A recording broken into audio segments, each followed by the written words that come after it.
and you move from it, and you don't know what that is. Yeah. You don't know what's decided that. You know, it's like when you're lost. A part of my brain's got me lost, but then there's another bit that I don't know what it is, where they go left. And you do, and then you go, So remember that time when you called me and I said I don't know where I am, and I couldn't concentrate? think of that! Think of that! I called him! Oh my God, what are you doing? I don't know where I am. What do you mean you didn't know where you were? What, I got lost. I went in London wandering. you got yeah, lost? Yeah.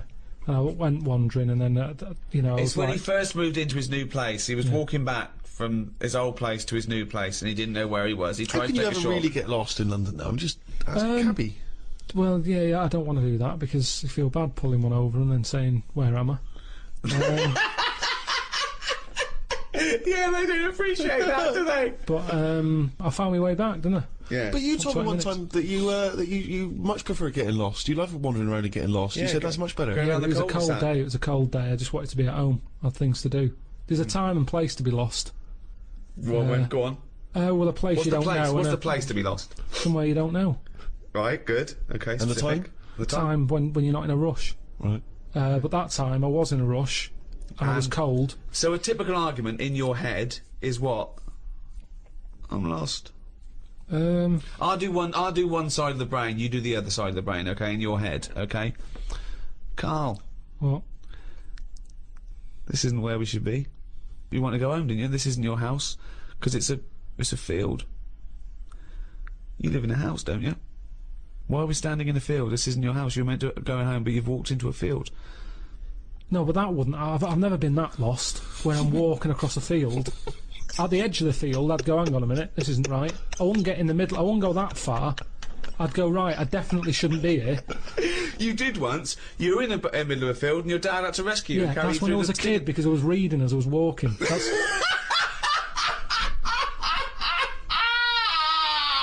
And he never read again. but there's another sense. I was in the middle of nettles there. Yeah. I'd walked. It was at my brother's wedding in Cornwall, and I was walking near a cliff edge. Reading a book. And okay, so okay. Karl, I know you're enjoying this book. Can I have a word with you? Just look past the book a minute. It's a big drop. Yeah. Well, that's what happened, and then Right. that's when my other senses went, hang on a minute, I'm being stung. Load of nettles and stuff. And I just had to wait there for ages until my dad sort of thought, where's Karl? I was there for about an hour and a half. You showed a book.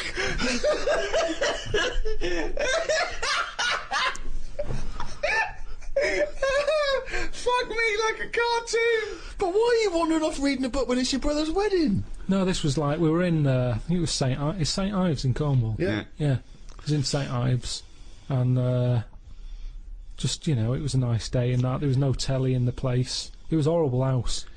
It was haunted, actually. No, honestly. No, not honestly. It wasn't haunted. There's no such thing as ghosts. So you saying honestly it was haunted means fuck all. It's the weirdest place and weirdest sensation I've ever had. I spoke to a woman called Mrs. Battersby, Right. who sat on my bed keeping me up all night. My mum came up, she said, you look shattered. I said, yeah, I haven't had a kip all night. She said, why? I said, I've been talking to Mrs. Battersby. She said, who's that? I said, no, some old woman. Now, I can't remember it now, but that's what I did then. And then, Sorry. So Mrs. Battersby didn't exist. Is that what you're saying? She was the ghost. yeah. Wasn't the landlady. No, there's no landlady. It's a big house, Right. about 12 bedrooms in it. Right. Dead cheap to stay there because it was a wreck. My Were mum you and dad ill? went out Were you one ill? night. Did you have flu at the No, I had time? nothing like that. I just... So you were sitting up, but you were awake, and you were having a conversation with Mrs. Battersby. What did she look like? I can't remember. I can't even remember having the chat now. Right, But so- at the time, I was like, oh, she just doesn't shut up. Chatting all night. So you don't remember this happening? Or you do remember it happening? No, I remember that, like, if I see my mum now and I mention St. Ives, she'll go, oh yeah, Mrs. Battersby. She remembers coming in, because she was older than me, wasn't she? So, to Who? her, my mum. Was she? How old was Mrs. Battersby? She was older than both She of you. was old because I'm calling her Mrs. Battersby. If she was my age, I'd probably say, oh, it's Susan or whatever. Right, sure, You Miss call Bat- older Miss people Battersby. by the surname, don't you? Yeah. Anyway, so she kept me How up old all were you? night. Don't know, I'm thinking of pictures at the wedding. Why do you have to go through other things to just have a memory? How old do you reckon you were? I don't understand why you haven't got direct access to your memories. How old do you reckon you were? Your mum was older though, yeah? You must have a vague idea of when this I'm event thinking was. about it now. I'm thinking. I'm Okay. picturing a picture of myself at this wedding. Okay. And how old are you? What are you doing? How tall were I'd say I you? look about. How were you? I'd say I look about 7 or 8. Looking at the picture. Right, okay. Yeah. Right, okay. So Mrs. Battersby is chatting away to you. You don't remember what she said, but you do remember having the conversation. No, he doesn't remember it I at all. don't remember the chat now. Well, then So- why are you telling? It's You not must your remember it memory. because you're telling us about It's not it. your Because it's a memory. memory. My mum's reminded me of it. Yeah, but all it says is, oh, this is so far removed. This is hearsay that your mum said you spoke to a ghost once, and you don't even remember the ghost. Mrs. Battersby. No, Yeah, you no, but remember you the don't name remember no, because her. your mum reminded you of In a it. court of law, if there was a ghost court, they go hearsay, thrown out of court.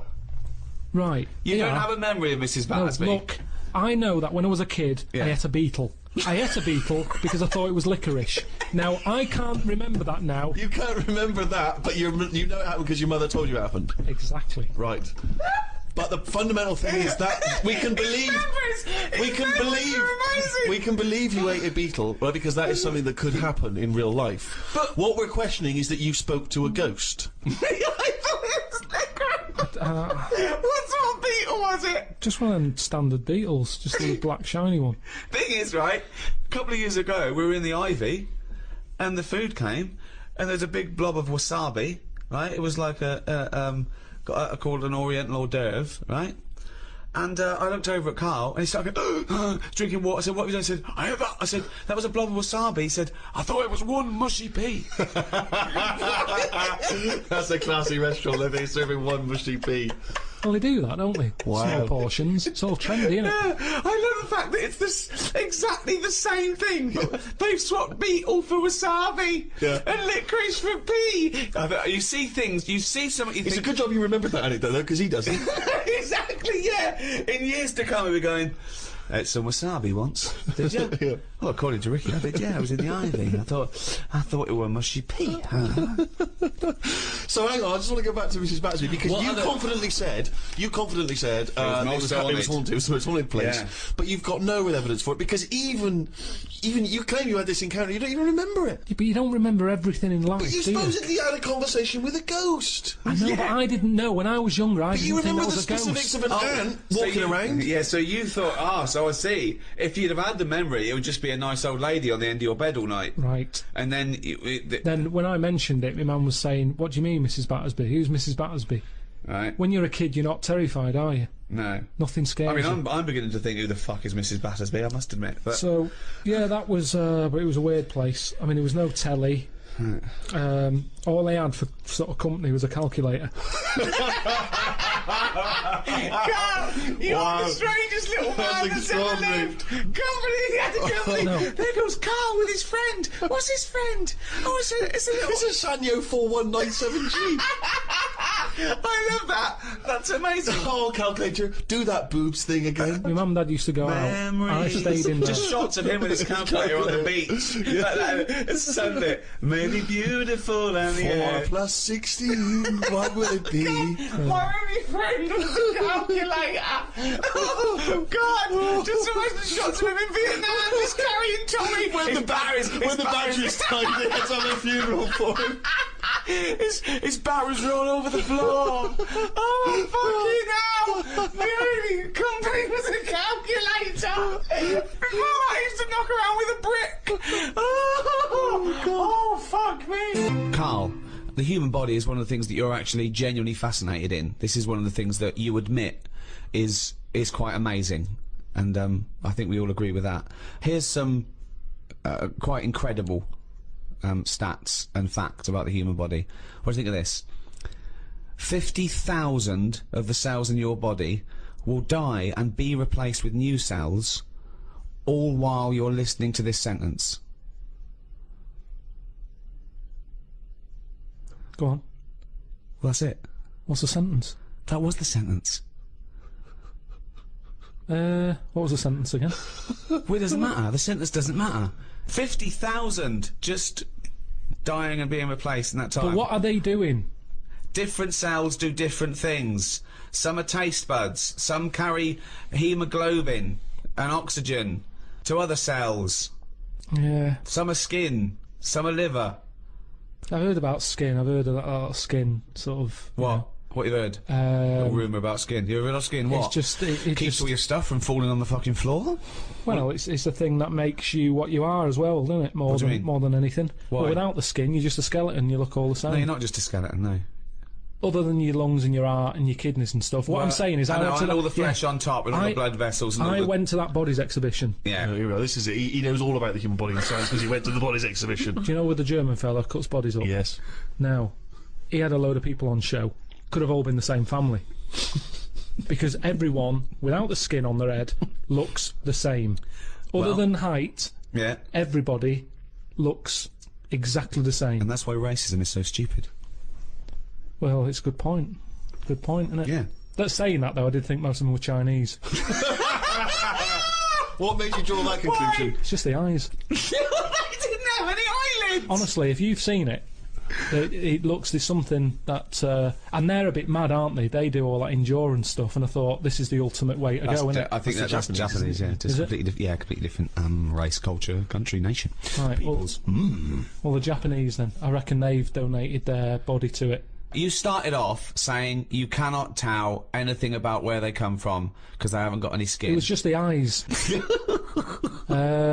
It didn't occur to you, or I mean, was there not any information saying where the bodies were sourced from? They don't tell you, they just tell you that if you want to be part of an exhibition later in your life, put your name down. And what did you learn about the body from this exhibition? Well, I told you. You know, we all look similar. At the end of the day, your skin is what makes people... Look different. Yeah, that's the bit that makes you look like you, doesn't it? Yeah. That's the bit that you can tell how old somebody is. Yeah, by that's what you recognise. You don't That's what- recognise someone's skeleton and their brain. Unless it's the Elephant Man. But then again, with the skin on, I couldn't tell you how old he was. There's something about his head and everything that he's ageless. He could buy a packet of fags and be underage. He could get on a bus and say he's an OAP. I have not got a clue how old the Elephant Man was. There's no distinguishing things for his age, is there? But with most people, it's the skin that does it. Strip all that away, and they were all stood upright as well. They weren't sort of unched. Right. Unched. They'd been straightened up. Not unched then. Is that the German bloke? Unched. But what did I learn? That's what you're asking me. Yeah, Well, what did you learn? could I answer that? Sure. Fuck all, probably. Oh, there we are. As Bill Shankly once said, some people think football is a matter of life and death. I assure you, it's much more serious than that. The World Cup is the most watched sporting event in the world, with 32 teams battling it out for the most coveted prize in football. For the first time in history, an African nation will host the tournament this year. Seen as controversial by some, and by others as an example of soccer's ability to be progressive and inspiring. How will England fare? Which teams are the front runners? And who are the rank outsiders? To discuss the beautiful game, I'm joined by Stephen Merchant, award-winning writer and graduate of the University of Warwick. Hello. And Karl Pilkington, a man with a head like a fucking football. An orange one. Oh, I'm finished. Cut! Alright. What are you doing? Try to calm my gums down. We don't do it with water. What do you do it with? You're trying to You do it calm your with, guns. you do it with meditation and hard drugs. What's the problem with your gums? When I'm stressed out, my teeth know. What? What do you mean? Say that again. When I'm sort of stressed out, my gums and my teeth know before I do. It's like a weakness. So what's up? You got a toothache then? I thought you went to the dentist. I did the other week. Well, what's wrong with your teeth then? It's just I because don't you're know. stressed. I don't know. Why I are don't you know. stressed? What have you got to be stressed about? I don't know. That's what's weird with stress, isn't it? No. Your body can be stressed without you realising. That's what No, you're kills people. stressed. No. You're stressed because you feel stressed, and then your body gets weak because you're. No, because I'm pretty good. I never feel stressed. That's part of my problem. It's not I a am problem. stressed, but I don't know about it. That's That why doesn't make any sense at all. it's the #1 killer. What do you never mean? get stressed. If you don't feel stressed, how are you stressed? But you must be stressed if your teeth Right. are telling It's you they're like stressed. saying I didn't feel I had a pain, but apparently I did. Listen, Go on. I was in Israel recently. I had a bag put over my head, chucked in the back of a van. Now the thing is, I kind of Right. thought, well, It this wasn't a isn't- blind date, by the way, and he wasn't being arrested or kidnapped. It was a training thing, wasn't it, for yes, kidnap but situations? I didn't know. What, you didn't know they were going to do it? Brilliant. No, they don't tell me anything, do they? That's good. So what happened then? So the thing is, that happened. I had a panic on a little bit. Afterwards, they took the bag off. I realised everything was all right. I was calm. my body was shaking. And that's what That I'm saying doesn't to make you. any sense. My body, as far as my body was concerned, it had just been kidnapped. Right. But I knew I hadn't. Anyway, football. You know the bag they put over your head? Was it like a tennis racket cover? What shape was it? You sure they just didn't go and thought, oh, I thought I just bought the world's biggest orange? Come on, let's do this. Right. Soccer. Yeah. The World Cup We thought 2010. we'd jump on the bandwagon with every other fucker who's doing a World Cup podcast. Yep. Even though we've got nothing to say about it. Whoa! What? I got a few things. Yeah, but it's going to be so disappointing. We're going to get excited. We're going to sit down. In fact, if you're listening to this now, England are probably out of the fucking World Cup. I disagree with you. I'm right behind the lads. Yeah? Right, okay. But do you remember, because I've watched the World Cup a few times with Ricky, in different projects we've been doing in the past, we've been in Yeah. different situations. Do you remember when, I think the last time we qualified, we were doing a project, and we watched it together in a hotel room. We're watching extras, right? And We're making extras. Making watching extras, yeah. And we watched it. We said, "Oh, I'll go into my room." I went to Steve's room, but of course, in the hotel room, it was just like a big bed. So we sat on the bed together, and we thought that was a bit intense. So I put a line of pillows down. But I don't understand what he was putting a line of pillows between us. Now he knows I'm not going to jump on him. No, I know. He's not going to jump on me. No. But he's still terrified that some kind of paparazzi is going to sort of parascend down the building and peer in and take a photo of us. And that's before we've got time to explain that we're just watching the football. It's already printed going, well, this is clearly evidence of their game. There's no way that they could possibly be sat on a bed just as friends. No, but hold on though. Why were we naked? Why didn't we just pop some trousers on? But I seem to remember that you, even though it was my room, you forced me to sit in the chair. It was one of those really uncomfortable box chairs. I said it's weird. I can't get excited. We're having a beer, okay? So now we're drinking. Now we're drinking in bed. On the We're bed. in No, bed? no. We had our clothes on. We're on the bed watching football. But I couldn't go, come on, England, with a little man sitting next to me in bed. Not little man at all. No, big man. And so I just thought, let's pop the pillows down. That wasn't enough. I said, Steve, I can't do this. I can't watch football with a man on a bed. I said, so go in the chair. And he sat in So the I sat chair. in this chair, which is, for a man of my size, those tiny little crappy hotel box chairs are no good. It's 90 bloody minutes plus the interview. It was my room. I was furious. I felt like I was, like an old rich man just waiting to die, and my little manservant used to come and sit and watch football with me Exactly, in the yeah. last days The last of my days. time. I'm in bed going, oh, it's gone again. He goes, all right, I'll up later. Look, Rooney's taking a penalty. No, it's gone. It's all out. I go, oh dear. So, oh, yeah, let me clean it up. We can put this on pause. It's Sky Plus. Let's open a window. Yeah, yeah. But the thing is that the most often I think football fans are very homoerotic. They're hugging each other, jumping on each other, swapping shirts and stuff. So there's nothing wrong with it being intimate watching a football game. Yeah, but I don't think gay people do that. Gay people don't run around hugging each other and swapping shirts, do they? They get stuck in. Karl, would you sit on a bed, right, with Stephen in a hotel room, right, watching football? Okay, you're pouring each other wine and beer and shouting. Well, no, there wasn't that music playing. There was the roar of the crowd and John Motson doing commentary. It wasn't. It's not a sexy sound at all. What do you think, Karl? Someone said, "Oh, come to my room. We're watching football." You got there and he went. Well, who was on the bed That's not what first? happened. Who was on the bed first? Well, he probably got up to answer the door. So I don't know. I came in. I thought, well, there's only a bed here. We sat down. We thought, yeah. No, but it wasn't. It was a chair there. So Well, yeah, but you know full well that if you're in a room with Ricky, he's the one who's going to leap straight on the bed and demand that you. I just took the chair. Well, why would you be concerned with lying on a bed next Yeah. to me? What's up with that? It's a bit weird, isn't it? Why is it Why? weird? I don't understand this. Because I changed my tune. it's a bit weird lying on a bed with a mate just watching football. Yeah, you don't do that when you go around a house, do you? Yeah, You but don't it's pop because on- you have a sofa and things. We didn't have that in the Yeah, room. but when you visit someone in hospital, you don't say, move over. You don't pop yourself down next to him, you sit on the chair next No, to because him. you're not there in a relaxed situation for 90 minutes enjoying a game of sport. It's just a more formal environment. Because you're quite a sport fan, aren't you, Karl? Yeah, but not in. I don't like getting into things too much because it can Well, only be that's true. disappointing. I've never seen him get into anything, No. to be quite honest. No, I am a football fan, but I've got it now to a point where if they lose, it only bothers me for about half an hour, Yeah. and then I move on. Because the thing is, I'm not in control of it. There's nothing I can do to alter that No. team. If I could go in and say, "Listen, you're lazy. you get your finger out, you move up front a bit. It's different, but it's totally... It's like getting annoyed with nature. There's nothing you can do. So let it happen, watch it if you want, but don't get annoyed about it, because it's totally out of your hands. Interesting that Karl's team tactics also sounds like he could be directing a gay porn.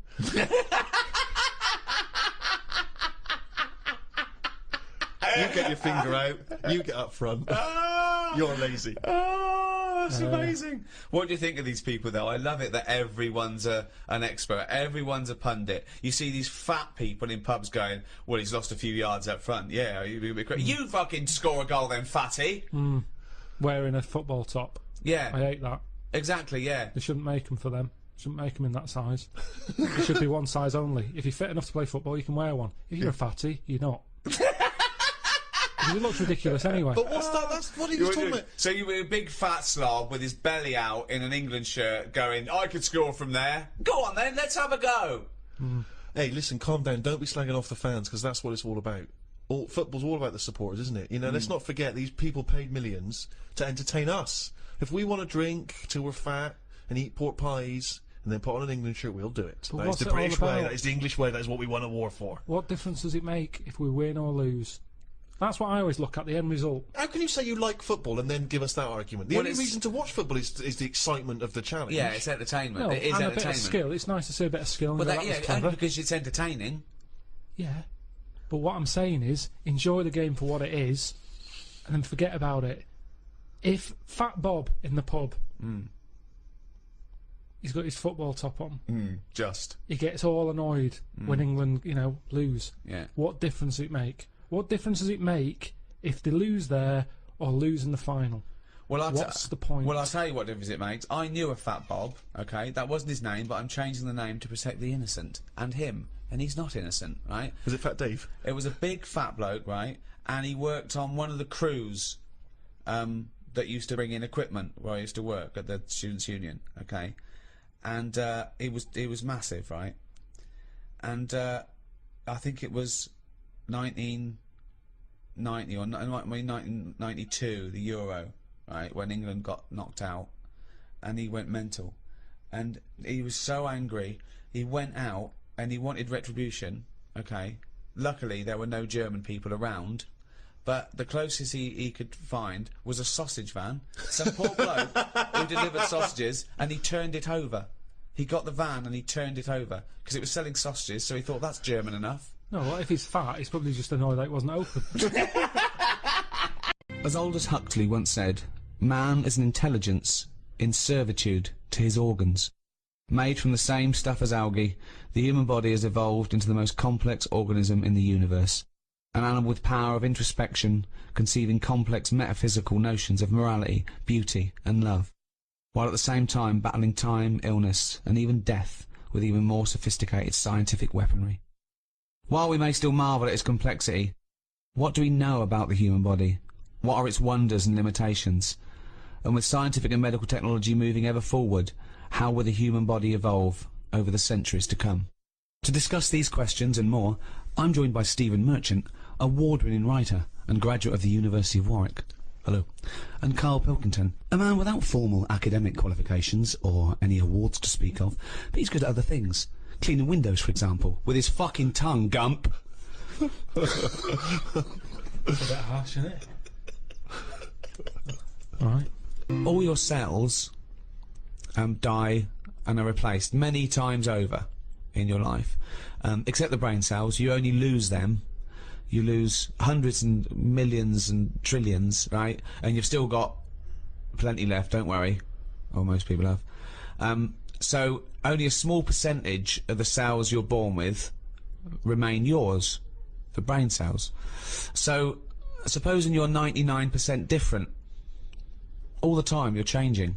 Is that the same person? Well, you'd say, yeah, because you've got the important ones, the brain cells, which keeps your memory, your personality, your input, the you. But then, as we talked before, if you took your brain and put it in someone else, would you be the same person? You know, Well, that's then, it. yeah, What well- defines the person? Yeah, It's the brain, isn't it? It is that the is brain, but then if you look different, you'd be treated differently and you have a different personality. You could still the same person, but people change anyway. People's personalities change. And if you're in a car accident and you lose all your memories, you've got the same hardware. People have had complete personality changes. Particularly through I knew someone who knew someone whose girlfriend was in a terrible accident and she lost a lot of her memory, and so the person she was with, her boyfriend or fiance, she no longer related to them in the same way, and equally he obviously that wasn't the same woman that Yeah, he but was it fallen in his love fault? with. Was it his It fault? wasn't his What's fault. that No, got to do no. with it? What's that got to do with it? No, was it his fault? Was the accident his Well, what's fault? that got to do with it? Because you would be fed up, wouldn't you? That's a completely different point that he was making. No, he wasn't. He said Yeah. a woman had an accident. Yeah, but we were talking about, are you the same person? Well, hang on, let's hear what Carl's point Go on. is. You said, Yeah. you know, this woman was in an accident. Yeah. It's terrible, that. It's sad. Yeah. Now, all I'm saying is Little she bit of went, opinion just popped in there. Terrible, that. Sad. Yeah. she went off him. I'll pass on your condolences. Yeah. She went off the fella. Yeah. All I'm saying is, you're saying, oh, it's because a brain had a knock and went, oh, I'm not into him anymore. But all I'm saying is, if it was his fault who was driving the car and it happened because of him, you would sort of go, Yeah, but "You that's not idiot." the point I was making at all. not, it was is it? It's A, not, it's wasn't not. involved, but B, it was because she got a form of amnesia, so she didn't relate to him in the same way because the life they'd spent together she no longer had a memory of, and equally when he was talking to her, she was no longer the person that he'd first met. Do you see what I mean? So that's what my point was, not because he was in. Yeah, no, I can understand that. That doesn't surprise me that much, I suppose. At the end of the day, it is what you go through, isn't it? Yeah. You can hark back. You can talk about stuff. Arp back. You can arp back. Is that what a good relationship's based on? If there's a lot of young people out there listening, they're wondering what to look for. I think that's the best thing about getting old, isn't it? You Yeah. can sit down and do nothing but think about a lot. If you're a baby, you've done now, you're lying there, you can't walk. I can't remember being a baby, and I put that down to it being boring. Because you only remember the good can't things. remember your birthday! No, it's you remember the good things in life, don't you? I'm quite happy. I can sit down for a good hour or so and just think back and go, oh, that was good. When was the last time you reminisced? Well, my mum and dad have been round, haven't they? So been Yeah. reminiscing a lot. Yeah. What were you thinking about? We were just chatting about Tic Tacs. One of the great memories, yeah, the happy memories. No, because you see, here's the thing. You're saying how that woman changed when she had her head caved in. He never said that. What did you? Well, the brain accident. Brain accident, yeah. The Tic Tacs. Now, I used to love them Yeah. when I was younger. Yeah. My dad got a load of them. What, Got- this year? No, Just no, recently? years Oh, ago. years ago, right. Years ago when I loved them. I said I love Tic Tacs, me. Yeah. He met one of his mates. You didn't nick him from the sweet shop? No, No, that's no. what He we knew do, some mate who could get his hand on a load, Right. and he Thief, must have he was got a thief. about he must have got about 30 crates of Tic Tacs. 30 crates of Honestly, Tic Tacs. honestly, with like about 24 on each crate. We got them, stuck them in a cupboard under the just in the kitchen in the corner. Yeah. Now I worked my way through about 6 crates. I was quite happy. When? In how long? I don't know, in about 2 weeks, 3 weeks or something. Right. And then after that, I'm getting sick of these. Right. Yeah. You were minty fresh, but you Oh, were sick of lovely them. fresh breath. Yeah. Yeah. But I mean, I haven't got that much more to tell you about it. It's just. What do you I So just this, sorry, remember- whoa. Bear in mind, this was something he was recently reminiscing with his parents about. They were sat around, and we've already learned up to an hour could go by reminiscing. Sat around for an hour, talking about the great I've already run Tic out Tac of saga. responses. I've got Yeah. nothing to say about No that. opinion I on mean, that. I was nearly going to say, what do you do with the empty little flicky Tic Tac boxes? Yeah, but then I you mean, realise that that's utterly dull and boring. well, and not I was struggling. I don't know what this anecdote is, other than a bloke. Other than you said your dad, I like Tic Tacs, mate. He went, all right, I talked to Albert. Albert, you got Tic Tacs? I've got 30 crates, if that'll do, yeah? Yeah, I'll bring him round. Put him under cupboard. He's got through 12 crates. What's his breath like? Fucking lovely, but he's been sick all over the cunt place. Oh, do you want some more? No, of course we fucking don't. You'll talk about that in a few years' time. Of course we will, for about a fucking hour. No. And then we bring it up in an audio book. But I think that's how we got onto it, because even though I tried to get rid of a load, I used to give them to mates, take them to school, say, have some Tic Tacs. Yeah. You can have them for free. We used a load in the cat litter tray. No. No, we you did. didn't. We did. It No, was you just didn't. ways of getting rid of them. Jesus Christ. Sort of freshy smell, isn't it? Well, it's the That's same amazing. sort of condensity in that, isn't it? Condensity, it is the same condensity. Identity. Yeah, so I got rid of them like that. And then the weird thing was, even though I'd got shut of them all, you'd be backing up and you'd always hear one ting its way up the tube. It's tinging its way up the tube. It's tinging its way up the tube. It's tinging its way up the tube. Ting tong, ping pong. It's tinging its way up the tube. That sounds like something from Willy Wonka. Oh, God. No, it's just I'm just demonstrating that because that's how many of them there were around the house. You'd drop them, they'd go in every corner and that, like Pac-Man or something. They'd be That's everywhere. You'd be vacuuming amazing. up, tinging it up. Sheila's getting married. Hannah gets confetti. Don't buy any confetti. Go to cupboard under stairs.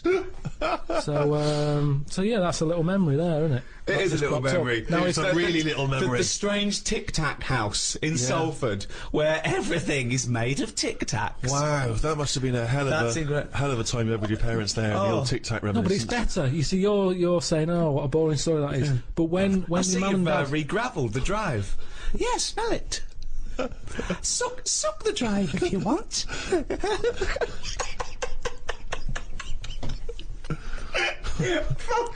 no, but it's different. When my mum and dad are there and they can remember that, and they're going, "Oh yeah, the Tic Tac incidents and stuff." What's known as the Tic Tac incident. The Tic Tac Let us incident. never speak of the Tic Tac incident. Yeah, I just imagine the clock ticking. There, it's Christmas Day. I go, what are you smiling at? Oh, remember it used to ting up the tube. You should think about selling this to Hollywood. Listen, what do you remember then? What do you remember? That's Wow. an amazing thing to That's say. a difficult question to answer. Yeah, I don't. Nothing at all. Why, out of interest though, and this will sound naive, why don't we remember the very early moments of our lives? Why is it? Is it because it would be too harrowing to remember the point at which we sort of born? Because I don't really remember anything from those first few years. Why is it? Is it just because the brain's not fully formed at that moment? I don't know. The memory's not sufficiently developed. I honestly, It's got to be trauma, hasn't it? It's the things. Again, we were talking about me being younger, and the youngest I could remember back to was 1978. How old were you then? When were you born? 72. What? it was You holidays. couldn't remember earlier than 6. You can remember back to about 2 or 3. Most people. What? No way. My mum and dad don't even remember them. Because you're not doing anything. This is what I'm saying. Mum and Dad don't even remember me then. That's amazing. Because they pinpoint They remember things. all the Tic Tacs they've ever eaten. Yeah. Do you remember when Karl was 6? Of course I do. 5? Yeah. 4? Yeah. 3? No. 2? No. Because you're not doing anything, are you? The skin, of course, you are right in saying, is an extraordinary thing. I mean, it is almost unlike any man-made item. It's one of the most waterproof things, obviously, one of the most durable, one of the strongest and yet stretchiest. I mean, it is a remarkable achievement. Yeah. 1 square inch of skin, right, has 4 yards of nerve fibres. In what? In 1 inch? In 1 inch, square inch of skin. It's got 1,300 nerve cells and 100 sweat glands in a square inch of skin, and 3 million cells, right? And 3 yards of blood vessels. Those tiny little things, and they make up 3 yards worth. But I understand you need the blood bit, but the nerves, I'd shorten the nerves. What do you mean? I wouldn't have as many nerves. I think if I could change it. Well, it depends, because there are different amounts per square inch. You've got less on the back of your hand than on the finger tips, obviously, and I think the most nerve endings are near your spine. Tip of the penis. Well, that's probably going to be quite sensitive. Unnecessary, isn't it? In that Unnecessary? It is really. Why is it unnecessary? Because I'd say what you want. I think you need them in your fingers because you're picking up hot stuff. Sure. I've never put my knob somewhere that I thought I didn't feel that. There's a quote. There's a quote. If you're sticking it somewhere bad, well, you shouldn't be, so it's your own fault, isn't it? Is what I'm saying. Yeah. Yeah, but I don't think it's just for your penis to be able to identify hot stuff. No. I think it's for other reasons why it's super sensitive. It's not. Is that hob hot enough for your soup? Well, hang on, let me just check Well, here. you've got a thermometer here. We don't need a thermometer. Well, no. The thermometer's not accurate. Well, it is. It's a mercury thermometer. Well, you need some. I don't want a reading. I want a feeling. No, you don't need it in that bit. Well, the penis is sensitive, I assume. Because of the sexual stimulation? Yes, because you need Yeah, to. you don't need the nerves for that. Well, you do, yeah, because you need Well, something needs to stimulate it for it to know, to send a thing to your brain, and you go, all right, we're mating here. We need to get half our genetic material to that egg. I lost him, didn't I? Yeah. When did I lose him, though? When you tried to explain how babies are born. Karl, every human being spent about half an hour as a single cell. I've heard about that. What do you mean, you've heard about that? I remember reading it. I read it. I think I went to the Science Museum, and it was Right. on the wall. And I just thought, oh, I would have hated that What, being a single cell? for half an hour. But then when was there ever a chance of a single cell knowing anything? Yeah, if you look at it like that, it's not a problem, yeah. This never was a problem. Why are they telling us then? Oh, for God's sake! This is a guide to. We're trying to educate. I mean, you know, this is for people to, you know, it's just an interesting discussion, isn't it? So we are going to come up with some facts. There are going to be some things that we don't know the answer to. There's going to be many things you don't know the answer to. Sometimes you're right. Sometimes you're wrong. Sometimes we learn something. Sometimes we don't. It's just adding to the debate, really. I just thought it was quite an interesting What do you fact. think when you read that? What goes on in your head? I think it's incredible that that's how it starts. That you One go cell, from there that to then it divides and divides again. A cognizant being. Yeah. That every cell knows what it's got to do. It's remarkable. It's remarkable. DNA. Stunning. Yeah, I'm surprised there's not more weird stuff knocking around. I've always said that. But what's weird? Just something that doesn't look like the rest of us. Nothing looks like the rest of us. There's nothing. What's no, weirder than people-wise, I mean, how many people are in the world? 6 billion. 6 billion. 6 billion people. Yet you don't walk down the street, and I'd expect every fifth person to be like, "What is that? Look at his head. He's got 3 legs. Why? Why is the arm on the back of his head? What do you Why mean isn't there it's- more defects in it? Well, there has been. Not Don't that forget. many. Do you know, like that Total Recall? Yeah. Like that, where everyone's a little bit weirder. I mean, you know, there's only so much you can do. I mean, even in that film, there was a woman with 3 tits. You know, I'm not talking about having like a shoe for a head. I'm just talking about the weirdness. He's amazing, isn't he? I just You'd mean, like to see more. You'd like to see more 3-titted women. Is what you're saying? oh, one. We'd all like I mean, to it see doesn't that. matter. Mix it up. At least then it's a bit more of a surprise what So, you're going to get. one giant boob. And it's a shame because it does make the world more interesting. But what's more interesting than the world, than the you're natural endlessly diversity? bored. You're endlessly bored by the world as it is. We're amazed. We sit here amazed by these facts, by thinking about the cosmos. You're endlessly bored by Just it. a Always discussion. looking for something new and weird and alien. Do you know they've estimated that there might be about 5 million species of animal, right? But they think there might be another 20 million all insects. So they've stuck it at about 1, but they wouldn't be surprised if there's another 20 million species of insect. I wouldn't. Right, okay. Well, thanks very much. No, because you start off with the big stuff, don't you? If someone comes along, I mean, I'm still surprised when they say things like, "We found a new duck," and I think, well, that's not hard to find. If you're talking about bacteria, I'd go, "Well done. Where did you find it?" No, that's the other way round. A new elephant? Wow, really? No. Where was that hiding? No, I'd be A new- annoyed that someone's not found it. If it's not my job to find new stuff, Right, so it's not my problem. Right. But if someone's on the payroll right. and they're out there trying to find new species, There's and they no- go, there's no "We one on the found a new payroll." llama," I'd go, Right. "Well, where's it? Why have you missed this?" Right, Annoyed. yeah. Not wow. There's a new llama. No, but it's harder to find. Attenborough, he's been out doing his job for years, hasn't he? Yeah. He was excited that he found a small frog. He found a frog, he stuck it on his finger. He said, "I've been looking for that for ages." And you could see Did he he was, check under the microwave, down the back of the couch? he was delighted. Yes. He was chuffed. I was chuffed for him. He'd been looking for it for ages. Right. Now, the thing is, respect due to him there. His eyes aren't as good as they used to be. Right. He found a small He's frog. been looking for it. He kept looking. I'd have given up if I was him. But he kept looking, he found it. There it was, a little frog on the end of his finger. Right. It wasn't on his finger all along, was it? I've got more respect for him finding that, Yeah. something so small, than someone else whose job it is to also be rooting round for new stuff, coming round the corner with an elephant, saying, "Look what I've got." I've been looking for this. Yeah, but that's not You what haven't been looking happened. hard enough. Then no one's looking for an elephant and has failed to find it. They don't You're know what they're annoyed looking for. with these people Yeah. who are on the payroll Yeah. looking for elephants By and fail to find definition, them. they're not looking for new species because they don't know they exist. It's a surprise. No one goes out and goes, what are you looking for today? I don't know, say a letter. D, duck then. Let's look for a new duck. Where are you going to look? Pond. All right.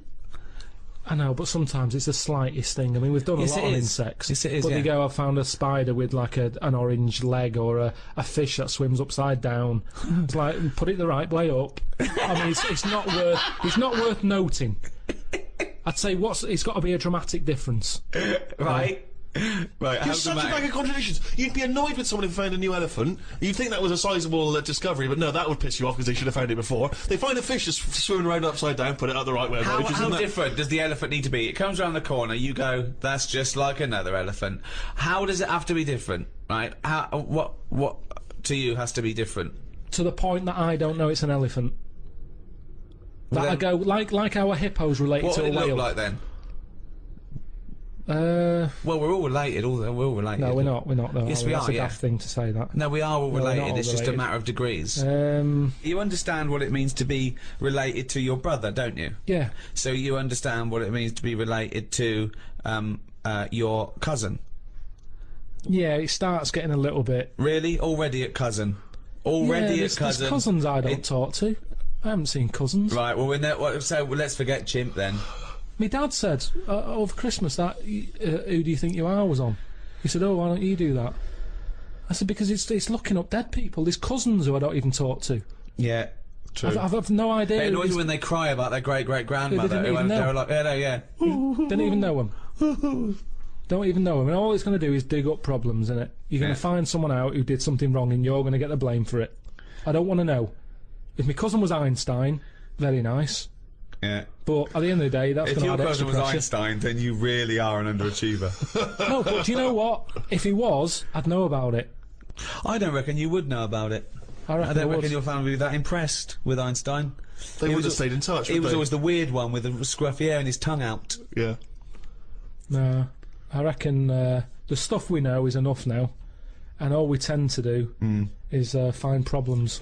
All the mysteries still in the world. The What a prick. mind-body problem. What a prick. How to save the world. Yeah, but we know, are we? We know it's dying. We don't know how to fix it. Not yet, we don't. Turn your lights off. But then we You didn't. turn yours off. Just get sick of it. Leaflets through the door all the time. Turn your eating off. Turn the lights off. Living like a mole. I love his little internal dialogues out loud. They're fantastic. The little discussions he has with himself. Oh, I can't wait till he's old. That's going to be amazing. Us three, when we're about 75, 80, he's fucking moaning. Oh, we're in a little home together. Just fucking... Fucking hell! Oh, Carl! Do you remember when you were 73? No, do I fuck? Tell us the tic-tac anecdote again. Oh, what a fucking useless bunch of cunts! I very excited because Peter Crouch is in the tournament. Now, Peter Crouch... You identify with him, don't you? I love Crouchy. He's exactly the same height as me, 6'7". He's sort of lanky and awkward looking. Right, but brilliant. I mean, still a very... You know, let's not forget that he is playing in the national squad. Yeah.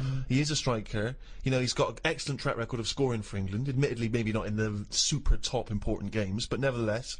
Tremendous. He's like track your record. role model. He's like your pin-up. He's a role isn't model. He wrote an autobiography, which I was going to call my autobiography, Tall Stories. Crouchy got there first, but good luck to him. I give it to him. Yeah. I'm happy for him to do that. I once got someone who came up to me in a club once and said, "Are you Peter Crouch?" I said, "Yeah." I thought, she thinks I'm Crouchy. What's the problem? Let's see how far we can get with this before the truth will out. But I was I didn't disappointed. know you wore glasses.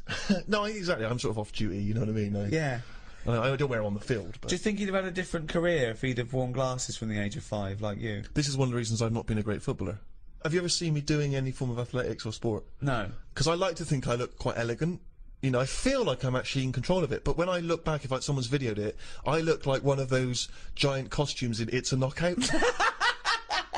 You know, where the arms are flapping and the they sort of false just, head. they just Yeah. fall over. No and they- real expression on their Yeah. head. Yeah. But one of the things I was disappointed at, I was looking at, because obviously around this time of the year there's lots of advertising because of the footballers are all getting endorsements. And I was looking to see what each one was doing. And Wayne Rooney, he's got endorsement deals with Nike, with Nokia, Coca-Cola. Lampard, Pepsi and Adidas. Peter Crouch, you know what he's advertising? Go on. Pringles. It's not the coolest one, is it? Pringles. I mean, even the name Pringles. Really? I know. It's sort of like an insult, isn't it? It is. Who's that Pringle? Is that, hold on. Is that Crouchy? No, it's Steve Merchant. I mean, I love Pringles. Yeah. And I'm pleased to see Crouchy's associated, but I was disappointed. Don't bother mentioning Pringles thinking you'll get some free Pringles, because he went on about Munches and then we got another fucking sniff. Well, true.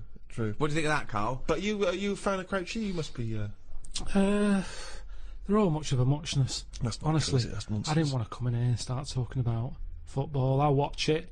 What do you mean you didn't I'm want in to come in here and say, what a thing to say? What? Imagine Gary Lineker going, hello, welcome to BBC, I didn't want to be here today, talk about football, fed up, I've got better things to do. No, but it's something you talk about. I mean, it's ridiculous coming in here talking about it before we've even kicked a ball.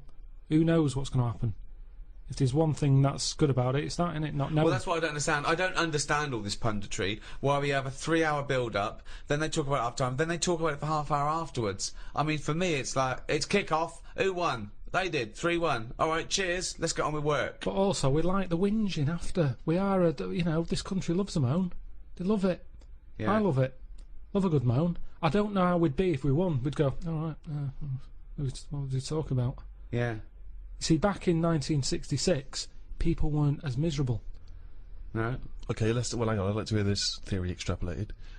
Well, they weren't, were they? People were, the war had happened, like, not that long ago. Right. People getting on with it. 66, everyone's smart. You dressed up if you went out. They weren't on as much money. The footballers. Footballers. it was just a game of football. Whereas now it's like all this build-up going on. Just get on with it. I'm sick of it. Honestly, I'm sick and tired of hearing about it. I'm with you. I do think it's ridiculous that there's a match and the programme before it's like 2 hours before it and then an hour afterwards. Well, that's just a shameless attempt to keep people. I mean, let's be honest. You and I have been guilty of being involved with that, haven't we? We've done various little skits and sketches in the past. But that's fun. I mean, we do that for us, not for them. Yeah. I don't care whether people like it or not. I did it because it was fun. I dressed up you and a dwarf. The day doesn't get better than that. Well, I was in a pub watching that year, and I'd forgotten that we'd done that, or at least that it was going to be shown that day. So I'm in this pub, it's crammed, obviously, and that comes on, the telly's on the big screen, and suddenly that's that sketch, right? A couple of things annoyed me. One, no one was paying attention. I was furious. I was thinking there's a couple of good-looking birds here. Look, at least I'm on the fucking telly. Oh, look at the telly. Me in the sketch with Ricky Gervais and Warwick Davis and I'm playing Crouchy. No one, not paying attention. The few that were, not amused at all. Could not get. My mother, of course, famously said that's the funniest thing you've ever done, which we knocked off in about 20 minutes. No one in the pub seemed interested. And then a few people like looked round, looked at me, looked at the screen, sort of shrugged, carried on going. Nothing. But also, kind of, it is embarrassing, that situation. I was on a flight, internal flight in America, and on the internal flights, you don't get individual screens. They give you individual players, but there's also screens all down the aisle for people. Right, but Ghost Town was on. Ooh. Looked over, someone watching the extras, and I had to make sure that at no point did I glance up at the screen like he's watching himself, Yeah. and make sure I flicked over whenever it came up The Office or Extras. Yeah, if I'm on the tube and I'm flipping through the paper, sometimes there'll be an interview with you that I'm not aware is going to be in the paper, and I have to flip on by because I don't want a bloke on the tube going, "Oh, reading about your mate, are you?" Yeah, Don't get enough of him, do you? Need to be reading. You know what I mean? I know.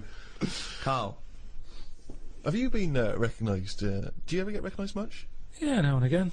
But I haven't done anything of any worth ever. It's almost like recognising a neighbour or something, because they sort of go, it's him, and then the other one might go, what's he do? Oh, I don't know. It's not like I've done something Right, of any worth. yet. Yeah. none of us have done anything of any worth. It's all relative to the entertainment industry. Whatever you think of The Office, I'm very proud of it, but I haven't secured a bunker in enemy territory. I haven't given a kidney away. Do you know what I mean? It's all relative. It's just, did you entertain anyone? Did you, you know, bring a smile to someone's face? Was it a laugh? I think you're forgetting all those emails I pass on to you for those people that have had traumas in their lives. You know, the earthquake victim. There's people that have lost relatives or had, you know, terrible life-threatening diseases, and they say the podcast got them through. Doesn't that warm the cockles of your heart? Well, normally it's gone straight to you, hasn't it? And you just forward it me on, so it's almost like spam to me. It doesn't feel as special because it's like, here you go, look at this, you know. Unbelievable. I've got the new iPad. I've had it for a few months actually. It got sent to me by the inventor. That's who you're dealing with there, Steve. Bloody hell. You've got it, aren't Still you? getting free shit. My favourite app on this is that you just type in what you want it to say and it says it. Karl has got a head like a fucking orange. The cunt. That's good, that. It's almost certainly what it was designed for. I haven't seen that on the advert. Karl has got a head like a fucking orange. The cunt. That's great. She sounds like a Radio 4 news announcer So what is that for? for doing that. Karl has got a head like a fucking orange. Right. The cunt. Yeah. Did I mention his round head? Good. Right then. So I think I first became really excited by the World Cup that famous year when Maradona did the handball. Do you remember what was that? 1986. Yeah. Oh, that was so exciting because obviously he'd been so brilliant in that tournament, and then he did cheat, as we all know. Yeah. What do you make of that? Do you remember that moment, Karl? 'Cause Well, that was very formative for I me. know what I made of it. The cunt. I don't know. Isn't cheating part of all games now? Hang on, here we go. hold This is on. controversial. There's a lot of young people who look up to Karl as a role model. Yeah. Yeah, but it's the world we live in now, isn't it? It's get what you can, how you can. But what's your feeling? Are you the sort of person? I mean, have you ever cheated in a game? Are you that sort of person? I just think my dad does it a lot. What, in board games and that? Yeah, just cards, you know, Monopoly. How does he cheat at Monopoly?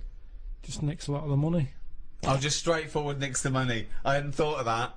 I love that. But how do you not notice him doing it? He doesn't. I'm understand. busy looking at, you know, what properties I've invested in and stuff, and the money's just there, isn't it? See, I don't see the point of cheating. No, I at don't. I Monopoly. say that to him. I say, you're kidding yourself. You're kidding yourself. But to him, he's broke the system, hasn't he? He's got round the rules. What do you mean I can only have that much? Who says I can? Bosh. Get some more money, buy some more hotels. And in a way, that's life, innit? All people with loads of money now, you kind of go, have they made that honestly? Right. You know, I pass big houses in London and I think, gangsters, gotta be gangsters to have a house like that. Yeah. There's no way a normal job, someone who's... Because I know, I'm trying to make money. And I know how hard it is to make money. Because the more money you make, the more hands are out there, taking little bits. So how the hell has this man bought this house? It's got to be a crook. And So that's do you yourself cheat? Would you consider yourself a cheater? Are you honourable? in games. Well, just generally, do you cheat on anything? No, do you know what? The other week, I'd had a cup of tea and some fish and chips at this pub, and they only took for one. And I went back the next day and said, "Oh, you didn't charge me for my fish and chips." What a fucking moron. I paid. No, I didn't tell her about the tea though. Got a free tea. The free tea, yeah. I just thought, well, you know, it's pretty good that I've gone back to pay for that. How much is a tea bag?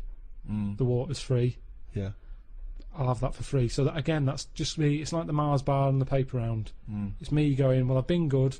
The fish would have cost money. Potatoes are pretty cheap, but I'll pay for it. But for my goodness, is a little gift. Have a free cup of tea. But who's giving you the right to make that decision? That's me. That's me. I'm deciding there. Right. I'm in charge. I didn't have to go in there. I didn't have to go back and pay. But I went back and paid. Tell you what, Karl, treat yourself. How's that? Have the cup of tea. All right, I will do. There's the fish and chips. If she was good at her job, she'd have remembered. I thought she would have done. In a way, it annoyed me that she didn't go, "Oh yeah, so you did. Well done. Thank you very much for coming back." Right. She just was like, "Did you?" Not she enough looked at me. gratitude. I know She what you looked mean. like she looked at me like we didn't even know. Yeah. I was worrying about a staff member Getting sort fired of or getting something. done Yeah. or having to pay for it. I know where you're coming at there. Mum and Dad don't even remember So- me then. And it's weird. I remember must have been about 2 sitting on a potty surrounded by Lego. I remember that. Very strong image I have of that. No, I don't remember that. No, you wouldn't remember that, were you? You weren't there, were you? What do you mean? What, you don't remember Steve sitting on a potty surrounded by Lego? No, I mean, I can't remember having a potty. I remember having one of I'm them. not suggesting you have the You same used to go memory. on a fucking litter tray. Now I know why, to eat a Tic Tac while you're having a shit. But okay, so what is your very first memory? The one that cropped up the other day was having my eyes sort of glued together by. Gangsters. Where's the fucking Tic Tacs? No, I was, Lost the old truck for you, girl. when I was on holiday and I slept near the window and the window was open and I used to wake up in the morning with my eyes shut. My mum and dad thought I was having a lovely lie in. I just couldn't open my eyes. But whoa, I don't understand. Why were they? I'm embarrassed. What do you mean? Why were they glued? Why were they? What do you mean they were glued? Wait, but why didn't you say, Mum, Dad, I'm not asleep. My eyes are glued together. It's just that you get a build up on Yeah. the eyelashes. Yeah, yeah. And it all. But when they came in and you could sense them looking I didn't know at they you. were there. What do you mean? Why didn't you say so? So you lay there dead still? Well, you should have sprinkled some Tic Tacs around the bed, and you'd have heard them crunching in as they came in. Yeah. Oh, what do you mean? So that's your my eyes, earliest memory. wait. So your eyes are stuck together. You're lying there. You're still. You're awake, but you can't open your eyes, so you don't say anything. Yeah. What? Why? What? What, Every so your- day? It Your happened memory a of- lot. It happened a lot. But your memory was that this was scary to you because you thought you'd gone blind. Probably, and it hasn't happened since, so it's something you remember happening, isn't it? It's like the kidney stone thing. That will always stay with me because it's like I was in agony. Yeah. And that's what I'm saying about trauma. It's quite frightening when you're a kid No, and you you were can't open your saying. eyes. So we don't remember You were trauma. saying you don't remember trauma. No. Do you remember that? Do you remember that traumatic. conversation we had a few minutes ago? Maybe it's because I had time to lie there and think about it. Because I sort of wonder that if having vision does get in the way. No, that's a good one. Okay, go on, interesting. Yeah, interesting. Yeah, go on. Well, just your eyes are, you know. Go on. What are they?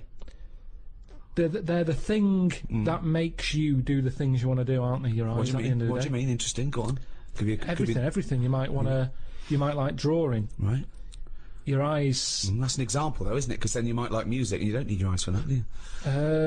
Well, you need yeah, your because ears, you still got to find your way to the record shop to find the record you want. Someone could put it for you, or you could. What I mean is your eyes. Wonder, we Say rather You than. might like smells. You might be a perfume. Let me just think. The nose, don't you? Wine tasting, just I've just always thought blind people go on. are probably good listeners. Right, yeah. That makes sense. Yes. Which means that they'll be more brainy. Possibly. They won't waste their eyes on watching rubbish telly. No. Yep, sure. Um, But bear in mind, you learn a lot, don't you? Yeah, Just from what yeah, you see, you swings absorb a and lot of roundabouts. information from Swings what you and see. roundabouts. yeah, but blind people are going to say, right, I'm not going to be defeated here. Right. I'm going to make sure that I still feed my brain with stuff. Right. Whereas if you've got eyes, your eyes can sometimes say, well, don't listen to that intelligent thing there. Yeah. Watch some rubbish on the telly. Yeah. Yeah. Why? Your eyes are saying that, are they? Who are they talking to you? Are they I'm talking? just saying, if you've got eyes, Yeah, they're talking to you. you're more drawn to things Drawn that keep to, you... what are you drawn to, though? Keep your eyes, Go on, keep your what are you eyes saying? interested. It's like everything. Right. It picks your food for you.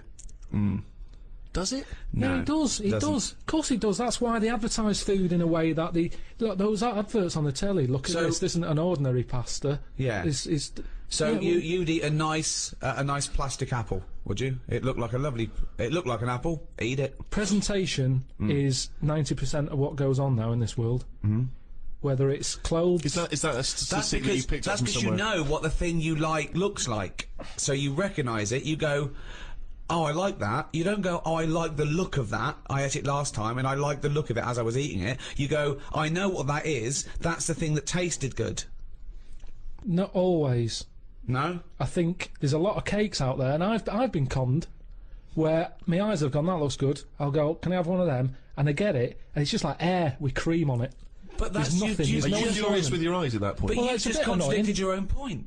No, I haven't. I've said my eyes have said this is what you want, Yeah. and I've been disappointed with it. So so your eyes shouldn't pick your food then, should they? Really? They shouldn't, No. but they do. What again? The next time you get the eyes go again. Remember Well, that? yeah, but I'll sort of go, hang on a minute. You remember last time? This is different.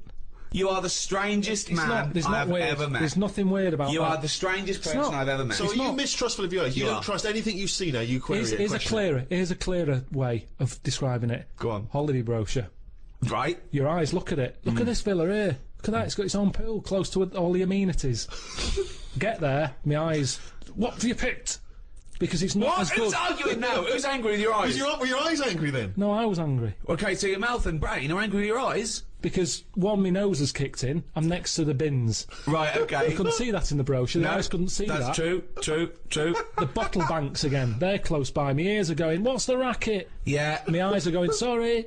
What? Your eyes are saying sorry? I'm just saying, you can't trust your eyes. I I don't love care. this. I'm surprised they felt guilt. I love the fact that his sense of human biology is based on the numbskulls. I don't know why you must pick stuff based on what your eyes thought initially. Well, it depends. But Karl, they're not detached in this separate way. They're not different operatives, all with different agendas. It's all connected.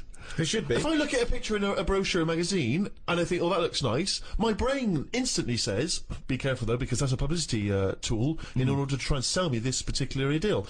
Chances are it doesn't look exactly in real life like it does in the brochure. I'm instantly thinking that. I'm not going, hey, I'll book that. And then 2 weeks later I get there, I can't believe I'm fucking disappointed. Ears, what do you make of it? Well, I'm livid because I can hear some fucking racket. All I'm saying is you don't see that many disappointed blind people. You don't see that many disappointed blind people. They're not let down that much. They're not let down. Spurious. You've got no information for that, no evidence for that at all. You've just made that You up. don't see many disappointed blind people. I've always been fascinated in biology in general, and I remember when I was about 13 or 14, I got this book, Man's Body, an Owner's Manual. I was fascinated by it. It's like a sort of textbook, is it? About the human body? It's great though, because it's got absolutely everything from, you know, life and death. And then I was worried that you could chart when you die from sort of things like, you know, where you were born, socioeconomic group, have you had fill-ins and all that sort of, oh, I'd worry it, and you give yourself point system. But it's a fascinating book. It's got everything. And of course, all the stuff about male sex organs, you know. I can't think of the number of men that went home and got a ruler after reading about averages. Yeah. There's a nice little chapter here. What is the average? You have to push really hard with the ruler until it's sort of like going right into your stomach, and then you can get it up to like 2 or 3 inches.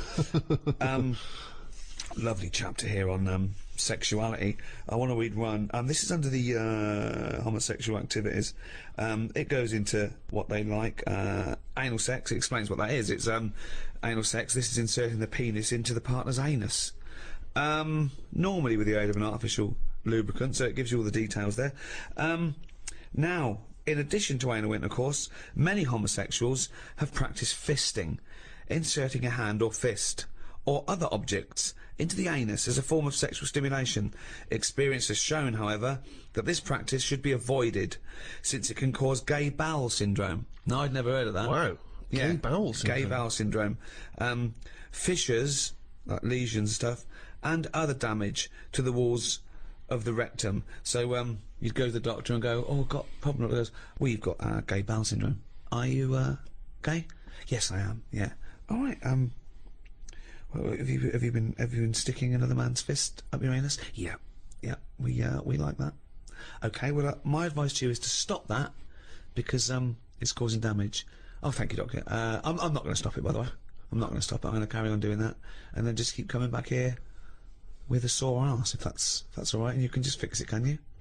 Because in fact, I'm going to go home now and do it, even though you've told me that I probably shouldn't. I'm going to gay bowel syndrome, you say?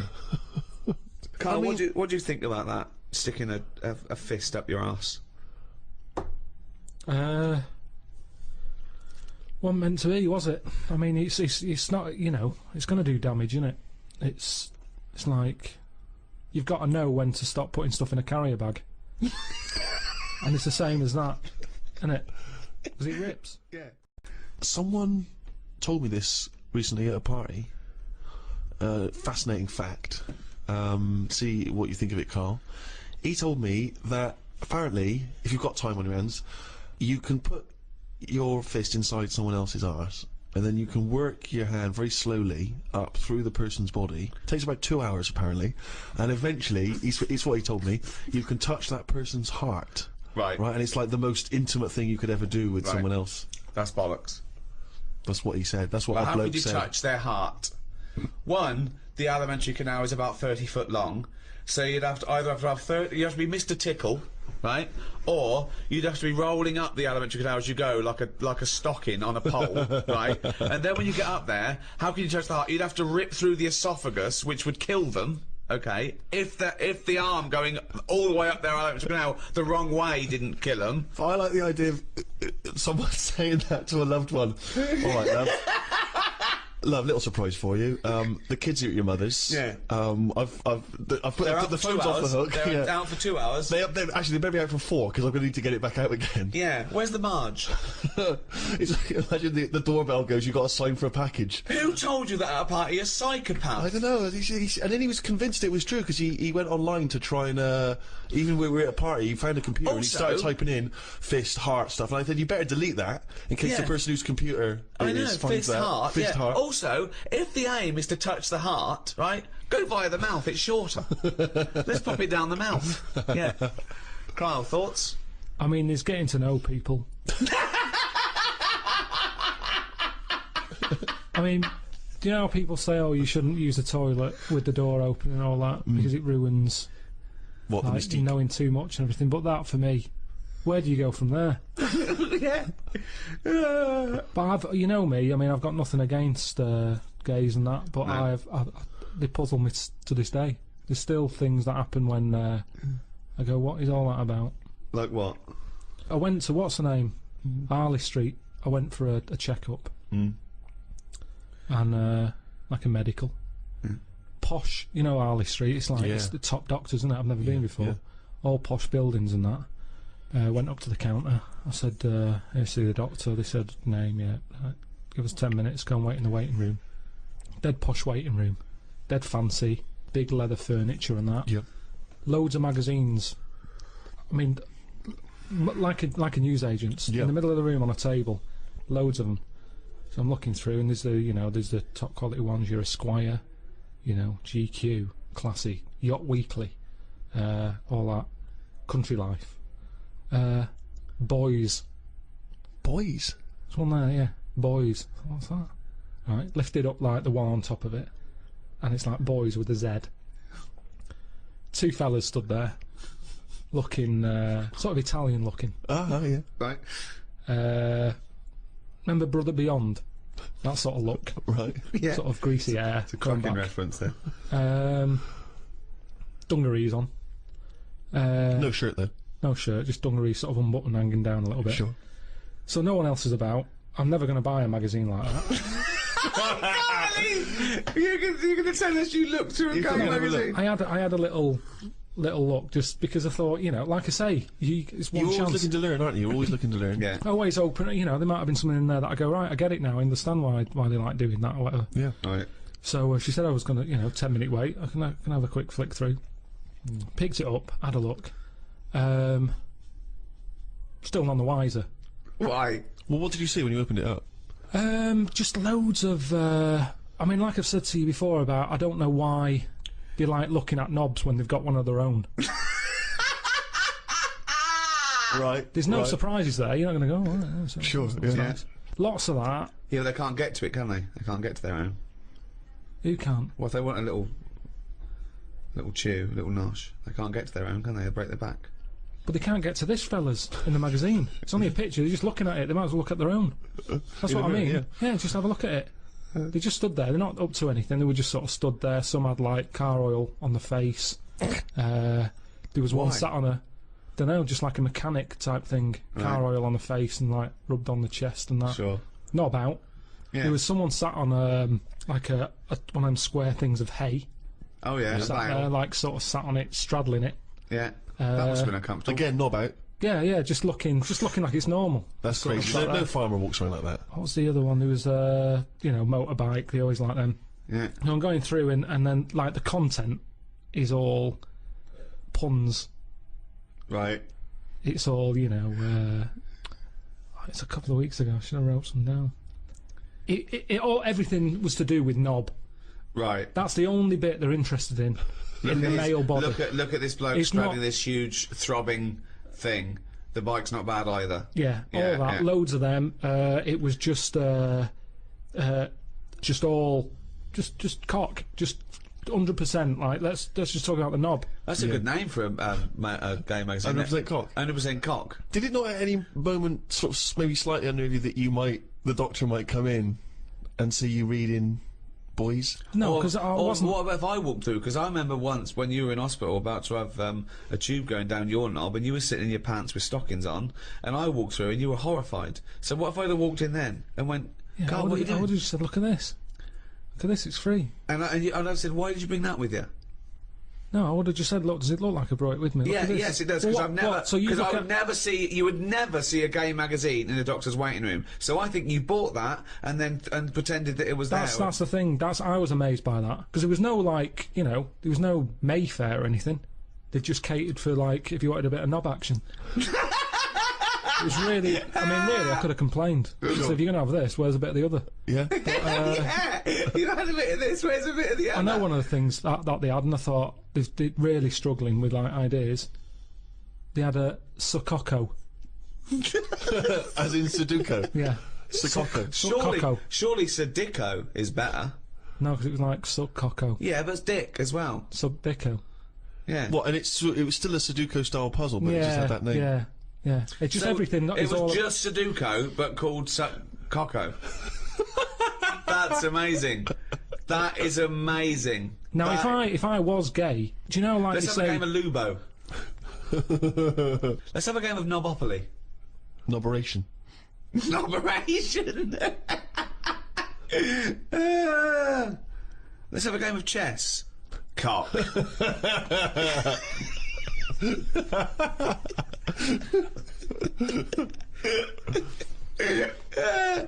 Let's have a game of fuckaroo. Well, that works for either sex. Yeah, that's true. That's how we spend our Okay then, Christmases. fuck a poo. Oh, God.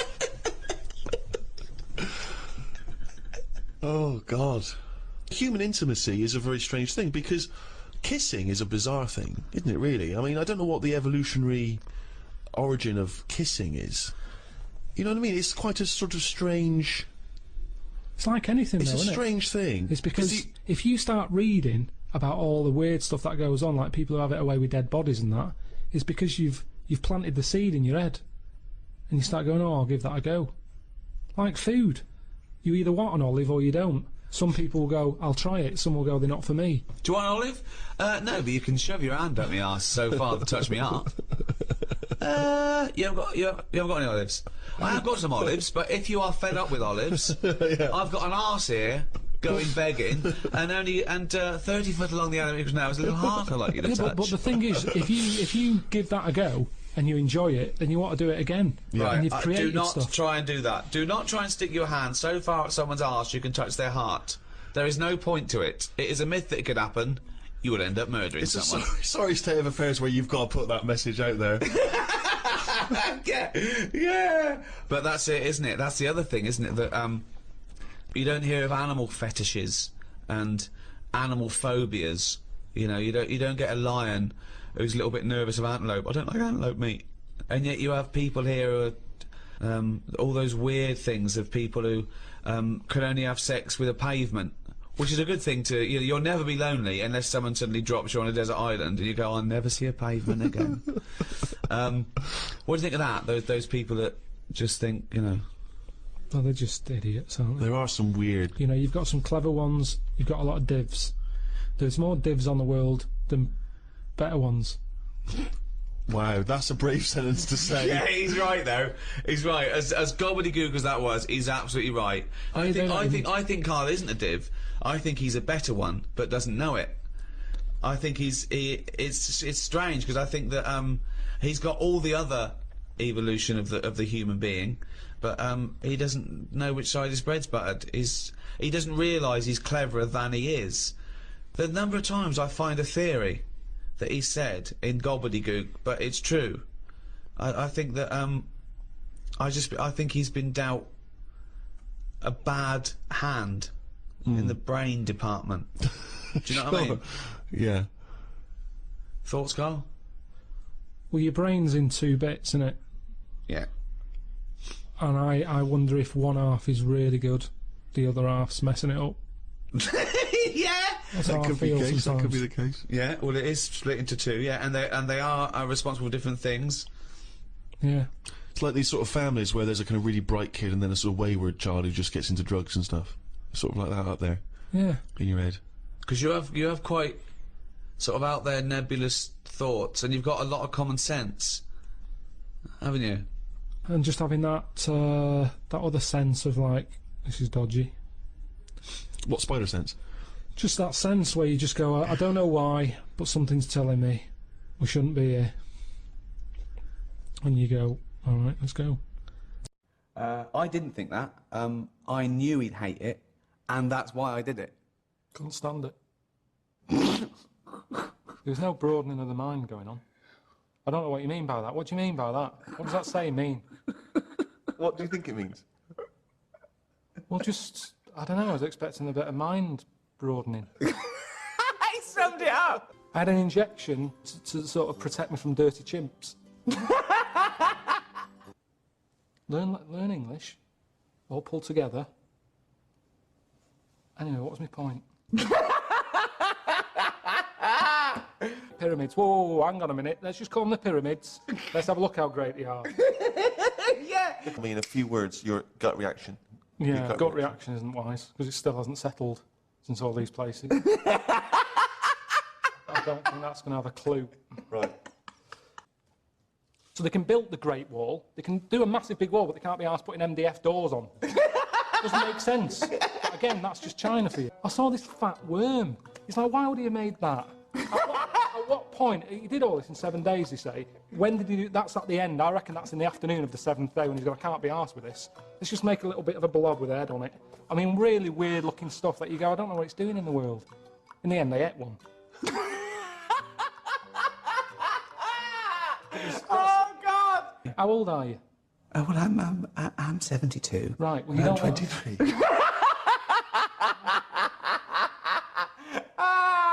Oh, to be quite honest, I thought it'd be a bit more virile. Even though he's 23, his penis is actually 102. Why did he have that put on?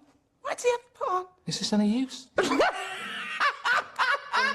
don't know what this is. It reminds me of the globe. That's where we got the idea from, wasn't it? To send him around the world. Well, China. It's the greyest place I've ever seen. I don't know why anyone would go, oh, that's look at the grey there, let's see it in HD, it's even greyer. How grey? I don't understand. China, dreadful. That's China! That's summed up! No, nothing wants your penis. You'd be surprised.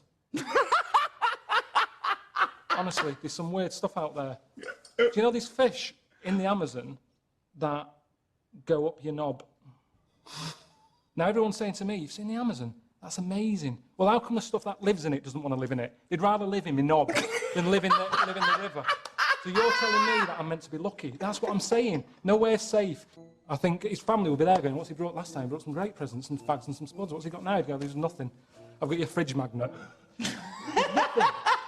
I didn't bring anything back. I very rarely brought anything back as a little memento. Did you bring Suzanne, your girlfriend, back anything from these trips? Yeah, I got her like a turtle like you blow into its arse and it makes a tune, but she hasn't played with that.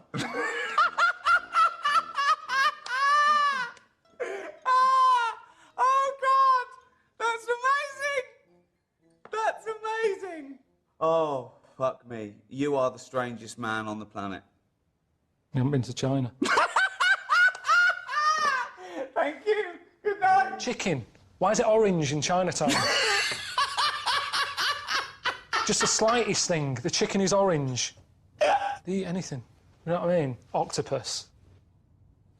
Toad. He just made that one up. No, their alphabet's not like ours. Theirs are like someone testing out a biro. Everything's... There's no logic to anything that they do. Everything that we've done, they've gone, right, we're going to do it weirder. That's how it comes across. I'll just give Suzanne some No, flowers. because she'd be going, oh, aye, what's been going on? If I built her that, she'd be going, what's been going on? Are they the oldest thing on the world? It's like a pylon to them, that. You get sick of it. It's accessible by an 11-hour trek through the mountains. Well, that's not accessible, is it? That's true. Delivery drivers moan at me, just because I'm on the second floor. So if you're up there, they're going to have a right whinge on to get to. You can see this ball achingly dull series. You must get a twinge and go, oh. I always get emails from people going, are you coming out next week? I don't know. I don't know. You don't know. What are you talking like that for, Carl? How's Suzanne? I'm not with her anymore. Sorry. If you're not happy looking a knob in the face, there's something wrong. You should be comfortable with it. Just there you It's a go. good rule of thumb. So... Some bollocks on a stick. What are you doing? And you go, he's got a head like elephant.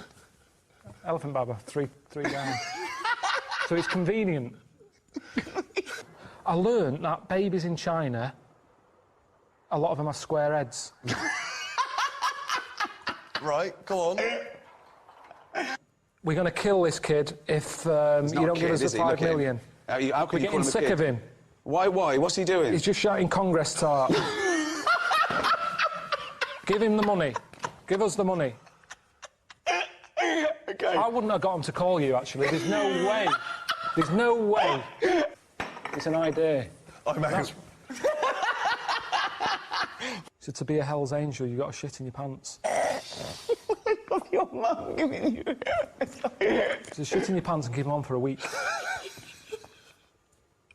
So, yeah, my dad said me Auntie Nora could have joined then. But, One of my first disappointments with football, I was 10 years old, okay, and one of the teachers was in charge of the football team, my junior school, and I went down to Tatty's. It was a shop in Reading with my mum. So it's white socks, black shorts, white shirt. Got those. Knocked on his door. I said, I've got my kit. He went with the trials yesterday. You've missed it. That was it for a year. Right? Next year, when the trials, got the trials, okay? He was going, everyone, I want to give it 100%, right? Really try hard, really try hard. He's watching people play, right? I made sure that every time I ran by him, I was out of breath. Like, really, every time I ran by him, he sort of looked at me, I think, yeah, right. Came to it, he said, the team is this, I'm left out, right? He went past me, and he went, you've clearly got asthma. So you didn't make that team either? Yeah, and I didn't, and I vowed that day, never try hard at anything. Yeah, well, you've certainly kept that up. Yeah. What's your thoughts on that, Karl? Do you play sport at school? a little bit, but it was never taken seriously at school anyway. It was, I think the PE teacher was a geography teacher as well. So it's like, you know, what does he know?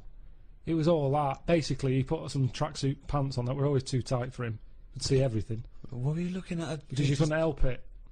It was in the days when clothing was tight as it is, and then it was like lycra tracky bottoms. Oh, right. And everyone used to say, look at the state of that. But like stealing sausages from it was ridiculous, ridiculous. So he didn't know what he was doing anyway. If anything, it was dangerous because he didn't know what was the capability of a 10-year-old kid's body. Right. He put you through loads of stuff. Right. He didn't like me anyway because I wasn't that good. If you're not that good, teachers don't like you. I thought you'd be pretty good. I wasn't interested. That's the thing. I did relay and I got done for swearing. Got whacked on the arse with a baton. Hold on, why were you swearing in relay? When did that come into it? When did you need to swear in relay? You're running round, don't they? Because the lads wouldn't slow down, so I couldn't pass it on. So I sort of said, "Fucking slow down," and he heard me, and then went mental at me. But yeah, so it was never. I mean, Darren Campbell, the athlete, I've told you, I don't know that I was involved in his training. No, didn't know about this. Yeah, Darren Campbell, I think he won a gold medal. Didn't he used to push you around in a bath or something? Oh, it's not less than the summer wine. It was in my go-kart. Right. And it was a motorised go-kart, and you had to like pick it up at the back run with it at speed and then dropped the wheels down, the engine kicked in. But hold on though, that means you always needed 2 people to get you going on a go-kart. No, one. He did it. Well, where were you? Sat in it. Well, then you did need 2 then to get it going. What are you on about? I was sat in it. Yeah. He picks it up, runs with it, Yeah. drops it down, wheels start, engine starts, off I go. But what would you have done without him? Well, I couldn't have done it. So you do need 2 people then for this motor Well, race one to go. person. I'm sat in it. Yeah, but counting you, it's 2 people needed. Yeah. Fuck me. Jesus Well, Christ. what's so bad about that? Well, how can you have a play with yourself then? And you go kart. Sorry, this was part of his official Olympic training. No, but I just feel like that was part of his early training, Right. which is the important bit in any, job or. Well, no, we walking should life. explain. People don't know. He was the bloke who used to push the bobsleigh in the Winter Olympics, wasn't he, for the England team? No, he was a runner Well, how is that part of his training then? Pushing a fucking go-kart? What was he doing? because it's running. But he's running about a yard. No, sometimes more than that, quite a lot, and it's just, God, what do you want? It's Darren Campbell pushing me go-kart. Yeah, but you seem to be taking half the credit for his gold medal. All you've done is sat on your arse, you lazy twat. I just kind of think he was at the age where it's important. He could have made a decision not to go into it at that point, and I think he was never keen to get in the go-kart. Yeah. He was always keen to push it, and I used to let him. Now, if I said, no, I don't want you pushing me go-kart, who knows? I'm just saying I was there at the start. Doing nothing. Providing nothing. Sitting on your arse. Sitting around. Well, letting someone else all do right, it. what athletes have you helped? Well, I didn't know this was let's do a podcast about athletes we've helped. You've not helped him, Karl. I'd have come prepared. I bet if he ever did a book, an autobiography, he'd go, the early years, Darren Campbell. Now, I want to know if he has done an autobiography, because we're going to be looking this up. I remember the training I'm making a note of that In for all the next weather. time we do anything. round at Pilkington's, Darren Campbell pushing a go-kart. pushing bald You weren't bald then, were you? No, Had Didn't lovely have- little hair of a no. Chinaman. Didn't have orangey very good hair. twat in crap cheap wasn't. go-kart. 120 quid it was. You know how many paper rounds that is? What I like when you're watching football on the television is if it goes to a close-up of a footballer, it's just kick the ball out, missed the goal, it's gone for a free kick or whatever. If you stay on any footballer for more than 10 seconds, they will either swear or gob. Yeah. Yeah. I mean, that's a fact. Oh, yeah. I've never needed to gob that much. I don't care how knackered I am, I'm never gobbing like that. It's weird though. The other week, I just sat in the garden, slavering, just to see if it would ever run out. And it's amazing. I don't know where it all comes from. What is the That's strangest? extraordinary. That's amazing. Just to see if it would run so out. now he's got to the point in his life where, as a hobby or a pastime, or just to count down the minutes before he dies, Yeah. he's sat in the garden Creating sputum. slavering to see if he'd ever run out. I mean, that's But amazing. where's it all Karl. come from? Well, you create it, don't you? But from what? I'm always getting done for not drinking enough water. Salivary glands. But it's amazing. Honestly, I just sat like that with my head forward and just let it drip. Wow. me! So Suzanne That comes is into the garden like and all an she sees is her lobotomy patient. boyfriend sat like something from One Flew Over the Cuckoo's Yeah, Nest. like someone who'd been dribbling. battered around the head with a cricket bat. No, she was Did reading something. you She answer was back sat to there. a dictator? Yeah. What did he do? Battered me. But You've got a trench up your arse as well. Yeah, that makes me slather. no, just sat there. What a fucking That's mom. extraordinary. What a div you are. And I just had my head there, and it continuously. I think I got bored of it before it stopped. Oh God! I have never heard anything like this. Oh God! I need a second opinion. Wanker. It's unbelievable. He just sat there with his head down, slavering, letting it just. That's You extraordinary. weren't even sort of like gobbing. You would No, just just let him. letting it sort of drop. So You've got nothing else going on in your life, but you've got time to do this. So your brain Wasn't even engaged. How long were you there for? I tell you what, no joking, probably a good 15 minutes.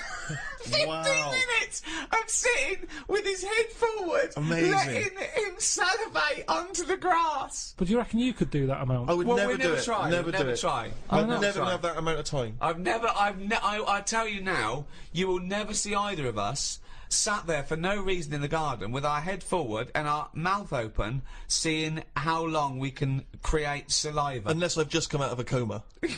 yeah, or a gas attack. Yeah. No, I have a lot of. I'm sort of goes unlimited. That's a great new dance duo. And please welcome to the stage. It's Goz Unlimited. Amazing.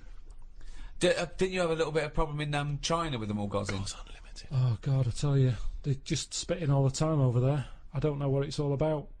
All the time, that noise of that continuously, everywhere you look. That good sort of footballer ball of gob that they spit and it kind of flies a couple of... I can't do it. I've tried. I can never do it. Yeah. If I try and spit, it just dribbles down my shirt. I don't That's know why amazing. I can't do it. That's amazing. I've tried in the What past you because it used do- to be cool. I remember when I was a kid, you'd hang around outside the spa. What you've got to do is you've got to sit in a chair in the garden, just put your head Fucking forward practice, and yeah. open your mouth and just let the you know, the all comes out. And you'll probably get bored after about 15 minutes if you're a fucking moron.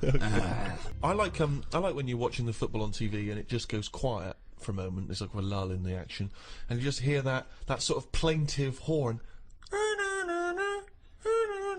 Yeah. Come on, England. Come on, England. I just find it's so kind of mournful. It's sort of, and it's just the fact that someone's taken the effort to take it. I don't know what instrument that is. Is it a trumpet or is it just? It never sounds as elegant as a trumpet. I don't know. Maybe Just some it's- kind of horn. It's sort of it's reminiscent of like battle though, isn't it? Yeah. Like there was you know you had all the cannons and everyone. Then there was one bloke that just had to walk. One bloke that carried the flag. But it's never triumphant. It's sort of, you imagine you would have it at the funeral of a great footballer. Yeah. Echoing around the stadium. It's just, it always makes me slightly depressed. Although it is safer to be him in a football match than when you're walking into battle. Because if you're the fella with the flag, you're going, well, you're a walking target. Yeah. Everyone can see that. Target practice, And yeah. then they go, so, and even if it's dark, I go, I can't hear it, but I'll just shoot at the sound of that trumpet. Yeah. And no one likes the fucking trumpet. No one's here. Hang on, what's the trumpet? What? What do you mean a trumpet into war? Well, there used to be people that would, you know, carry an instrument that would dun, dun, dun, dun, dun, dun, dun, or you know, What, in a battle? yeah, keep them marching up, keep the morale of the soldiers. Bloke with the flag, bloke with the drum, bloke with the trumpet. I mean, think of this. Ventriloquist? Yeah, the Scots Guard. Yeah, diversity. They'd be, Yeah. they'd be Doing Subo at the backflips. back. Yeah. Subo at the back. I'll Just put her keep. out the front.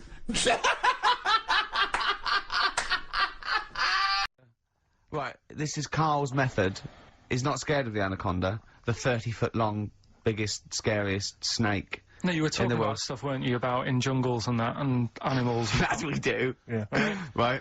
And I remember reading about, say if you're in the jungle and you get tired and you go to sleep, right, and you sort of wake up and you feel something on your leg, and you look down, and it's an anaconda, right? Yes. And it's swallowing your feet, because apparently they always go from the feet up. They never eat you from the head. So Okay. Shall I save these points to the end? Because that's Make a list of the points. Because they always eat head first, because the way the fur goes, where they have to take a capybara or even a rat, they take it from the head But first. make a Sure, point. okay, I'll do Make some notes. Okay, so that's Rick. wrong. We'll come back okay, to this next, later. go on. So they always eat you from the feet. Go on. So they're swallowing your feet, and it said on the website, if you wake up and you see this anaconda doing that, sort of eating away at your feet, don't panic. Don't And panic. I'm don't- just writing this down. Don't panic. Well done. Okay, go on. Don't try and kick it off. Okay. Just let it sort of swallow you, but only up to your knees. Okay. Why not kick it off straight away? Because I think it sort of gets a bit angry, it starts thrashing about, and it can swallow faster, I think. Oh yeah. I'm guessing that bit. Okay.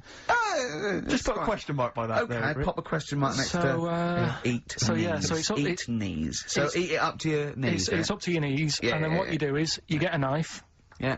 Okay. and you cut And how do you get a knife? Do you walk over to the kitchen? I was going to pop over, get knife. Where's that come from? Get Well, you knife. always have a knife. Okay. Always have a knife, of course you do. Otherwise you're a fool. Always have a knife, okay? Well, come on. Yeah, yeah. If you're going to go into a jungle, Always have a knife. Okay. Always have a knife, yeah. simple. Could I just suggest something? You know, suppose you're wearing combat trousers, and the knife is actually in the trousers by the knee, the sort of pocket by the knee. What happens then? I suppose you could still reach in into the mouth, couldn't you? So anyway, you've got a knife. Let's say you've got a knife. Let's say you've fallen asleep. The anaconda's chewing your feet. You let it eat up to the knees. You've got a knife. What do you do then, Carl? Right. So it's up to your knees, and what you do, you get your knife that you got out of your pocket earlier, and you cut it at the mouth, right? Do you know, like either side of the lips? Right. So you're sort of cutting it in half. Right, like a Chelsea smile. And it can't, yeah, that's right. Yeah. It can't do anything. It wasn't ready for that. It can't move about because it's got, like, your legs in its mouth. Uh-huh. And peel it off and walk away. Okay. My main point, really, is this, Carl. Never will an anaconda or any constrictor, python, boa constrictor, just start eating a sleeping man. He will crush you to death first. That's why they're called constrictors. They're not called gobblers, are they? Or holy swallowers. They're called constrictors. Why would he start eating something? Is that how they take down antelope? Just start chewing their leg? Oh, it's gone off. I'll tell you what, lads. They get together, the snakes got there and said, I'll tell you what, we're losing a lot of prey by just living at their ankles. They're running away. Let's crush them to death first so they can't move, then we can swallow them. You're a fool. So anyway, right, so I was telling him this bit of information because we started a feature last week. Well, week before. Sorry, Carl, can we just go back to the crushing you to death first? Yeah, but... Well, I read it. He's won there. He's beating you there, Rick. Okay. Did it say what to do if it starts crushing you to death first? No. Did it say what to do? Supposing it had this meeting, and it started crushing you, and you woke up and it was actually round your chest. And every time you tried to take a breath and breathed out a little bit, it just tightened its grip, because it can feel that. What'd you do then? You sort of tighten yourself up anyway, because I've read about that. Yeah. If one does start wrapping around you, you sort of make yourself into a ball, first of all, and it'll wrap around you, but it's alright because you're protecting your lungs, so it can't crush you, and then you just sort of shout for help. And you shout for help with this 30-foot snake. Do you know how it works? It gets as tight as it can. It can feel actually as tight as it can, right? With these huge muscles, right? Yep. Right? When you leave a bit of breath out, it tightens again. You won't be that out of breath. You haven't been running anywhere, so you can just go. What? And when do you get the new mouthful of oxygen? Just breathe very slowly, like you do. How? Do you know what breathing is? Do you know what breathing is? It's extending your rib cage, right? Intercostal muscles between the ribs. Contract like that. Okay, making the rib cage expand, which pulls air in through. It's like a bellow. That you can't just breathe via the mind. It's a physical process. It's your rib cage pulling over. Maybe I'm special, but I can do little breaths without my rib cage. Play a record, Steve. Yeah, you're special. I called him a couple of days ago. Of course you did. And I went, it was the weekend. I went, what are you doing? He went, oh, just in Regent's Park and that. I went, what are you doing? He said, just going for. He went, oh, Jesus.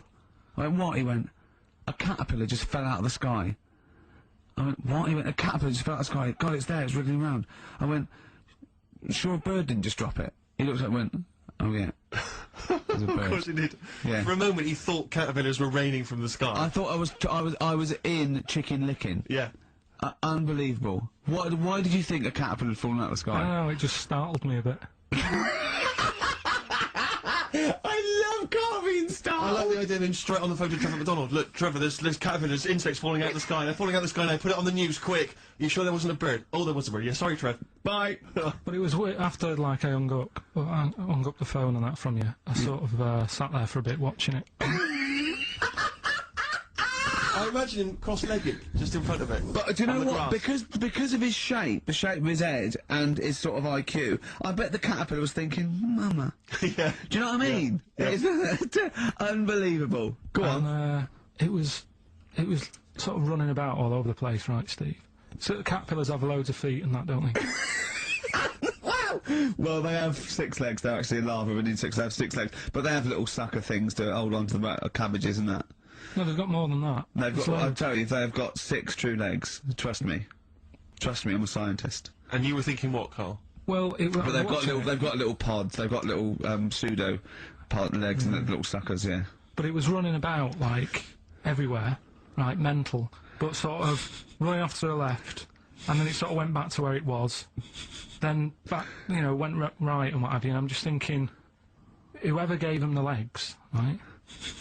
What's the point if they don't know where they're going and that?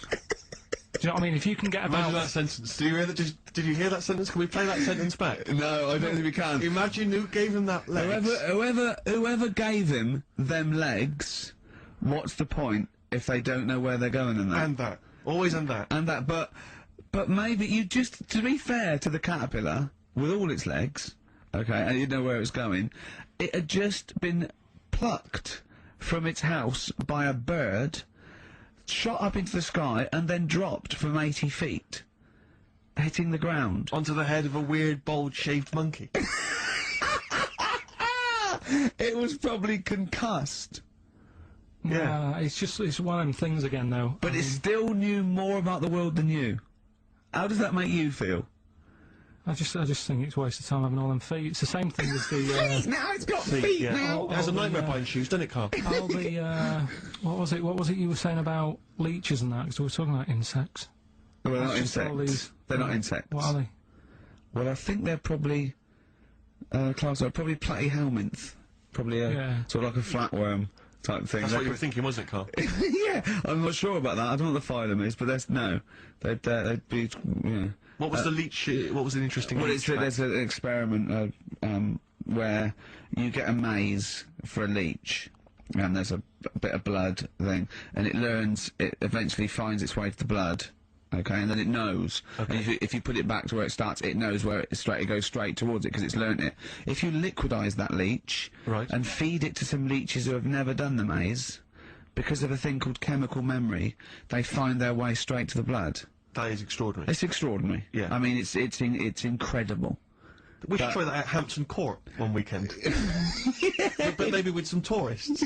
We'll just blend up some tourists.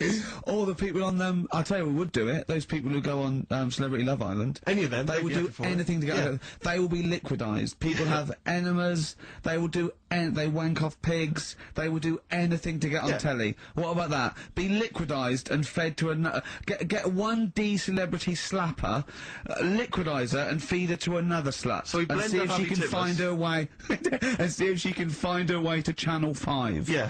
What a brilliant show, hosted by Jimmy Carr. Of course. That'd be amazing. I went, I bet you were quite good at football, weren't you? And I actually thought he looked like quite a natural, you know, I thought he'd be good, he's from the north, and I thought that's all he'd have. You know what I mean? Yes, exactly. And he went, I said, I suppose you're quite good at football, and he turned, the quickest flash, I went, I've scored once, right? He said, and that's because I was being chased by a bee. And I went, save it! Yeah. He went, no, I said, please save it, because I wanted to see that. No, you can continue now. Please tell us the rest of the story. You've scored a goal once Well, you because sort you're being chased by a bee. Yeah, you've done it now, really. I was on the... There must be more to that story, man. I was in the school team. I wasn't that good as a kid at football, to Right. be honest. Mainly down to... I think it's because my dad wasn't into football. Right. I think that's the way it works, and if your dad's into it, then you could be a footballer when you're older, Sure. Yeah. because you're into it. And so I was in the school team because I got on with the other lads. They let me in the team. Popular guy, yeah. Sure. And yeah, I was stood there doing nothing because I didn't really know what to do. I never knew which way I was meant to be shooting. Yeah. Got all that messed up. Yeah, that is a And I just stood there, right, and with my hands behind my back, and something landed on me, on like this part of my thumb. You can't just point, it's radio. It's this bit here. Right, yeah. The The base of fleshy your bit, thumb, the yeah. fleshy bit of the Fleshy thumb, yeah. And I thought, oh, what's that? And I looked down, and Is it it was a a bee. thumb? Oh, it was a bee, yeah. It was a bee on me. So I start running, Yeah. try to get away from it, and bees. Actually, something interesting about bees: more chance of getting stung by a bee in windy weather than any other sort of weather. That's incredible. Anyway, so I'm running away. And he said there was no more. Extraordinary. I've already learned many, many things. You're being chased by the bees. So windy. I'm running. It's on your thumb, is it still on your thumb now? It's sort of gripping onto me like a stag Clever, beetle. clever. I love it. Oh, Or a bee. yeah. So I'm running, and I'm running towards like the goal. Yeah. Oh God! And the ball comes to me, Yes. Wallop, get it in. Brilliant. What happened to the bee there? Did it sting you? They die, don't they? I mean, ultimately it died, sure, but at that particular moment, I did mean, it sting you? this was probably about 20 years ago, so I imagine... No. Once a bee stings So you, did that's it sting Yeah, you? but didn't it sting you? Yeah. Right, that was the question. When did it sting you? When I was playing football. Carl, do you mind me asking, you say you're on the school football team. Was there just 11 boys at your school? Was that how you got in the squad? Listen, Carl. All I mean is, at what point in this story did the bee sting you? Straight away? After or... half time. Play a record. Went into the aquarium. Mental the amount of fish that are knocking about. They keep saying like, sea levels are rising and all this, and it's because the icebergs are melting. It's not to do with the icebergs melting. It's because there's too many fish in it. Do you know what I mean? Get rid of some of the fish, the water will drop. Simple, basic science. The weirdest thing that I saw in there is it's got to be this. Right, look at that little sloth. It's called a sloth, right? Which suggests that it's lazy, and yet we're saving them. Look at it. I mean, the zoo shuts at like 5:30, right? So animals can have a kip. So by rights, that should be awake now. 14 quid a pay to come in here. Look, can't even be bothered opening his eyes. I don't know if it's cruel or not to sort of have him in there. You know what I mean? Look, that one's not stressed out. If you look at it, looks quite happy. So, don't know why they worry about it. It's the same the way people sort of moan about drugs being tested on animals. I sort of think, well, it depends, doesn't it? If the drug's aspirin and the monkey's got a headache, is it tight? Do you know what I mean? I'm always looking on the internet, see what weird stuff's knocking about, because they're always finding new sort of, new creatures and stuff. They've found this spider in the jungle, right? 3 foot long, eats chicken. It's weird, isn't it? See, people moan saying, oh, you shouldn't lock animals up and all the rest of it, but to be honest, I wish it was locked up in there. The idea that that's roaming about in a jungle, get it locked up. And what's weird is, why have they only just found that? 3 foot long, do you know what I mean? How have they missed that? Noah made a bit of an error when, he saved everything. I would have had like a little checklist as they were all getting on. Do you know what I mean? There's someone checking them out, quizzing them. Right. What's getting on here? Right, it's a giraffe. What do they do? Now, right, leave them. Next. Did a bit more research this week. Okay. Found a good story out about a monkey. Right. Tell us about this monkey, Carl. You're going to love this one, Steve, Go on. right? So last week we were talking about how, like, a lad left his family because there was problems at home and that. He went and lived in the wood. He got airy. Right? No. Leave it there, Rick. We haven't got time to go into Right, it. so... That's what happened. And that's what happened. He lived with the monkeys. He went airy. That's Anyway, what happened. That's what happened. Looked into some other stuff about, like, airy kids and all that. Yeah. Came across this story about a bloke, right, who worked in a zoo. Oh, dear. Right? So... Trouble's brewing. Loving his job and that, but it's quite a lonely sort of job because you don't see many people. You're just dealing with animals all the time, right? So anyway, he gets a bit pally with a monkey because it's the closest thing to a human. Well, that ape is. Right. Yeah, but you can't really go that close to apes. Well, They're dangerous. what do you mean? What type was it? Do you Just mean it was let a him tell the Was it story. a chimpanzee? I reckon it was a chimp. Yeah. Yeah. It Oh, was you a don't chimp. even know, so It that's was a an chimp. ape. It was a Okay. chimp. Yeah, but it doesn't matter, does So it? he It's a gets story. pally with him. Right, so he gets pally with What, him. do they and go on there's- holiday together? Well, no, I mean, it starts On the off. pool together. Starts off just checking each other out and probably sharing lunch and that together. Yeah. Right. Anyway, this goes on for a while. They're getting on well and that, and then after a while, right, the monkey starts sort of imitating him a bit more and sort of walking upright. Oh God. Yeah. Right. So he thinks, oh, that's a bit weird. Anyway, they get on really better and what have you. So he thinks he could live at home with me. This Yeah. because we're getting on the storm. Yeah. Right. So he takes him home, and before Is you this know the it, beginning of Beneath the Planet of the Apes? I think it is. I think you've seen this on video. I'm worried, because he's already imitating you and they're moving in together. I'm thinking it's maybe a bit like single white female. Single white zookeeper. Oh, brilliant. right. So Go on. anyway, So it's moving in, and it's getting used to sort of the normal human life. It's having a cup of tea in the morning. Yeah. PG tips. As a it finishes the day off with a dear. Finishes the day off with what? He with does, a he little doesn't have brandy. to move a piano at one point, does he? Finishes the day off with a little brandy. Yeah. He pours himself. Is he wearing a smoking jacket? I'll tell you what, Carl. You're Listen, a maniac, listen, mate. no, this is why it attracted me. It's amazing, right? So he's having his brandy and that, loving his life. Next thing you know, he sort of I don't know if he loses it or he gets shaved, but the top half of his body is hairless, right? Apart from his head, right? So he's got a nice. So it's the opposite of the kid. Well, Yeah. this is what Well, I'm saying. that would happen. Right? Well, hang on, but so you don't know if You he don't was even shaved know. or if it How was did it say? Then the hairless. What? I'll bring it in for you, the story, and then you All right, can well, see if okay, I've gone keep going, wrong. keep going, keep So going. anyway, so this is going on, and he's having a great life. Then the zookeeper starts getting a bit annoyed because he's having a better life than the zookeeper. The zookeeper's in the zoo. This is such So the rubbish. zookeeper's still got to do a day's work. The monkey's at home, he's partying. Well, he's it gets got his to a other point when he chipmates says round. there's no point you coming in to the zoo because the whole reason of you being there was because you're being kept there. Right. And he didn't want to bring the memories back, so he said, you stay at home. So You are you're talking such. Just let him finish. God, I don't know if I can sit here and listen to this drivel. Let me. I'm fascinated. it's It nearly sounds over anyway, amazing. right? It sounds extraordinary. Carl. So he's walking up, right? He's having a tea in the morning, finishing the day off with brandy. Gets a bit out of hand. Only tries it on with the zookeeper's wife.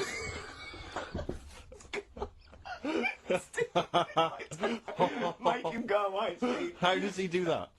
Well, because he's around humans a lot, he becomes a bit of a charmer. And But what is it that he could do to seduce her? Pick fleas out of her? he didn't say. He's but, built. He was built. Yeah, it's well done. so Listen. what about What do you mean? What about it, Carl? It's obviously not true.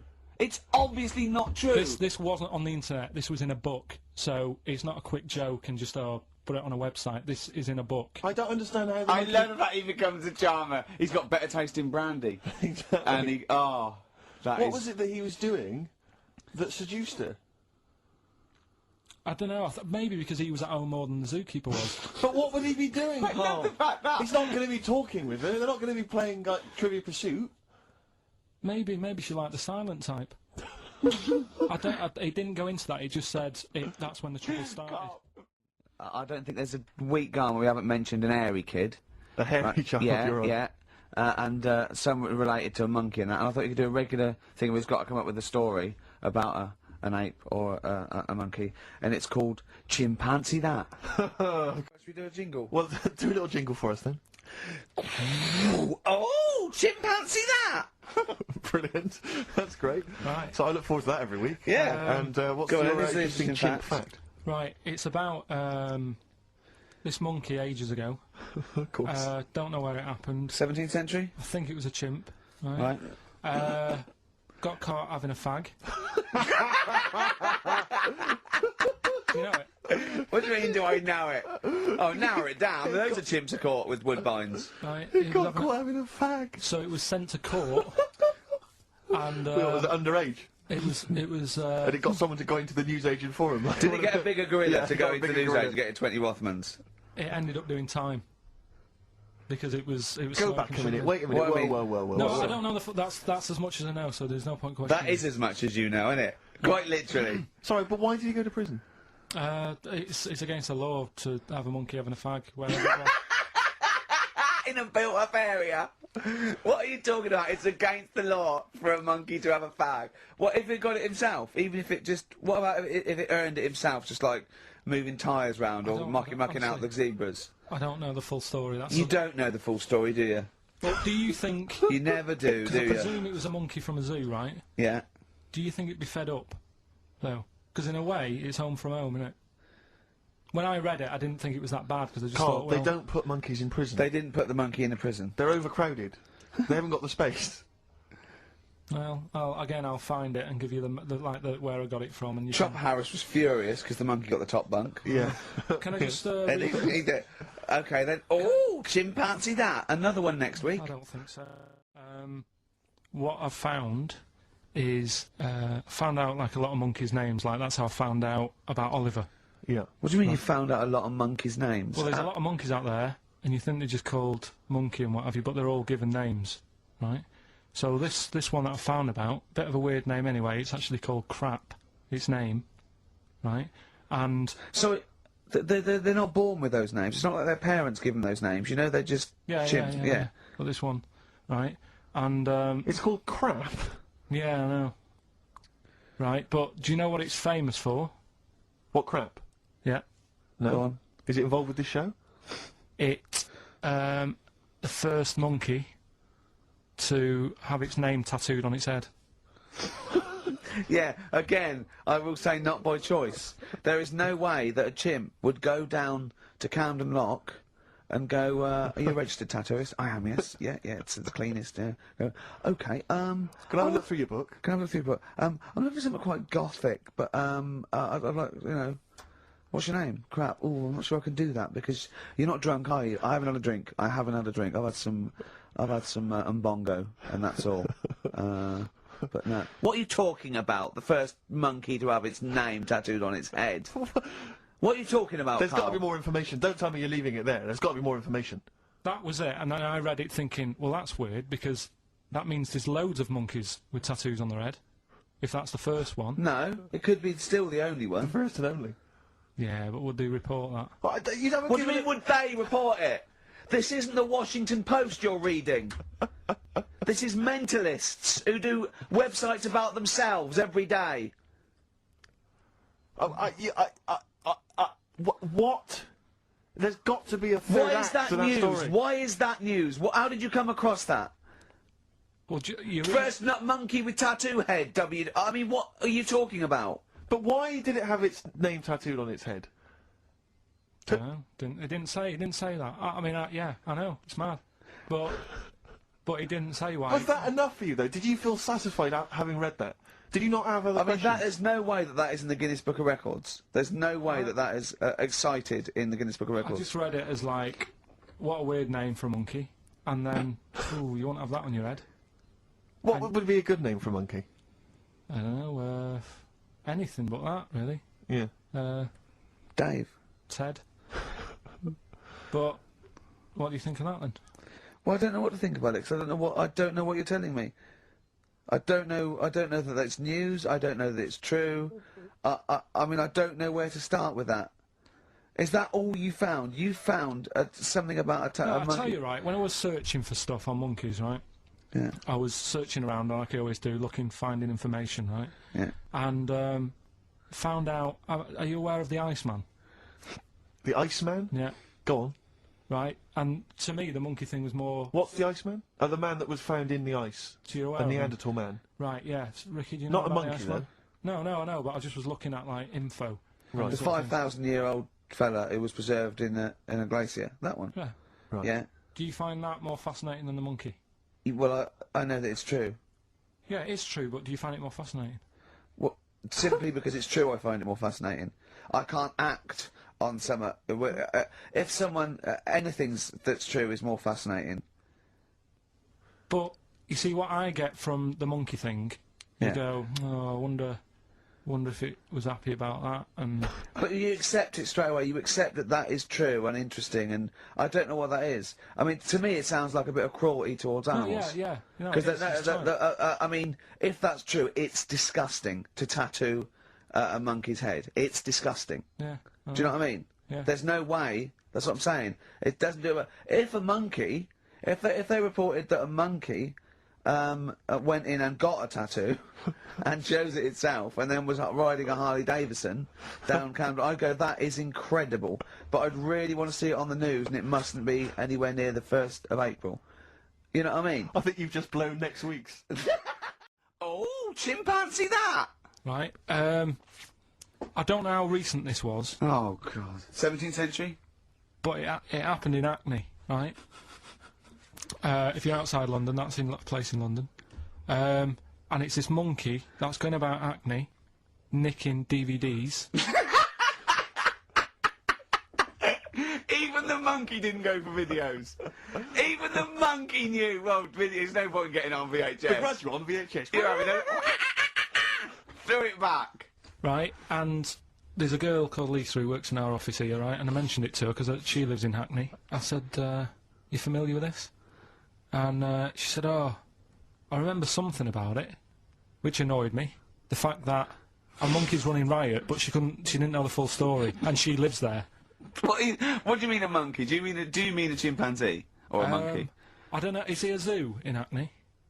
Is there a zoo there? I don't know what sort it was, but it was like. Is there a zoo in Hackney? I don't know. That's what I was asking.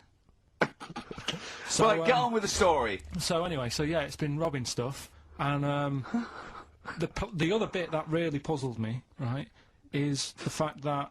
And you're not easily puzzled by monkey news? They took fingerprints. What do you think about that? Well, they took fingerprints, presumably because they didn't know it was a monkey to start with. No, they did. They saw it, nicking stuff, and they said, get fingerprints. So that means there's more than just one doing it. I'm gonna have a heart attack. He had to fax them to Interpol. Yeah. We know that is, It's Brian the monkey. Yeah. Yeah. So sorry, I don't understand. He was stealing DVDs, specifically DVDs. DVDs, I think it said watches and stuff. What, breaking into homes? Yeah, in Hackney. Maybe. Are you sure it wasn't a kid with a mask on? No, seriously. How was he breaking into homes? They're good, Up the drain pipe. They're good, aren't they? They're good, aren't they? But how would they do that? So is that the news? Well, how much do you want? Is that monkey news? For this week. Well, I don't know that it's true. Again, I've got nothing. There was other stuff. There was another story that I found about a monkey, but I would like to know from someone in Hackney do you know what I mean? And I missed that one on Crime Watch, which would have been good, right? But there was another story about one that kept getting on buses, not paying its fare. Not paying its fare. And just sat in a corner reading the paper. Reading the paper, Carl. You're an idiot. But that wasn't in London. You're an idiot. That was in America. It wouldn't read the paper. Why would it read the paper? Because it was its way of sort of going, oh, well, if I'm reading something, maybe the inspector... the inspector will notice my hairy hands. There's a monkey in India, right, on a railway station, waiting for the train. Oh, don't mess about, because I've got to get through it quick. There's monkeys sat there, and this robber nicks somebody's handbag or something, goes running off down the platform, the police are chasing them, monkey steps in, trips the fella up, pins him down, police come and arrest the fella. Monkeys that can talk, they've worked out, they've got about 534 different words that they're using to, like, have a chat about stuff. More than you. Yeah, what do they chat about then? Just, you know, things that monkeys are worrying about. Just, you know, where do you get that from? You know. Who does your hair? You going out with her again, are you? Yeah. Oh, yeah. So, have you seen that, Sorry, you can't just leave that. No, I'm just intrigued. I'm just intrigued to know what else. Is there any... No, I mean, that were they discussing the humanity? Did you see that programme on Channel 5? Yeah. He can walk upright. Yeah. Good, but I mean, did you see how well do you mean he they was? taught them? They taught themselves this language? Yeah. Where is this? In the wild, is it? Not sign language. It's but in some jungle somewhere. They found these monkeys. He heard some explorer was over there, cutting through the woods and that. And he heard his name, and he thought, "That's what he went. What do you want, Ronnie?" It wasn't me. I didn't say. Yeah. I didn't say, "Oh, it's Snodgrass. Where'd you get that gun?" Yeah, exactly. Well, it's only me and you here. Yeah. It's weird, isn't it? No. Do we need them out of the way? Yeah, do we need them out of the way? Yeah, just let's explain it again. If you're new, I'm sort of on a bit of a mission to find out. You know, we've got a lot of animals and insects in the world and stuff. Yeah. Do we need them all? It still amuses me. So we've found out we've got to keep jellyfish. We've done octopus. She said we've got to keep them. This week, snails. Do we need them? Just doing some research, right? I'm sort of working my way through different creatures and insects and stuff that's on the planet. Yeah. Right? And finding out if we need them or not. Right? Yeah. Do you know much about snails? Well, sea snails? Well, yeah. Snails in general. I don't know much about snails, land snails. I know a bit about sea snails, like whelks, top shells, that sort of thing. Would you say they're important? What sort of sense do you mean by important? Say if we had to sort of get rid of some animals and insects and that because we're running out of room. Right. Do you know what I mean? Because I'll tell you what I know about some snails. I don't know if this applies to sea snails as well. I mean, I called you today because a lot of other places are shut. Yeah. Right? So, I know they like to eat stamps, apparently. The glue on stamps. They love it, right? Right. Apparently a lot of letters and stuff aren't getting to where they're meant to be getting because snails are crawling into letterboxes and eating the stamps. That obviously doesn't apply to the sea ones, but that's a problem they're causing. All right. Were you aware of that? No, I didn't know No? that. Bet you're glad you answered the phone today. Right? They love beer, Beer, yeah, who doesn't? and also, I don't know if this is right, but I heard that they sleep for 13 years, or can do. Right, I wouldn't know if they can sleep for 13 years or not, but I think sea snails are pretty important. Yeah, they do quite a good job in the sea. They graze on algae and they provide food for other animals. I mean, you can say that about any fish, you know, or any animal. Why do they exist? Would you be upset if, you know, someone said, we're getting rid of them? Oh yeah. You would be? They're an animal, you know. I wouldn't. Forget being like favouritism and all that I get for them, right? There'll be other things knocking around you can sort of spend your time looking after. You'll still have a job, don't be worrying about that. Because I'm not going to get rid of all the fish. Jellyfish need looking after, so you're safe. Yeah. But do we need them? Come on, there's loads of people saying, come on, we've got to move on through the animals, and you're holding them up saying, well, I want to keep them. Well, who's saying we need to? That just sounds a bit crazy to me. Just imagine. Do you know what I mean? And they would come to you because you work in an aquarium, so they'd be asking for your advice. Right. And you're slowing it down. Well, they asked for my advice, and I'm giving it to them. So, you know, that's what I think, anyway. Yeah, but snails, you know, I mean, like I say, they drink beer and that, you know. What do they do apart from some food for a whelk? They were around. Their descendants were around a lot longer than we have been. Yeah, they've been around a long time, but what have they done? Well, they survived that long, so they must be doing something pretty good. Well, apparently they sleep for 13 years, so really, even though they've been around for ages... I think that sounds a bit... I don't think they sleep for 13 years. Not all of them, just the tired ones. So, snails, do we need them? Well, yeah, I just think they've got to, just as, you know, it's not for us to say, do we need them or not, we can't. So you think we should keep them? Yeah, definitely. Carl, I'm proud of you.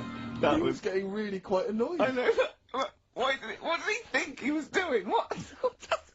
I don't know what you tell these people. I mean, you don't get their permission to play this out, do you?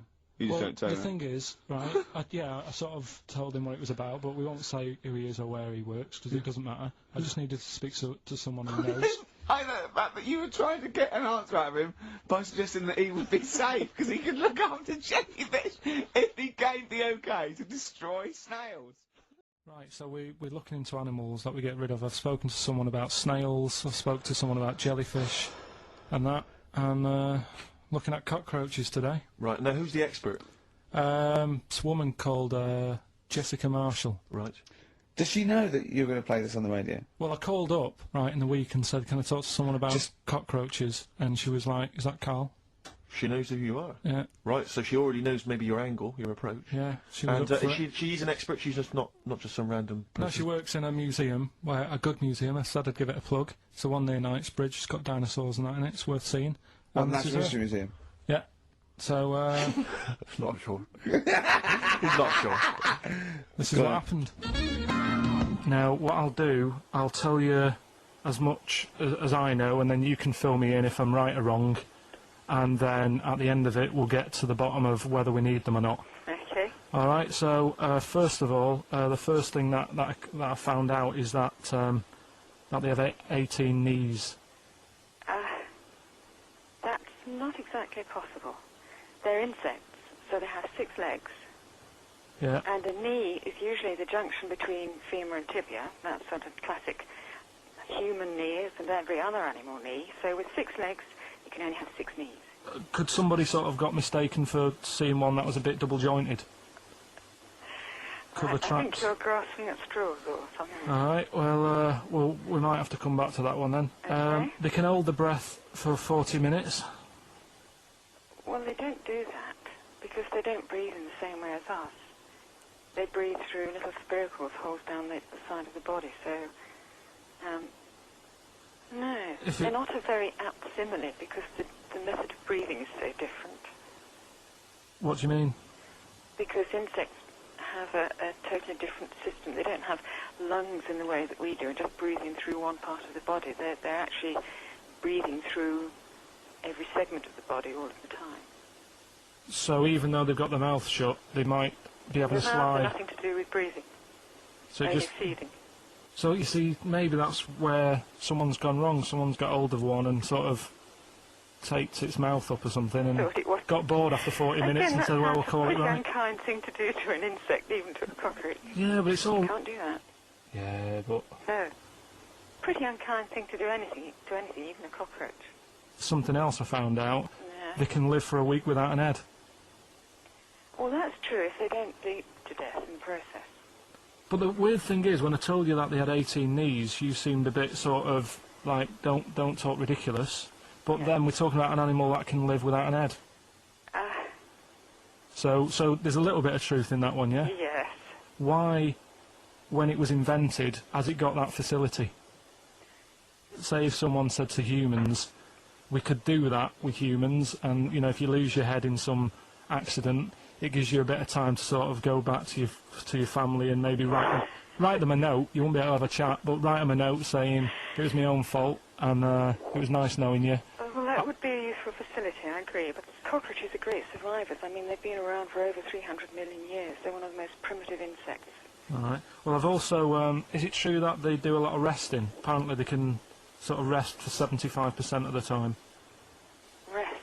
Yeah, they just sit about doing nothing. It's probably true of a vast proportion of the world's fauna.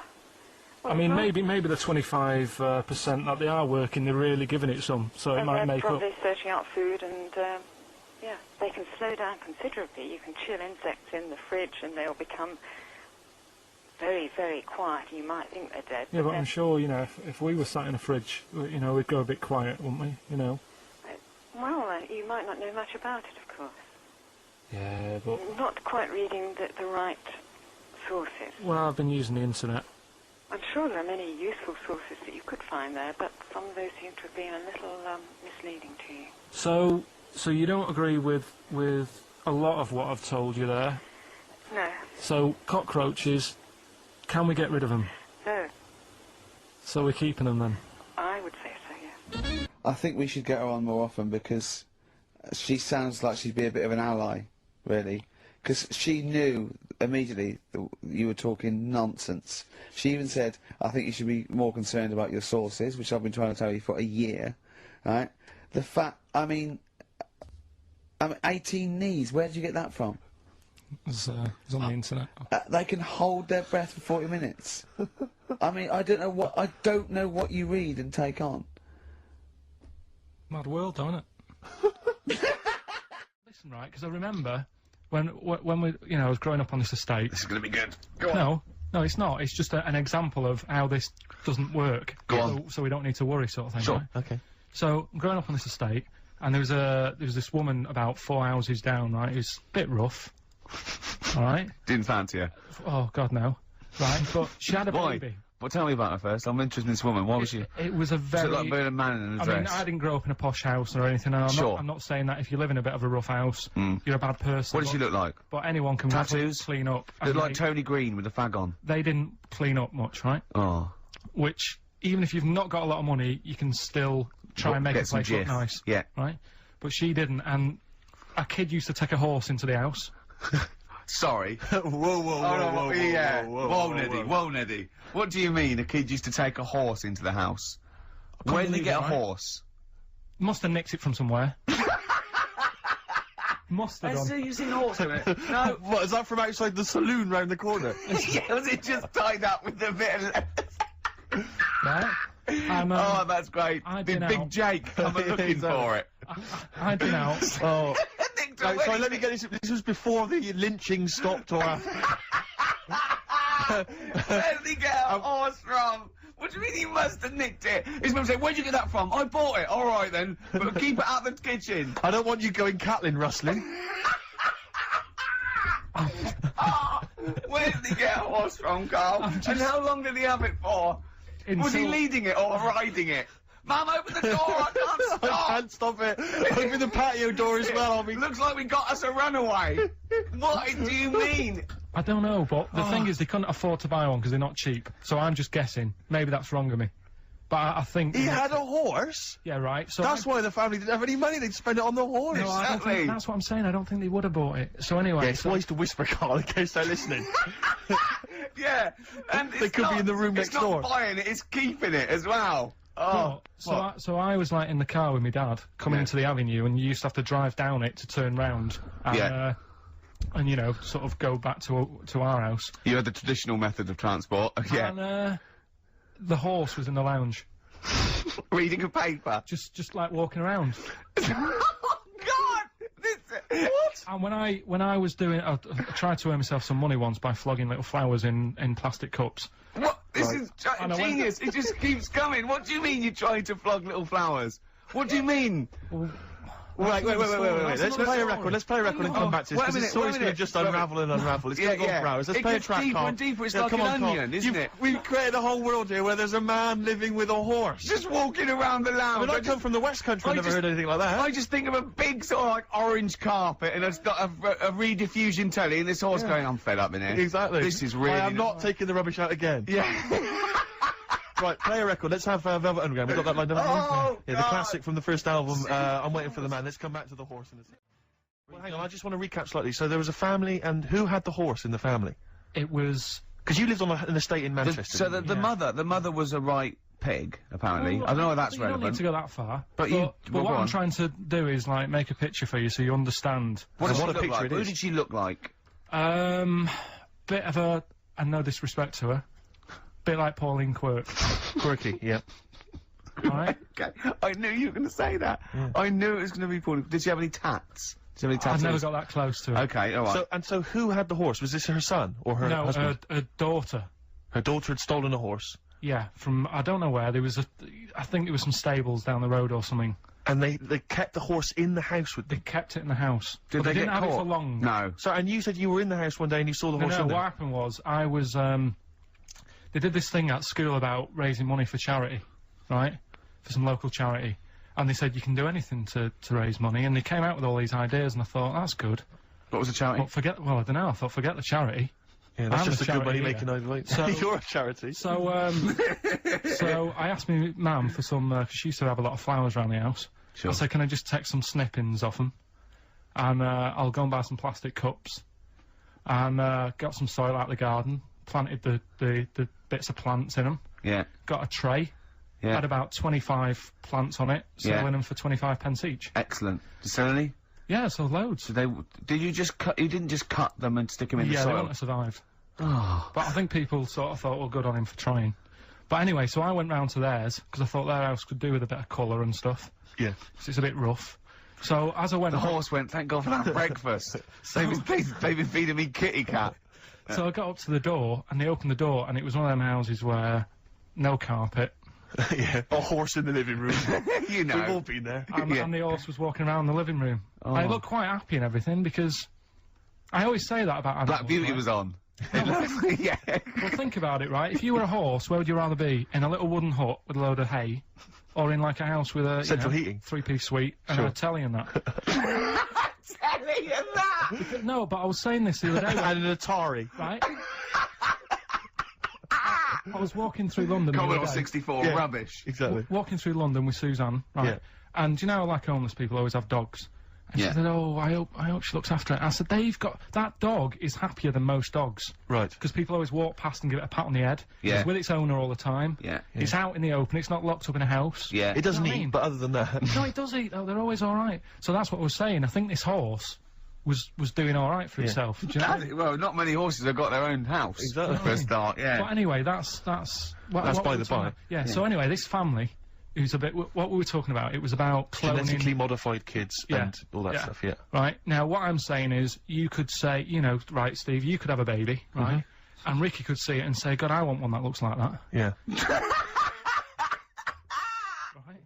When I was about 13, 14, I once tried to improve the animal kingdom by making the hardest animal ever, the most perfect animal.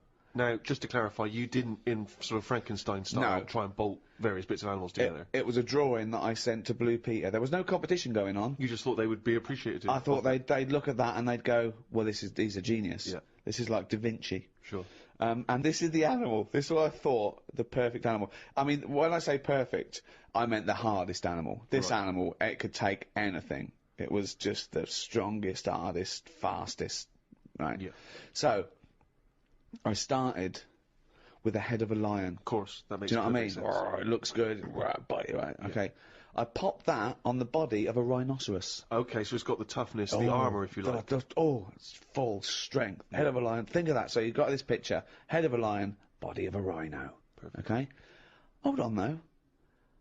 Pop some arms on it. The front arms were the arms of a gorilla. The arms of a gorilla. So it okay. could punch, grip, it could make stuff. The lion, I mean, that's where the lion falls down, because it can't make stuff. Sure. It can't climb, you know. So, okay then, wait a minute. You think that's got enough weaponry? Sounds like it. No. Pop on the tail of a giant scorpion. A giant scorpion? Yeah, yeah. So a scorpion that's the size of a rhinoceros? Exactly, so the tail was as long as that rhino. So now this is a scary animal. Yeah. And this is where the animal fell down. I thought, right, legs. Well, the fastest animal is the cheetah. Cheetah. Popped on 4 cheetah legs. 4 cheetah legs. It would have collapsed. Crushed under It the would have weight of the collapsed rhinoceros. immediately. So, Yeah.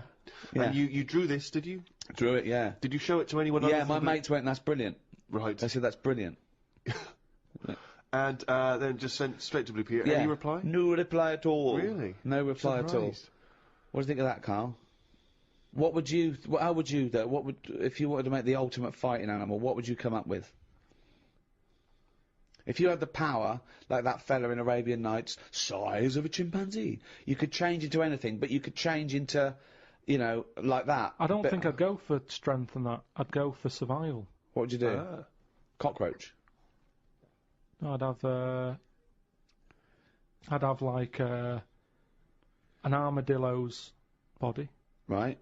Okay. So that's as big as you can be now, then. So you can't really pop on a lion's head because it'd just lay there going, I can't fucking move. All right. I'd have head of an owl. Right. The head of an owl? Yeah. Why? Come on. Why? What does that bring to the table? The head's there to sort of make it look friendly to the make it human friendly. race. So Okay. because if you look half decent to the human race, they'll look after you. Right. That's the way it works. Yeah. Isn't it? With Okay. a cat and a dog and all that. Okay. So the owl makes it look nice. Right. I'd have. I wouldn't have legs. I'd go for like the slug juice. What do you mean? So now you're a really slow-moving, legless armadillo with the head of an owl. Slithering along. How Yeah. is that going to be friendly? They'll see the beautiful face, but then they'll be terrified by the sludge. No, because the head's that nice that they'll forgo the sludge. But hold on though. But wait a minute. So it's got this thing that's stuck, right, going at 0.1 miles an hour, with a going hoo, right? You come over, you kick the head off. How is this No, a because the survival? head can go into the thing like a tortoise. Can it? Yeah, of course it can. Into the armadillo body. Well, no, an armadillo doesn't do that. It just curls up into a No, ball. this isn't an armadillo, is it? So it's Why has it got the sludge? Why is that Because so what attractive? I'm thinking is an armadillo. They're good when they're on their feet. Flip them, they get stuck, like a tortoise. Right. Slug stuff keeps it down. So if anything attacks it, it's like a limpet or one of them things that can. Why lock have a the stuff. limpet then? But it can't get any. How it can barely move. It can Just hardly go and get just anywhere. go and kick it. What do you mean it can't get Well, how anywhere? can it escape from danger? It's going to move very rubbish. slowly. No, because What, that's the it'll worst lock animal. itself in. It'll lock itself in. Yeah, and then I just scoop it up on the You sand. can't scoop it up. It locks itself in if it's in danger. I'd give it peacock feathers. This is the worst animal Why I've has it got ever peacock heard. feathers? Again, it's just It's just the so worst animal I've ever heard. Why has it got peacock feathers? threatening. It looks more threatening. It That's do- what what, peacock that's the feathers do. least threatening thing, peacock feathers. It's like Danny LaRue coming at you. There's Yeah. nothing remotely scary about peacock Yeah, feathers. to humans, but Yeah. the humans won't be harming it because they like the owl head. People will like to have these things in the garden. They eat lettuce. They eat lettuce. Why has it got a beak? They eat lettuce. He's telling them what it's going to eat now. The owl's going, fuck that, I want a mouse. I love the fact that he's based what it eats on the fact that how it moves a bit like a slug. Yeah. Let it eat lettuce. It moves that, and let it eat lettuce. Like I said, it's not that weird if that existed. If that was normal, that when you went out to empty your bin, there was one of them sliding up the wall. you wouldn't even double take. It'd just be like, oh, there's the owl head peacock feathered thing. I don't know why it's climbing walls in an effort to find lettuce. Yeah, why is it climbing up that wall? Because that's the only way it can see properly. Because its head's coming out like that. So even though you've designed this animal, now you're even extending its limitations. Well, it's mainly made as to be on walls. 'Cause what else is living on walls? Oh, God! Oh, fucking hell! What a useless animal that is! Karl, I mean. But nature chucks up odd things, doesn't it? Don't. Why are we starting on this again? No, I'm just saying that is nature. Now and again, you'll get stuff that. Oh, was he looking at you? Yeah. Was he really? Look at his fucking head. Look at his stupid round fucking orangey head and Why aren't you a freak? You've got a little bald head. We're not meant to be bald. Well, I was, I think. That's the thing. That's what nature's done. You see, I didn't do anything with my hair when I had hair. I didn't style it, I didn't do anything with it, and it probably thought, what am I doing here? Whereas people who love their hair, and they comb it and have different styles and look after it, they have hair for ages. Nonsense, absolute nonsense. Well, you're saying absolute nonsense. Well, it's a little bit weird then, isn't it? And that's what happens with old people. Once they lose their, will to live, once they lose the job, they get old. What's my purpose? What am I doing here? And it's like nature goes, you're not needed, and they die. Maybe that's what happened with the dodo. What's it doing? It can't fly. Its wings are useless. Eat it. Tastes horrible.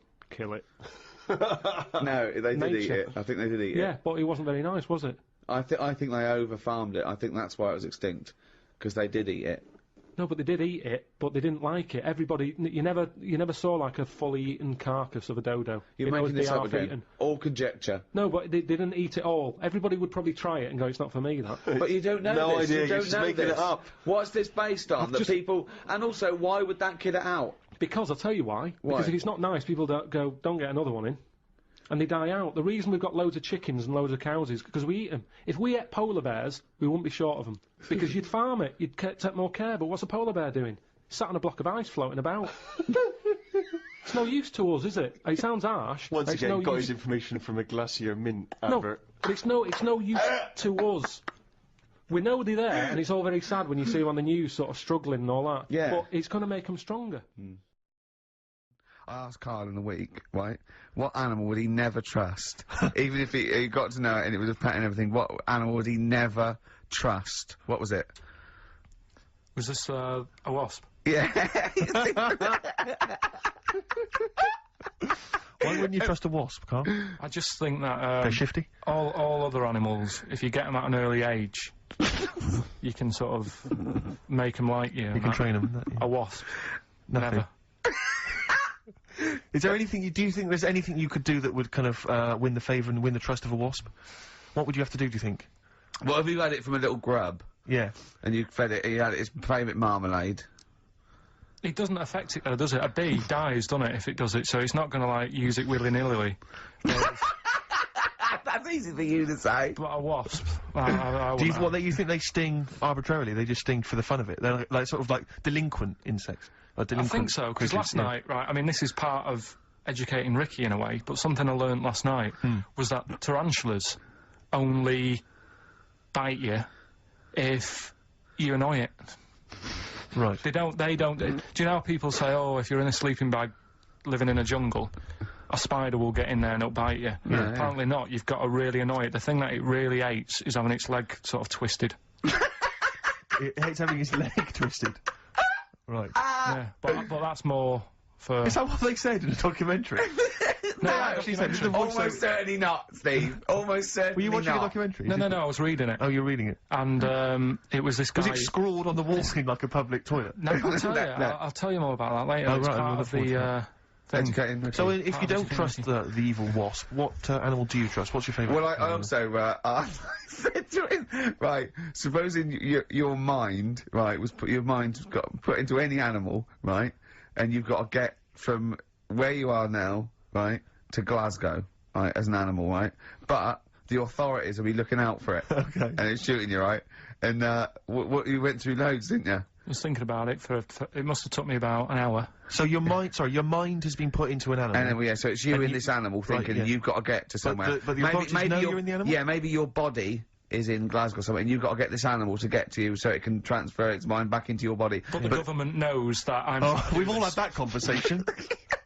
So the government's going, Karl can't have his own brain back. I only have it with Karl, don't I, these conversations. Go on, yeah. So you're on the way. So think about it. You think about it just for a second. So let's recap.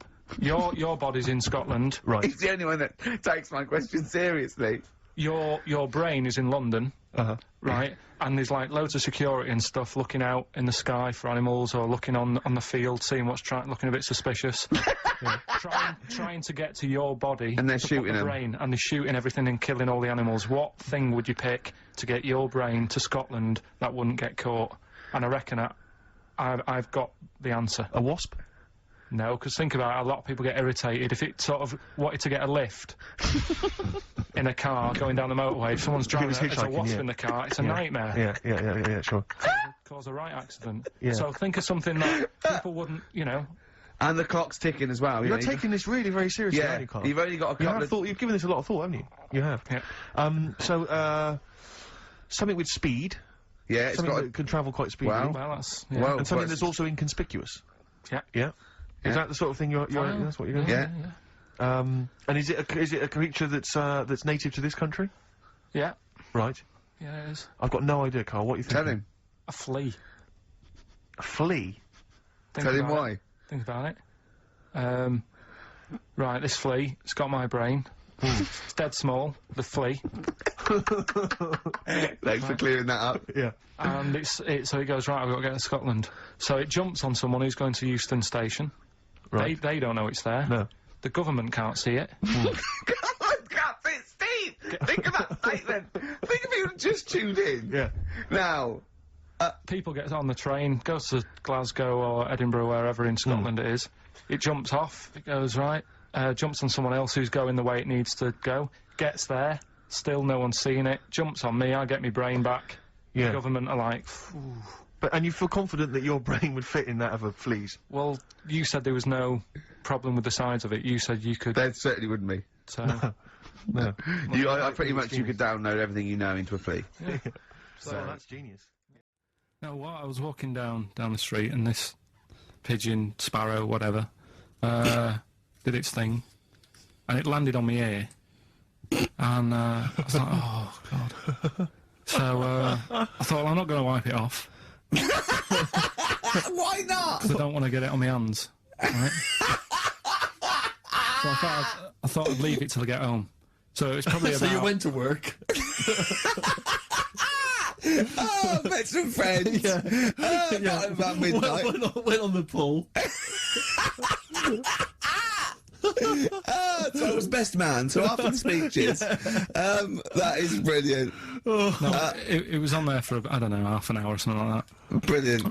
Get home and get Did it not kind of slowly ooze down your neck? No, it was fairly hard. Right. And, sort of corroded my ear. What are you talking about? Why did you leave it there, though? Why not just wipe it off with something? I can walk round with... Pop in a newsagent and buy some tissues. But then I'd look stupid.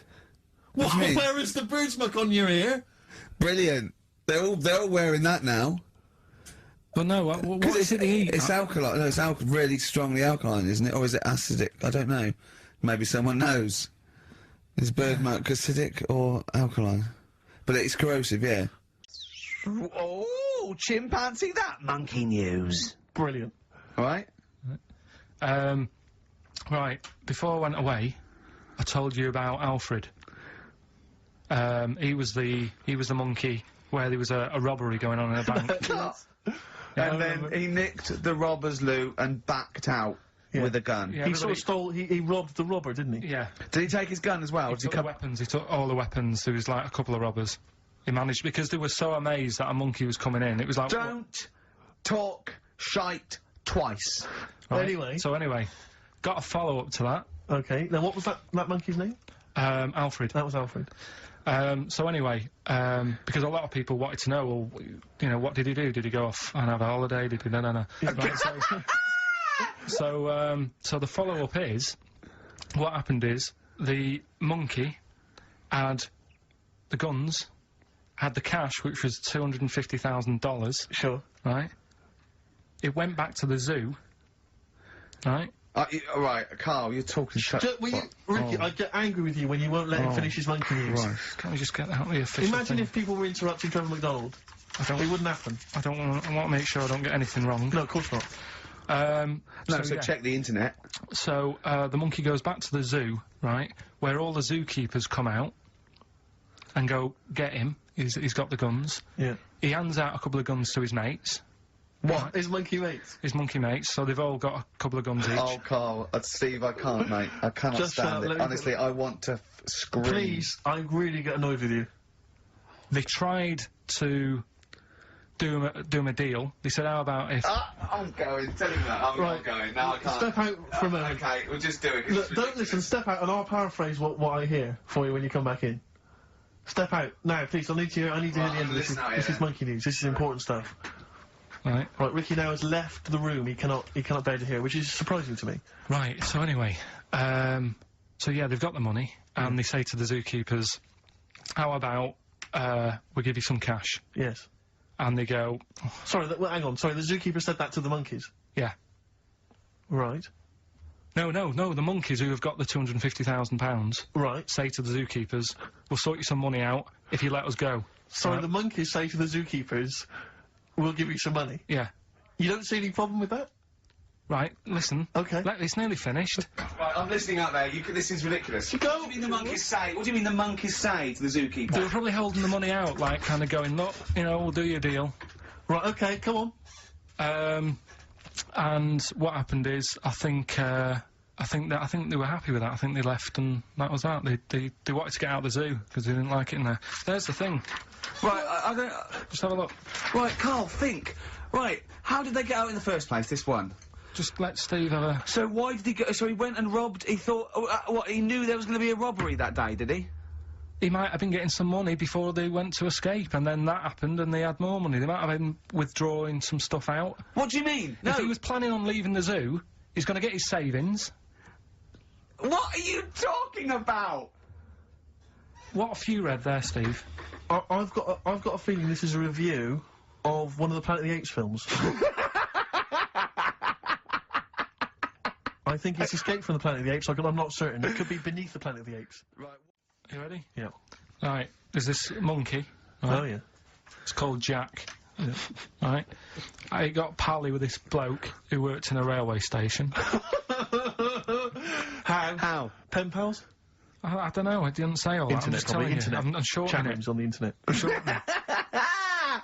So, anyway, he's helping him out all the time. It's this fella's job, right, to, sort of make sure it's safe for the trains to come in, that sort of thing, right? But he's always working on his own, so he's got his mate Jack in with him, right, this little monkey. Yeah. And, you know, they're having a good time. They share lunch together and stuff like that. Anyway, it gets to a point when the fella whose job it is, right, starts getting old, and Jack, the monkey, starts getting more involved. Presumably this is a chimpanzee as opposed to a monkey, you mean? When you say monkey, it's generic term, you mean chimps usually, don't you? Yeah. Go on then. So, you know, he's clocking the fella doing his job, and he's thinking, I can do this, right, the monkey. I love it. Yeah. He's helping out, he's pulling down the levers and stuff, so the train's sort of coming on the right lines. Sure, yeah. He's clocking it, he sticks his head out the little window, see the trains coming and that. I have British Rhino listening. Yeah. Right? In the end... Oh, yeah. The fella whose job it is, he lost a leg for some reason, couldn't work anymore. Lovely. Gave Jack the job. Yes. Right. Okay. The railway company are happy with that. I'm sure they interviewed a number of people, but he was the best monkey for the job. And that's good, isn't it? Well, it's not true. Right, once again. Well, it's not true. Don't hand Steve a piece of paper that someone put on the internet who is probably a bigger mentalist than you. That's not proof. It's not true. At no point did a railway company give a chimpanzee the job of signalman. It was ages ago. What? It's Steve, when was it? It was Before- like before 18, trains, 19, probably. like Well, so. it's in the 1880s. Yeah. According to this piece of paper, which is what you've based your Monkey News on. Now, of course, I think ITN and a lot of the news channels, they tend to get lots of independent confirmation of their news before they give it out as fact. But you've got an email from someone, so let's assume that's real. It says, for this, Jack was officially put on the railway payroll, earning 2 cents per day and have half a bottle of beer on Saturday. That's what we pay you, isn't it, Carl? He doesn't even get the beer. Oh, dear, he's not allowed to drink, are you? Someone emailed in, actually, and said, Carl, some years ago, did you die? And they took your face and transplanted it onto that of a chimpanzee. It would make a lot of sense. I've never seen you. He always has t-shirts right done up and long sleeve. I bet he's hairy under there. Yeah. I bet you are hairy because you have to shave right up to your eyes. You're one of them, aren't you? And I can see the growth, and it comes out the top there. Are you really hairy underneath? Pretty hairy. Are you really? Well, what's up with that? You're a humanity, aren't you? That's why you're fascinated with them, and why your IQ is sort of about 80. I think you might be. I don't mean there was any. I think it was a genetic sort of throwback. Well, you're pretty hairy. Look at your arms. Bit of Monkey News that's been sent in. Right. Gareth in Catford. Right. Good work, Gary. Basically, it's about this monkey Oh, yeah. Oh yeah. in the jungle. Yeah. It's got a gig at an hairdresser's. What are you talking about? What are you talking about? What are you talking about? It's got itself a nice little job going in an hairdresser's. As what? It gets people sitting down, and what it does before the people have their hair cut, that it sort of sits there, and it goes through people's hair, makes sure it's clean, and people are loving it.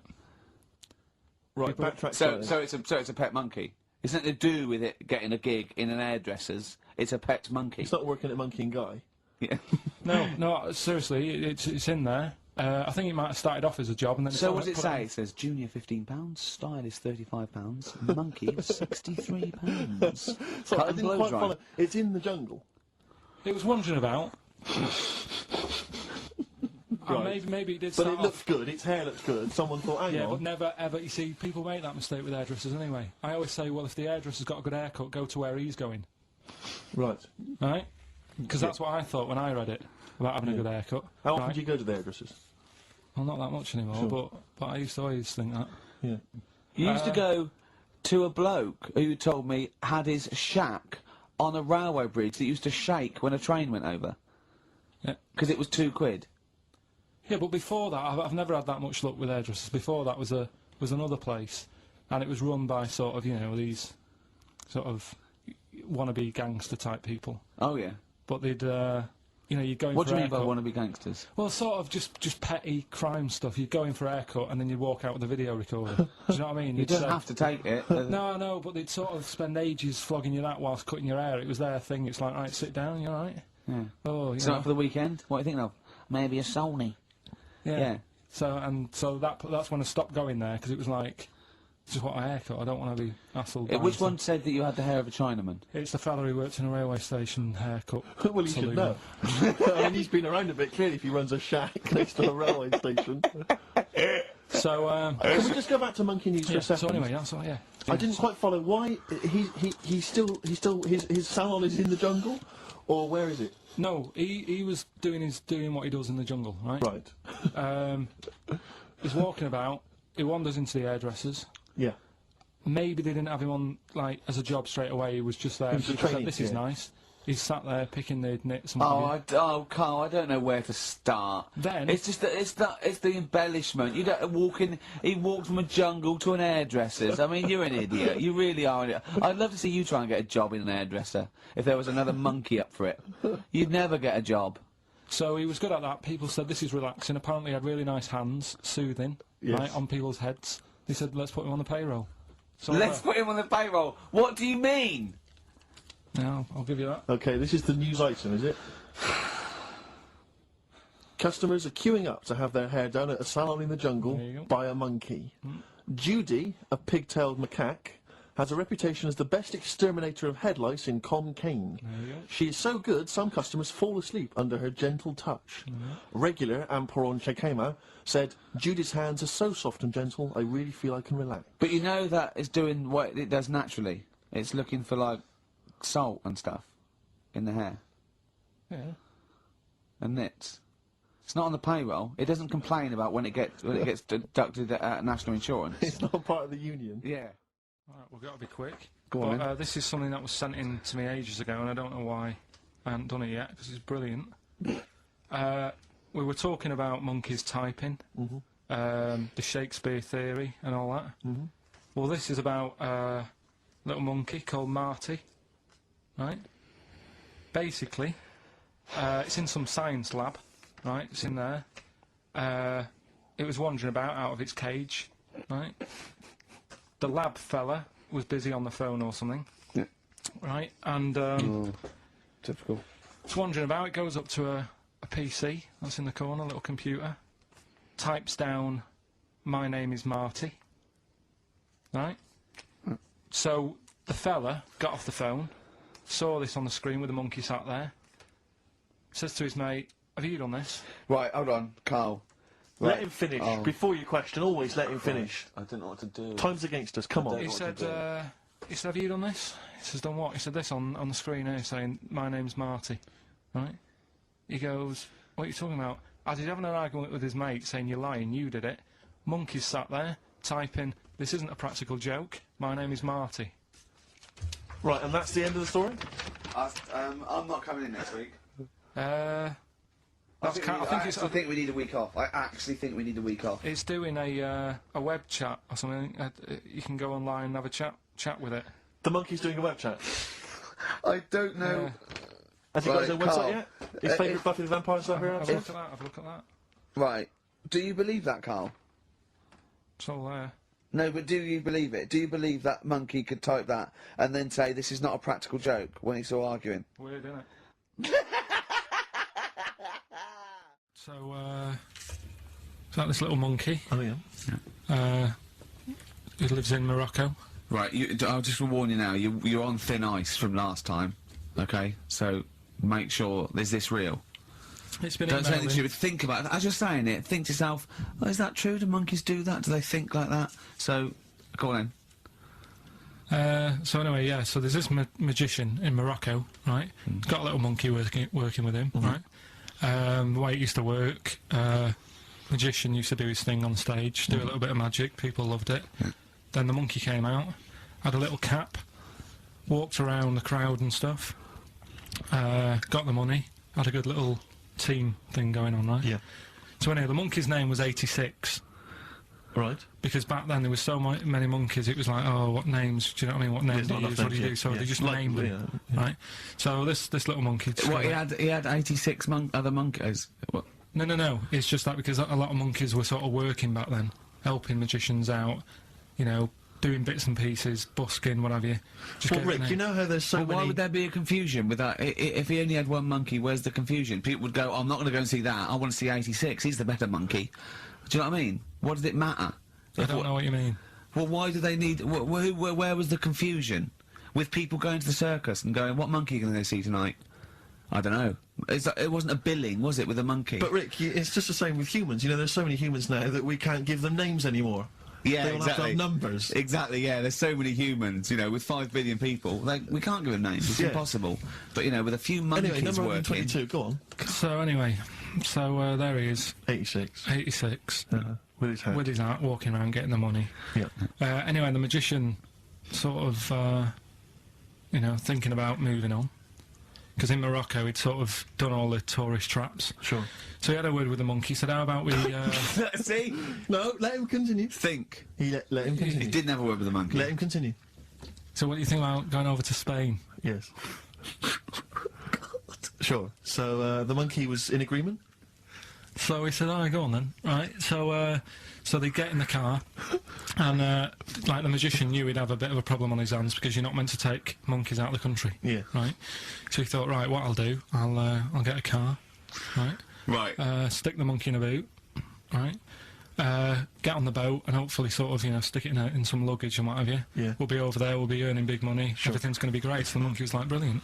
So they get in the car, they're on the way to the boat, and pull over at a petrol station. And just before filling it up, he opens up the boot and he goes, "You all right in there?" And it's like, yeah, it's sound. So he leaves the boot open so it can breathe and get a bit of fresh air whilst it's filling up. Goes in to pay the money. Yep. Pays the money, goes, I'm just paying for the... Right, this monkey is not going to drive away in that car, or we're never doing this feature again. Carl, what happens? What's number 86 up to? So... 86. So, That's the ending, isn't it? That's the story. Come on, let Carl finish the story. It better not be. Brilliant. You're going to love it. Right, so he's in the petrol station, and he's going, right, I'll pay for pump 4. And the fella says, what are you talking about? Pump 4, isn't that a monkey? No. Sometimes I use numbers for monkeys, sometimes I use... No, I mean pump 4. Sure. So he says, what are you talking about? There's no car at pump 4. Right. Keep going. Sticks his head out of the door. Yeah. The monkey's giving it some. Went over to Spain on its own. Steve, I don't know what to do. Well, hang on, let's just get a couple of the facts right here. Right, what do you mean, couple of the facts, right? There are no facts. So, number 86... Number 86 drove... He drove to Spain. You are... honestly, Carl, you must know. It was an automatic. Right. How Carl, did you must know that is shit. There is no way a monkey... Mad, that's the thing with this He gets feature, stopped though. at customs. It's mental. How did he get through customs, Carl? Has he got a passport? No, he was sneaking about because he didn't have a passport. So he parked and then snuck through. Do you want the facts? Let me see it. Little monkey... I think it lives in Asia. Right. There's loads of them live in Asia. Might just be travelling, but yeah. And something they found out, I don't know if they've got it right, and that's why I want to bring it up. Apparently, it's the mammal, right, that's got sort of the pointiest eyes. Eyes that pop out of their head. Steve.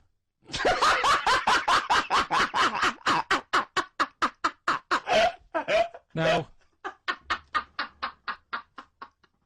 the thing is, right, I thought that's interesting. Yeah.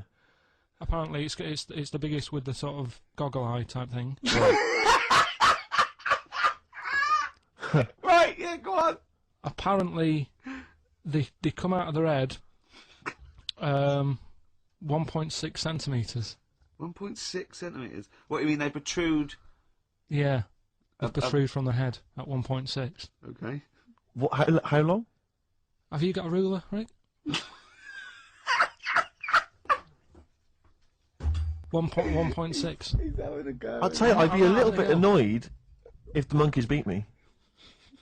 Well, I don't think it has. That's what I'm hoping. Is there anything we can... I mean, what's 1.6? Oh, can you... It's about... Drop your trousers. It's, about 3/4 of an inch. What do you think? I don't know. Have they got it right, or what? Maybe I should come down to Monkey World with you next week. So anyway, so that's not the monkey news, that's just something that cropped up. And I do know once, when we were playing pool in the office, I think Lucy was your partner. Yeah. It was me and Ash versus you and Lucy. And you were having trouble because his glasses kept slipping down. So Lucy pushed his glasses up his nose, but the glasses touched his eye. Do you remember that? Yeah.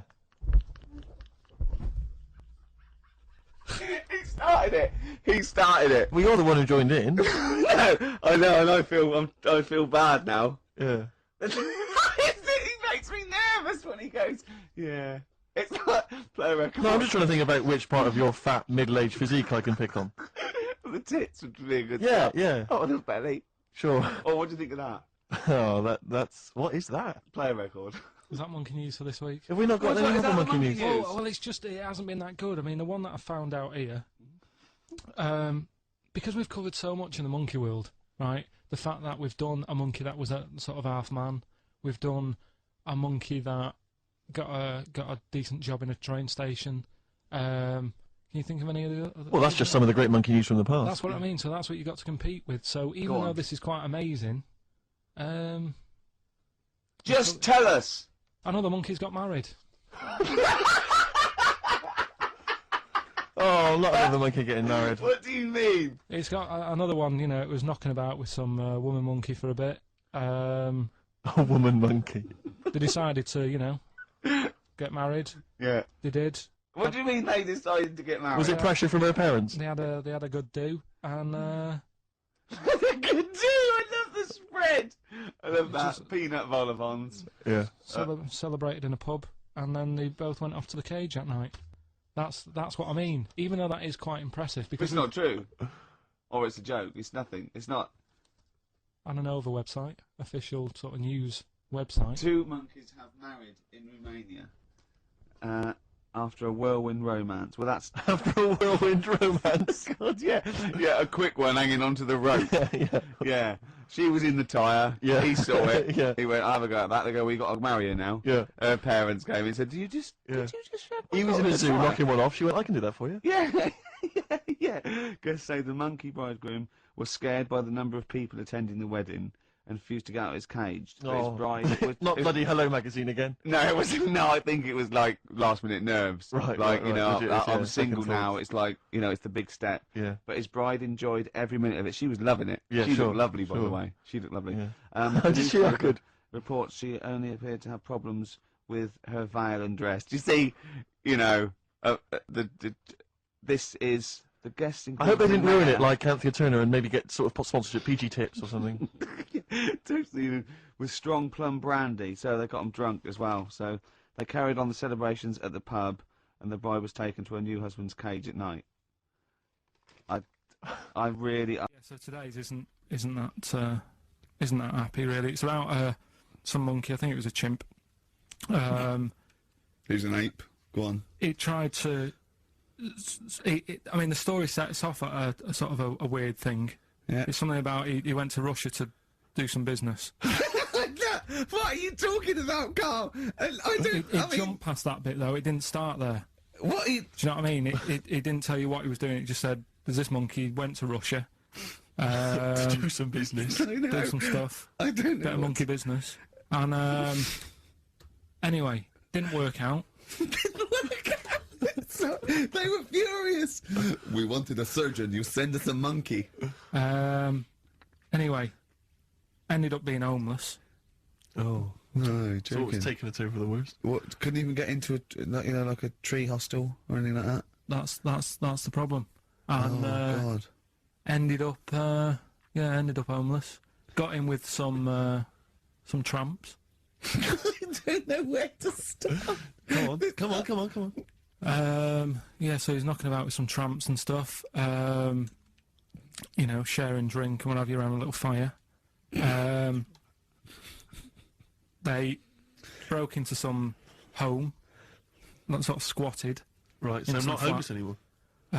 Problem was, yeah, he had a roof over his little area he had. Yeah. And he goes, "Oh, this is good. This is, you know, we're having a good time. This is sorting me out." Yeah. He had his He mate. said that in Russian though. But what was he eating? I don't know. It didn't say. But they're in this house. Well, he could only be eating sort of like, you know, fruit, nuts, vegetables. I mean, they classically sort of don't eat, you know, pork pies and. But they've got drink McDonald's coffee. in Moscow now, so Sure. you probably chowed down on that. Yeah. Anyway, there was a bust. What? There was a bust in the flat that they were squatting in. All the other tramps sort of knew what was going on, legged it, left little chimps out there, got arrested. And they thought it was a real fella at first. They were like, "Get him, you know, he's obviously just a scruffy bloke who hasn't had a shave and stuff." Yeah. Hasn't shaved his back for a while. Or his face. Yeah. His head. Got him down the station, and the boss was like, "What's going on here? We've got a monkey here." He was like, "What?" So you arrested the monkey. Well, so the arresting officers hadn't noticed all the way to the station that he kept slipping out of the handcuffs and was going for the entire journey. They didn't notice till they got there. What, did they put a hood over his head maybe and just like, you know? I don't know. Now, whilst I was in Cornwall, I wasn't online. Right? I didn't have the internet, so it was like, oh, what am I going to do? And I didn't come back till yesterday. And I thought, is there loads going on that I don't know about in the monkey world and stuff? I was hoping to get some from the zoo that I was meant to be going to. Of course, that didn't happen. So I said to my dad, do you know anything about monkeys, or have you got any stories with monkeys? Brilliant. This is what Trevor McDonald does. Turned out... Quarter to 10, he goes, got nothing. Dad, anything happened? You got anything politics? Anything politics, Dad? This isn't monkey news, I'm just giving you this free. Yeah, brilliant. Turned out one of his mates used to have a chimp. Right. What do you mean one of his mates used to have a chimp? Well, two of his mates. Mind you, Oh, one sorry, wasn't yeah, his mate, one wasn't his mate. I was thinking it sounds a bit far-fetched living in Manchester, like. But if there was two of them... He had a chimp, had to thump it in the head. For doing what? Answering back? Oh, God! Tried it on with his wife. Had to thump it in the head for trying it on with his wife! I love it. It's a proper fist fight in a pub in Manchester. Oh. I'd call him up, but he's one of them who, like, swears all the time. Right. Oh. I mean, it'd be good to get him on and just... Let's interview him. Can we not interview him pre-record? We can bleep out the swear, and I'd love to hear his Do story. a lot of work, that. Yeah, well, we're not scared of work, No, are I we, mean, Steve? I'll You get know. myself if you can't be bothered. Yeah, Oh, you know, I'll so... have a word, I'll sort it out. Yeah, try and sort that out yeah, next if you week. sort that out, yeah. Well, don't tell us the rest of the story then. Let's let him say it in his own No, words. but there was another one as well. When you say you can get him on, but he swears a lot, you mean the monkey? I'm assuming he's more coherent than your dad's mate. But there's him, and there's some other fella he knows who had a funny name. I'll have to find out, because you'll love his name. But he was a drag artist. Yeah. And I think he said my dad went round one day, I don't know why, right? Went round there, knocked on the door, chimpanzeed. Carl, I don't know what you're doing, mate. I don't know where this place you live. Next door, there's an horse in the front room. There's chimps running round. Mad. Anyway, Chimpanzees! Is that it? Is that the end of the story? There's a chimpanzee in the door, and that's the end. You sure it wasn't the drag artist before he shaved? no, Sure, it wasn't your gran. Because I like the really airy ones that decide they can be female impersonators. Yeah, your gran. Anyway. Go on then. This is the monkey news. So you got that for free. What's this going to be like, Well, Steve? let's have more jingles. Okay. Oh, chimpanzee that, monkey news extra. Okay. Right, another phrase. We've been talking about phrases today. Yeah, we have, Don't touch yeah. your granny when she's shaving. Yeah. Don't touch your granny to suck eggs. Yeah. Don't look a horse in the mouth. Yeah. Don't let the chimp the jaw if you're chucking your cock in. Familiar with the phrase monkey business? No, never heard that one before, Carl. That's brilliant. Right, well, it came about. This has been emailed in, and I haven't really had a chance to look at it, so I'm just weighing it up now. Yeah. This is the biggest shambles on air, isn't it? Really? Oh, I'm ashamed of it. I mean, what was Dr. Fox? Dr. Fox must have been really polite. He must have been thinking, I don't know how to put this. He must have wanted to scream and go, you shouldn't be in the radio authority. My parents listen online. I can't look them in the eye. Right, I think I've weighed it up. Long time ago, right? Yeah. In the olden days, yeah. in Go the Amazon jungle. Yeah. Right. Yeah. Little family of monkeys in there. Right. Having a good life. Right. Didn't have any predators in there. Right. So they were loving it. Yeah. They had a load of food around them. They had loads of banana trees. Yeah. Right. No, I don't think so. No, they did. Sorry. Yeah. Everything's going great. So they're happy in that. They go to bed. Okay. Wake up in the morning. Load of bananas gone. Ooh, hang on, interesting. Hold on, wait a minute. So Either your dad's been around, or... This isn't the great Amazon banana robbery, is it? So anyway, turns out it was another load of monkeys from another part of the island, from the rough bit. From the rough bit! I love it! They went into a middle class area. Oh, they're the ones with the earrings and the leather jackets. Oh, that is brilliant! From a rough part of the island. So the monkeys thought, well, there's no point getting into a fight with them because they're harder than we are. Yeah, Yeah. of course, and they carry chains. So I love all this They got flip knives and tattoos. Yeah, go on. So basically, they said, let's do some business with the bananas. Let's do some business with the bananas. Shit! This is... What are you talking about? Oh, for Christ's sake! Right, calm down, we haven't got much time left. Oh, God! What do you mean they said it? Forget it. No! Don't forget it! Calm! No, don't forget it! Calm! Okay, monkey news this week. We've covered a lot of stuff. We have indeed. Now, do you know, like, there's places where you can go for, like, weekend rests and stuff, Sure. and you relax, you sit in a little spa, you might have a swim and stuff. Well, they've got a place done for monkeys. Of course they have. Right, they can go there, they relax, forget about all the stuff they've got going on in their head. They can have a manicure. Right. Got nice meals. It's not called a manicure though. It's called a chimpacure. Beauty treatments. Yeah. Right, look good and stuff. Yeah, well, look good, feel good, yeah. Now, you might think, well, that's pretty normal. Well. The bit I haven't told you about is it's actually run by a couple of chimps.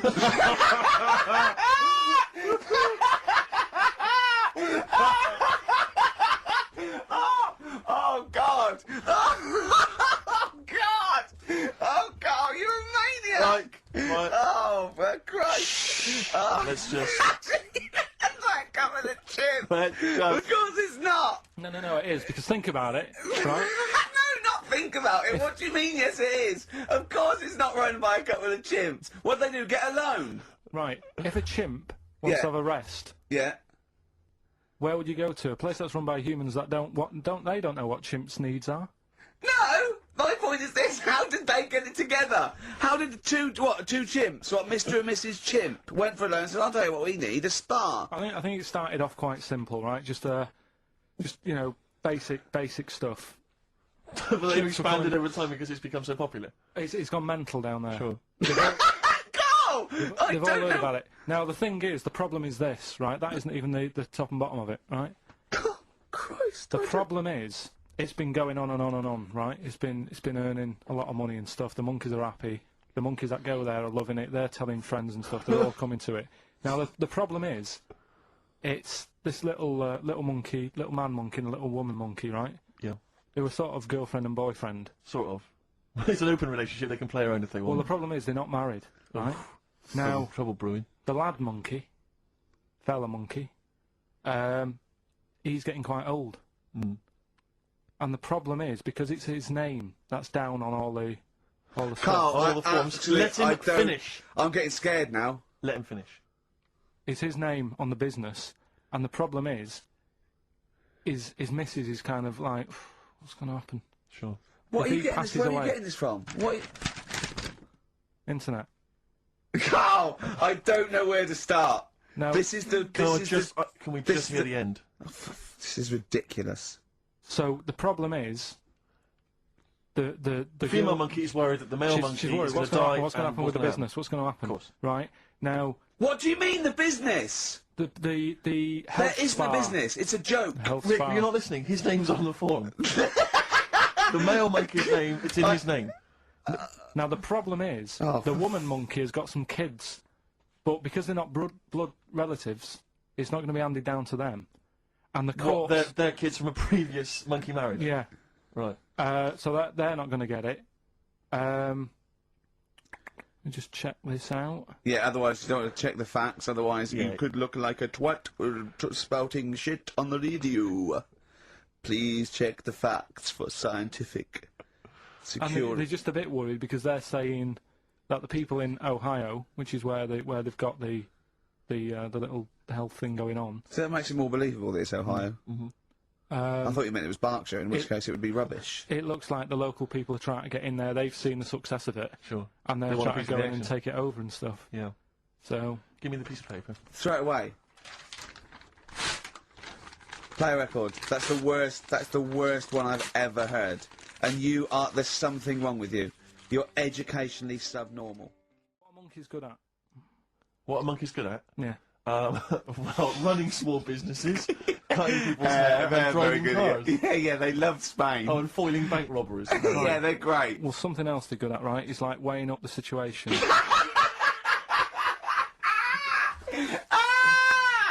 Oh God! If you stick them in like a field with loads of like obstacles on it, right? They're good at sort of, I can get over that, and I can climb over that. I'll swing from there to there, that sort of thing, right? Okay. So the people in charge of somewhere, I've thought, I've thought we can use that. We can use that skill, right? And what they've done is they've got a load of little monkeys, right? They've given them an IQ test. Yeah. And the ones that score above 80, right? Get to produce this show next week. Join the army. Right. How do they join the army and what do they do? They just, what they do is they set little obstacle courses up for them. They do that. They do a cross-country run. They do the IQ cross-country test. run? Yeah. Okay. And then once they've done all that, they make them a little uniform, made to measure little uniform. Slightly longer arms, shorter legs than usual. Yeah. Yeah. And basically, then they taught how to use a gun and that sort of thing. Yeah, of course they are. You're talking rubbish again. This came through literally, pretty late on. So you've not had a chance to corroborate all the facts as usual. Right. Come on. So what's her name? What? We've done. Sorry, what? Brilliant. We've done a lot of monkeys who like got involved in crime and stuff. Yeah. Right. We had the one on the train station, nicking a bag. Yeah. We had the one who went Don't into a remember that bank. Who cares? Went into a bank and walked out with the money and stuff. Yes. Right. Didn't happen either. Next. But the thing is, you never sort of found out what happened to them. If they sort of got worse, got more involved into crime and Monkey stuff. News update. That would be amazing. Brilliant. What they found out in India is Yeah. it's got a prison. It's just for monkeys. You mean wild animals? You mean A zoo? Yeah, a zoo or a kennel or No. something that where they've been gone mental or something. No, it's a prison. Yeah, It's a prison. is it? Does it have fraud cases? It's got. It's Mainly sort of animals that are attacked things. Mainly violence, I bet. That's my that and theft. say it Nicking again. Stuff. Theft. Say it again. Theft. Say it again. Robbing. No, let's go back to that word. We're going to keep doing it. We've got 6 Robbing. minutes. You're going to say the word right before you go to Hastings. Well, you say it. No, Well, you no, say because it then you know how to first. say it. Well, all right, robbing then. It's been caught robbing. Say it again, though. Who's anyway. robbing? Who's robbing? So they've got this prison, right? This is extraordinary. Say it again. No, you're not going to say it? Oh, go on then. So they got a prison for them, right? And there's 11 of them in there, 11 monkeys Right. that are in there for life. Because that's, I think there's one just got out on parole, right? No time off for But the there's bag. 11. There's 11. I'll give you the bit of paper because I thought this was. Weird. Even Now, you thought it was a bit weird. Now, Carl, what are they in there for then? Because I mean, they're in there for life, so I'm assuming it's murder, is it? Premeditated murder? They're not crime bosses, are they? They're not. Not into kind of prostitution and Are gambling. you sure they're not racketeering? just the pawns and the head sort of like orangutans up a tree going, remember, you don't know me. You're on your own. If I go down, you're all coming with me. You take some of your gorillas down there and sort him out. Oh, the great banana robbery. It's not. I wonder if they get them. Right, go on then. Okay, let me see. Now, I don't know what source this is, as ever. Is it just the back of a fag packet found in a toilet? Well, no, I mean, someone's clearly... If this is nonsense, then someone's clearly gone to a lot of effort, because it does open with the headline, Parole Unlikely for Inmates of Monkey Prison. Yeah. Officials say 11 inmates at India's only monkey jail. Officials? Now, what kind of people work at a monkey jail? Where do you work? It says officials say 11 inmates at India's only monkey jail are unlikely to ever be released. The prison in Patilia houses monkeys apprehended by game wardens in Punjab state for thieving and attacking people. The Daily Telegraph reports how the monkeys at the prison in Montevideo snarl and glare at visitors from their heavily barred cages. 2 monkeys were released a year ago after exhibiting good behaviour for 18 months in the jail. They have remained out of trouble. Prison can work, that's good. So all 11 basically, monkeys... they were aggressive wild animals that were taken away from the public for their own good. and Robin and that. Wildlife officials believe part of the problem has been caused by thieves training monkeys to help them. Lorry drivers training monkeys as guards for vehicles, and itinerant entertainers Oh, that using is so ill-treated annoying. monkeys as And part of their act. it's the monkey that takes the rap. It's a shame, that, isn't it? That is awful. They didn't know what they were doing, did they? Oh, so there you go. What do you think of that, though, Carl? What would if you could visit them, like Lord Longford or something? What would you say to them? You go there and you get a visit a week or something, you know. So can you get us a video? Alright. Do they get conjugal rights? Do you reckon? You wouldn't be interested in that, though, would you? They get what? Would you be happy to give them their conjugal rights? Yeah, would you? Oh, chimpanzee, that monkey news. Right, this one's about a, it's been emailed in to me. Right. I haven't really had time to check it out this week. No, Been- you're joking. Been busy. Ooh, Been I hope busy. it's not stupid. Goes back to 1908, and the person's saying it's, you know, it's a good story and that, and they're surprised I haven't picked up on it yet, right? The Olympics, right? In 1908 in London.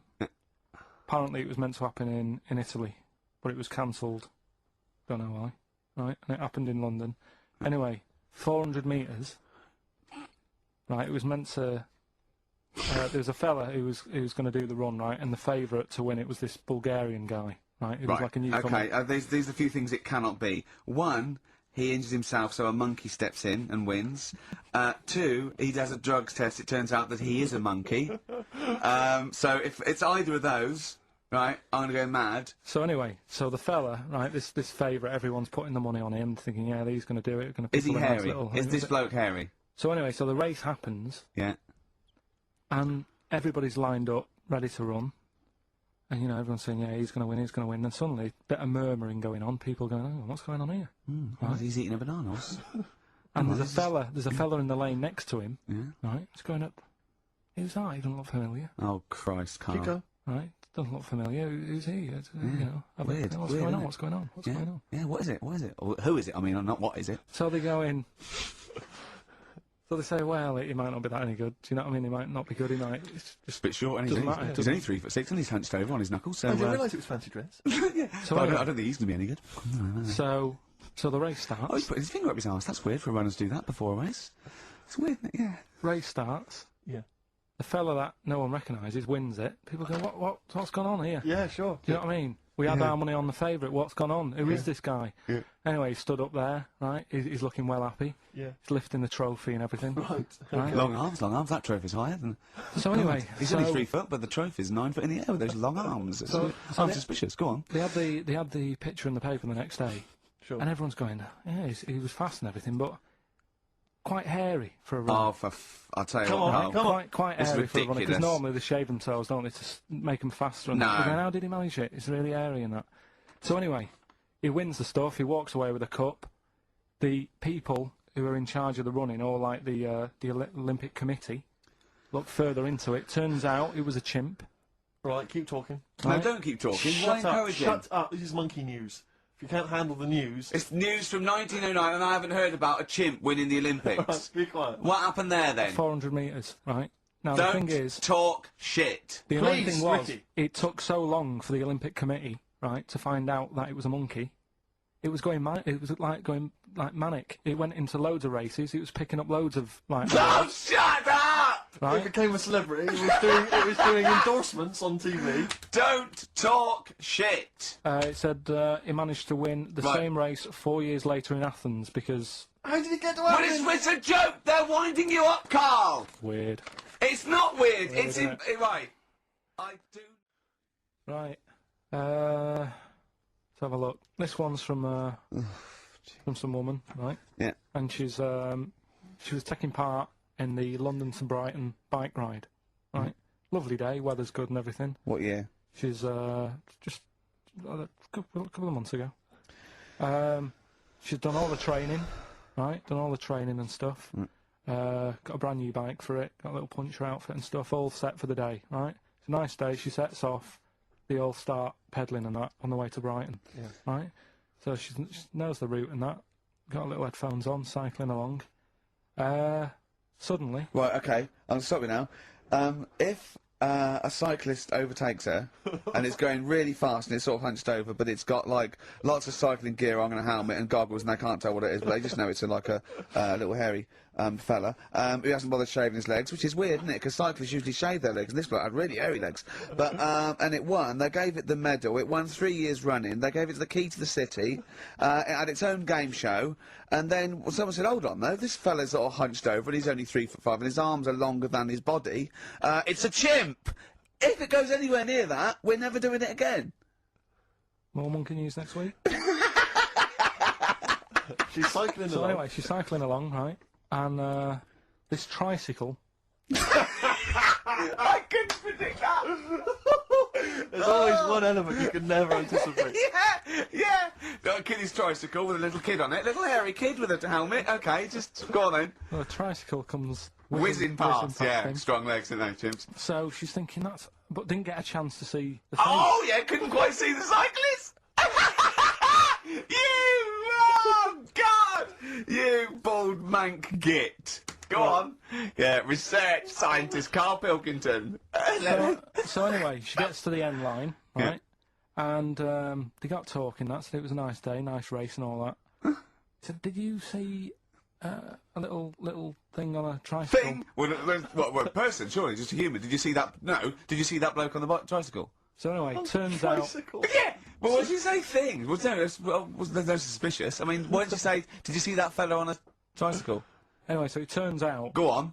it was a chimp. You're joking! Right. Well, Christ almighty, there you go. Unbelievable, and it was a chimp all along. So anyway, right, so the woman's like, We're never doing this again. checking out the news, right? There's nothing on it. She checks out XFM Monkey News. Right, okay, I'm I gonna stop don't you there mention again. it. Right, if it turns out she doesn't the news, right, and the circus goes, we're looking for our chimp, it used to ride this tricycle, and it escaped with police chasing it. No.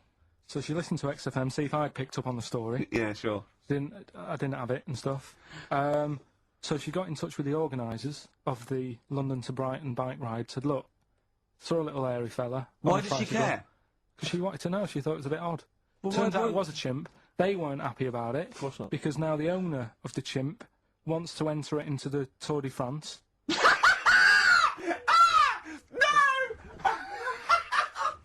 I'm gonna die! Oh, God! In 2005. Now, a couple of questions. I trust you'll be able to answer these. One, Oh, God! Steve, help me out. how did it get hold of the tricycle? I don't know. Okay. Okay, no, that's fine. That's not the important point. Look, that's important. How What's the did matter it- with you, Steve? He doesn't know that.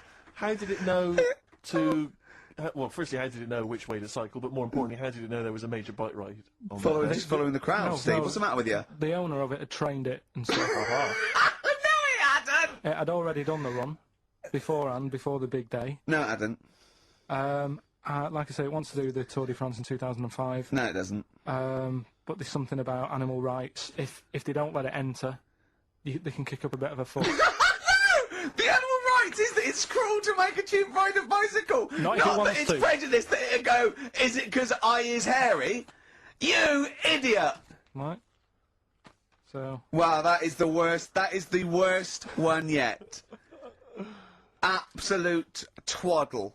Absolute rubbish, Karl. Have you got a tricycle? Steve? Oh, chimpanzee that monkey news. Okay, monkey-related news from Karl Pilkington. Right, do you know the monkey that went into space? Yeah. Yep. It happened in 1958. Right. Now you know that. Yeah. Yes. What did he do next? What did he did the do monkey do next? Yeah. One appearance on Celebrity Squares and it was like forgotten. Right, Yeah, cut a novelty record. Yeah, just like Rick Waller. I'll tell you what happened. He got back and all that. Got that. Heroes welcome. NASA sort of said, you know, you did a good job. And that's where a lot of people think, you know, it all ended. Sure. Yeah. But NASA were like, well, hang on a minute. We spent He's a lot of trained. time, we've trained him up and stuff. So he's like, you know, he's saying, sure, you know, I've learnt a lot, I've still got it all, I've kept it all, I know what to do. So they said, right, we'll use you. So he turned into, like, a bit of a trainer at NASA. We want to send you out on the top of an organ. Put on this little bellhop outfit. Can you smoke fags? Yeah. I'll have a go. So they were getting in new monkeys. You know, the main man at NASA was saying, "Can you teach these the sound?" He's going, "Of course I can." Do you know what I mean? I remember it all. I know what's going on. I'll tell them what button to press, what to do in emergencies, that sort of thing. It was technically sort of employed by the army.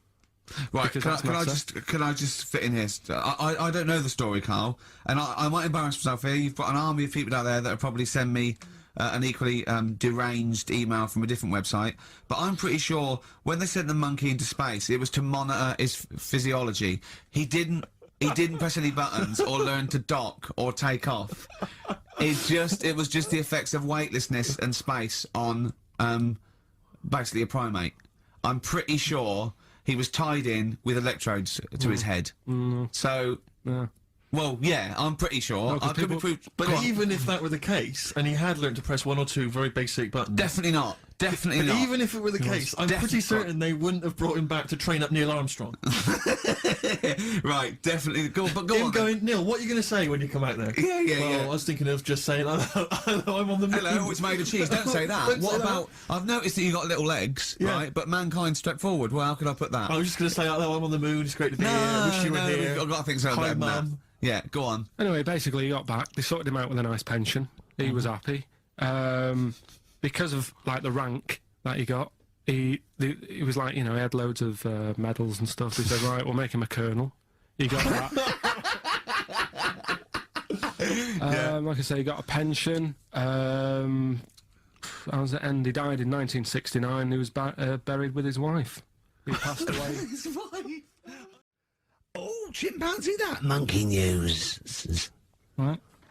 Right, they were filming a documentary, right, this telly company. Yeah. Doing a documentary. Who? Which one? Which one? Don't know. No, right, what was the documentary about? About monkeys. Yeah. Where was it? Where Africa. was it? Right, when was this? I haven't got a date. Okay. Recently, though, since the advent of television, obviously. Yeah. Actually, a bit of extra monkey news if you want it. Okay, always. Do you know the... Monkey news extra. Go on. Do you know the Halfords ads? Halfords ads? I don't think so, no. What happens? Halfords, they've you know, they sell nuts and bolts and stuff. Right. They were using monkeys in the ads. Okay. Yeah. And what happened? Don't they sell bikes, Halfords? Well, mainly. Bicycles and motorbike stuff and that. Okay, so they're using monkeys in the advert. What happened? I can't handle it. What? I can't do this. Look at him. I don't care what he's doing. Well, basically, right, they've there was a load of hassle because they were using these monkeys in this Halfords advert. Yes. Right. And what happened? Get to the point. It turned out there wasn't a problem because they were mechanics in the first place. Well, they were monkey mechanics? Yeah. What are you talking about? Mental. What are you talking about? That's not a story! Right, anyway, listen, let's get back on to They were mechanics in the first place. Right, listen. Right, so they're making this documentary. Right? And stumble across a little gang of... Come on! Just... Get on with it, please. Little gang of monkeys. That's the first time I've ever laughed. I'll hear that. I know. Well, brilliant. What do you want, a cake? Come on! Can we play a song? Oh, I don't understand what is wrong with you, you freak. It's making me laugh. Just tell us the story. All right, then. All right. So anyway, right, so there's this documentary being made. They found a little gang of monkeys. Right, play a song. I don't know what's going on here. I apologise. Got to hide your love away. According to the Beatles on XFM 104.9, I'm Ricky Gervais with me, Steve Merchant. Right, Carl, come on. Monkey news. Everyone's composed. The jingle, please. Oh, chimpanzee that! Monkey news! Excellent. Okay. Right, where were we? We would just start again. There's some people making a documentary. For what? Okay. Making a documentary in the jungle and that. Right. Stumble across a little gang. Okay, come on. All right. A little gang of monkeys. Yeah. Well, come on. So the camera crew are there filming it. Yes. Everything's going normal. It's all fine, nothing odd about it. Okay. They're not running a restaurant. They've not got any barber shops. Nothing. No. Just regular monkeys going about their business. Yeah. So anyway, what normally happens is the monkeys sleep with the partner. They already do what? They don't sort of sleep around and that. Once they find the girlfriend or the boyfriend or whatever, yeah, they stick with them, right? Okay. But anyway, they were watching this one, right? And it's going around a bit, sleeping around. Oily. And it was getting fatter. They thought, this is a bit odd. Yeah. Right? So, followed it round. And, see it having it away. Turns out, little prostitute.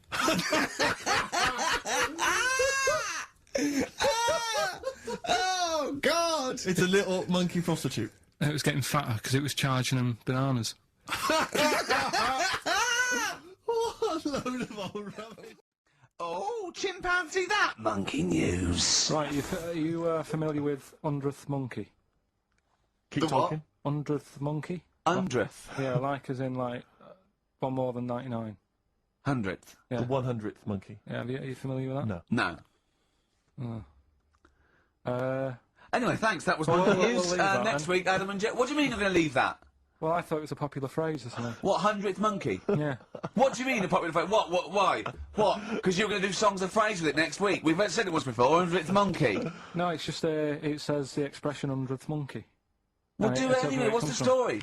Well, it's from the 1950s, right? And the way that they got it because they were following some monkeys about, right? And they started... Who was? Who was? Journalists. Oh, yeah, why? Oh, yeah. Just to see what they're up to. Right? Okay, so they're following some monkeys around, yeah. What was it? What, a documentary? Anyway, one of them Come on! Come on! One of them washed some potatoes. Right, okay. Right, let's leave that, right? Let's leave that one. Come on! A monkey washing potatoes? Can we leave that one? No, you No! cannot. You've got to do it now. They're following a... What is it? Sort of like a family. Is it a family of monkeys or a... It was just one chimp and it was washing a potato and they thought, that's a bit odd. Right? Yeah. And Oh, then yeah. it turns out that ended up teaching another monkey Yeah. how to wash a potato. No, they do it. They go down and wash them in the sea because they like the taste of salt. And The weird thing is, though, when it got to the 100th monkey, right, even though it hadn't been taught how to wash a potato, Yeah. it automatically knew.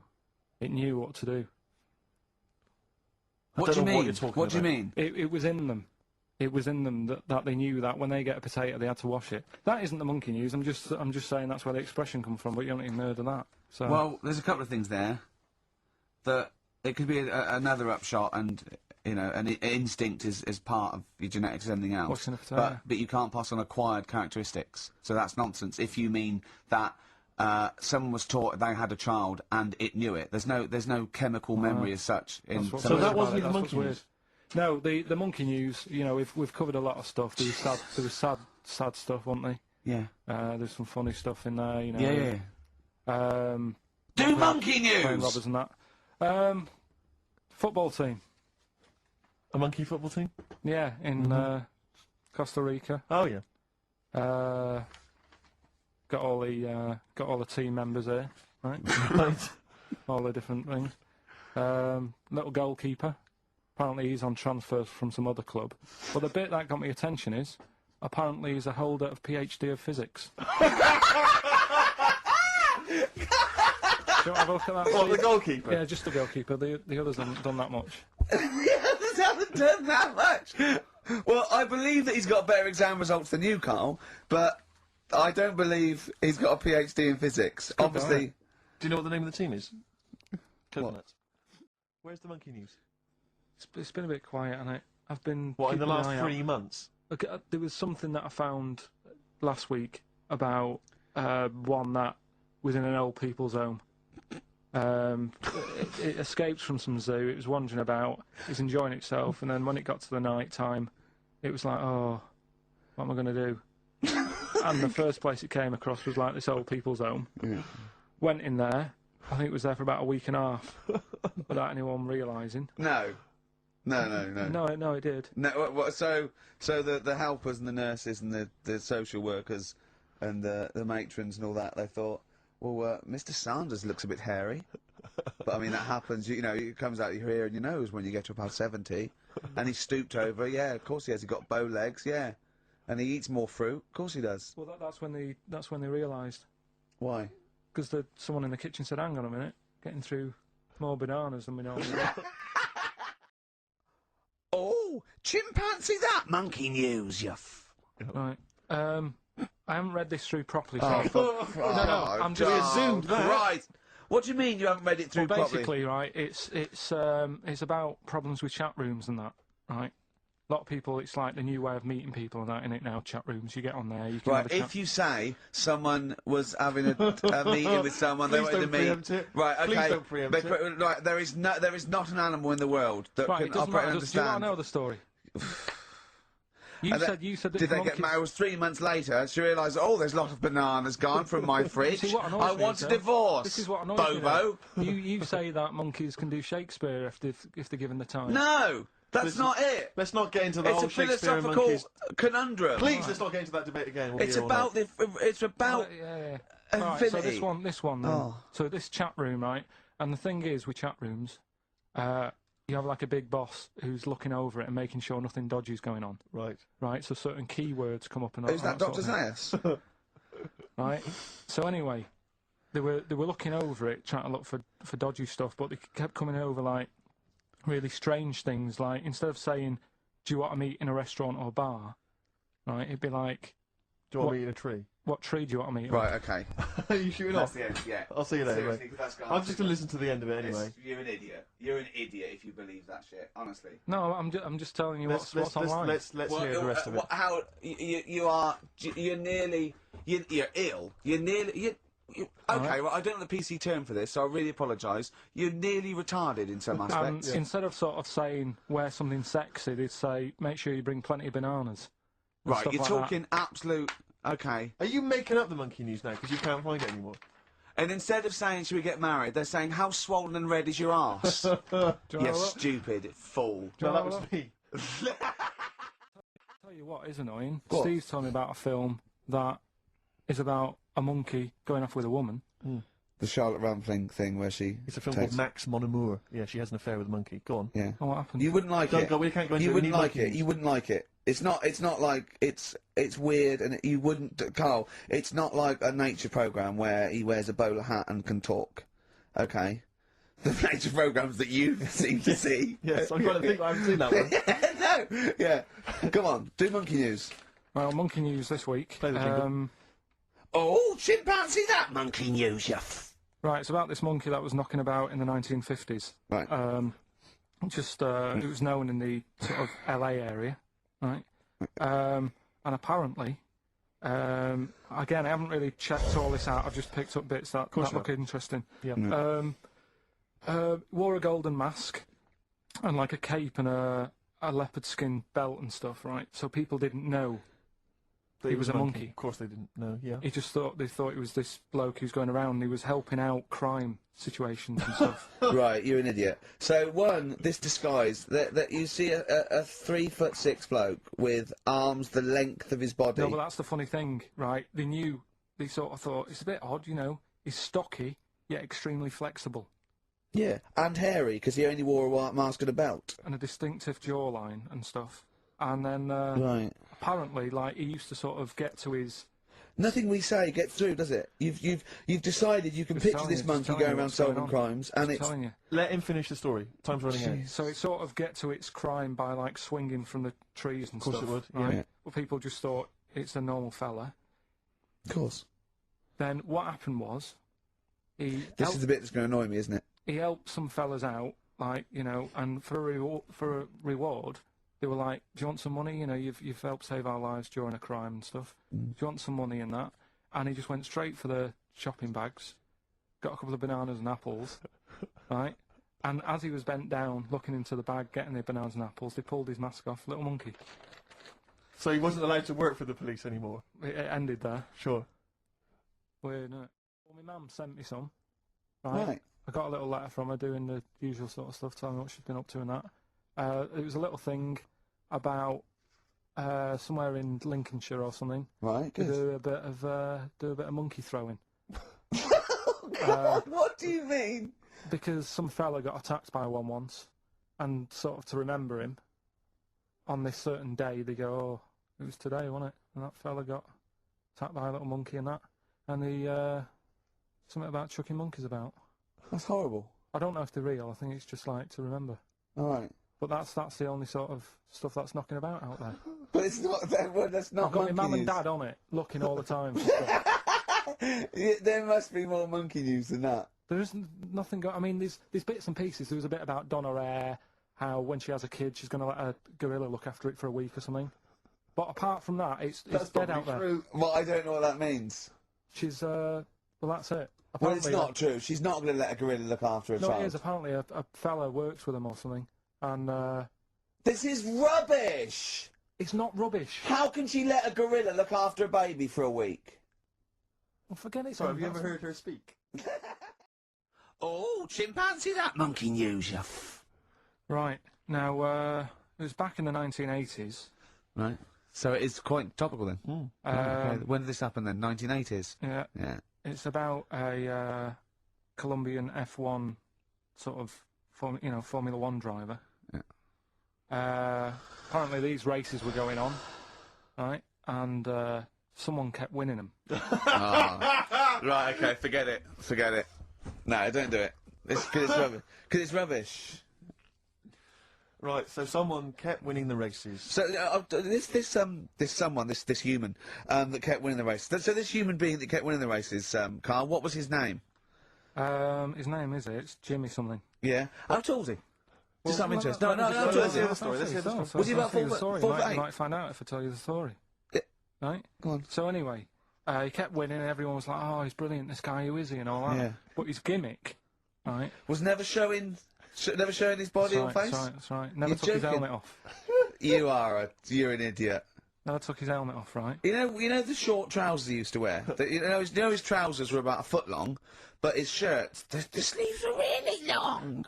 Anyway, right, so because he wouldn't take his helmet off... and You're he an was idiot. He was taking part in, like, the F3, which is, like, the lower ranks Yeah. of Formula 1 and Just that. get to it. Just get to Everyone thought it was, like, a famous driver Yeah, who was taking just part in that. get to being a monkey. Then Anyway, we can what go happened home. was, there was a crash one day, Yeah. and the car tipped over, everyone's like, oh... He ran up a tree? So, They were suspecting when he ran away with the ambulance people up a tree and started eating a banana? so the marshals ran over, and the ambulance people were there, and they Yeah. were about to take his helmet off, and the marshal was like, don't take his helmet off. Give away the secret that he's a monkey. Give away the secret and that. Yeah, chimp. Yeah. Took his helmet off. Jimmy Chimpus. Little monkey under there. No, definitely not. Okay, let's play Ryan Allen. Did he survive? Let me just a couple of questions. Did he survive? Yeah, he did, yeah. He was allowed to keep all the awards that he won. Sure. But he wasn't allowed to take part in any other races. Yeah, didn't happen. Little monkey. What happened is, it's this plane, right? Aeroflot, I think it is, Russian airline. Having a good flight, everything's going normal and that. This is going to be libelous. The pilot, sorry I mustn't interrupt myself. How tall was the pilot on this flight? Okay, listen, we've had a few complaints. People saying, don't interrupt monkey news. Okay. Don't interrupt monkey Okay, I news. won't then. It's like the Okay. weather girl complaining whilst Trevor McDonald's doing... Okay, alright, go on then. Go on then. Alright, so, the flight's going well. Food's been served and all the rest of it. Anyway, someone gets upset about not having many nuts. Right, they've not got enough nuts. They hand the nuts out and that. One of the sort of passengers is going mental. Because What's he saying? He's just What going language mad. is he talking there? Is he Russian or English? So anyway, there's a bit of a fight going on. Fight starts happening. People are going, "What's up with that little fella?" Right? The little hairy bloke. So they sort of drag him. What's wrong with Bob Hoskins? And why is he screaming? Why isn't he talking in his usual Cockney accent? Why is Bob Hoskins screaming and grabbing at nuts? So you've ruined it. Right? Come on, No, forget it. Have I ruined? Right, Rick, turn his microphone off. We Okay. can't interrupt you. Right. So anyway, so there's a fight going on. Nuts are going everywhere, right?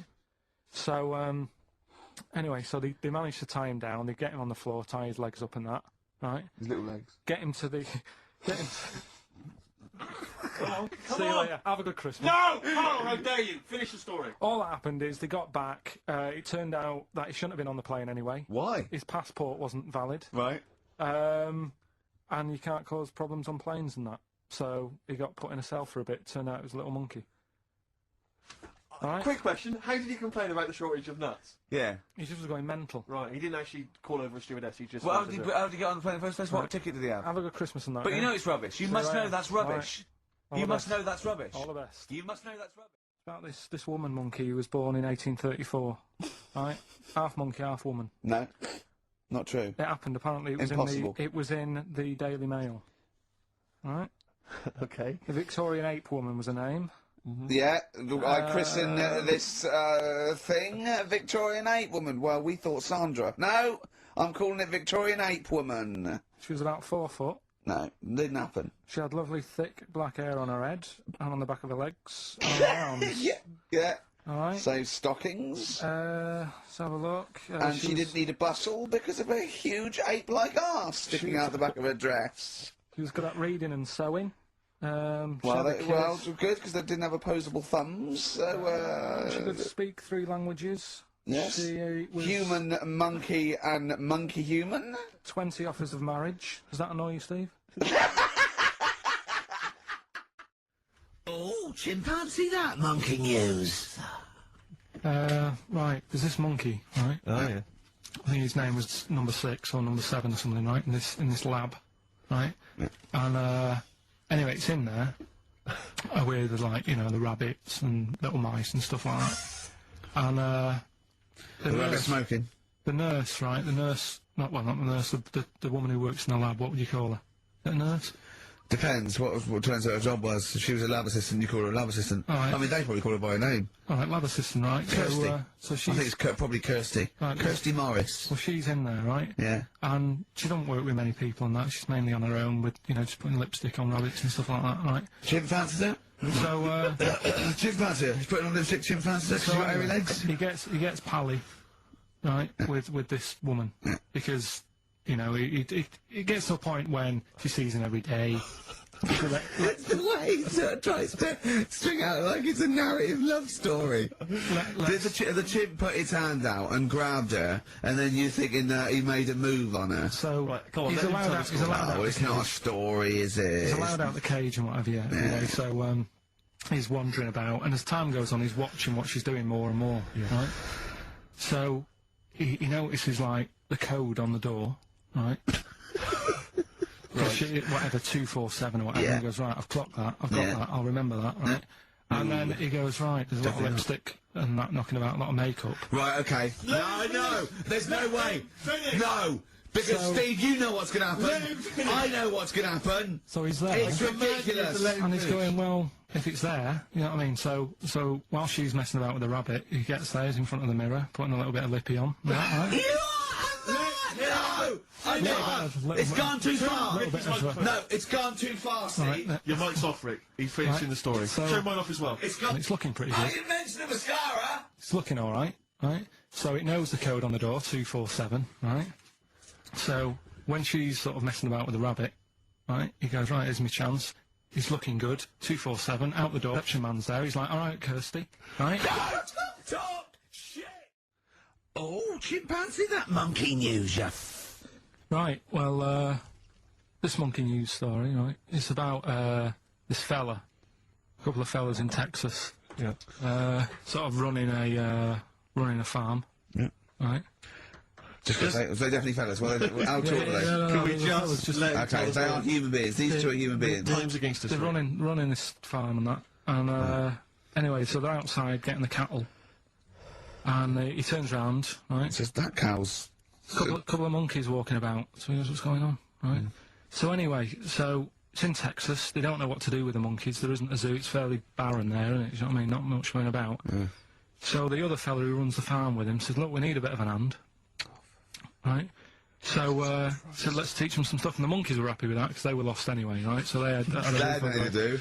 They were bumming around. They were looking for work. They'd hired a motorhome. They'd got out of their way. Maybe it's like the Hulk. They were like Bruce Banner wandering around, going, "I need some work." You won't get angry, will you? So anyway, right, so they taught these monkeys how to ride a horse, right? So they've both got a... Sorry, you're sure Charlton Heston's not going to pop up?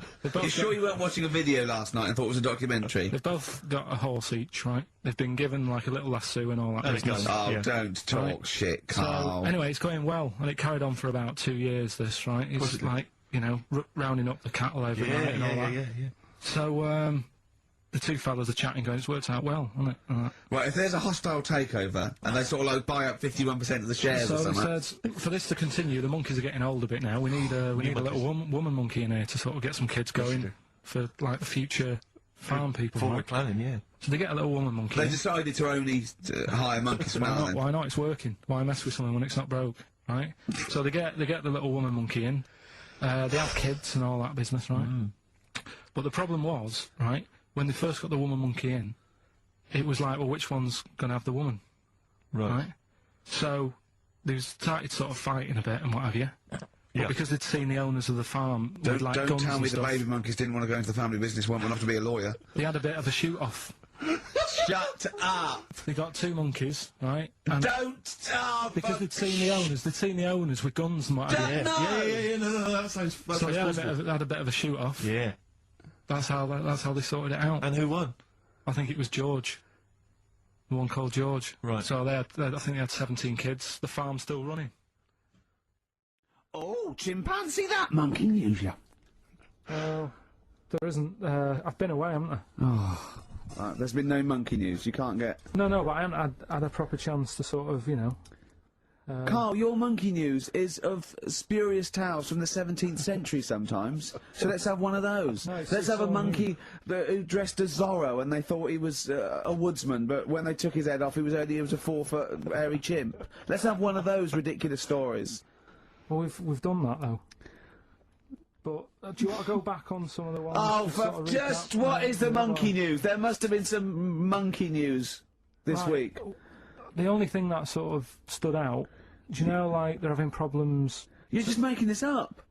Where's your information? Where's the piece of paper? Where's the document? What is this? Because I've been away, so I haven't got Right, anything. let's to just report hit, to let's today. But let's it's hear bad him out. enough when he's reading it, he gets it wrong. When he's just riffing, it's going to be absolute twaddle. Let's hear it out. Right, do you know, like they're having problems getting new people to be policemen? Oh, fuck. Go on. They've in America, they're taking them on to sort of join the SWAT team. They've taken what on? Some little monkeys. Okay. Giving them walkie-talkies and all that. And Well, they can't talk. They're just walkies. they don't have to. Yeah, give them some walkies. What do you mean? They're What just was? being given commands and that. And they Well, so it's one way. They tell them they've got the little thing strapped to them. They're good at like getting into small, sort of, small places and that, and sort of, cracking stuff and all that. Like I say, it's just half a story I just picked up on. That's not a story. Well, what do you want? Monkey news! Okay, we've got to sort this out. We didn't meet again this week, and this is a shoddy show. I thought we had a sort of framework for it, but do you know what I mean? No, I thought it'd be, Karl could sort of tell him what was going on. He doesn't know anything except watching telly, late night telly on strange channels. Like he gets all his information about the news on Anna Nova, and I mean. I even tried to help him because Monkey News last week was awful. It wasn't Monkey News. It wasn't Monkey News. It was. I can't remember it. I've been away on holiday. Brilliant. Yeah, and the Monkey News stops. I phoned him up. There was a front cover of the I think it was the Telegraph one day this week, and it was an ironic story. It was a fluff piece, but it was a funny story. It was about a monkey in a zoo that had a ruck with its father because it's adolescent. It was like the equivalent of like 16 to 18, and it had a fight with its father, and it escaped. It ran away, and it was like an interesting story. Yeah. I phoned Karl up and said, "There's some monkey news. A monkey has escaped from its cage after an argument with its father." And he said, "What was the argument about?"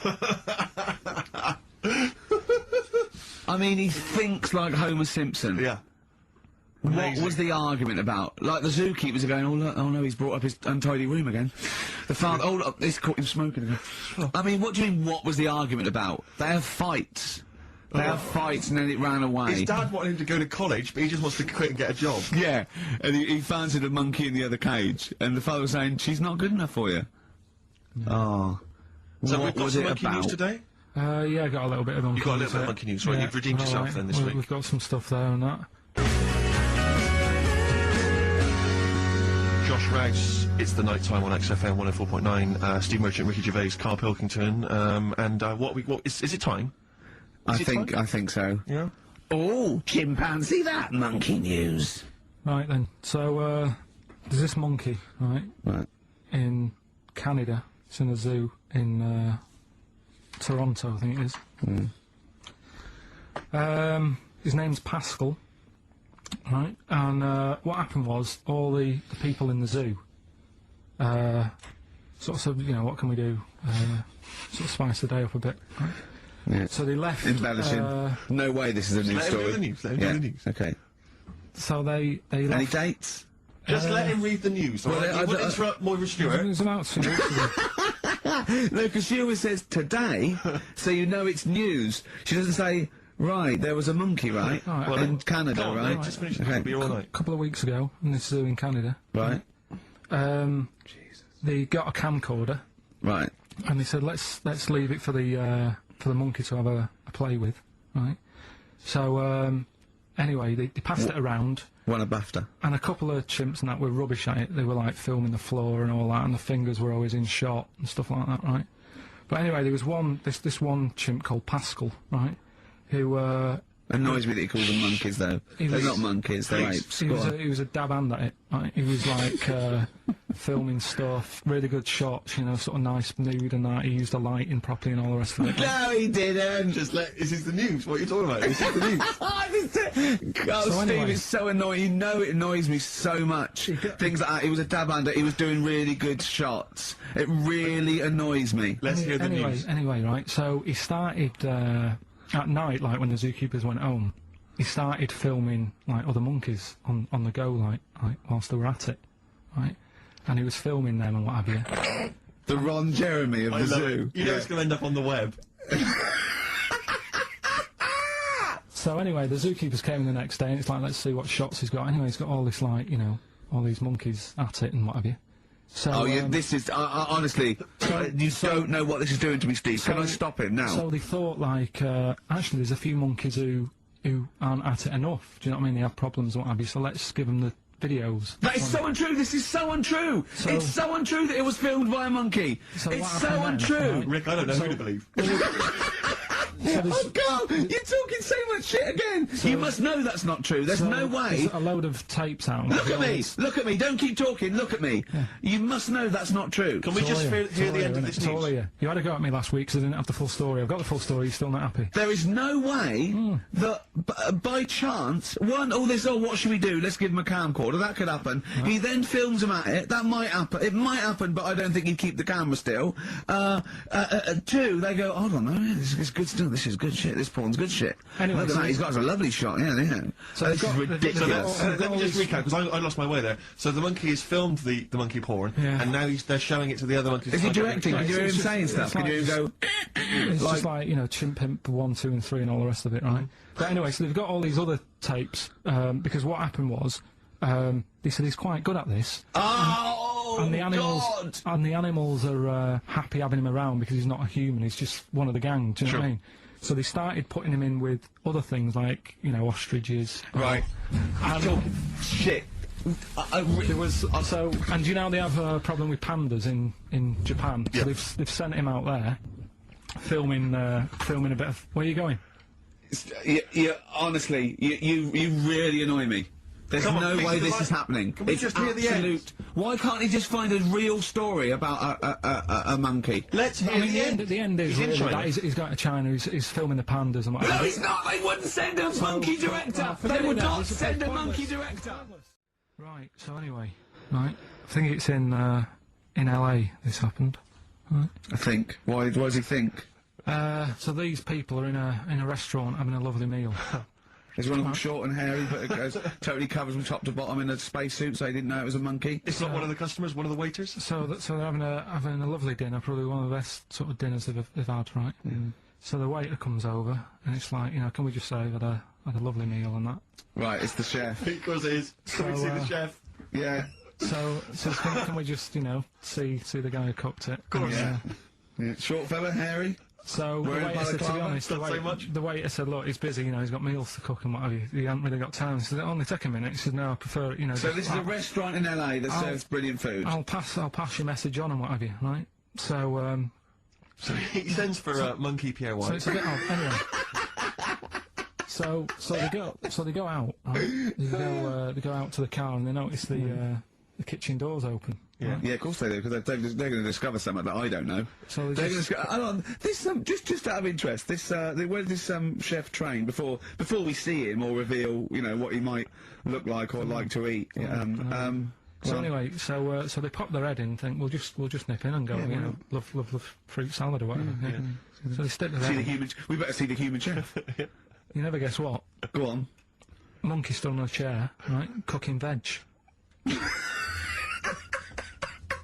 Right, so anyway, so they're like, what's going on here? What do you mean?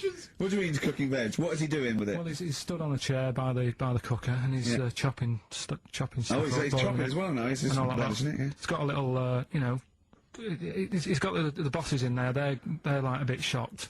So he's a bit panicking because he's got this monkey working for him. So they say to him, "What's going on? Eh? We didn't know this is what's going on. You know, why have you got a monkey cooking stuff?" So he said, "Well, they do that." Incidentally, a monkey, I should point out, who probably doesn't need instructions from its girlfriend. Forget it. Oh, chimpanzee, that monkey news. Right, there's this monkey, right? Yeah. And it had been, do you know you hear about monkeys being badly treated and stuff like that? Yeah. So, anyway, it goes into this home.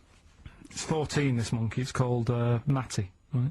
Goes into this home where it's looked after. What do you mean home? Just like, just a little monkey home, right? Okay, so So zoo. Yeah, kind of, yeah, but they haven't got any other monkeys there, right? What have they got there?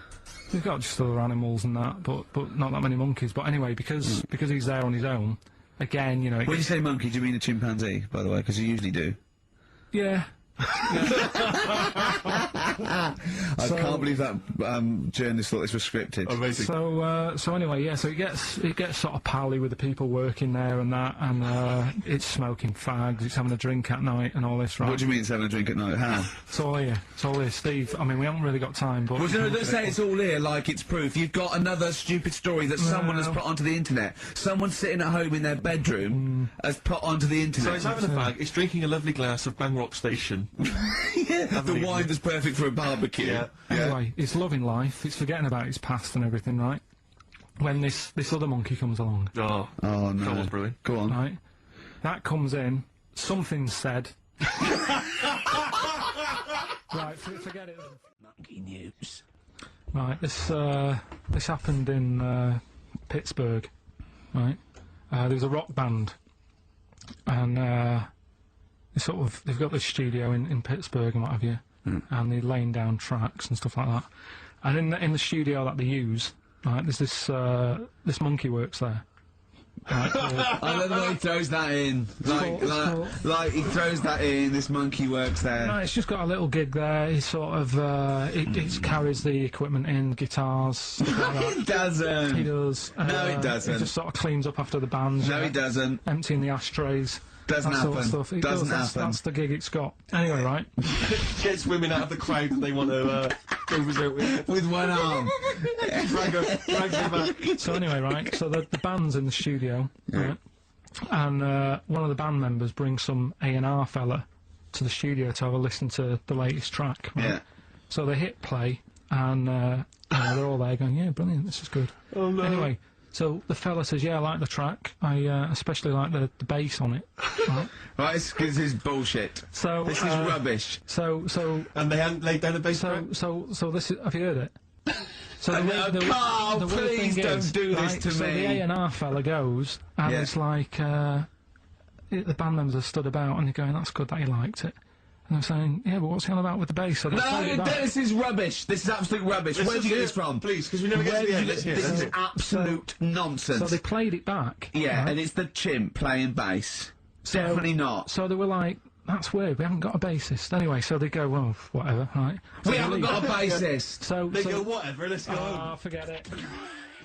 Okay, right. Oh, chimpanzee, that monkey news. Right, there's this card game going on, right?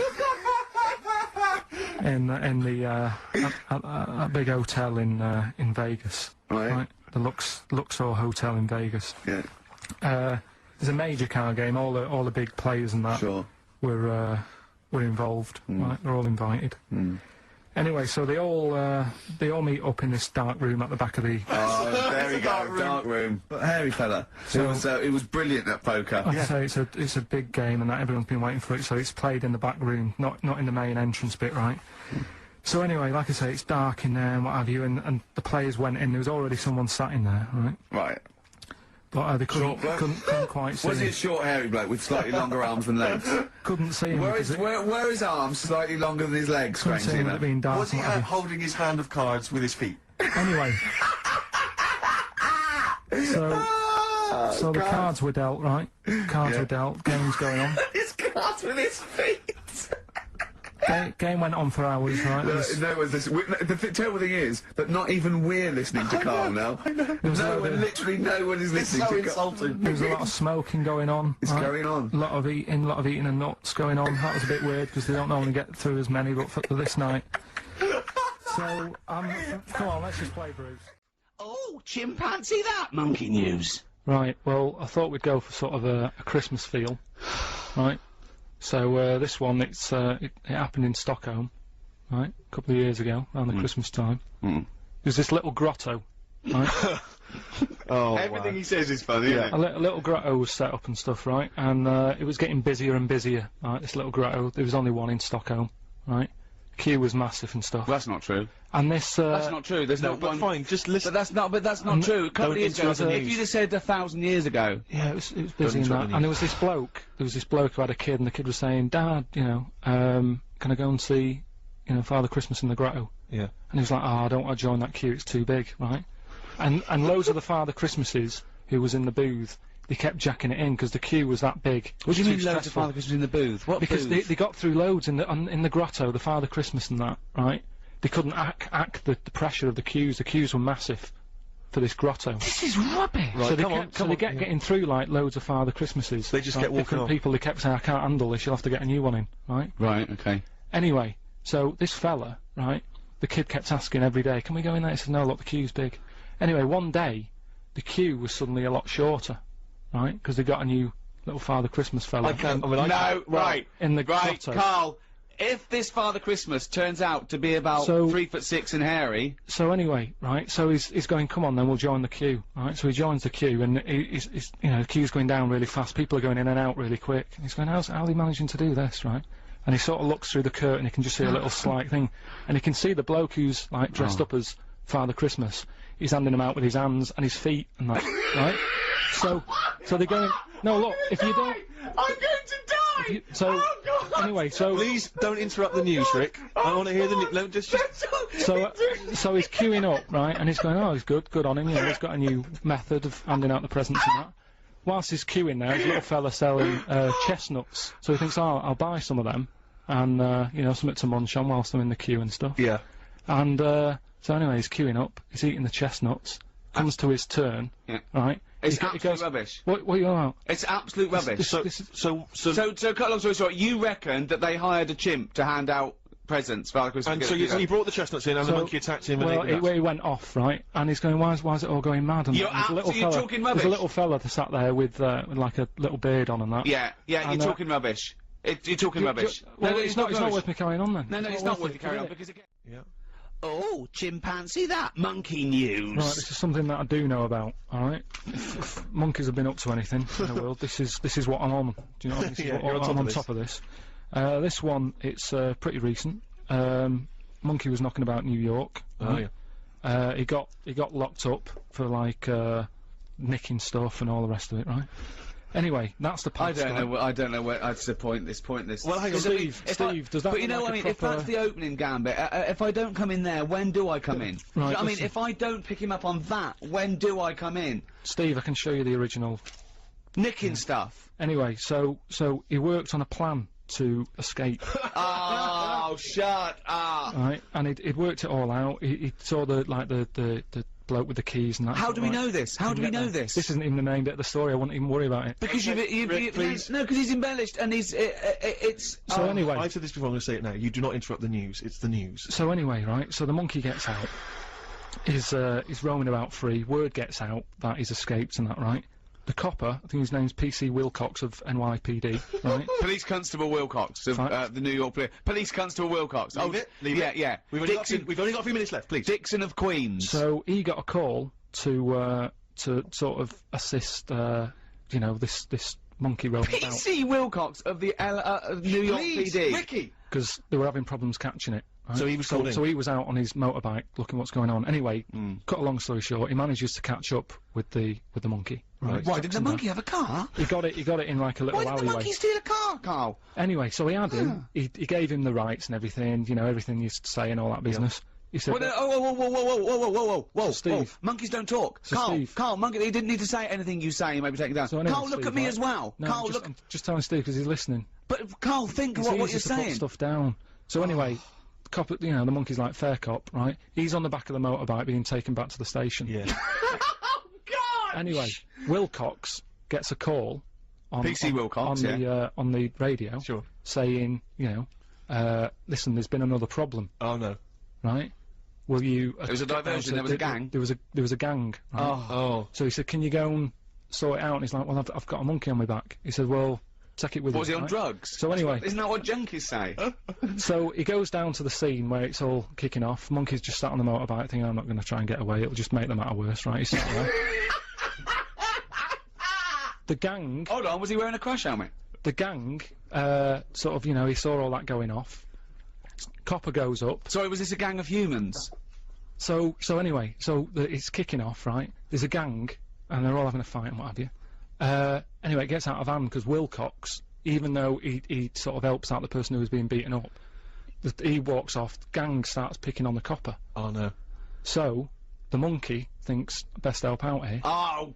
He goes up, Oh, right? no. Anyway, cut a long story short, Yeah! they let the monkey off, he got keys to the city. Steve, How did he help out the policeman? have a look at that.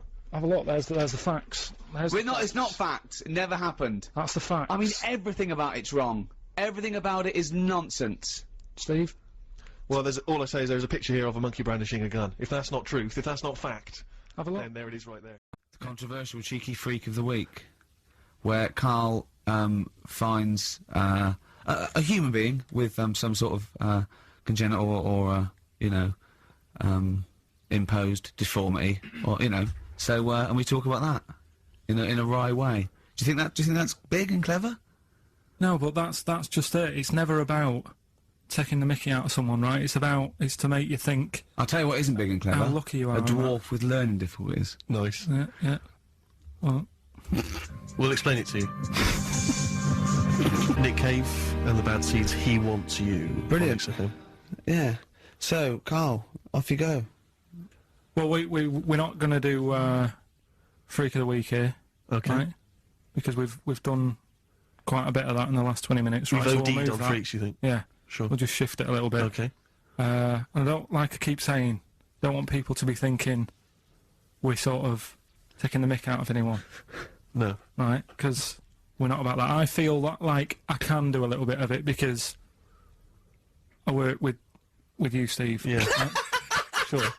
It gives me that right. It's like a care worker. Yeah, I understand. Well, it's like that thing of you can't be homophobic because I've got a couple of gay mates and Sure, stuff. sure.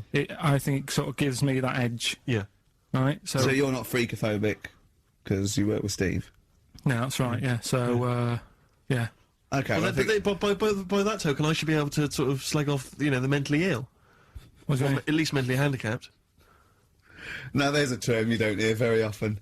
In 2003, there was the mentally The mentally handicapped, isn't that what it was? I don't know where to start. But I'd I mean, like to something- apologise for the Lady Diana stuff, the term mentally handicapped, and any inadvertent racism that we may have stumbled What's over. the actual term then? Is it retarded? Right, are we Well, having Cheeky Freak of the Week? Do you want to do it? What Yeah. time have you got to shoot off? Could do with shooting off sort of soonish, Okay. to be honest. This is not radio. Have you ever heard that on a radio show? Chris Tarrant going, I got to shoot off right now. I couldn't get a later train. I know! Why did you get a later train? There isn't There isn't any. a later train. So I couldn't get to Cornwall tonight if I had to. If I had to finish this show, I couldn't possibly get to Cornwall. Rubbish. Of course there's a later train. Well, I've booked it now anyway. Right, well, that's the point, isn't it? Yeah, you're not falling through. Whatever. I don't think the show's lost anything. I think we've still had the, Freak of the Week's coming up now. Oh, cheeky Freak of the Week. Right, well, we've had some interesting things we've been looking at.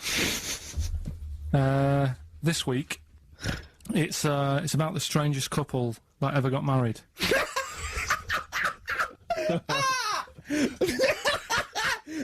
And we've had 2 sets of chimps, so it's stranger than that. Oh, it's not Dale Winton and Nell McAndrew, is It's it? not your parents, is it? Well, we're going back again to about, I think this is about 19... Something like that. 1940. Yeah, whatever. Whatever. Yeah. Strangest couple, a fella, right? He had skin of a lizard. He had the skin of a lizard, okay. And the woman who he Which he married... used as a condom. The woman who he married. Yeah. Airiest woman ever. Right. And that was their act. They used to tour the world, and they'd say, it's like, couple who've met, they're having a great life.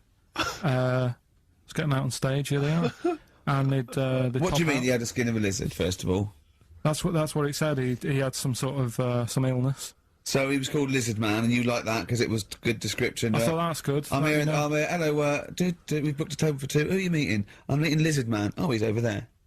Yeah. You know he is, right? Yeah. I'm Look meeting out. the hairiest woman in the world. She's over there. Yeah. Yeah. So what did they do for their act? Now, bear in mind that we had some Siamese twins last week, and their act was having a bath. yeah. So I hope it's an improvement on that. What did Lizard Man? He came out and ate some flies, did he?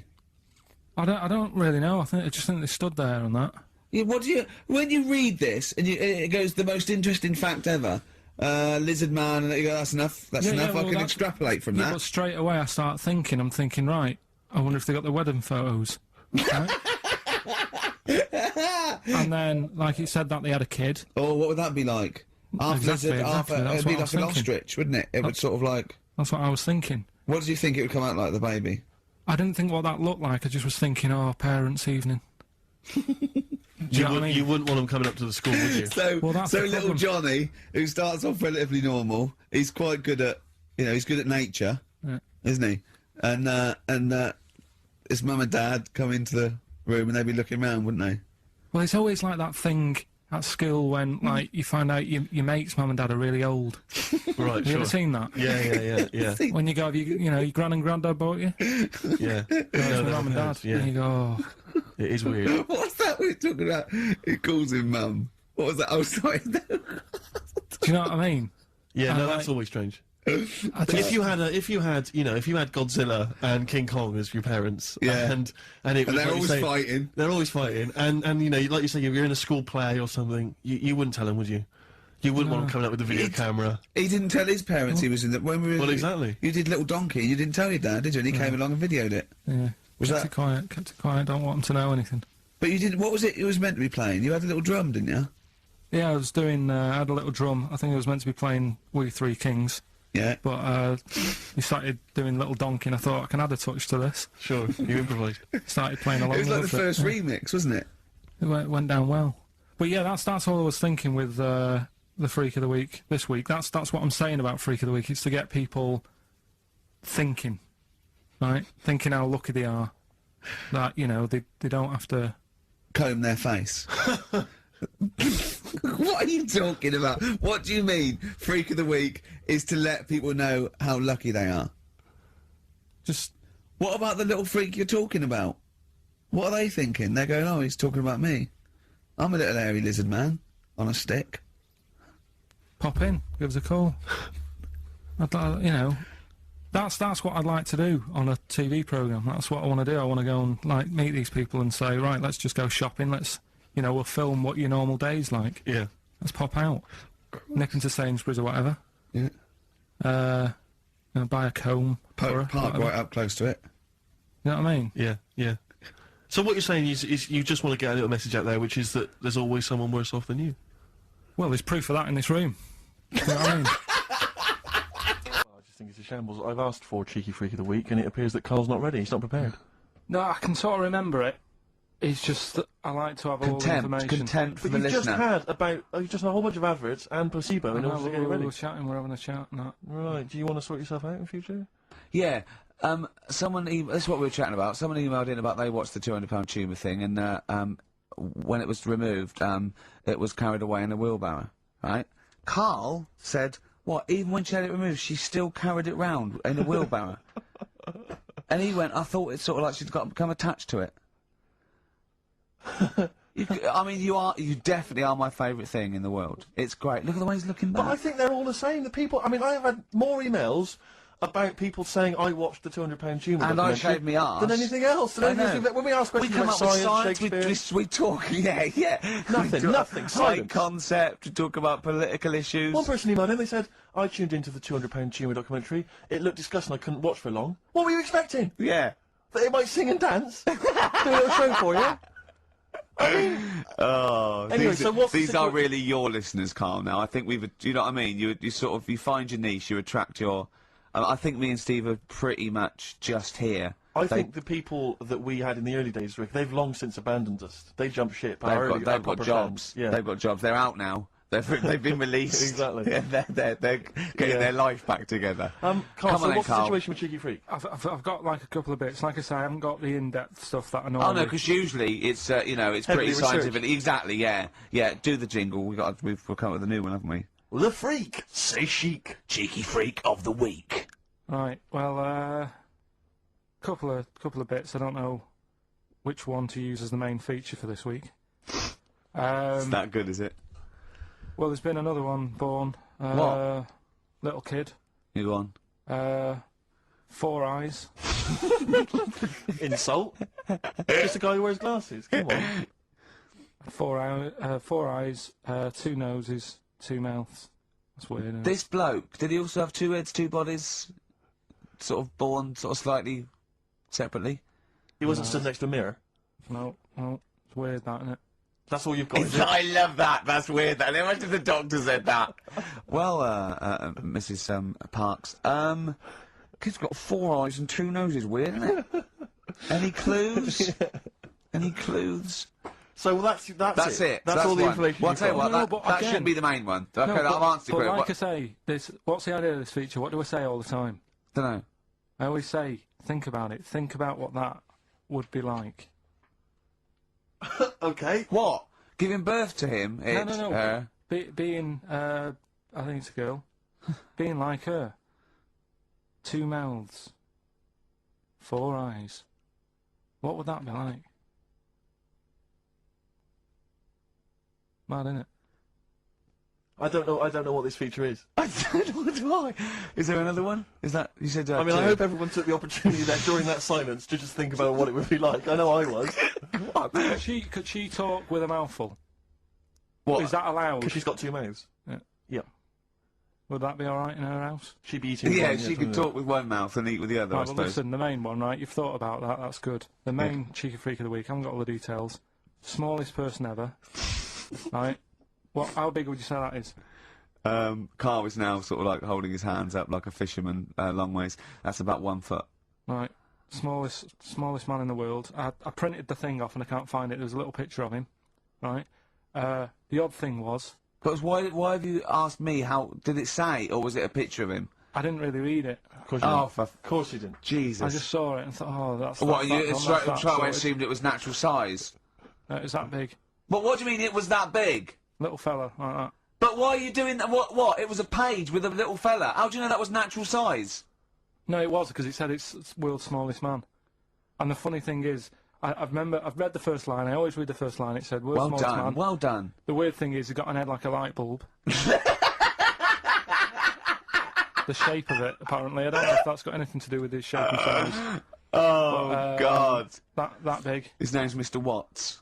And the annoying thing is, what got me is, if you're that big, Yeah. right, don't have your picture taken next to a fruit bowl. Why was he having his photo taken next to a fruit bowl? Don't know. Whoever the photographer was, obviously having a bit of a laugh Yeah. at his expense. Because you would just stand in the middle of nowhere, you'd look normal and that, but he was stood there, just leaning on an apple. Leaning on an apple? What is this? In what world do you inhabit? No, this was on the internet. And I printed it off. Leaning on an apple? Was it Tom Thumb? What is this? Are you sure it wasn't that some sort of sci-fi show they're advertising? No, it was Leaning on it. Can you, sorry, can you just lean on the apple? Just lean on the apple there. Do me a favour, will you stand next to my chihuahua? You're not taking the piss, are you? No, not at all, no. Would you mind leaning on this matchbox? Yeah. Leaning on an apple. And that's what, so he just said he's the world's smallest man leaning on an apple. smallest man. Said about his head being like a light bulb. I don't know what that meant. And I just thought, right, that'll do. That's that sort of cheeky figure of the week done. I think that was on like Monday. Right? I found that. I thought that's done. Printed it off. Forgot to get it off the photocopier. Someone's nicked it. Play a record. That you got to... You know, it's just, Steve. No, can I just say, there's no no, Carl, point. please, There's no if point. I say, let's have Cheeky Freak of the Week, and you haven't done your research, you haven't got the information, just tell us you can't do it. But don't lead us on. Don't say this in not this on charade. radio. Hold your hand up to me and go, how tall is that? It's nothing. That's This is radio. nothing. It's nothing. I think it was that big because he was leaning on an apple. It's not enough information. Imagine Trevor McDonald coming on, going some news, some stuff. How big's that? How big do you think that is? Yeah. Because there was a fella, coming up after Chris Tarrant. Play a record. I'm angry. I'm actually angry. What could you, if I said, right, quick, you've got to come up with top 5 things, what would it be? I mean, I'm into weird stuff, but it seems a bit tight to stick them in a list. What, like what? Well, like, sort of freaky people and that. I've got that freak book. But I don't know if they'd be happy if I called one of them and said, good news, you're at number 1, because you've got 4 legs or whatever. I don't know. Do you know what I mean? Okay, then, this is the exclusive Ricky Gervais guide to Shortlist magazine, Carl Pilkington Top 5 Freaks, in at number 5. So you've got to work backwards, haven't you? I've got to know what my number 1 is. I think you before do say work number 5. backwards. Probably something not too good at number 5, but it's still interesting. Lighthouse Man. Who's that? Lighthouse Man? What's Lighthouse Man? It's a fella with a hole in his head. And he, what he does, rather than moan about it, sticks a candle in it. Shut up. What are you talking about? Sticks a candle What are in you it. talking about? Where is the hole? I bet he didn't call himself Lighthouse Man, did he? Well, I don't know, it's just what he got nicknamed. Because he had this hole, doctors were like, there's nothing we can do, can't fill it. He thought, what can I do with it? And it was of the days when there was no electric and that. You had to walk about with a candle. So, hang on a minute. I can have both Got a hands little for candle you. holder here. Stuck a candle in it, he just got nicknamed the Lighthouse Man. So again, it's not that amazing, but I like the way he was sort of energy efficient. Didn't he have, like, wax dripping on his head? No, because it all went into the hole. So in a way, it was filled in. By What the do end you of mean? the day, It wasn't a hole, though, it was a dip, surely? No, a big hole. Yeah, but not a hole through the skull with wax dripping on the brain. No, just a really big hole in his head, but it had skin. Like a golf hole. Yeah, I suppose a golf hole's a good way of looking at it. Perfect for a candle, basically. And then the drippage went into the hole. Yeah. Candle sort of stood up straight. Yeah. So was it in his forehead? No, on the very top of his head. That's perfect. You don't want it in the forehead, Steve. You'll have to walk back with That'd your be neck ridiculous. cracked. So he was like a kind of human jack-o'-lantern. Well, he's a lighthouse man. What did you see? What Sorry, mate, yeah, I better forgot description about do you that. need than the lighthouse man? So yeah, he's probably at number 5. Wow, that's at number 5, Steve. Number 4. What about pig-faced woman of Manchester Square? Again, you're getting what it says in the tin there, aren't you? Now, pig-faced woman of Manchester Square, is that someone you knew growing up? No, it's a square in London, Yeah. Right. and it's just this woman who had a face like a pig, and the rumour was Yeah. that it wasn't a woman. Someone said it was a pet bear and they'd shaved it. That's what That's what Was I've this heard. someone? Was this someone you saw? Or No, did you no, just read this about is going back. This is years ago. This is years and years ago. Yeah. When there was loads of like weird looking people. I mean, the fact that it's pig-faced woman of Manchester Square Yeah. says that there might have been one in Piccadilly Circus? yeah, whatever. So there was a lot more of them knocking about back then. Let's assume that it was a woman, and the first one, the lighthouse fellow, he's a human.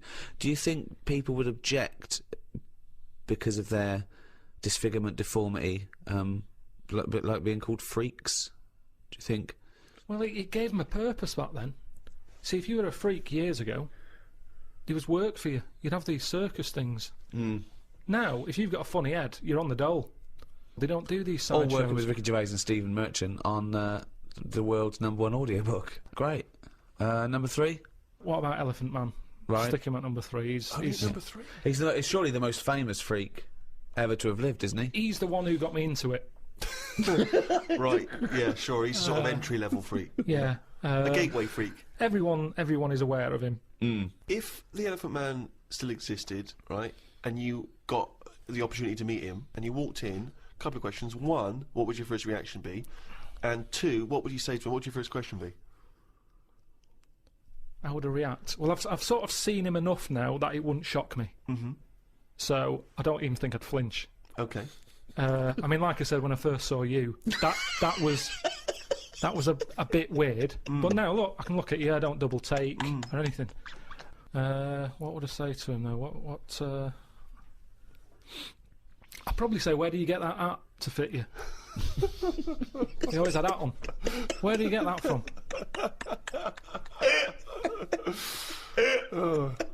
That sort of flat cap that he's got. Yeah, that one, didn't he? So, very stylish. So yeah, I'd have him. So he's at number 3. Right.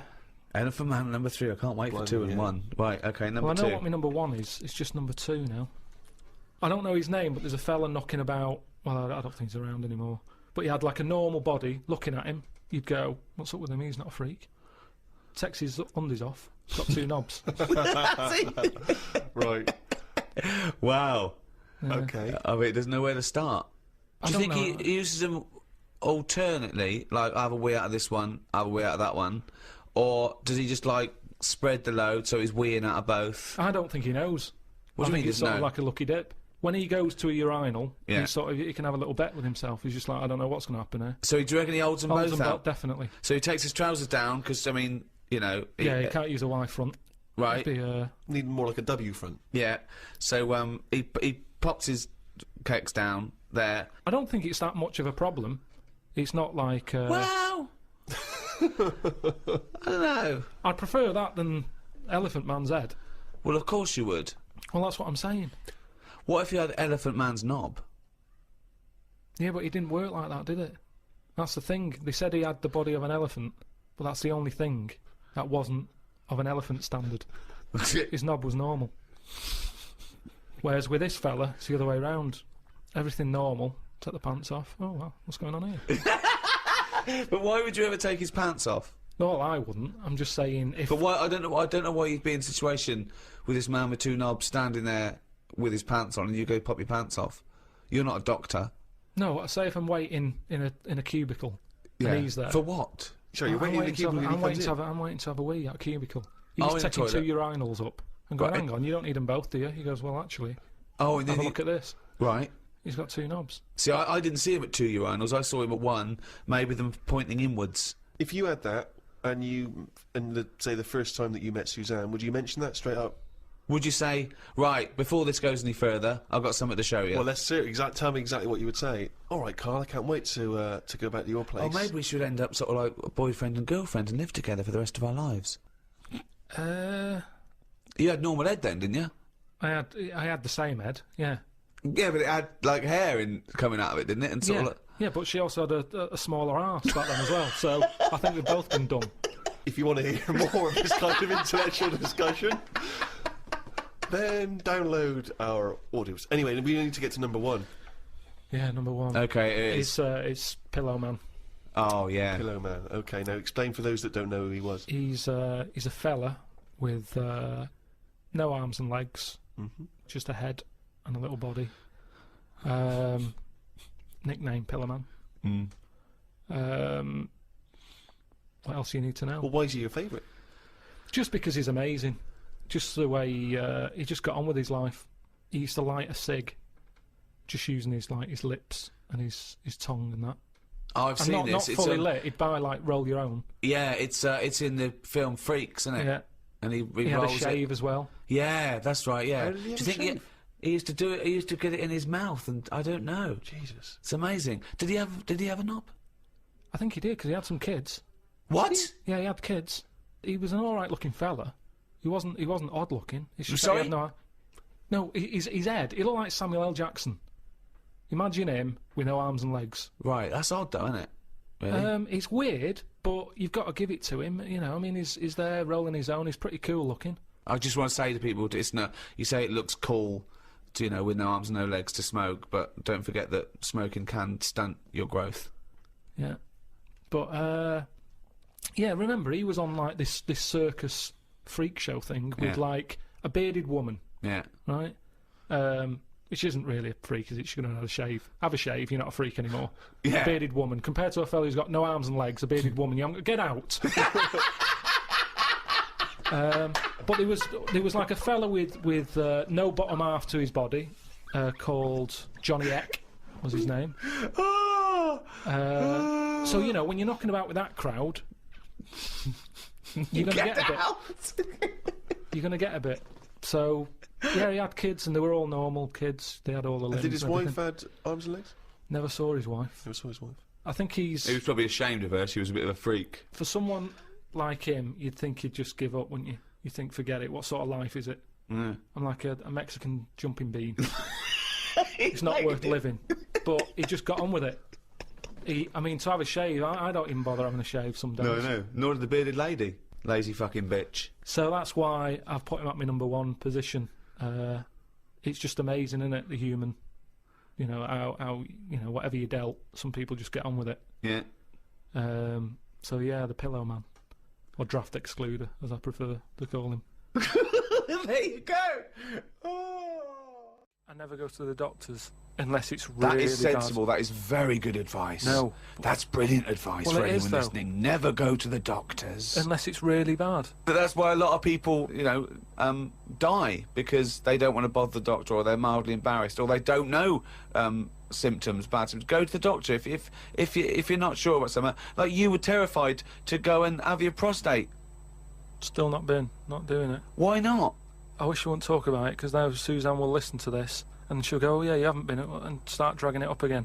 But why are you worried about a little a qualified doctor? I don't know what they're doing up there. What they just year pop are we in?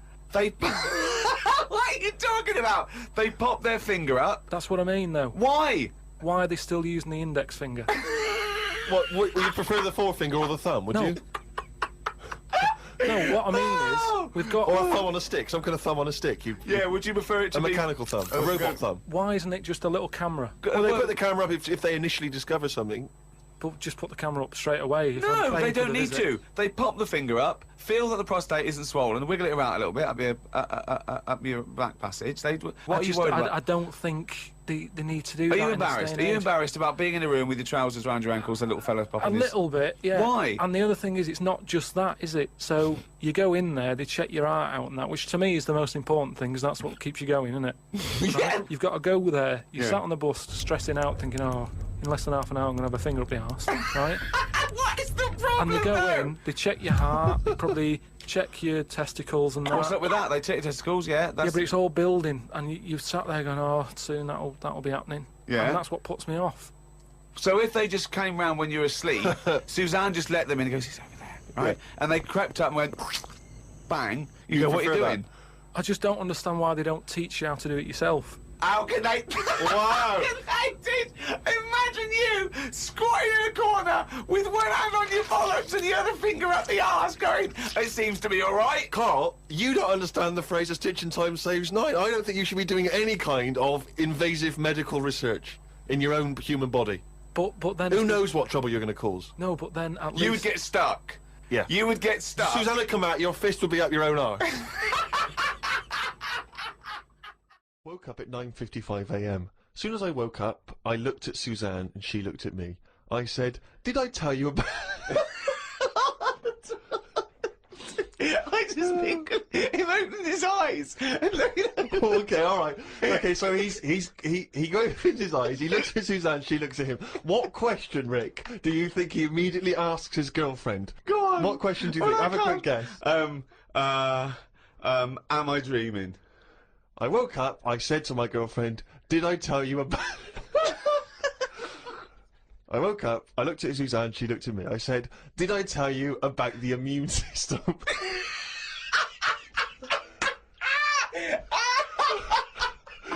Did I tell you about the immune system? Suzanne started laughing. I said, it's amazing. She said, not now. Oh, God! I was thinking that! Springing into action, he zips up, his eyes are like... Did I tell you about the immune system? Oh, shut up, Carl. Put the kettle on. Oh, God! Oh, fucking hell! More, revelation. We were talking about it last week, but Karl brought it up again, just now. Didn't want to go to the doctors, didn't want to have a full sort of body checkup that may save his life, because he saw on the website they do a test where they have to insert a finger in his arse. Well, don't tell me about it. Why? Don't put it on the website. Just put, we look at your heart. Yeah. We check your blood pressure out. Yeah. And then they could just do it quickly. They could just sort of say, right. How do they do it quickly? No, but what I'm saying is, it's worse, isn't it? Going in there, knowing that, I mean, they've got it on the website. So you're on the journey on the bus thinking, in about 20 minutes I'm going to have a finger up my arse. But they're doctors. Yeah, but just They're not doing it for a laugh. They're not filming it with a two-way screen. They're not putting on boxing gloves so it hurts more. They're up. Oh, it's prostate's all right. Out again. Out again. I'm just saying, in the day, the sort of... Do you think they're in the pub going, here he comes? It's Pilkington, I have my finger up his arse today. Do they allow ladies to do that? Do they allow female doctors to do it? Of course they do. They're doctors. That's worse. Though. You're sounding like him. No, I'm just interested in, because, you know, do they allow female doctors to do the finger up the arse thing? Well, of course they do. They're doctors. Forget the female and male. They are doctors. Right, do you know any female doctors to do that? But what I mean is, isn't it a bit like if you're being searched at an airport, you know, and you're a woman, they send in a woman person to search you. They don't send in a bloke to do it. Is that the same thing? Yeah, they probably trust someone who's gone through 6 years medical college not to be taking the piss as opposed to a fat security guard who couldn't get anything else. Do you know what I mean? What are you talking about? There's doctors all the time coming out in the papers, or they gave them this so they could look at their boobs or whatever, or, you know, it's all you're always hearing stuff about dodgy doctors. But what I'm saying is, the reason why they do that security, because there's lots of security people, and they can, you know, for your own, you know, for your own modesty, there's a female one to search females, and a male one to search males, and that's fine. But there's not like 4 or 5 GPs to choose from, and you go in there and you go, is it your arse and testicles? Do you want a bloke or you know, What about you them? What if accept they've got it. long fingernails?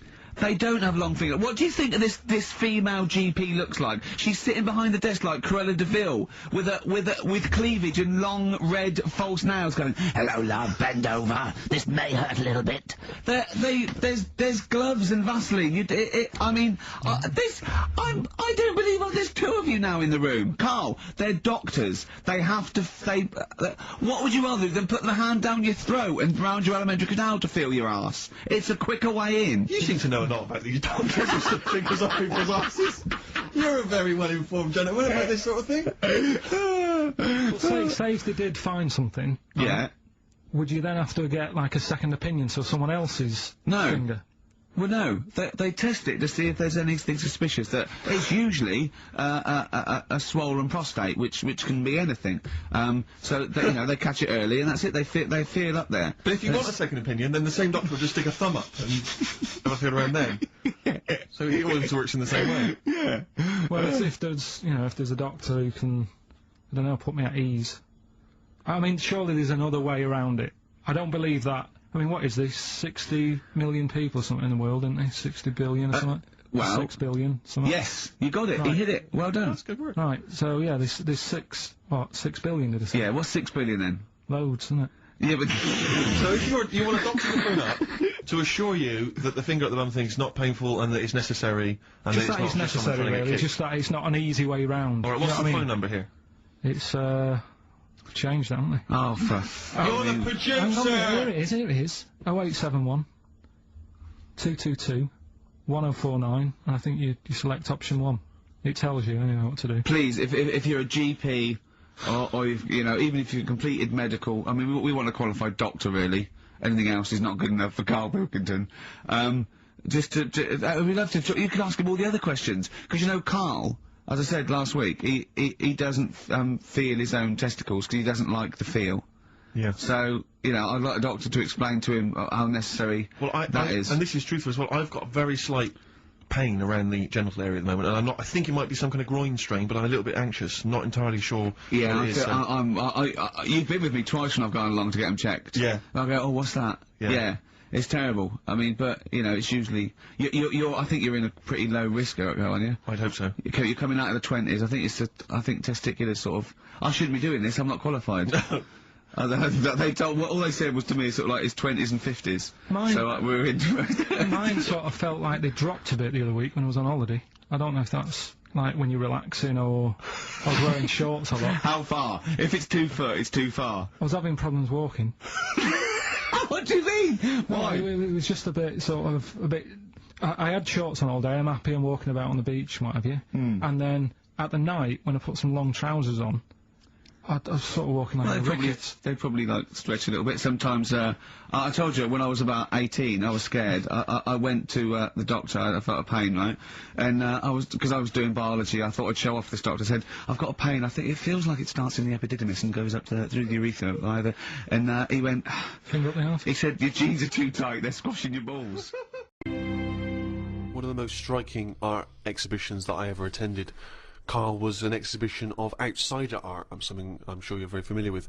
Outsider art, of course, is work that is made by people who are often institutionalized for mental health problems, or they are just incredibly, you know, the people who aren't in any way part of the art establishment. Well, right up to psychopathic murderers, clinically insane mass murderers would count as outsider art. I went to an outsider art exhibition in New York.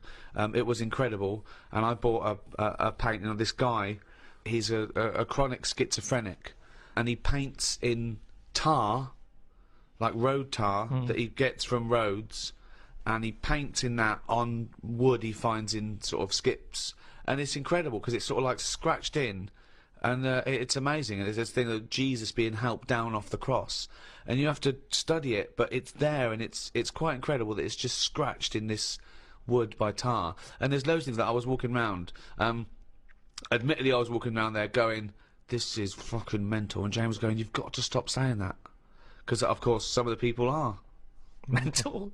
There was one bloke who done a sculpture of a skull, right, and underneath. It was like a little head with his teeth. Underneath he'd put a sign that said real teeth. Where did he get the real teeth from? What I think is interesting about that is how much therapy it provides for these often mentally unstable people, which is another important value of art, of course. People's self-expression, people being able to give a little piece of themselves through their work. Do you not see any value in that? How do you express yourself? Whistle. You whistle. Yeah, I found over Christmas I whistled a lot more than I usually do, and I think that was just freedom. What do you mean freedom? Right, freedom. expand on this point if you would.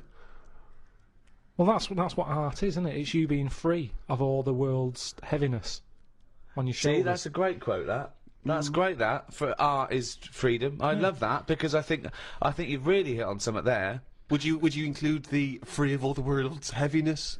Well, I know what you meant. I know what you meant there. Would you include that one in it? I mean, I would include the world's heaviness in my freedom. You know, some artists are attracted to the dark side, the heaviness of the world. But I just want to return to you whistling as your artistic expression of freedom. I mean, why did you find yourself whistling more? That's what was weird. So just take us through a typical day. When would the whistling begin? So this was that you spent Christmas down in Kent with Suzanne and her parents. Yeah. Yeah. Could I suggest something? Your freedom was thinking, I'm in my own place now, I'm going to annoy them. Well, it was mainly, it's when we were playing Scrabble. And they were taking ages to have their go, and couldn't have the radio on because the boiler affects the radio. You've got boiler problems down in Kent as well? It works, it just gives something off. Every time it kicks in, the radio goes all staticky. Right. So I just was sort of supplying the soundtrack. And what kind of things would you be whistling? It was like, I just sort of did a whistle medley. It was going from one thing to another. A wedley? And a man was impressed. She was like, "Oh, you can whistle, can't you?" I was going, "Yeah." And then she was saying, how loud can you go? I was just doing all different levels. Sorry, this sounds like a scene from One Flew Over the Cuckoo's Nest. The boiler's setting off the radio. I can whistle. Oh, you're good whistling, aren't you? Oh, yes, Grandma. Talk about outsider art. I love the fact that Karl's life is like living in a home It when is. you're in your 80s. Yeah. But you felt that this was your way of expressing yourself. I just found it odd because I don't whistle that much. I think just because I think I'm fed up most of the time when I'm in London, and you don't whistle when you're fed up. Do you? Whistling's a happy thing. You never get an angry man suddenly breaking into a Well, whistle. the people who aren't whistling are usually pissed off. But yeah, the bloke who's whistling, it's like, it's the least. He's the least annoyed person in the room when someone's whistling. Same as holding a drill. The only person that noise doesn't annoy is the bloke who's drilling. Everyone else wants to punch his face in. Same with whistling. Whistling, Goes to show there's no point in whistling. No, there is. No, there's not. The only point to whistling is in a bloke's changing room. Everyone's whistling, going, "I'm not looking at your cock." If I'm whistling, I can't be looking at your cock. Anything else? There's no calling a dog, maybe calling a dog. It changes the atmosphere. Yeah, it annoys everyone else. Don't know. I mean, our window cleaner was known as like, that's how you knew he was there. He always whistled. And in the end, he fell off his ladder, broke his front teeth. Oh. Retired. Well, because he couldn't whistle. That was it. It was like, Well, yeah, he can't whistles whistle all the time. Can't whistle, Well, yeah. can't clean windows. It's a bit tragic. Could he take along a whistle? Just pop that in his mouth. Yeah, I suppose he could have done. Didn't think of that. What about a flute or a recorder? Not London's burning again. Fucking clean the windows and then fuck off. He didn't really think this through, did he? He retired at the age of 28. And his whole family were bankrupt. With no teeth. Yeah. And just a Why bucket and a Why aren't squeegee. you working, Dad? Because I can't whistle. I can't whistle anymore. And if the day you give up whistling is the day I give up window cleaning. So you never whistle? No. I can't really whistle very well. No. I don't whistle, but I can whistle better than that. What, you did this for hours on end while playing Scrabble? About 2 hours. 2 hours? Hell. Put my word down. And then... sorry, can we just hear that again? Can we hear it? So you were that whistling, you were whistling after you'd had your go as well? yeah. Fucking hell, Carl. But hang on, let's just hear a bit. That is Karl's self-expression. That is his artistic self-expression right there. A name. No tune, no nothing.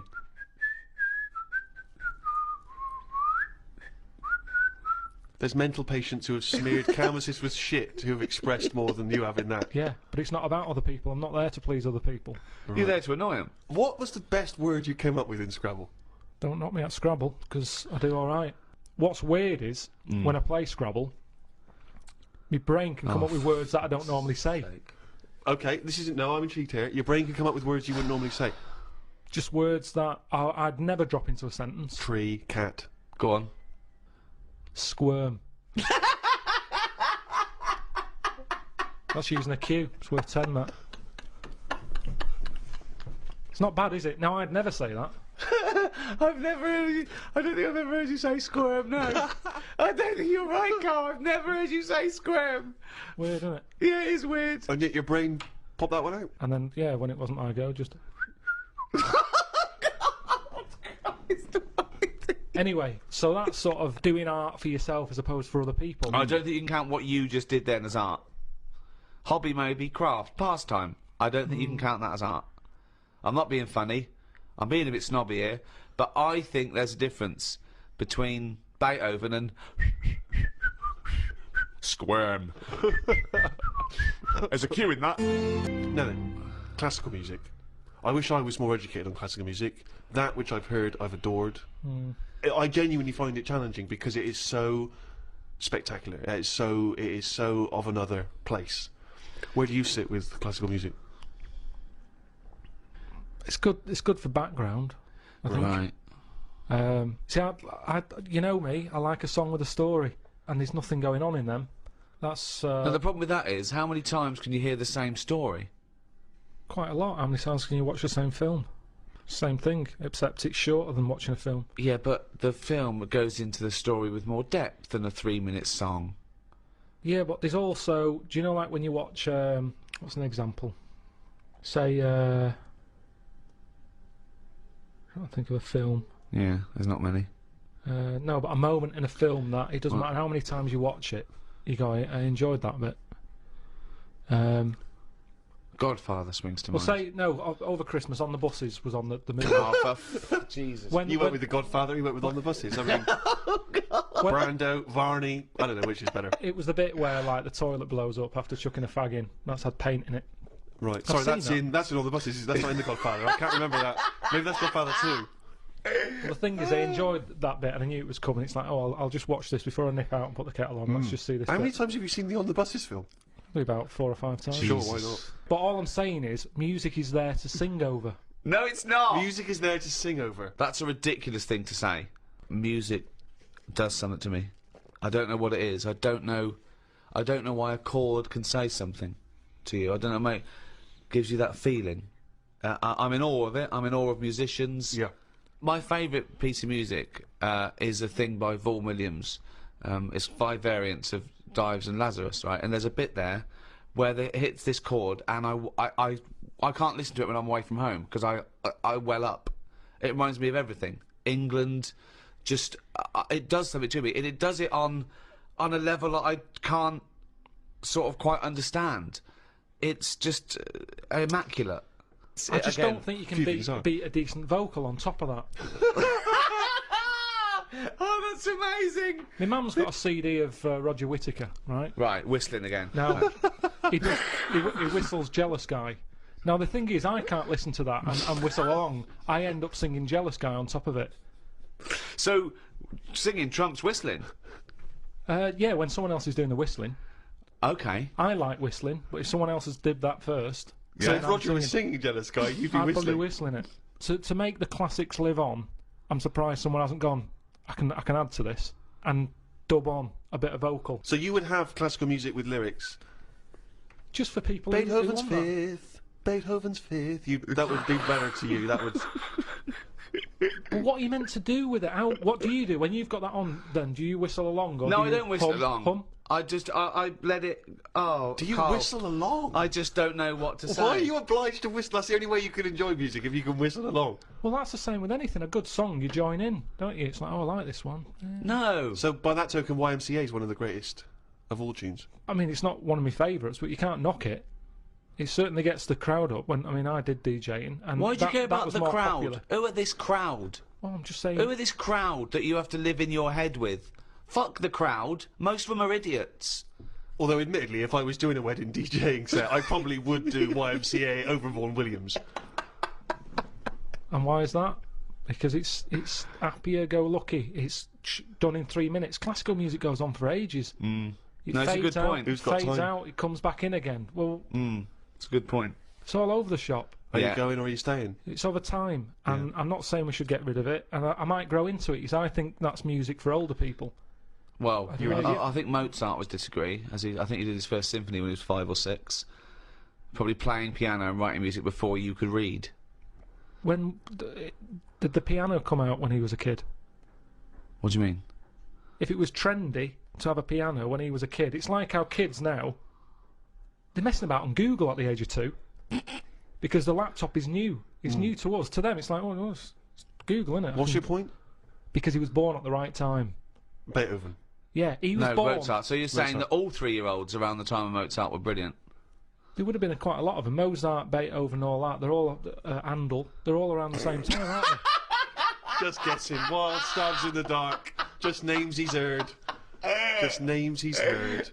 So when Ricky was young, when I presume Rolf Harris's stylophone came out, everyone was composing on the stylophone. Yeah, weren't they? exactly. It's all what you brought up with, isn't it? Nothing's hard if you're given it when you're a kid. Nothing's difficult. It can be taught all sorts. I haven't got room for a piano. It's too big for a pastime. A hobby shouldn't take up a whole corner of a room. It's so limited, isn't it? His scope, his imagination. But a piano, the idea that a piano in a house would be a frustration and annoyance. Music. That you could play harmony. But I'd worry about annoying other people with it as No, well. you don't. You whistle. When you're playing Scrabble, you don't worry about annoying people at all. I'm sure people would rather have gentle piano music in the background than... Squirm. Squirm. So one of the earliest and most celebrated art forms that's, you know, along with painting and music still going today, is the play.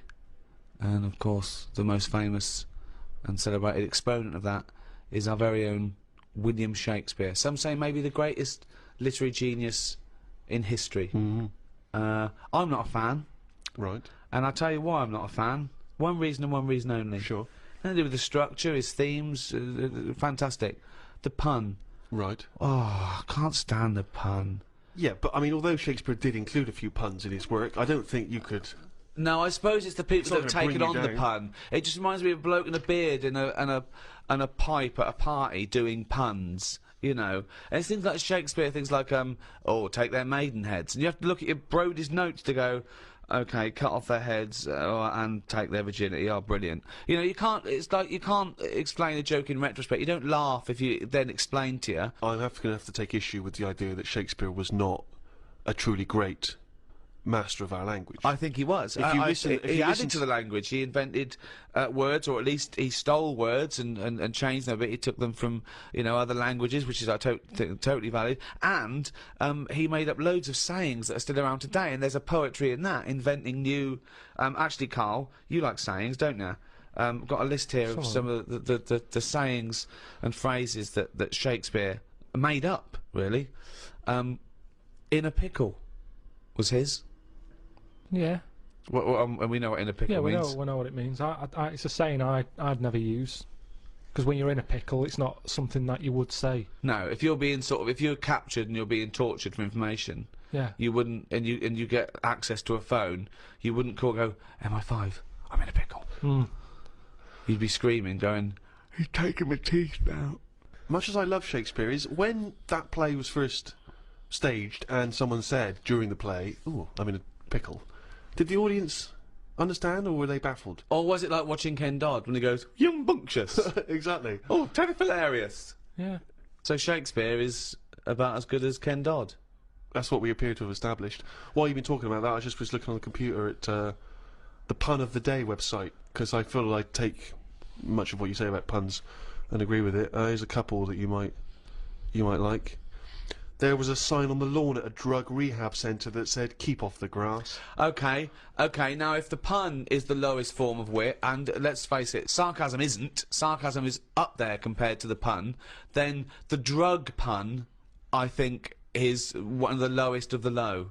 Oh, people who congratulate themselves on getting drug references. Keep off the grass, will you? Grass, get it? Grass. You know, smoking the grass, yeah. Show me a piano falling down a mine shaft, and I'll show you minor. a flat minor. Oh, God. Okay, good. Okay. Do you get that? Well, these are... I mean, that sums up puns, isn't it? It's things that kids get in a cracker. I think pun should be short for punch him in the mouth. Idioms are better. Go on, then. What's an idiom? Is that a new word you made up? No, As in I Carl know. Pilkington's a complete idiom. I found out what it was because I thought, oh, I like them. What are they? Right. And it's like little sayings. Yeah, that's right. That sums stuff up. Go on, give us an example of your favourite. Oh, can I just say one? Talking about sayings, Karl was getting fed up with something. He was fed up with not getting replies from something. He's having a hard time, you know. And I went, oh, the worm has turned. He went, what? I went, the worm has turned. You know, you've Stupid saying, isn't it? No, well, okay, tell him why you think that's a stupid saying. Because how do you know when a worm's turned? Of all the creatures that you could flip over and know it's turned, why pick a worm? It's the worst thing they could have picked to express something turning. But you're taking turning literally. It means changing, doesn't it? Changing your attitude. A new broom, turning over a new leaf. Yeah, but things then are going to use be something that different now, and changes. I'm Pick sick of it. Chameleon.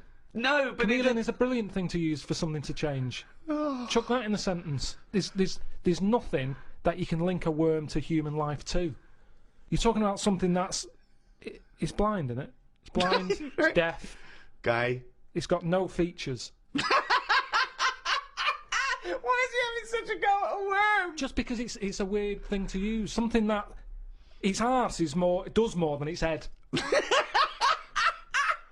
That could be said of you, Karl, to be fair. We've talked about what art is, we've talked about painting, sculpture, we've talked about music briefly, we've talked about whistling over music to make it better. Poetry. A completely different type of art form there. Karl, what's your thoughts on poetry? I've never really been a fan of it. There's a surprise. I think it's sort of it's all right for the person who's doing it. You know, you say that whistling is just for the whistler, but I think poetry's more like that because sometimes you read it and you're thinking, what's he going on about? It's always a bit, I don't know, it's sold in a bad light. It's a bit sort of a bit gay, isn't it? Right. I mean, it depends what sort you're talking about, because maybe there's poetry out there that I haven't heard. There's some poetry gayer than others. Yeah. War poetry can't be gay, can it? That was people. I haven't heard. Go on. People fighting in the trenches and that can't be gay. They weren't gay. They were writing to their sweetheart. I don't know his name. It might have been a bloke. I don't know. But so was it a sort of a what sort of poem was it? Was it a sort of a limerick, sort of a? No, it was. Well, there's famous ones, Wilfred Owen and Siegfried Sassoon, and they're very moving. They're about, you know, what usually happens is that they talk about why are we here? This is, you know, we've been sold a lie here, you know, and they really started seeing war in a different light from their point of view in the trenches. Famously, some of them died soon after the, you know. But I prefer a proper letter. No sort of crypticness. That's the problem with poems. Okay, so you'd have been disappointed to get Dulce et Decorum Est through the post, would you? You'd have just said, "What are you trying to say, mate? What's the weather like? When you're coming home? Did you get my socks?" Well, yes. Sometimes life is a bit like that, and it's like, say what you mean. Right. Well, then you have just wiped all art off the face of the earth if you literally just say what you mean. No, I'm just saying in a letter. Say if I was a woman and my fella was fighting in a war. Right. What's your fella's name? Harry. Okay, so Harry. Oh, that's right. So when were you married? About 1935. 1935. So you've been married about 4 years. Yeah. Harry, why don't you go off? Oh, you're a woman, aren't you? Yeah. You don't. Okay. So what did you see in Harry? Why did you like Harry? Was he? He just was like funny. Butch. It wasn't that butch, but that didn't matter back then, did it? In the war. No. And you took everyone. But what did you say when Harry was said to you? Well, I thought it was coming because a lot of our friends ended up having to Did you go just hug there. him and say don't go or something? No point, because that would have just made it tough for him. So I just what's the point? Just go with it. But if he I cried after he went. You cried after he went? That's what you do, innit? You wouldn't do it in front of him. He's got to go to battle. Okay, so your man goes off to battle. Right. Then I get a letter from the Colonel saying, "Oh, bit of bad news. Harry's dead." Now I get a letter in the post. He said what he meant, didn't he? In the Well, yeah, and they would do, wouldn't they? They wouldn't fanny around saying, "Oh, he was on the warpath and the cloud went dark." I go, "What? Just tell me what happened. I don't want a weather forecast." He got shot at the arse and the bullet came out his head. Right. Now, the Colonel, he would just tell me the basics. Now, because he sent his by Telegram. They sent a telegram. The letter I get from Harry has been stamped, so I get it late. Oh, okay. So I get a letter from Harry after he's died. Yeah. Right, and you know he's dead. I know he's dead, so I get this letter with his handwriting on. I'm devastated because I was just getting over his death. Yeah. It's all brought back to me when this letter drops through the post. Well, yeah, 3 days and you're pretty much over it. It's Harry's handwriting. Yeah. Oh, God, what's this? What's now he I written? open it. Yeah. And instead of saying, things are bad here, socks are damp, you know, everything's grim, it's cold, I'm sick of it, there's a poem. It wouldn't feel like it was from Harry. Well, because it's not in his words. Poems are never in the person's words. But didn't you know Harry was a poet when you married him and made love to him No, that I only night? picked it up because other people were doing it. It's something to do in the trenches. But when he carried you over the threshold, Karl, and he laid you down and gently kissed you, didn't he say any? Didn't he ever? He must have whispered some sweet nothings into No, your it wasn't hysterical like red that. head. It wasn't like that. Straight to the point. It was like, get your knickers off.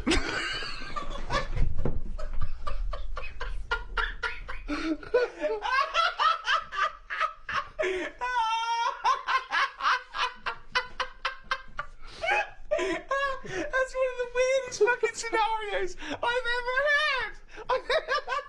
Why the fuck was the telegram coming before the letter? So specific. It wasn't like Harry. The fuck's Harry?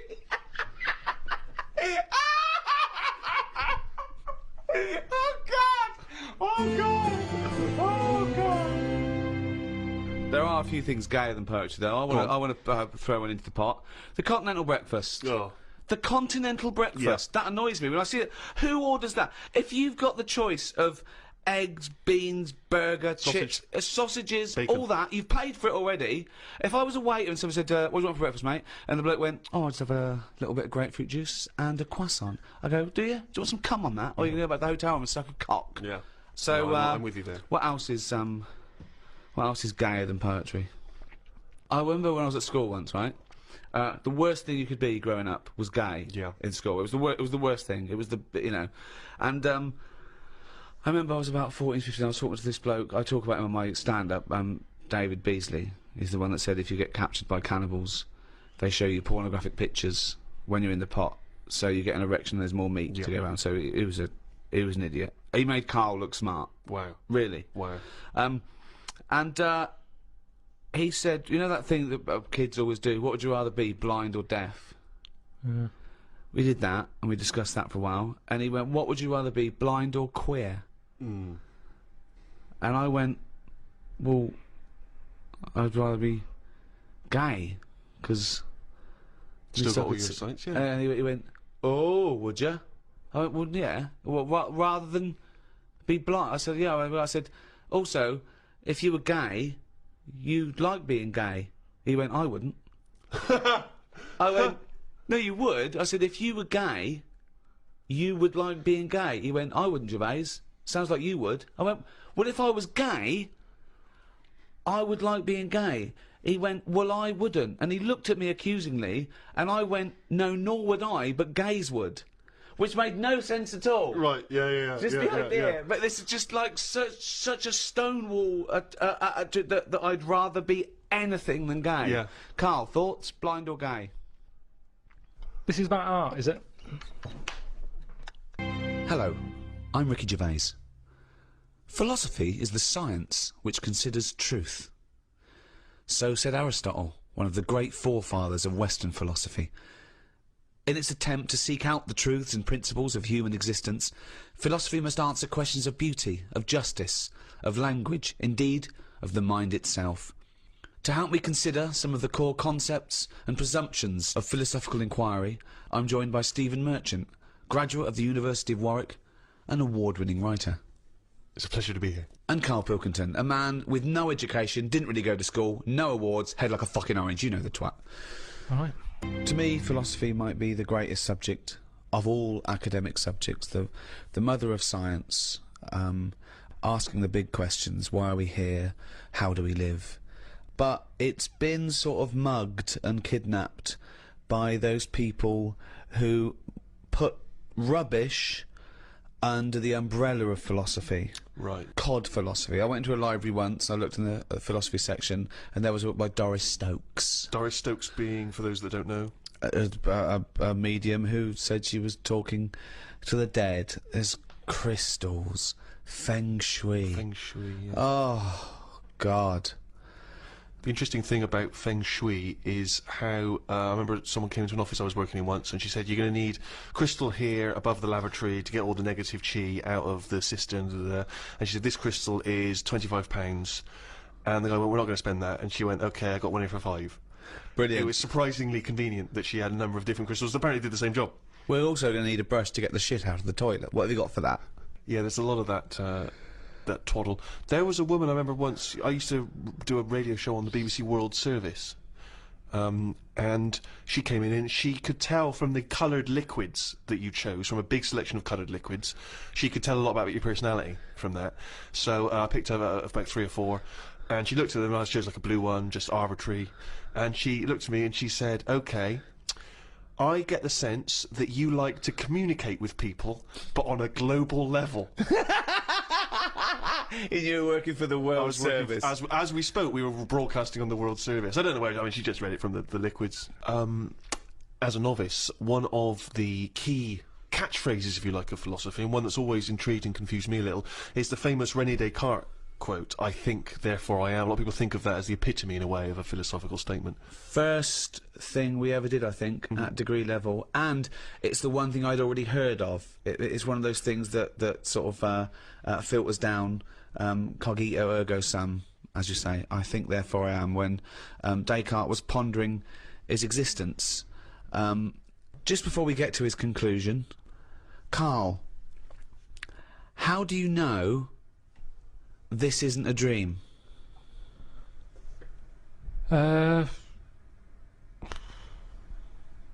Just because I haven't been sleeping that well. No, but you could still be dreaming, couldn't you? Because this could be a dream that you haven't been sleeping lately. You could be dreaming the last few nights you haven't been sleeping. In dreams, they're different. Like, I mean, like I say, I don't have that many of them because I don't sleep that well. But when I do have one, there's something different and vivid about it. Now, if I was dreaming all this, I reckon my boiler would have been fixed ages ago. I don't think anyone has a dream that goes on for that amount of time. Well, it could be a nightmare, but the presumption. But I think you're also presuming that the dream that you could be dreaming needs to be exactly the same as the dreams you think of when you're dreaming. My point is, there's no way of you knowing that this life you're living now as you talk to us is real, and that it's not actually the imaginings of another Karl somewhere else. There are actually no clues, Karl. There are actually no clues now that this is the real thing. Well, most of the time, it's 1 minute I'm awake, next minute I'm asleep, then I'm awake again. Yeah. Sleep's just... You know the bit between you being awake and awake again? That's called a sleep. Yeah. Now, do you ever think things while you're asleep? Vivid things. It's that bit between the awake and awake I want to look at. I told you about one ages ago where... Go on. Where you burst in and I was on the toilet. I never heard this dream.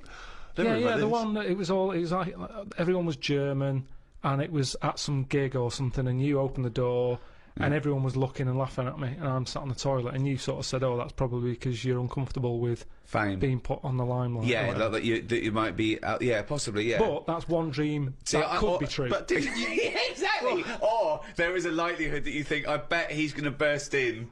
I am always on edge when you're about when I use the toilet here. Yeah, I kind of think, is he busy at the moment? You have to wait till he's on the phone to go for a piss. I have to sit there holding the lock. Yeah. Rick, in case there are people who've bought this and they've not really heard Karl before, remember we were talking a while back about the questionnaire that is often featured at the end of the TV programme Inside the Actor's Studio. Oh, yeah. Where the host, James Lipton, always asks the same questions to every guest. And it's just supposed to sort of, get their creative, juices flowing, their mind working. We did ask Karl some of them. We never completed the questionnaire. Oh, let's I thought carry I'd on fire with that a few then. more at him. And that'll also introduce people to the way his mind works a little bit. Okay. Question 6. What sound or noise do you love, Karl? There isn't really one that I love. Nice noises, like the ones you get. Like I like going in the park, right? And you go, "Oh, that's nice, isn't it?" And you get like bird noises and stuff. Give me your fucking wallet. But then like Things like nice noises like that, and but you fucking cunt. Why did you fucking sleep with her? It's lovely in the park, isn't it? But with those bird noises comes a bit of stress, right? Because I was in there the other day, and like I say, little bird noises and that, and a little robin was there, and I thought, that's odd, that's out early, right? Because it's like sort of summertime and that. Sure. And then I thought, oh, that's nice, and I was watching it, and then it got like a little worm, right? And I was like, hey, put it down, right? Sorry, whoa! What do you mean? Because Why I are you didn't have- interfering? Why were you interfering In nature. with a robin taking a worm? Just because it was a nice sunny day and that, and I thought, you see, worms normally come out when it's raining, don't they? And you go, well, I bet they're happy to die, in a way, because it's chucking it down, it's miserable. They come to the top of the soil then, don't they? Yeah. When it's miserable. But it was a sunny day. That's they don't drown, I assume. No, it's not that, is it? It's just that they hear the water or something falling on the ground and they go, what's going on? And they come up to see what's happening. What? No way. But why do they come up when they think it's raining? Because they're hearing, like, knocking on their land, and they're going, who's that? And they come up. Sorry, wait a minute. But why do you think they come up when it's raining? Because they're hearing the noise of the Yes, rain. but they know what it is. What am I doing? Why am I talking like him? Of course they don't know what it is. Look. Can worms hear stuff? Yeah. Well, they got... You don't know anything, Karl! But I assume they can sense vibrations and so on, but they can't hear in the way we hear. No, they of don't course have they ears, can't. do they? Of course they can't. Well, whatever, right? So all I'm saying is that. But came what was up- this thing about these worms? I hear the tapping and go, oh, what's that? Right, tell us, okay, so start, you're a worm, okay? It starts raining. Tell me your thought process. Well, you just kind of, you're down there, you can't see anything, it's dark anyway. Yeah. So And you haven't hear got about eyes. this, don't you? You hear about blind people have got really good ears. And it's the No. same with a worm. No, they do. It's an extra sense. They No, say. it's not. That's nonsense. That's nonsense. They start getting used to relying on them more, but it doesn't. So you don't turn into bionic woman because you lose your eyes. No, but you do because you use them more. If you use something a lot, you get better at it. So their ears are good. So all I'm saying is, so this rain's coming down. I don't know who to believe here, Rick. The rain's coming down on the land. The worm goes, "What's going on?" The worm goes, what's going on? He wiggles up to the top. So what does he do? So it goes up and it sort of sees it's raining, and then it goes back down again, doesn't it? But that's what I'm saying about. What do you mean? What is this world where he goes, oh, it's just rain again? Oh, so that's the 400th time I've been caught out this year. It's rain. I'll remember next time. I won't come up. What do you think a worm is capable of in terms of cognitive thought? What do you mean?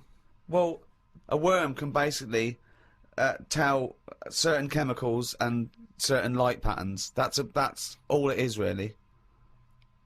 Yeah, and It's not thinking. It's not choosing its favourite food. But you don't know that. It's the same way you're saying to me, I don't know what a worm's thinking. You don't know what it's thinking. I know it's not thinking. You don't know that, though, is what I'm saying. You don't know what things are thinking. Everything thinks. No, it doesn't. No, it doesn't. No, the thinking. There's something in this room that's not. All right. What about this one then? What about flowers? Do you think they've got a mind, a feeling? Because here's something that Again, they use phototropism. They go towards the sun.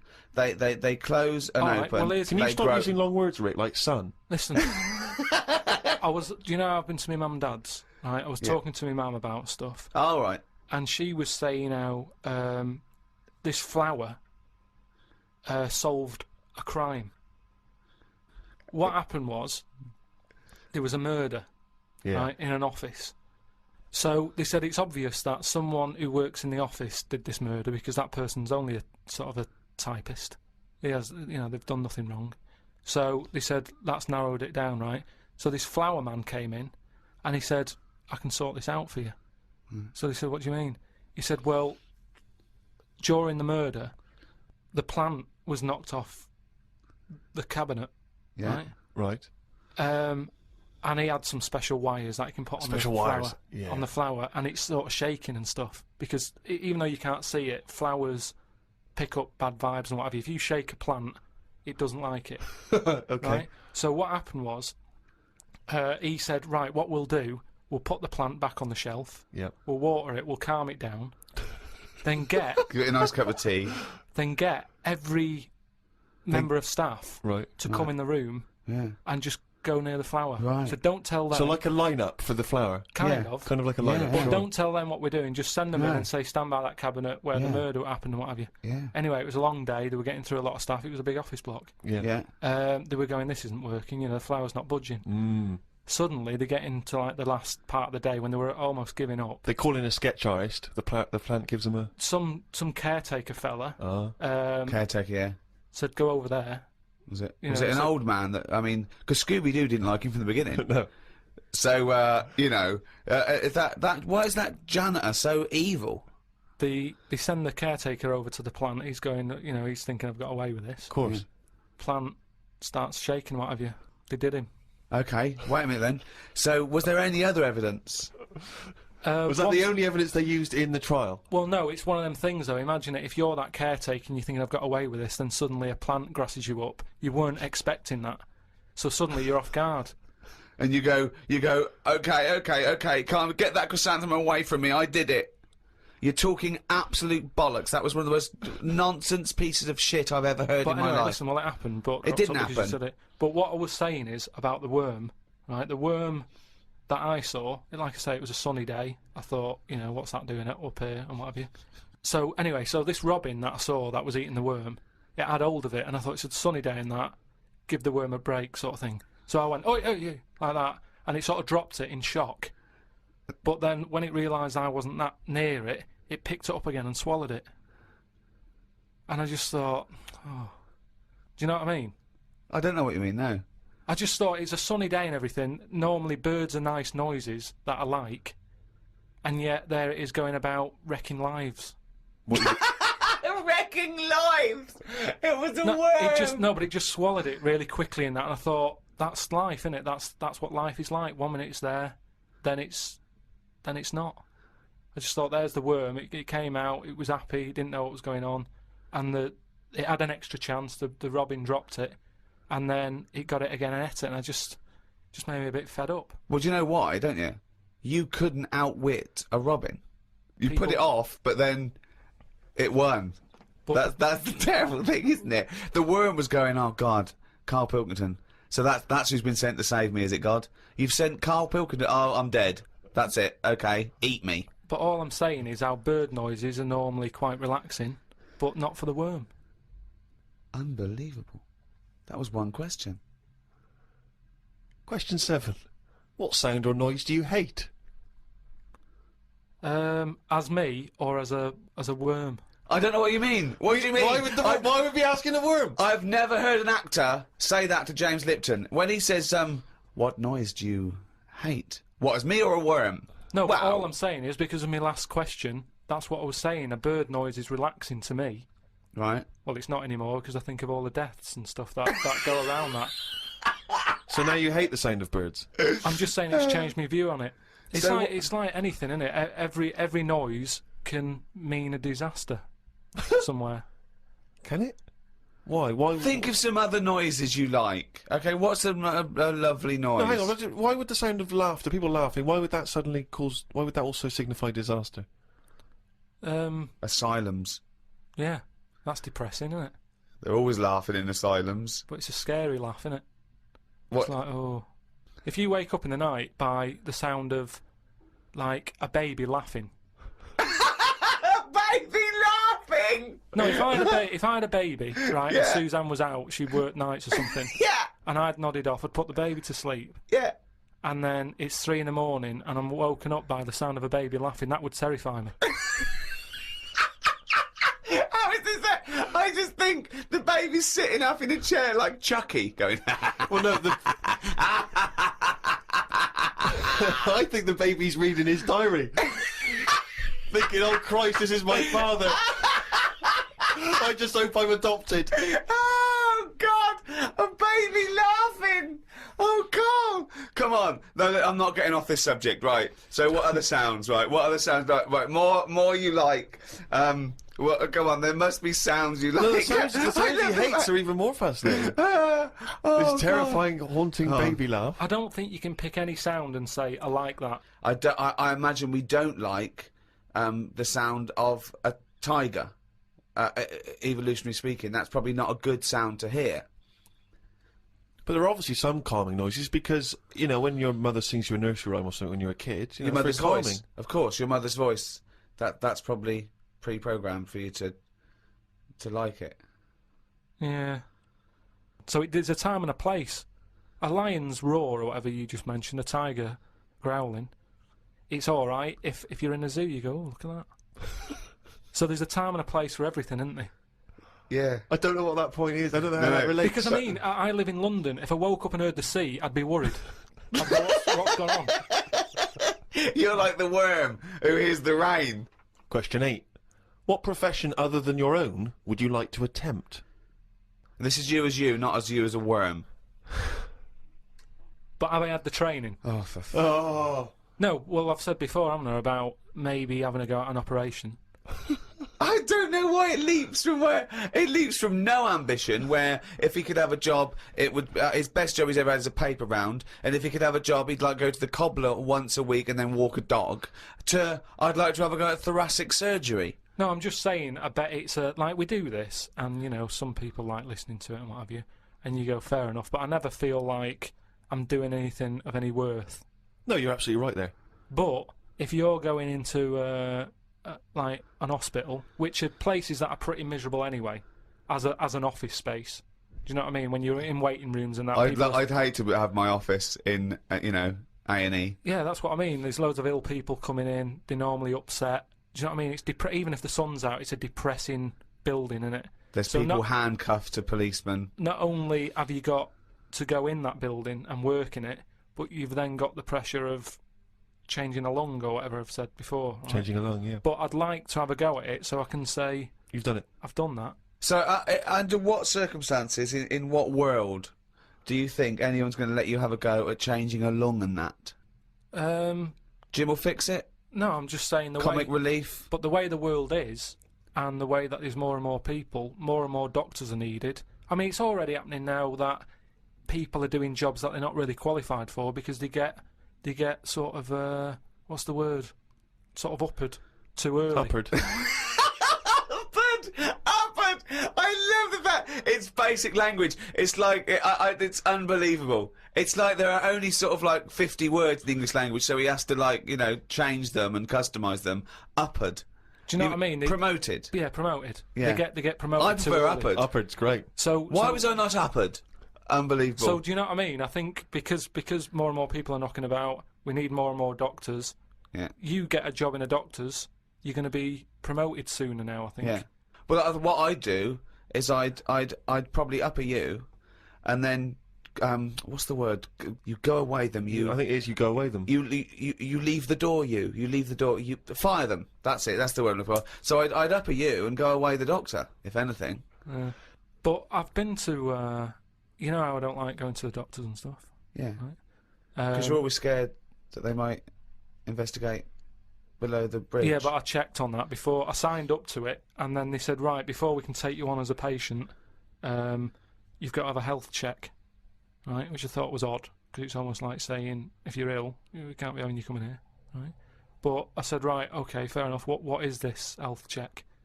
And they said, oh, we just check your body out and make sure you're fit and healthy. And I thought that isn't enough information. I want to know if it's the old finger trick, or. And I said, what do you mean though? When you said health check, what do you do? And she said, oh, it's just I think she knew what I was getting at. And she said, oh, it's just the blood pressure, your height, your weight. Okay. That's about it. So I went and had it and stuff. But you had to, before you sort of said, right, I want this doctor, they give you loads of forms to fill out, right? And one of the things they did was, if you die, what do you want to give away? Right, like a donor. And it had like, it's basically everything you've got in you. It was all your main bits.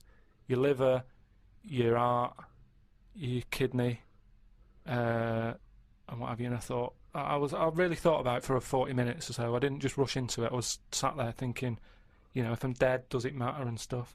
But I was really concerned when it said about the eyes. Right. Right. Why? What do you mean? What? Because can they have your eyes after you die? It was. I think it was 4th on the list. Right. So they just sort of crammed it in. I think they know everybody's a bit cautious about giving their eyes away. No one cares more about the eyes than the liver or the. Why do you care about giving your eyes away when you're dead? Just because of that thing of we don't know for sure yet. I know that you poo-poo it, but the afterlife thing. Right, but you don't know for sure if. Well, why would there be? How would there be? How would it work? Why do you think there's an afterlife? Why do you think there's Because we're here already. It blows my mind that we're wandering about this planet anyway. Do you know what I mean? The fact that we're here, just by gravity blows your mind, Karl. No, but do you know what I mean? The fact of your mum and dad have it away, and then you just pop out, and it's like, how's that happened? And then it's what happens is the father inserts his. No, but what I mean is, not just that bit. How I've said before about my heart just sort of pumping away on its own. No one's keeping an eye on it. It's not plugged into anything, and yet I want to move my hand like that, and it does it. Yeah. That blows me away, right? Yeah. I mean, you're still worried about whether you control your brain or the brain controls you. So what I'm saying is, how do you know what goes on after life? Because, do you know what I mean? So why in an afterlife would you want your eyes more than your liver and your kidneys and your lungs and your heart? Because ghosts don't eat, do they? So you don't need all your liver and your kidneys and stuff, because they're only there to sort your food out. But your eyes, if you're a ghost, I don't want to be a blind ghost.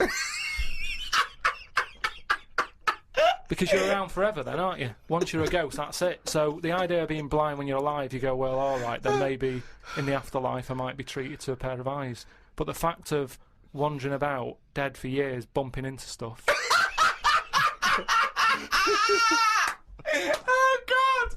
Oh, it's amazing! So- oh, that's an amazing image. So I didn't tick that box. But why? I don't understand. In your theory of the afterlife, why is it that this ghostly Karl, why can he survive without a heart, but he can't survive without eyes? Why?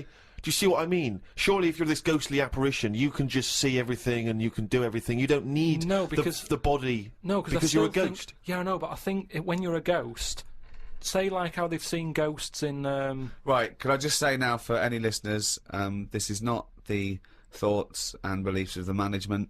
There is no such thing as ghosts. I do not believe in ghosts. I do not believe in ESP or any mumbo jumbo. Carry on, Karl. So when there's a ghost, yeah. When they see ghosts in like old castles and stuff, yeah, they've had their head cut off because they've been up to no good, right? Years ago. But they're carrying it around normally under their arm. That's what I'm saying. It hasn't reattached itself. So if you take the eyes out. But Karl, how is this ghostly creature able to function?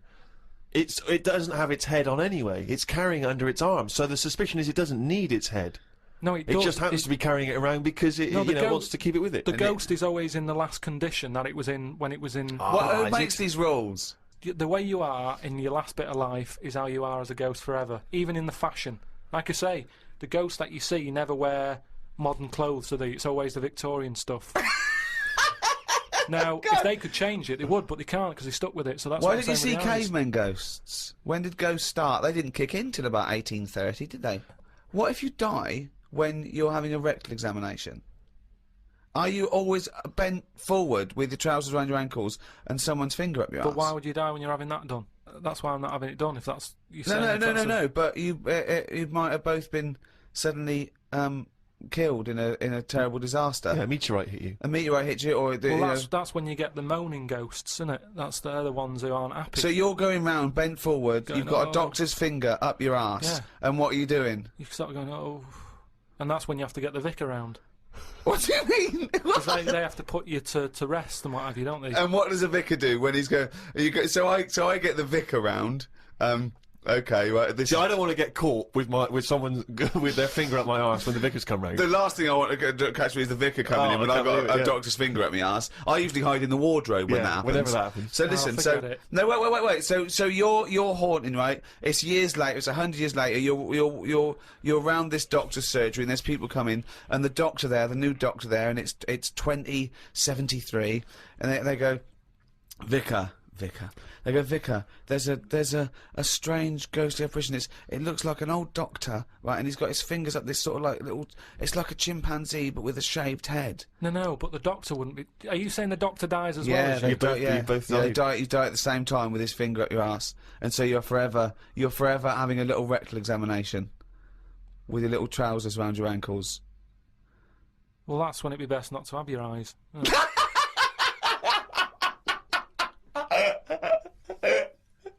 Here's another one. This is extraordinary. No, Triple. but listen to this. Listen to this. This is a good one. and I'd this like will to see convince you us. This one. Yeah, this way. Okay, answer this. This will be proof. Go on. I watched the programme the other week about dead people. Of course you did. Right? And it was people who had been found in their house. You know, they haven't got any family. Yeah. They died sat in their armchair. Nobody's knocking on the door, ringing them and checking if they're all right. Yeah. Right? So they die and they rot away in a chair. No. People, you know, the next door neighbour called up whoever you call up for dead people and go, there's a dead body next door, it's stinking, can you come and get rid of it? Right? They go in and I forget what service that is. I don't know where you find that in the Yellow Pages. It's a good business though, isn't it? Hello, corpse removal. Stinky dead people. so they go in, there's flies everywhere. Of course there is, yeah. The doors and the windows are shut. Where are them flies from? What do you mean? Do you know that thing, reincarnation? Yeah. I think there it is. There's an example of it. How there was no flies in there. A body rots away. Out of the body comes flies. So you live on. Or out of the body comes flies from the maggots that were in the body. Oh, okay, maggot then. So we've gone on. We've lived on. What do you mean? I'm just the saying fly how it isn't lives a on. reincarnation of the maggot. The maggot is the larval stage of the fly. No, but forget all the maggot fly. Right. Think about going from man to a fly.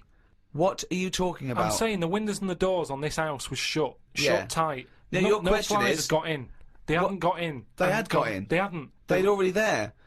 We're surrounded by them. We've probably got fly eggs on us now. Well, all I'm saying is, it's weird that them flies were in there when they weren't in there. I don't think this fella would have had loads of fly eggs on him. But I just think it's a bit odd. Why? What do you mean? I just think there was loads of them. You didn't see it. But it only takes one fly to lay loads of eggs. Yeah, but... So you think it's wiser to ignore Ricky's answer and go with your ghostly supernatural reincarnation one? You think that's the wise, sensible way to go? I just think it's a bit odd how every time someone's got fly eggs on them. So everybody... that to you is less of a chance of happening than when you die. Some of you turns into flies, fly parts. Well, that happened when my dad chucked a turkey away in a bin. And it was only in there for about a day. I went to go and put, like, a crisp packet in the bin at the end of the garden and what have you. Picked the lid off, full of flies. Yeah. Now, the bin lid, the bin lid. Yeah. It's like a constant fight with his own brain. Was fairly sealed and what have you. Yeah. Again, it's the turkey living on. No, it's not. We're it's all the fact that same. while it was out on the table... It hadn't been out on the table. We didn't eat it in the end because it had feathers on it. My mum said, I'm not doing that. Yeah, but what do you mean it had feathers on it? My dad got it off a mate and said, yeah, I've got this for Christmas, but it was still virtually alive. And my mum said, oh, I'll just get one from the supermarket. So we put it in the bin. Yeah. So what I'm saying is... I'm telling you, the eggs were already on it, mate. It's just an idea about it. It's a theory. Everyone's allowed one. But it's bollocks. Back to the Inside the Actors Studio questions. Question 9. What profession, Karl, would you not like to do? You see, in a way, some bad jobs are good jobs in a way. Because, one, it means that when you have holiday, you really appreciate it. Sure. Do you know what I mean? Whereas, you see, I always thought, like, when I had a job where I used to have to do, like, 4 hours a night when I worked through the night, I only had 4 hours to do from 2 in the morning till 6, right? But it meant that when I was on holiday, I never really appreciated it, because between 2 and 6, I'd be asleep anyway.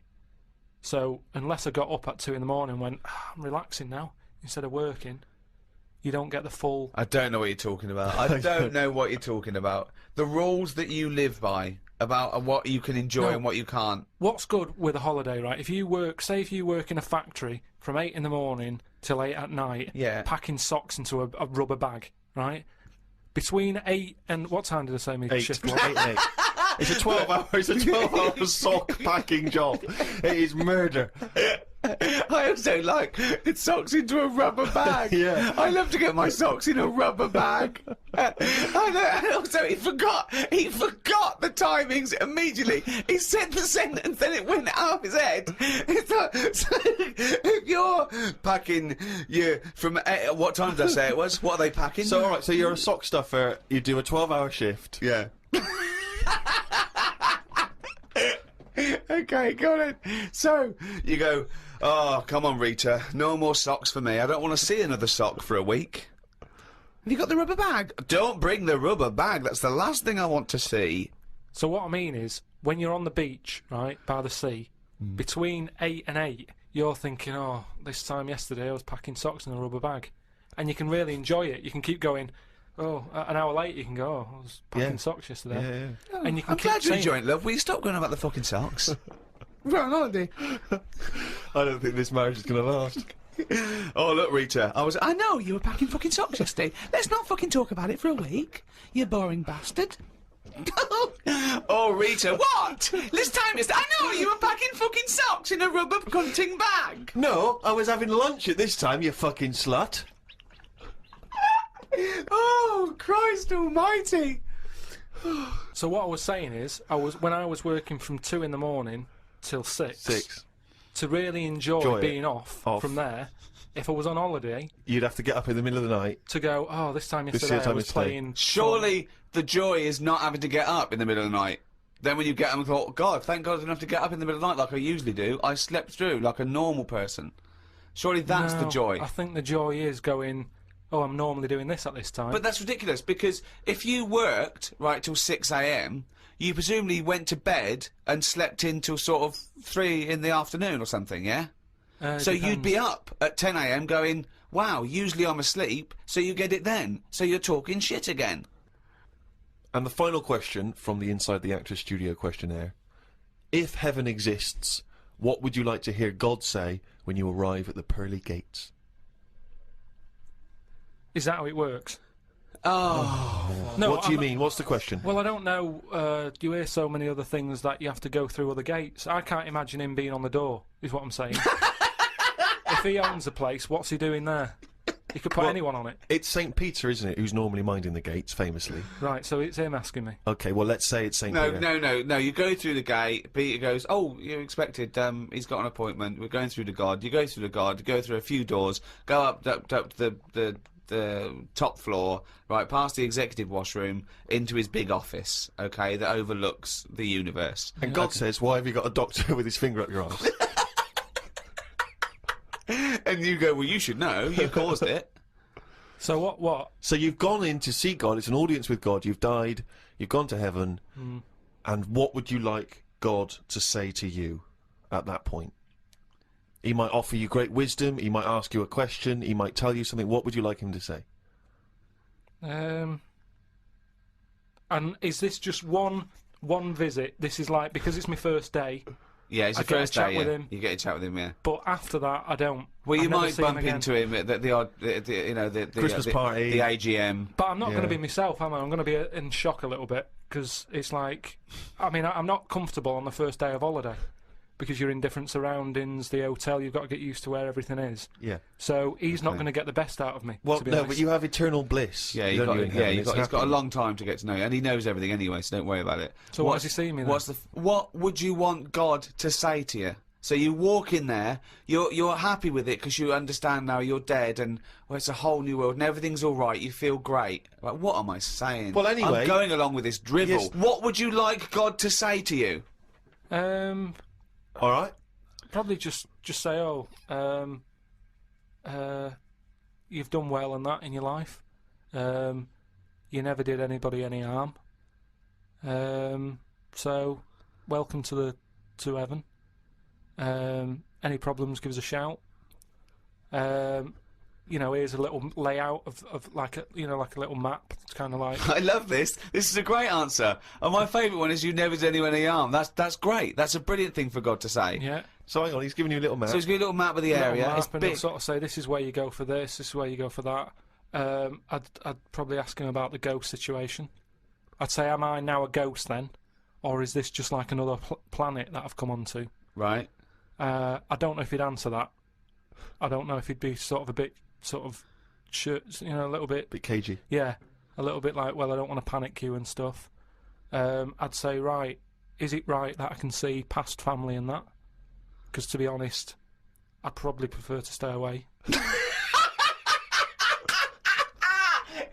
even want to. No, but because the thing is, if you've that's done amazing. I've done all that in this life, so it's about moving on to another life and meeting different people, isn't it? Yeah. Otherwise, what's the point? It's just Yeah. like the same all over again, but everywhere's white. So who's the worst person? You get to heaven and it's all great, and God goes, "Oh look," and here's so and so, and you go, "Oh, I don't know, what's he doing here?" Yeah. But why would he be introducing me to that one? No, I'm saying who's the worst person you'd like to see? And Who they do go, you just not want to encounter in heaven? What if he said, "Right, Karl, you're in heaven, but we've got to teach you a lesson. You're a bit cruel to freaks. Here's Pillow Man. Here's the three-legged juggler. Here's the Elephant Man. They got a few questions." Yeah, that'd be all right. That'd be Elephant fair Man goes, enough. Why did you talk about me like that? I'd say I never had a go at you. Why did you talk about me eating buns? But then I'd get a bit annoyed with God. I'd turn Elephant Man onto God. I'd say, well, hang on a minute. At least when he put his head down on that pillar and he did himself in, he did that because he was sick of life. You've brought him up here. He's still got the head. Why didn't you give him a better head whilst he was up here in his next life? Well, he could say the same to you. Heaven's beginning to sound like one of the worst drink stews ever. It's awful. Everyone's sort of making kind of snipey comments, and you're having to make conversation with people you don't really want to talk to. Yeah, it is I'm not sure God's the best host. I mean, I don't know if it is like Do you this. think God would like this podcast? Well, I suppose it just kills half an hour, doesn't it?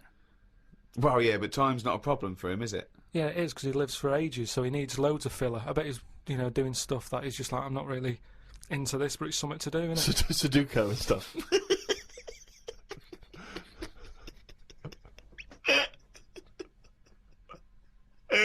I love the idea God's bored. Yeah. There's a lot to keep him going. Oh, God. Playing solitaire on the computer. I know, yeah. But I think there'll be just as many problems up there as there is here, because at least people are leaving here, whereas up there, that's the thing that I'd be worried about the most, actually, that it's really crowded. Because it's years and years of dead people, isn't it? London does me head in. Up there, it's going to be well busier than that.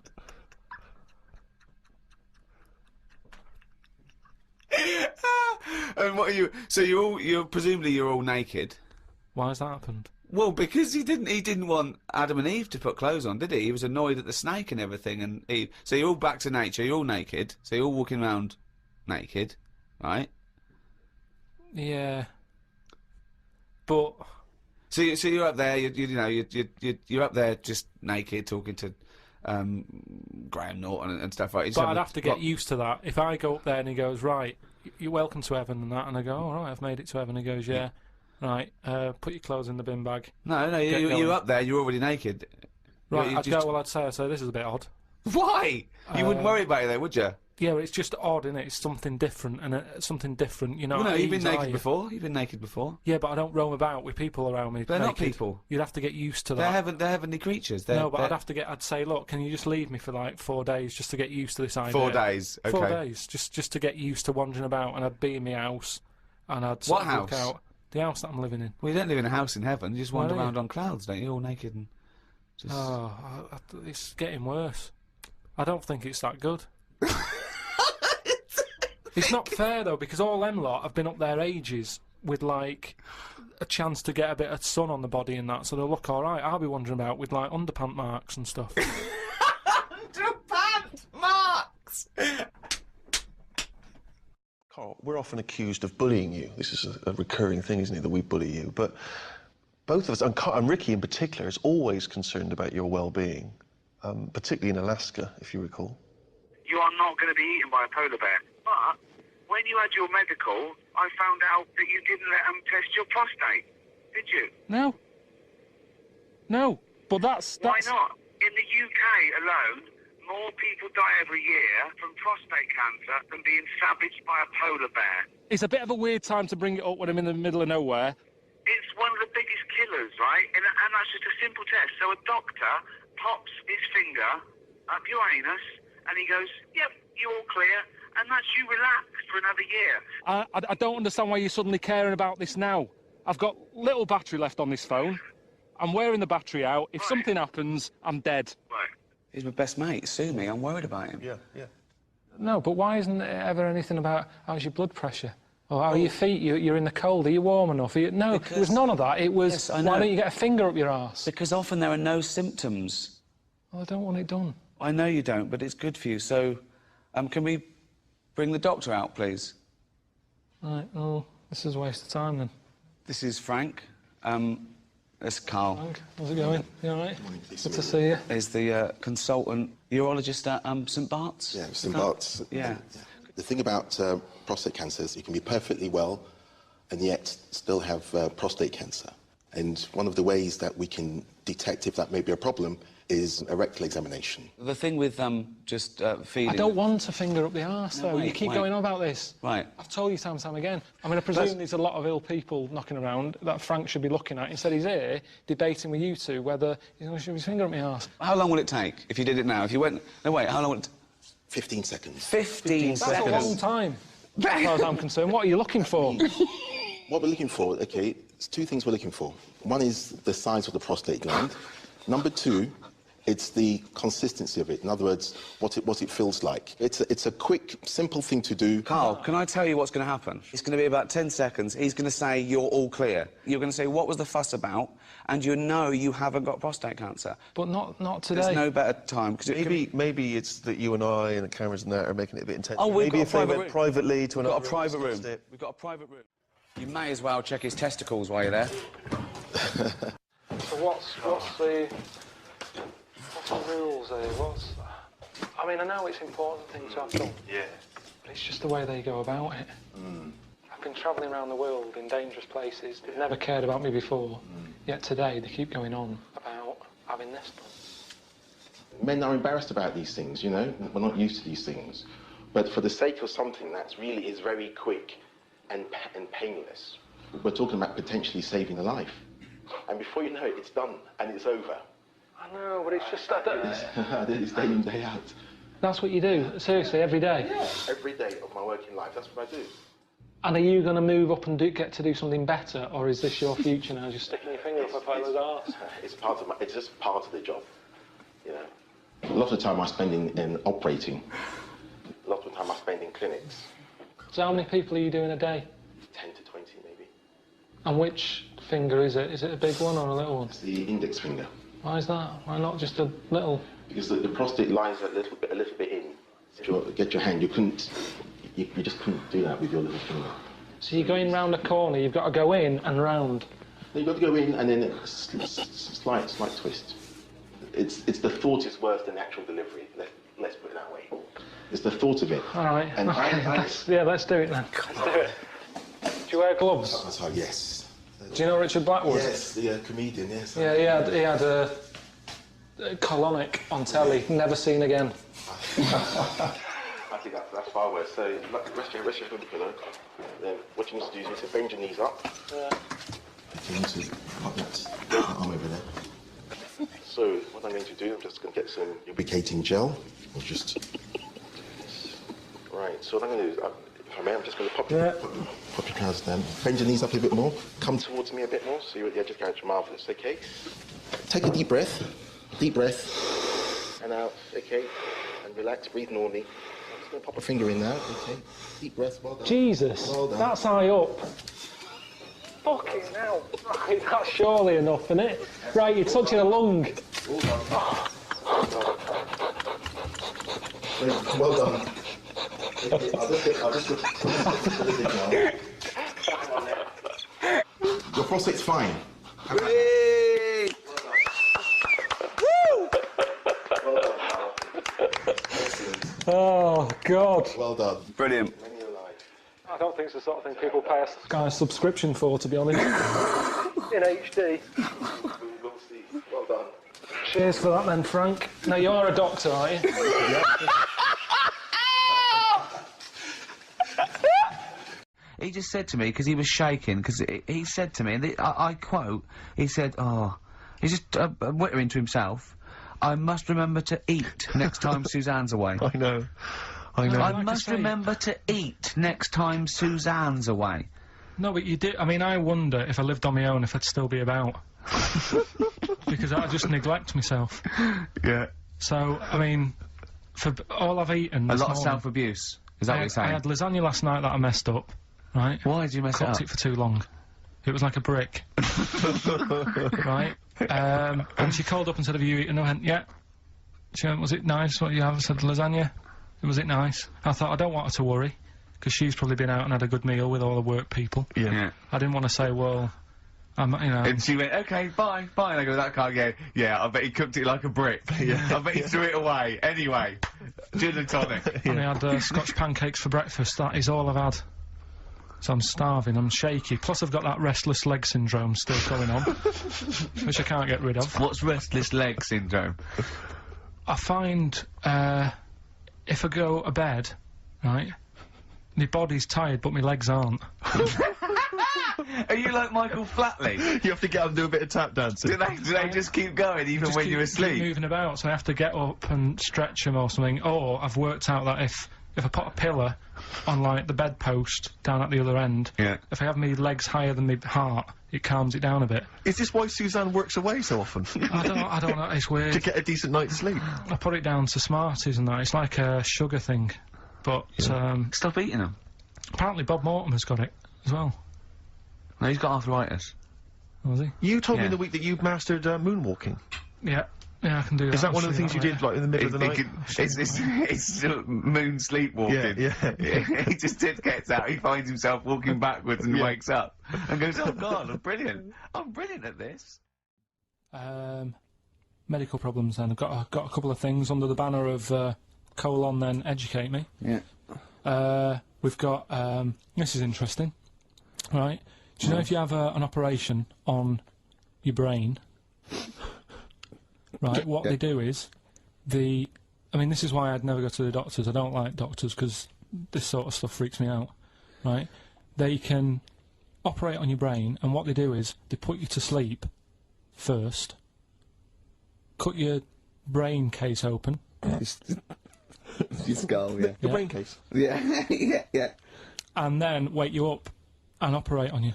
So you sat there with your head open, messing with your brain, and you don't feel anything. Well, there's no nerve endings, is there, in the brain? But still, it's not right, is it? What, you think they do it for fun? No, They but go on, Reg, wake him up so he looks freaked out. well, is it necessary that you're awake, do you think, or... Well, they need the brain active, don't they?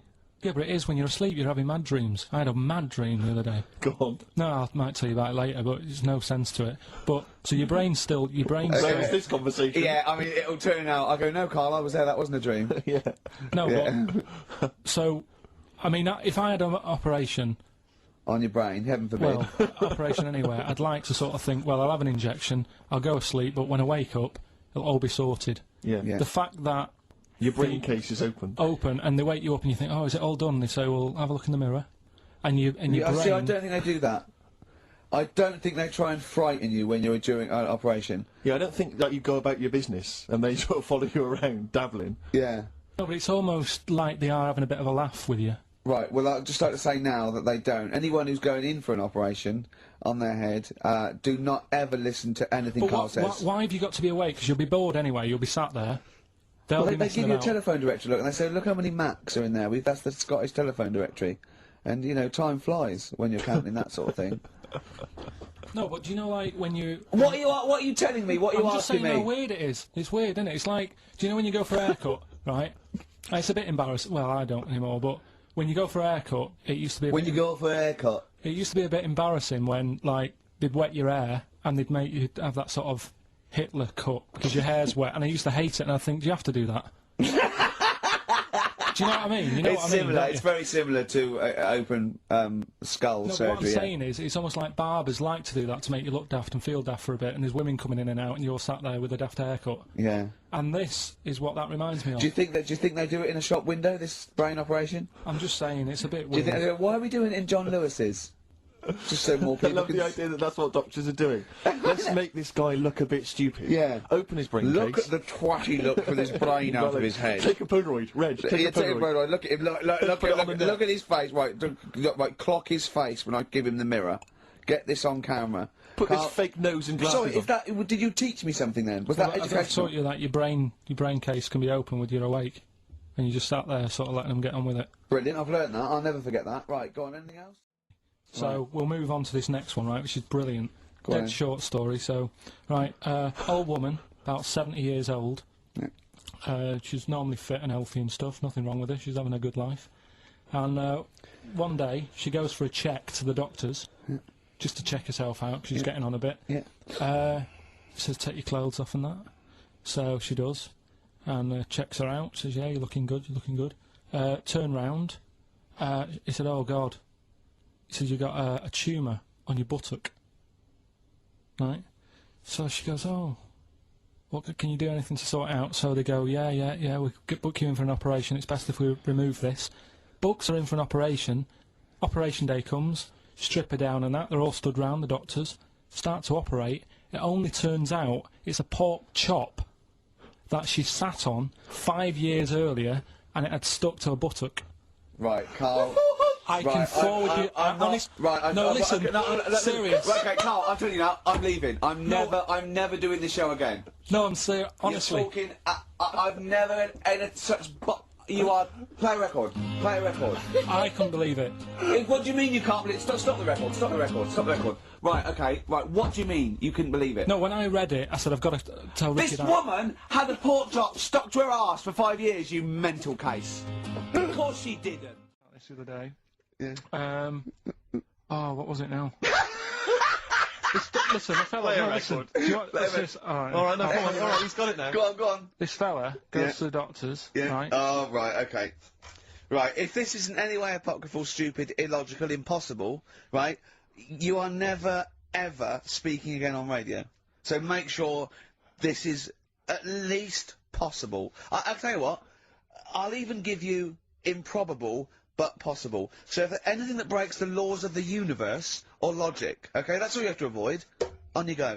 Right, so this fella, right, he goes to the doctors because he's got earache. Right. Okay, if a chimp's living in his brain...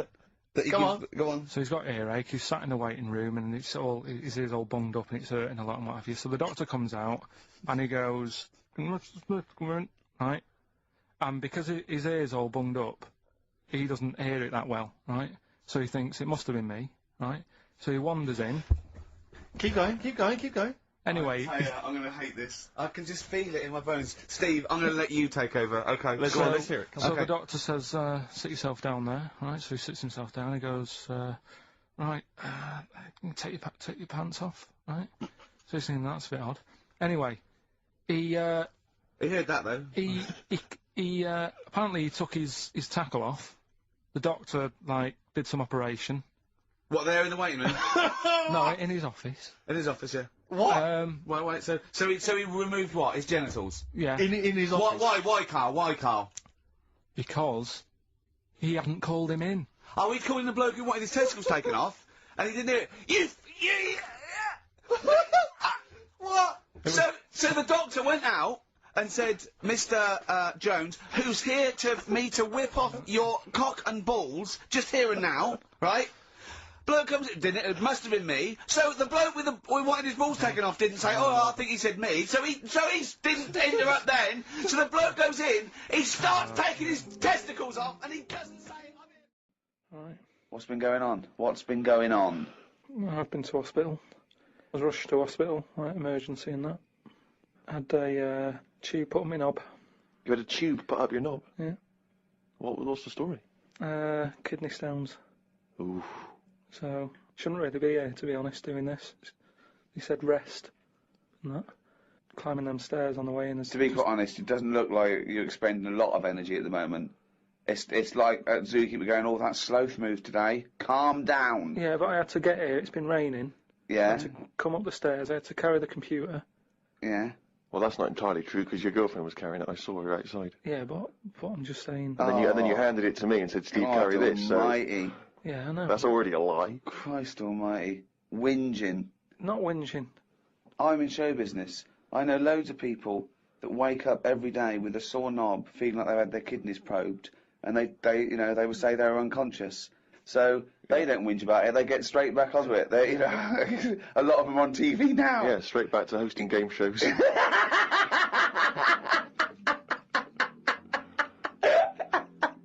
So you're rushed to hospital. So take us through the events, because it does sound quite dramatic. You started feeling a bit of pain, did you, initially? I felt a bit of pain, and I thought, maybe I just pulled a muscle or something when I've been wrestling with Ricky and that, because you don't know what damage has been done. So I just think, it'll go in a minute, and then it didn't. It got a bit badder. It got badder, did it? So then I thought, I was crippled. I was lying on the floor in agony, looking on the internet, looking for sort of. Still looking at Monkey News. I just put in bellyache and stuff, and they were saying it can be loads of different things. What I used to do when I was a kid, I used to always just get a cold ashtray and put that on my belly, and the coldness used to get rid of the badness. Amazing. The coldest got. Well, what, like a witch doctor?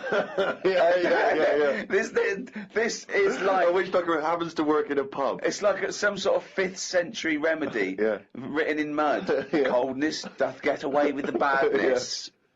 Why specifically an ashtray? Just because they sort of old cold. They're old cold. I don't know what this is. I love this idea that he's at the operation and he comes round and they're talking to him and his girlfriend gets a phone call and they say, Mr. Pilkington's maybe complications. He's just talking rubbish. She goes, oh, good. Yeah, he's back to his old self. What? Why specifically an ashtray? Sorry, because it's old cold. I understand it's old cold. Yeah, we understand. Everyone who's done a medical degree understands old cold, but old cold belly madness. If you want to buy that book, Old Cold Belly Madness, it's the history of abdominal surgery by Karl Pilkington. No, it just but you put it in the freezer or something first? You can do if you want, but they're normally cold anyway. Sort of thick glass and that holds the cold. But we don't smoke in our house, so I had to use a plate. Oh, well, that's madness. A plate's not going to work. Famously, a plate doesn't work. No! So you put a plate on your belly, but that didn't do anything. That didn't work. So called Suzanne and said, "Oh, I'm in agony here." She said, "Go to the doctors then." Good advice. So a lot of people have done that straight away, as opposed to going through the plate ashtray. So he got into hospital one day. He went to hospital and he said, "Have you got an ashtray?" They went essentially an ashtray. This is no smoking. So anyway, then we get in a cab and what have you, go there.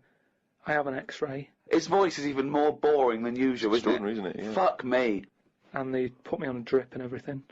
Give me some morphine and stuff. And found out that I had kidney stones. So that's why I was in hospital. And they get them out by... I don't know what's gone on, to be honest. I've got some tube inside me. From my kidney to my bladder. That's helping me stuff get about. And so there's a little tube up the end of your knob into your... Yeah, it's not there now. It's high up. Right. So it's high up between my kidney and my bladder. But why didn't you have the thing where they go in the side? You had the choice to... Because I said to the doctor, I'm not a doctor. I said, what do you think? He went, stop putting yourself down, Karl. He said, we need you in the operating theatre now. He just said, I said to him, what should I have done? Because he said, if you want, go home, and we'll get you in again or something. Something like that. And I said, no, I might as well have it done properly. Have it done now whilst I'm here. Sorry, the choice was have it done properly or go home. It was something like that. He said there's something you can do, and I said, oh. Flush it out. No, because it's too big. It's something like 7 millimeters. And it's basically because you don't drink enough water. Yeah. So anyway, I said, what do you think I should have done? And he said, tube up the knob. And I said, not my favourite one of the choice, but if that's what you think. So he said, yeah, have that. He did me little diagrams, which didn't help. He was like showing... How big did he draw your knob? Sort of normal size. Yeah, was it? It was all right. You weren't offended by them? But he went into detail. It's just, more the tubes and stuff in your bladder and your kidney. What was your ball bag like? Did he draw that? He didn't do that bit. He left that bit out. Okay, right. But he said, we'll just pop that up there. And then that's when Ricky turned up to visit. Came in laughing at me because we sat there in like me underpants and stockings. In stockings? Yeah. Why were you? He was there. He wasn't in bed. He was sort of out of bed with his little drip, right? He had his little boxer shorts on, just sat there, right, in his pants, right, and he had stockings on. Yeah, because they stop clots or something. They put them on your legs. It's like when people have got big veins and they go on a plane. Right. Yeah. You said you're not a doctor. No, but I've seen it because Suzanne's mum did it, and she put them on ridiculously early, like 3 days before we were going away, and she'd never been away before, and everything was like over the top. Do you know what I mean? She's like, I best put them on. And so I put them on, and they I don't know what it is. It's something when you're under, your blood doesn't move about the same, right? And it can clot up in your leg. So you wear these tights. And I came in to cheer him up, didn't I? Yeah. Was that a nice cheery experience, him coming in? I had a headache at the time. I think I was a bit stressed out. Well, he's just the man you want at that point. Yeah. He reassured you, I imagine. Well, it's weird how it suddenly all happened quick. It was like as soon as he came in, it's like they got the finger out. And when I say Not that, literally. I mean Yeah. suddenly I was being rushed down to, have me stuff done. And I woke up and there was an Irish woman over me going, "Are you alright? You alright?" And I said, "Oh, it's stinging a bit." She said, "I'll give you some more morphine." And I sort of put my head up to have a look at my tackle because I wanted to see if it was still there. What was attached to it. Do you know what I mean? Because they said something about they might leave some string hanging out of it so they can pull the tube out. It makes you talk. So, I had a look for that. Couldn't see any of that. Yeah. But as you put the morphine in, all the muscles in your body go funny. My head just collapsed. Your head collapsed? I sort of looked up to look at my stuff, but then she said, "Oh, you just need a little bit of morphine." And she put that in, and I just sort of went, "Oof." And then they sent me home about 2 hours after. But I'm in agony now, and... Are you in agony right now as we speak? Yeah, certain. Now, are you a man who's had this kind of hospital experience before? Is this your whole first time? I don't go to hospitals and stuff, because I don't like them messing about. But it does make you think now, do you know what I mean? Like, life and everything. It's weird how it's all happened in the last month, from seeing that bee sort of die. No, Well, not really. No. This is not a near-death experience. You had a routine operation to remove kidney stones because you don't drink enough water. No, I know, but... This is not a shark attack. Yeah, but it's all life-threatening, otherwise you wouldn't have to fill out forms, would you, saying, if everything goes wrong, Suzanne can have the house or whatever. And then you find out more about the body as well, which has been sort of doing me head in a bit. You're more aware of stuff in your body, which I don't like knowing about. Yeah. They keep checking your heartbeats and stuff, and your blood pressure. I don't like knowing about that. I just leave it. It's happening. Don't be messing with it. Stop measuring it.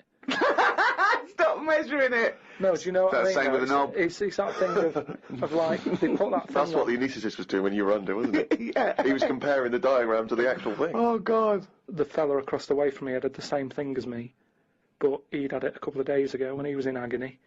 So that doesn't help when he's saying, "Oh, I've been to hell and back." Like, don't tell me that. Sure. I don't want to know. Just say it was all right and stuff. So it just the whole thing of a hospital is stressful. Do you know what I mean? They wake you up like every half an hour in the night, saying, "How do you feel?" It's like, "Well, it's 3:30. What are you doing?" I've got to have it done again in a couple of weeks, because what they've done now, they've popped that straw up, but the stone's still in there because they didn't have the laser team in with them. Blast the stone, and then that time they're probably going to leave a little bit of string out the end. Then I have to go about 3 days later and they pull it out. I was out the other day, right? A woman came up to me. She said, "Oh, excuse me, you go to the gym much?" So I was going to lie, but they find out, don't they? They say, "Where do you go?" and all that, and how many star jumps can you do? She said, "I know what's probably putting you off." She said, "The fact that it's hard work." She said, "It doesn't need to be hard work." She said, "Come to my class." She said, "What we do on Wednesday nights, breathing classes. Classes teaching you how to breathe." I said, "I'm 32, I think I've got the hang of it." She said, "No, it's not that." I said, "Forget it." See, I think the reason there's so many gyms in London is because of the amount of gay people who are here now.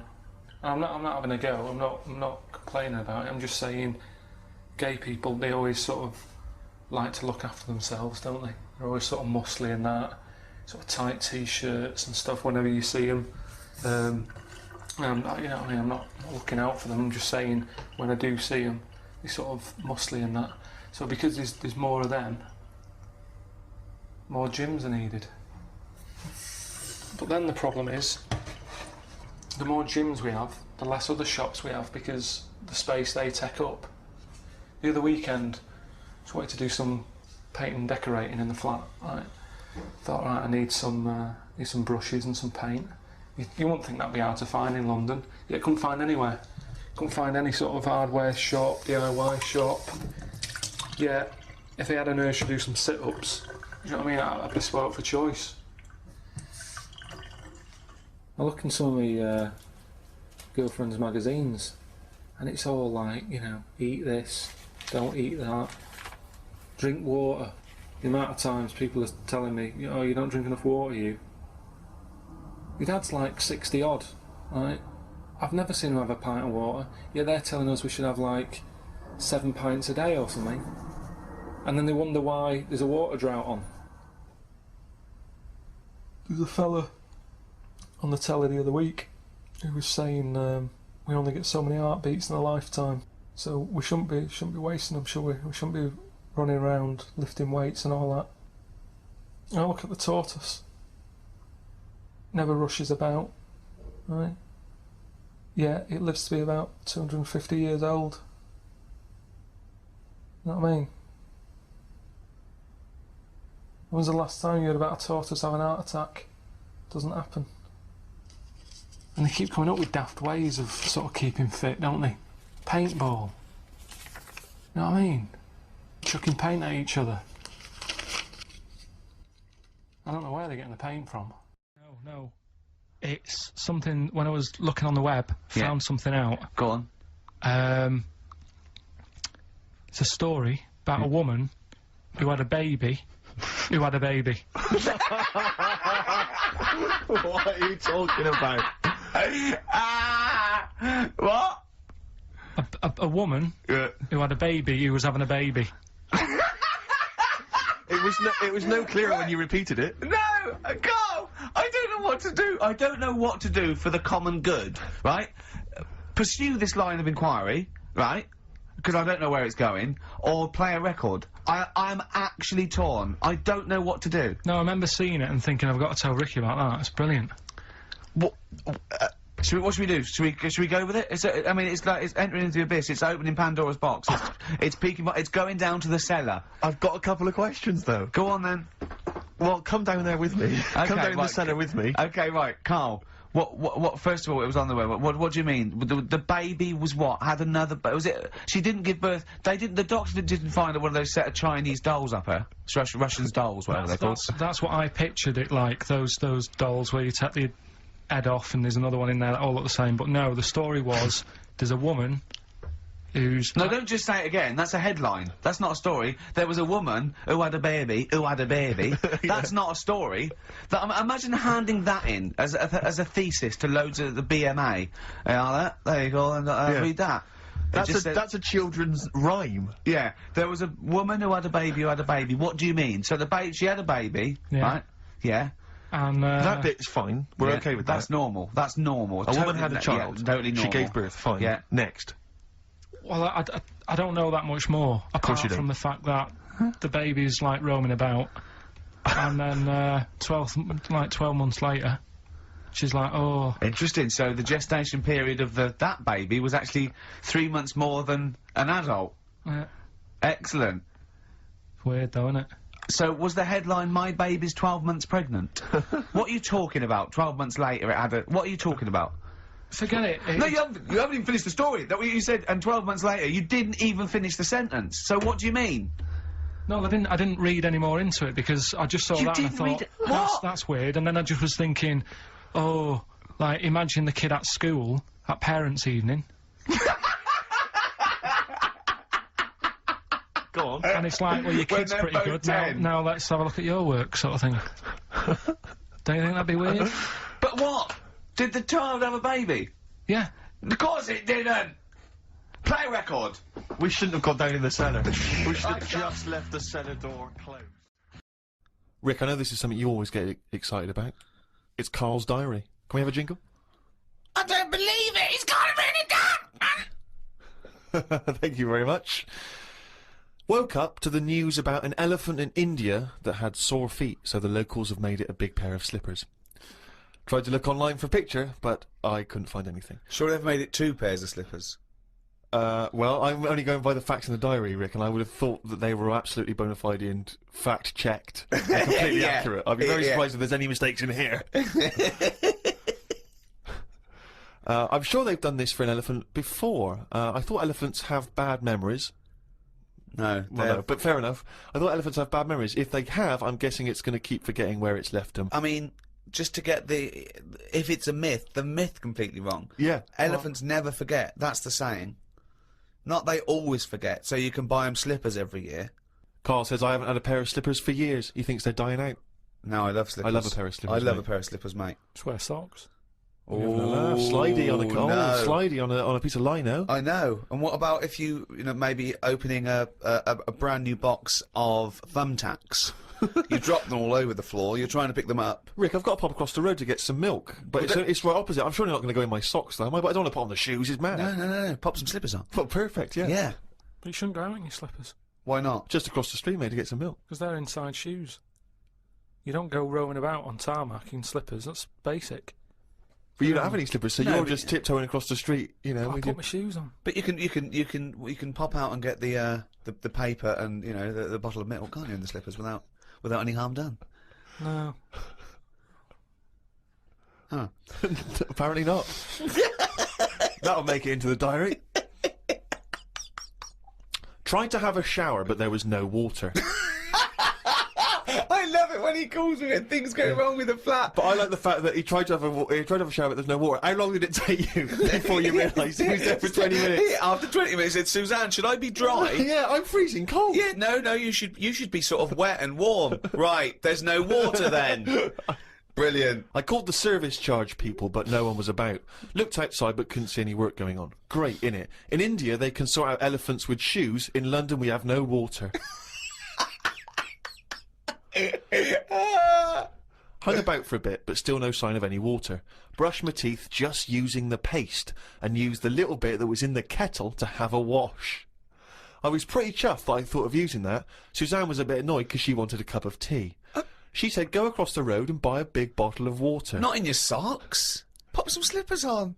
Go across the road and buy a big bottle of water, she said. I never thought of that. Oh. You had a wash using the water in the bottom of the kettle? Yeah, well, that's clean, isn't it? But how much? There's only a little drop in there. No, it's a big kettle. So what, did you just wash your face? Yeah. So you didn't wash your body or anything? Your genitals Well, were you couldn't, could you? filthy. You've got to look at what you can do with the water available. People in Africa and that short of water aren't wasting it, saying, oh, my feet are a bit dirty. They drink it. What do you mean? Had a look online to see what's been going on.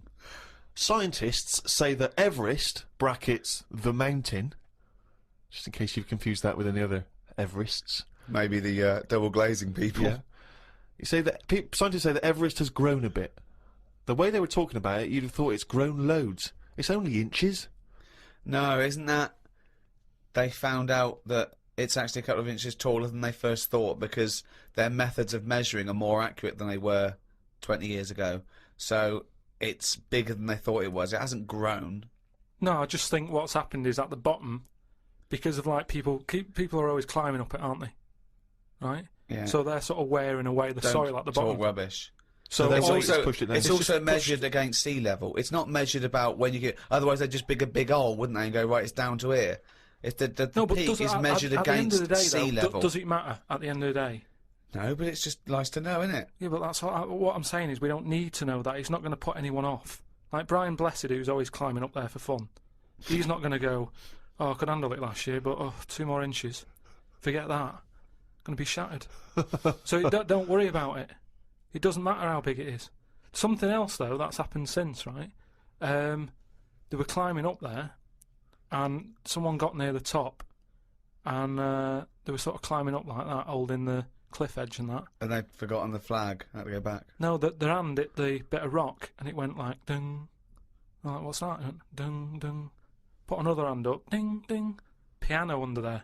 They don't know how it's got there. Right, you're talking shit again. Someone's been tipping. Well, oh, right. Up Everest. Okay.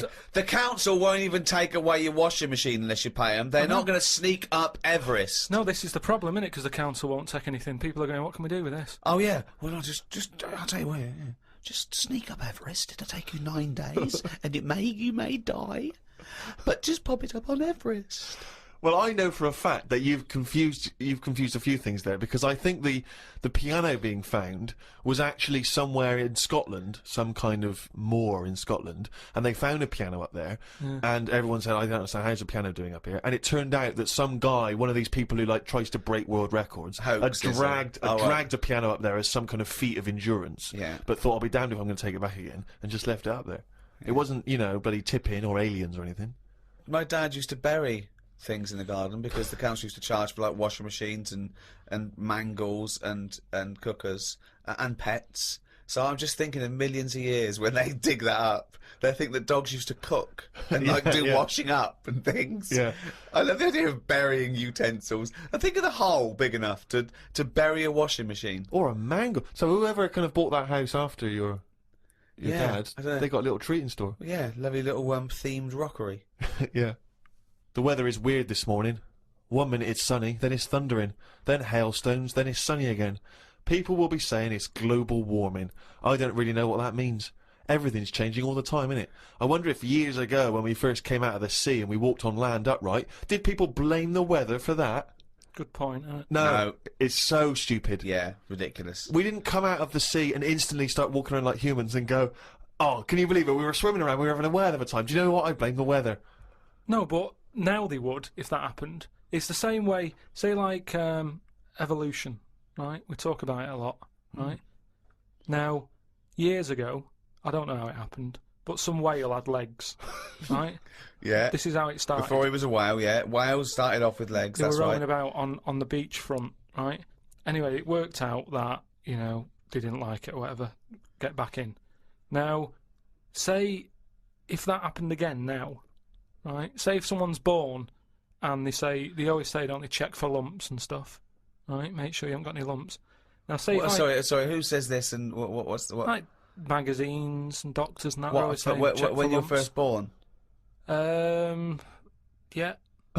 Okay. But arbitrary decision, that answer. But Go on. all I mean is, now, say if like our evolution thing is kind of like the next level is for us to have 3 legs because we're that busy on the world now. But it Everyone's doesn't work like that. multitasking. Why would it work like that?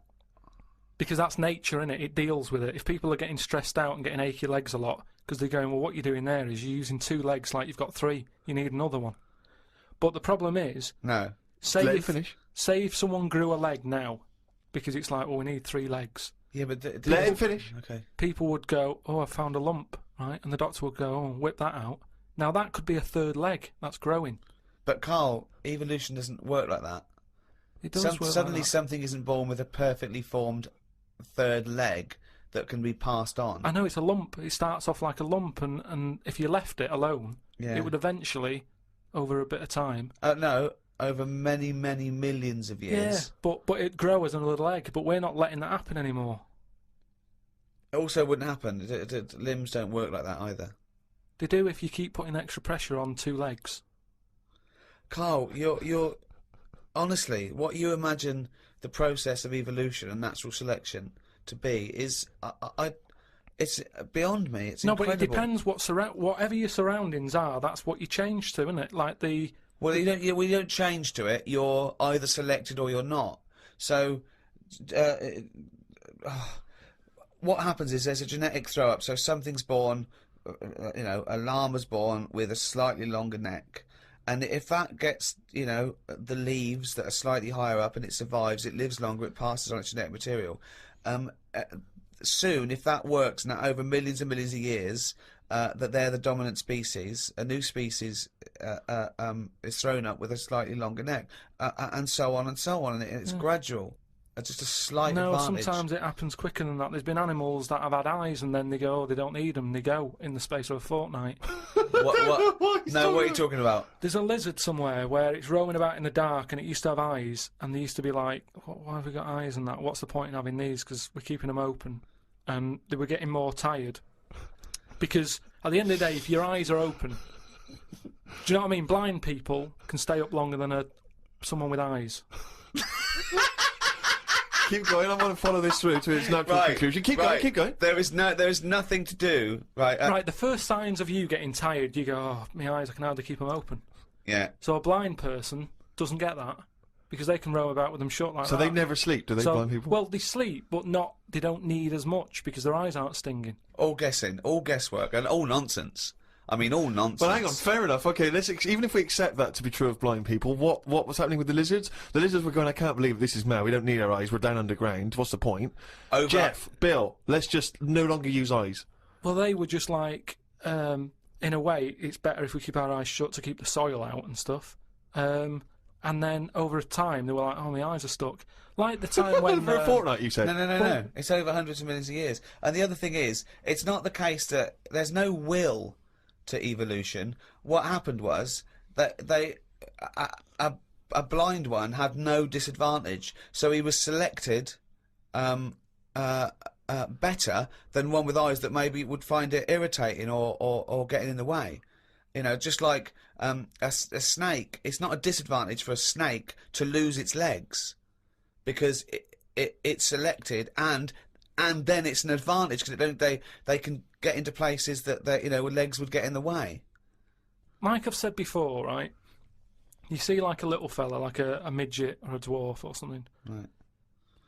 Who's to say that that isn't the way we should be?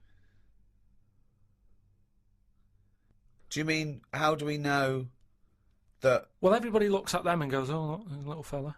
But really, it doesn't matter. If we were all like that, the world would be a better place because it's bigger, so there's more to see. Whereas for us, we're getting bigger all the time. The world isn't growing, so there's less to see for us. So for a midget, the world is brilliant. So I'd say it'd be good if we do go backwards as opposed to forwards. Instead of us getting bigger all Steve, the do you time. want a cup of tea? No, I might show off, mate. I'll leave you to it. Do you know what I mean, though? We haven't got any... We've only got instant coffee as well. No, Yeah, I might pop out for something. But what I mean is, they always say, like, I'll make it. the body's... No, thanks, mate. But Tell me when he's finished. I'm just saying the body's getting bigger. And instead of going forward... No sugar for me, thanks. Do you want milk, though? Yeah, milk. Forget it. Some scientists have come up with a cure for bird flu. It's somewhat to do with some stuff in horses. They gave the flu to a mouse and then injected it and it's well again. I think we should stop coming up with cures for things as the germs are just getting stronger and stronger. I reckon by 2020, germs will be so big that we will be able to see them in the air. They will no longer be little particles. You wouldn't swallow one. If you did, it won't be the germ that will kill you. You'll just choke to death. I think that's how we'll die in the future. Choking on enormous giant germs. And they'll be like rampaging around the cities, will they? I'll tell you what, though, right? Now, I'm getting worried now because the stuff he believes and thinks of, I mean, it could be mental. Do you know what I mean, though? Like a proper paranoid sort of... one of those people that soon going to live in a loft covered in tinfoil. Yeah. Right? And pages of the Bible all the way around the... You know, and Suzanne's having to put on some sort of spacesuit to come in and give him his beans on toast. Yeah. And he's going to have to polish each bean. That's what scientists do, isn't it? They just sort of think ahead of everyone else. That's what I'm doing. And the weird thing is, right, Steve, sometime last week, there was a science piece which was close to what I'd already said. Yeah. That they've got some germs that like eating sugar, right? They stick them in a lunchbox with a chocolate bar. Within an hour, it was gone. Right, and they say now these germs love chocolate and stuff. Did this scientist leave it near this fat scientist that works in the same laboratory? And he went, it's unbelievable. Ted, he went, what? Right, I put the chocolate bar in here with the germ. I came, it's gone. That's amazing. Wow, that's brilliant, that. Do it again. What? Do it again. Leave another one, see if it happens again. So in the future, you're running around and germs are... eating chocolate. That's not science, that's Pac-Man. Went to bed and chatted about food to Suzanne. I said it would be best if our bodies could be run on something like coal. That way you wouldn't get fat people because you wouldn't be eating for enjoyment. You'd just be eating to give you energy. Suzanne said, why do you always take the nice things out of life? Because sometimes to think about the future, it's not going to be all good, is it? Look at the way we have to do things now that we sort of go, oh, I'm sick of this. But they do it for your own good. But you try and change the laws of the universe. Based on arbitrary whims. No, but we're always eating stuff. That's one of the things we do now, isn't it? As soon as we find a new creature like that frog that's been hidden away for like millions of years, you get someone who go, I wonder if we can eat that. Do you know what I mean? It's everything that's walking on the world, they sort of see what powers it's got. What powers it's got? No, like if it can jump far, you know, is it poisonous? Can you get anything out of it to save people? And then can we eat it? They're the three things that they do with a new frog. Any creature... So what are they? Can it jump fast? Yeah. Has Is got it any poisonous? poison in it that you can use to get rid of illnesses? Yeah. Can you eat it? That's the more and first three more- questions anyone asks. Do It they? seems to be the way, because you look at menus and that, how they're getting bigger and bigger now, and that's only because we're finding more and more species of stuff. Is it? Yeah. Yeah, if you look at some stuff on a menu, that octopus you eat, at some point that would have gone through the list of, right, what does it do? What's it got in it? What does that ink do? What does it taste like? Can it jump? Can it, whatever, well, they've done tests on it, haven't they, when we said about it being getting in a jam jar or something. Yeah. So it's all part of it. Everything's been tested. Everything. But I think what the thrill is that the first you hear of a newfangled food, do you think that in ancient civilization they didn't do this? They didn't try an oyster or spear a fish or Yeah, because there wasn't that much other stuff knocking about at that time.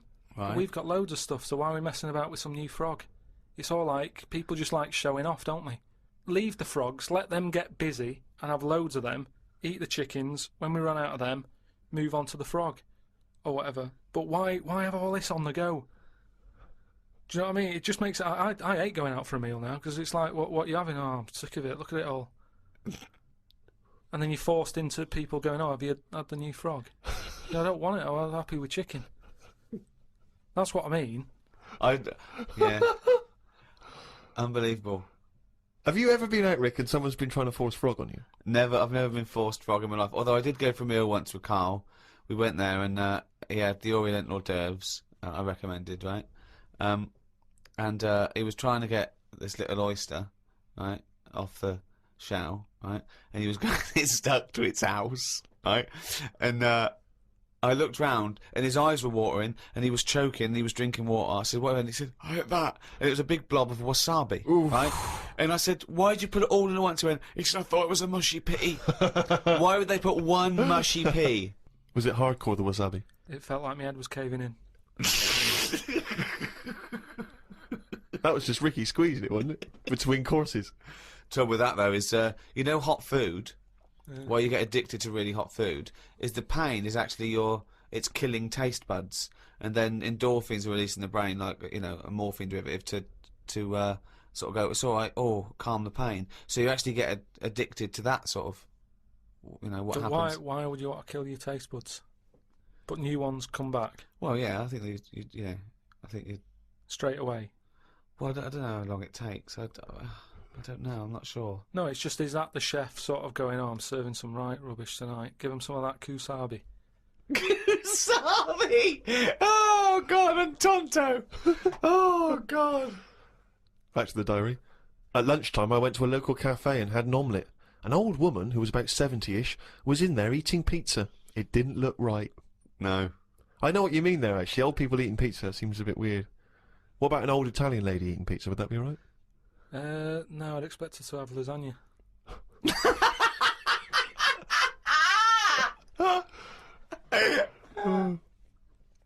Told Suzanne that I had read that we will have spoken to aliens by the year 2025.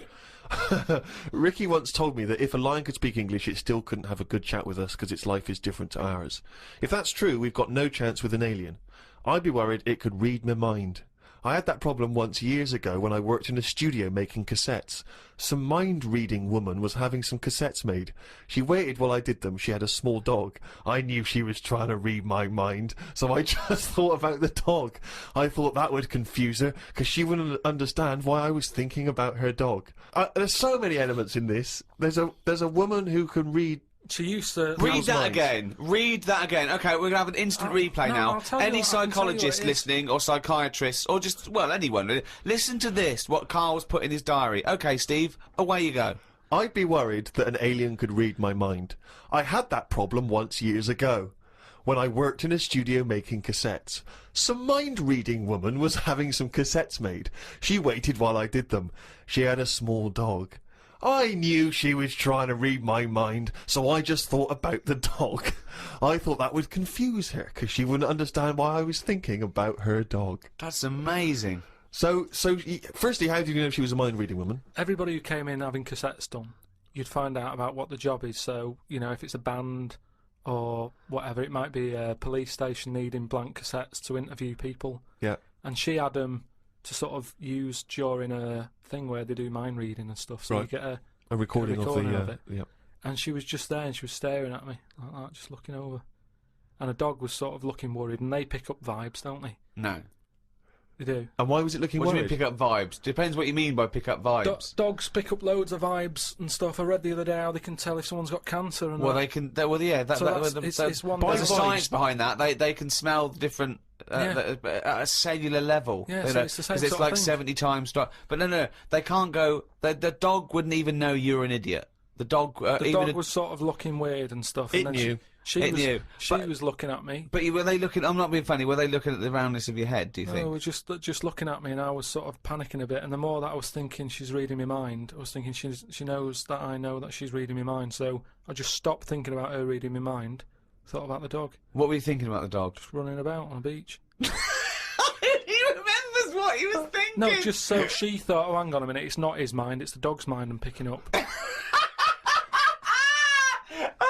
So you thought she'd go, oh no, I'm getting it all taken up. I've got a cross line here. But why were you worried that she was reading your mind? Because you weren't thinking of anything unsavory. Oh, please. No, I'm just trying to get in his mind. It his doesn't rationale. work, Karl. No one can his- read your mind. No, but wait, what I mean is, even if, let's assume that you thought she could read your mind, why did you think that there was anything wrong with finding out what you were thinking? Because she'd have known that you knew that she could read minds. So if she read your mind and all you were thinking was she can read my mind, she'd think, what? Of course, if she really could read your mind, she's going, there's Karl there trying to make me think that it's the dog. I know he's thinking of the dog. No, but when you sort of try and think of normal things, you think of mental things, don't you? So I was like... Whoa, hold on, let's let that Go on. No, I just mean, like, you're going, oh, God, I best not watch what I'm thinking then. What were you might have been thinking? anything. Tell me some of the mental there things was you loads might of think. things that was in there. Go Like, on. there was an old woman who used to annoy me in there who used to give me socks all the time. And Socks? Socks. She used to always make loads of socks and she'd be bringing them in. And no matter what I did, no matter how much I sort of said, look, I'm sick of your socks, she kept bringing them in all the time. And they had, like, pictures on and that. I didn't want socks with pictures on. So, I might have been sort of stood there going, oh, there she is with the socks, I'm sick of her. Now, if she can sense that, she'll go over to her and go, watch him, stop doesn't bringing like him your socks, socks, yeah. or whatever. No one can read minds. No one can contact the dead. Say like me, right? If I sometimes come in the room and that, and I'm fed up, you go, oh, Karl's fed up. I haven't even said anything. So it's just that. But that's because you look like a miserable bastard. Yeah, and we know what that means. We're human and we understand facial So movements. it's a bit like and that. moves. It's a bit like that. It's a level down from No, that. no. She should be able to read your mind if you're locked in a safe and she doesn't know who you are and she doesn't know whether there's someone in there. No, that's what the double-blind test that is. would never work, would it? Because that means she'd never get a rest. That's like So you're making up the rules. You're making up the rules. Oh no, the thing is, that's what these people do. Go, oh no, I have to hold your hand. Oh, you have to write it down. Well, why? Why do you? It's the same as these mediums that contact the dead. They go, oh, I'm getting someone. Just ask him who he is. Just give us his full name and address. It's ridiculous. I don't know the fact that these dead people give him cryptic clues. Ask him about the toaster. What's your name? What's your name? Can't say my name. Might be an uncle. Just give me your fucking name. Back to Karl's diary, Friday the 31st. I read that some fella had been having an affair. His wife found out, so when he was asleep, she superglued his knob to his stomach, one of his bollocks to his leg, and glued his arse cheeks together, then chucked him out. If Suzanne did that, I would definitely not get back with her. Saying that, I would have woke up if someone was putting superglue on me arse. I'm quite a light sleeper. Is that what she did, is it? Yeah, that's why I'm a bit cautious about wearing earbuds every night. The plunge things. Earbuds, right? So plunge that's things. so that's what they're called, right? Plunge things. He's like he makes up words. They taught a chimp to talk, and the chimp had a better grasp of language after about a few years than Karl. Unbelievable. Yeah, that's why I won't wear buds and plunge things. I phoned him up the other day.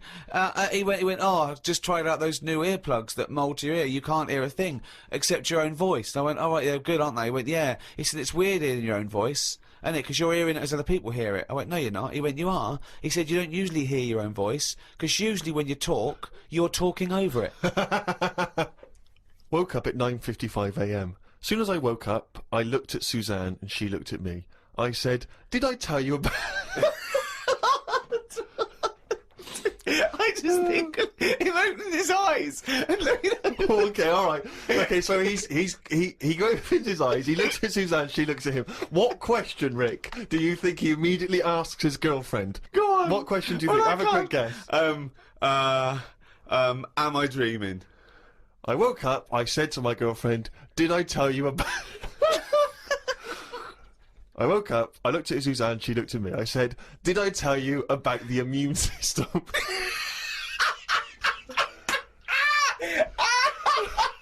Did I tell you about the immune system? Suzanne started laughing. I said, "It's amazing." She said, "Not now." Oh God! I was thinking that. Springing into action, he zips up. His eyes are like. Did I tell you about the immune system? Oh, shut up, Karl. Put the kettle on. Oh God! Oh fucking hell! Was talking to Suzanne about how it's odd that Sundays are meant to be the day of rest. I thought God was meant to be born on a Sunday. Or was it the 7th day that he finished making the world? Imagine how good the world could have been if he'd given it an extra day. Sometimes it's best to give yourself a deadline, though, so you don't faff about. I looked at Suzanne. She was leaning back on the bench with her eyes shut with the sun on her face. I never got an answer to my question. Pretending to be asleep. I met up with my mate Laurie. He said he was in a pub at the weekend and saw a bloke whose hands were on the wrong arms. No! No! What do you mean? Well, he had his left hand on his right arm and the right hand on the left arm. I don't think this would be a problem if he's been like that from an early age. When I was in Ripley's in LA, I saw a bloke whose head was on back to front. That's more annoying, innit, than your hands. Innit? Now then, would you walk? How would you walk? Would you be walking backwards, Karl, so that you could walk? So you're basically walking forwards. I reckon I'd walk sideways so nobody would sort of tell the difference. It just looked like. Oh God! He solved it again. He's thought it through. Ah. Got home and read my magazine. There was a story about a baby that was born that looked like a frog. What magazine's this? That made the news. That was in a proper newspaper in the end. The story used the description to describe it. There was a picture. I think it was a fairly decent description. It didn't really have a neck or top half of its head. It would look alright if it always wore a scarf and a hat. The world would be a more interesting place if there were loads of different types of humans like there are creatures. Then some people would be good at certain jobs. Spider people, ant people, builders. Cockroach people, dustbin men. Good idea, isn't it? I mean, Cockroach men, Spider men, what are you talking about? I haven't had a normal conversation with you for a year. No. It's getting worse, I think. I think it's because you've left and you've got too much time on your hands and you live in your head for sort of like maybe 8 hours a day, and then you offload when someone calls you, or when you call me, or Suzanne gets the brunt of it. But I mean, I don't know. I really would like to. And the nicest, I still think he's brilliant, right? But I would like to get a little psychiatrist in, just to. Would you mind seeing a psychiatrist? But it's just there's nothing wrong. These are all ideas, aren't they? You look at some insects, right? Yeah. They don't have machinery, yet they're getting by, aren't they? They have their lives like we do. They get up, they wander about, they collect food, they tidy up, they fix stuff, they make their own house. We can't do any of that. So what I'm saying is, why aren't we using them? Why are these cockroaches with all these powers and stuff going about? It's all these powers. But how could we use them? How could we harness them? I just told you, dustbin men. Or whatever that. But no, you said that if they were also men, if they were cockroach men, we could use them. You've left a big bit out, but when that 1-inch cockroach becomes a 6-foot bloke wearing a jacket. It's just that we always use insects for like a bit of fun. You see flea circuses and all that, which is all very well, but I don't think it's getting the most out of them. Cockroaches can live without a head. I know. Could they still sort out the rubbish if they've got no heads? They could, couldn't they? Except if they were, because you know you want to use them as builders and dustmen, they couldn't whistle at pretty girls, could they? No, but they wouldn't be doing that job. They're just doing the bins. Okay. It's ants that are doing the building. Okay, I'm sorry. And are they getting up early? Are they disturbing you? They don't sleep, do they? But then they get you up even earlier. You hate it when the builders get you up at 7, then go to breakfast. Yeah, but it wouldn't go on as long, would it? Because the ants would be working hard. So it'd probably be one day of madness, but then it'd be finished. As opposed to builders just stood about whistling, doing nothing, going on for months. And is this ant 6 foot? No. About 3.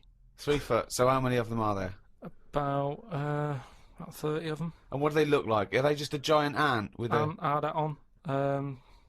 Just get on with it.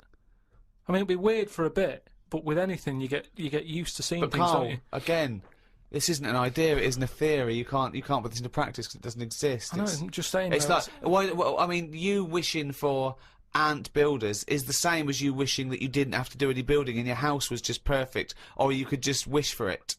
What's the difference? Why go through this elaborate?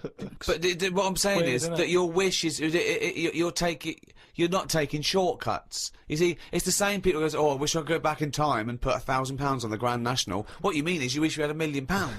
So don't worry about the time travel bit and put in you wish you were rich. Yeah. It's like, so you wish you didn't have to have builders round.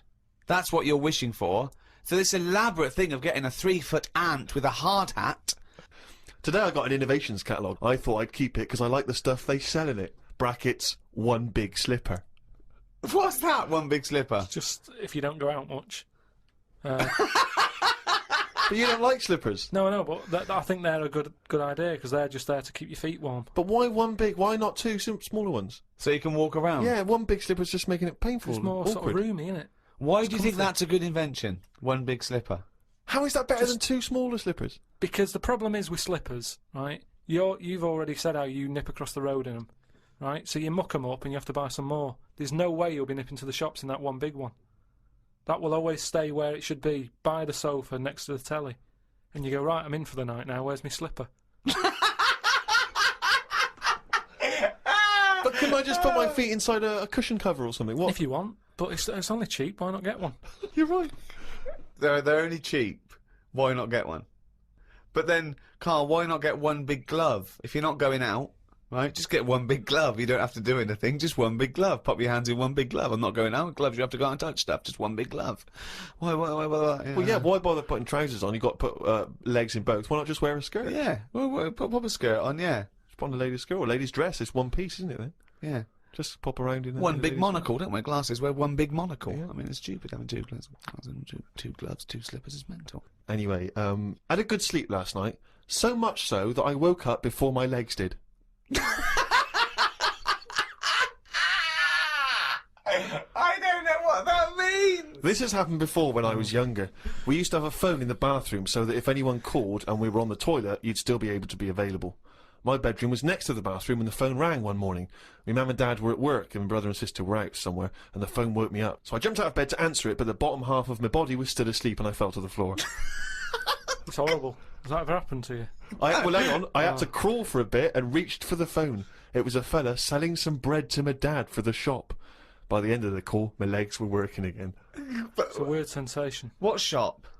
My mum and dad used to have a butty shop. So Did they? But the thing is, just on the floor, top half, I had to sort of crawl, carrying my weight, and my legs were just like they weren't there. It's really, really weird. You mean you woke up with two dead legs, two pins and needles legs? Are you sure you weren't wearing just one big slipper?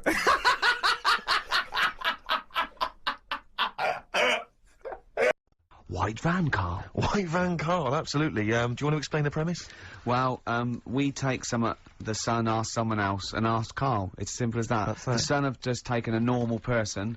We flipped it. We're going to ask Karl the same questions about the week's news. Yeah, just basically your opinions, Karl, as ever. What do you make of, well, obviously the big news, David Beckham's broken foot? Is this a big concern for you? No, I mean, it's sad, you know. It's sadder for him more than anyone because, you know, to like be in the World Cup is like the main thing for him, isn't it? Yeah. But he's still a young lad, and I don't think he'll give up. I reckon he'll still turn up. He'll be all right, and yeah, good luck to the lad. You know, I like David. I'm not going to slag him off. What's words? He says that like he knows him, like he's popping round for drinks, like. Yeah, like we tried to stitch you up. Go on. But obviously yesterday, was it yesterday? I think maybe Thursday. The Sun printed a big picture of David's foot and encouraged everyone to touch it at midday, because hoping that this would somehow, if we all thought and prayed together, somehow that would help his foot heal. Do you believe in that? No. Any belief in that? No, you're going down the old like Yoragella route, aren't you? Sure. And it's stupid. Yeah. I'm sure. I mean, it's nice effort and everything. It sort of cheers everyone up. Hold on, you believe in ghosts and warlocks Yeah. and licking toads. Why is that any more stupid than all those things? It's not going to work, is it? All right, Fine. It's rubbish. okay. Okay, what about this then? There's apparently now available £1.5 million apartments available on an exclusive ship which sails around the world. Yeah, it's like What do you make of that? it's a huge thing, and you live on it, and it's. I mean, in theory, How big is it? it's mental. Do you know it's when- like Huge a luxury town liner. centre. Do you know how, because- like, people said that the Titanic was the biggest ship? Was that only then? They've got Yes. bigger ones now, haven't they? Yeah, A lot bigger. oil tankers are much bigger, and yeah. No, but actual ones liners that are big. people- Yeah. It was the biggest then. Yeah. Because my mum told me that there was one that was that big that it had like rough areas on it.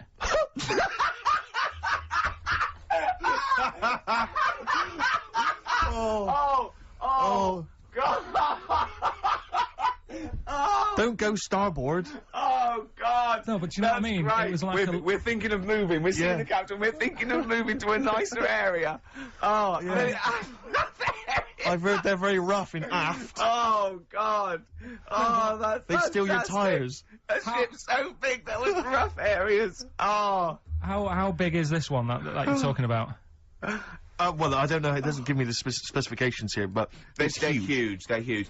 In theory, I mean, it's that thing with it's obviously marketing, but they're gonna solve the overpopulation crisis, where soon we'll all just be floating around the sea. Yeah, But yeah, I can see that because I mean, think about it, right? I've been talking to Ricky about it. I was hoping to buy somewhere in London, but there is no way in this world that I can afford it, right? And you look at all the wasted space, like with the Thames. All it's doing is like collecting crisp packets and stuff and Coke cans, and people have to clean it up. Whereas if you got a load of boats on there, Yeah. problem Perfect. solved. Yeah. Would you live on a problem boat? solved. What's his name did it, didn't he? What's that programme? Is it Bergerac? Noah. Oh, Bergerac? There was one where he lived on a boat. I think it's quite. That was Mind or Shoestring. something? Yeah, I'd give it a go anyway. Noah. I'd like to see you living in the air, maybe in a giant hot air balloon. Yeah, all right. But no, the boat thing. Because it is going to get bad as well, isn't it? They're saying that the water's melting or whatever. The water's melting. The ice is melting. Yeah. And there's going to be polar more ice. water and less land. So in Yeah. the future, it's probably going to be the way we're going to be living, isn't it? Have you seen that film Waterworld? Nah, I don't fancy it. Because Is that what happens? that sort of predicts that, yeah. What, are they saying that the ice thing will Exactly, melt? yeah. But at the same time, I was thinking about this a couple of weeks ago. If you get, I mean, I think I read that like a big chunk of ice fell off one of the ice, what do you call them? Caps. Ice caps. Something like, I think they said it's the size of the Empire State Building or something. Right. It snapped off and went into the water, and it's melted. And they say, oh, it's bad news, you know, that something that size is melting. But the way I look at it, if something that size falls into the water, it's like a big ice cube, and it's gonna freeze it up again. You with me? Not really, Carl. Go on. Right, you get a giant ice cube, Yeah. the size of the Empire State Building, Yeah. stick it in the water, Yeah. it's gonna make, it's gonna stick back on again, isn't it? Well, It's no, gonna stick back only on if it again. freezes up again. Yeah, What well, do it you will mean it's freeze up, the well, it water's gonna won't, get but- cold again, because you've just put a giant ice cube in the water. So when you put an ice cube in a drink, the drink doesn't freeze, does it? No, the because ice it's not. melts. If you put one the size of an Empire State Building in your glass of Jack Daniels, it's going to make it freezing. It's not going in a glass of Jack Daniels, it's going in the ocean. I know, but you see, I'm using my fables. Imagine a world. Use your brain instead. Imagine the world. Imagine the sea, Yeah. like the Arctic or whatever, as Yeah. a glass of Jack Daniels. Okay. A big ice cube falls into it. Yeah. It freezes. It melts back on again. So we're all right. I don't know why everyone's worrying. God. Thank God for that, I was getting panicked. Oh, fine. Do you understand what I'm saying? Yeah. No, you're right. Yeah, that will happen. Got another one there? Well, it's just your thoughts really on the Queen Mum's very British send-off that she was given this week. Yeah. What do you make of all those people queuing up to see her? Did you think that was incredible? Right. Well, we said last week, you know, there was I don't quite understand why there was so many people there who were like getting really upset. Do you know what I mean? Really upset, crying and stuff. And you know, you can lose someone who's like related to you, and you don't cry like that. You sort of sit there and you think back to what you did with them and stuff, and then that's it. But the queue thing, wasn't it like miles long and stuff? Yeah. It was, yeah. Right. I was sat watching this with Susan. 12 right? hours queuing. Yeah. It never got to And- 12 hours. It did, but It that was did. the estimated time. No, But how you know. long is a queue when they're just like, you know, walking along? Think how far you can sort of like, you know, stagger in 12 hours. Incredible. It's been ridiculous. Go on. Yeah. But again, you know, if they want to do that, it's their time and that, innit? And it was at the weekend, so they could have. It's not as if they got out of work to do it. No. You know what I mean? They used their own time, so good on them. But I thought, right, what they could have done. Remember when I studied Che Guevara? Yeah. Right. And don't be offended by this. It was just an idea because they did it with Che Guevara. Remember when they cut him up? Yes, they cut him up. Yeah. What was the reason for cutting him up? Well, they cut up Che in order to try and, you told us that they were going to send bits of his body to Fidel Castro and various other people, wasn't that right? As a warning, wasn't it, though, to all the people, like, one to... Yeah, my understanding was that they cut him up in order to, so they could bury him in different places so that there'd be no shrine. There'd be not one place that you could go to in order to sort of make him into a martyr. A little bit like that. I've, like, I can vaguely see where this is going. 6 queues, and it's like, number 1, you can, you know, go and pay respect to her head, or whatever. Oh, God. No, but I just was thinking the way of speeding it up. I'm not having a go, I'm not, because they haven't done it, so it doesn't matter. But they did it with Che Guevara. Yeah. Everybody would have felt like they've got close to her, and it would have speeded it up. No, I mean, but I can understand. Can I just say that genuinely, Karl is not being disrespectful here. This is his best idea to cut down the queues. So don't phone in. He's not suggesting we should have done this. He genuinely is. Well, but I mean, he's not doing it to be nasty or wacky or you know. He thinks this is a good idea. So can I just throw a thought at Che Guevara, who was like a powerful man, he did a lot for the world and what have you. Yeah. And are you aware that I feel slightly responsible for this because have you heard the quote? A little knowledge is a dangerous thing. Yeah. Okay. Steve, next one? No, just a very quick question. I can understand those that have queued for 12 hours to see the head. I'd be a little bit annoyed if I got there to find a toe. I'll tell you what, though. I'll tell you what they could do without chopping her up. They could put about 9 queues, each could see each hip she had. That's true enough. Because she's had about 9 of them, so it'd just be, if you want to see the whole body, it's a 12-hour queue. If you just want to see a couple of the hips... Here's another suggestion for you, I've just thought, right? What? Instead of everyone queuing to see her, why not put her on a trolley and wheel her past everyone else? Running. So yeah, you could have some students on Rag Week, they could combine it, like when they're always pushing a bed. You know, they could just run it along the queue. No, that'd be fantastic. That'd be disrespectful. Right, as opposed to the chopping up. So... Sure.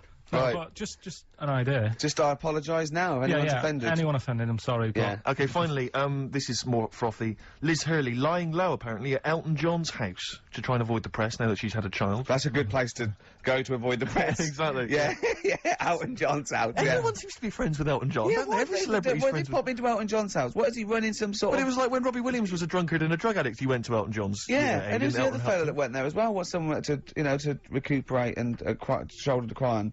Is he giving out false passports? But I and, don't like, know if people have seen his moustaches? history. He's not the man of, you know, I mean, I know he's cleaned himself up now, but, you know, maybe that's it. Maybe he's got this kind of insight into how to deal with celebrity. Yeah. What do you think, I Karl? think it's just genuine mates with him. I think he's just like a friendly I bloke. think she's been doing too much lying low in the first place. That's part of the problem, isn't it? High five, Karl. That was a genuine joke from Karl there. And he's so proud of himself. Look at his little face. Too much lying low.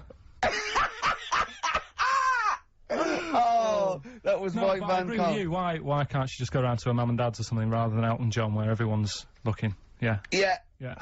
That's the point, isn't it? Yeah. White Van Yeah, Karl. White Van Karl. I mean, for those that don't know, we do this. We this ask week. Karl the questions that the Sun asked someone else. That's right. The Sun every day asks some, you know, average Joe his views on the week's big stories. Karl, let me ask you now. What do you make of Prince Harry smoking openly at a polo club? Are you aware of this story? No. Was it? Go on. Prince Harry, you know that he's one of the royals. Yeah. And he was seen smoking openly, a fag, a cigarette, at a polo Third parade. in line to the throne. Something like that, yeah. Imagine that. Someone smoking a cigarette is third in line to the throne. A cigarette, Karl. Is it a non-smoking polo club? Do you know, I don't know, but if it were, would that make things even worse for you? Well, No, yeah. seriously, what do you make of it? This is, you know, the whole, you know, the furore is he's a role model, you know, he's a royal, should he be seen puffing away in a public place? I don't think it matters, does it? Not concerned for you? How old is he? Is he old enough to smoke? I think he probably is, yes. Right, yeah. Well, it's I fine. think the trouble with this role model thing with anything that's legal, it should either be illegal or not. Yeah. I just don't think you can impose things like that, because you could say that it is bad for you, and it is bad to start smoking, and it really is bad for you, and it, you know, it causes cancer and everything. But everyone knows that, don't they? Well, yeah, but you should either make it illegal or shut up about it. So this is Karl you're asking, isn't it? I am indeed. Sorry, So we can throw these questions your way as well if you fancy. Sorry, yeah. It doesn't matter. But Karl, what are your views generally? I mean, it's obviously cigarettes are perfectly legal and so on, but what about stronger narcotics? Because I know you're very scared of drugs and stuff, aren't you? Yeah, I'm not a fan. I don't No, what's your concern? What's your worry? Just like you might get into them. Sure. It's like you might have them and go, oh, this is all right. Exactly, Karl. Exactly. Although I was talking to you about it earlier, and you weren't very sympathetic about a lot of young people who have perhaps gone to crack or smack. You didn't you describe it as their own fault? Sometimes it is, isn't it? Yeah. I mean, I could have turned to it where I grew up, but I said, well, don't want to do that. It's not good for you. Sure. And I avoided it. You turned to ghosts. So you've got no sympathy for anyone who's a drug addict. It's their own fault. It depends, doesn't it? Sure. Do you know what I mean? You can be an addict if, I don't know, something. I'm trying to think of a nice way that. Well, you most might people end up start on stuff like that because something really traumatic's happened to them. Very few people go out for a laugh one night and go, let's all try it. Sure. So, you know, but, yeah. Just anyway. say no, I suppose, is the Just say attitude no, in the listen to the cast of Grange Hill. Now, this will scare you. Now, Karl, you will be a little bit unnerved about this. Have you seen the film Jurassic Park? Yeah. You know what happened there? Well, according to the Sun here, it says scientists are planning to clone mammoths for a theme park. Look at his face, look at that, he looks like a dog caught in the headlights of a car, he's terrified. I love Karl. He sprung to attention there. Is that the best news you could have? Man moths.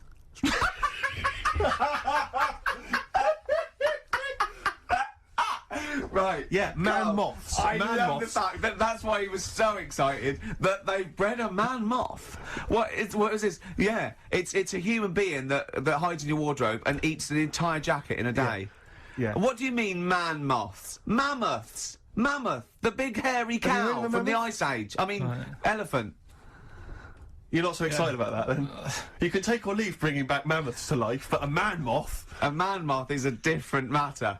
Oh, if we'd have never brought that up, he'd have gone and told someone now. Yeah. You know, I've bred an half man, half moth. This and is that's what we that's how mean. things start. This is what we mean when you hear don't- these ghost Are you stories. slightly deaf? Is that it? When you hear these stories, you're slightly deaf. And his head was in the basket, and he went, count how many times I blink. Is it? Karl, is English your first language? Are you actually foreign? Is that the thing? Yeah. Should we speak when we say slower? foreign, we mean not of this planet. Yeah.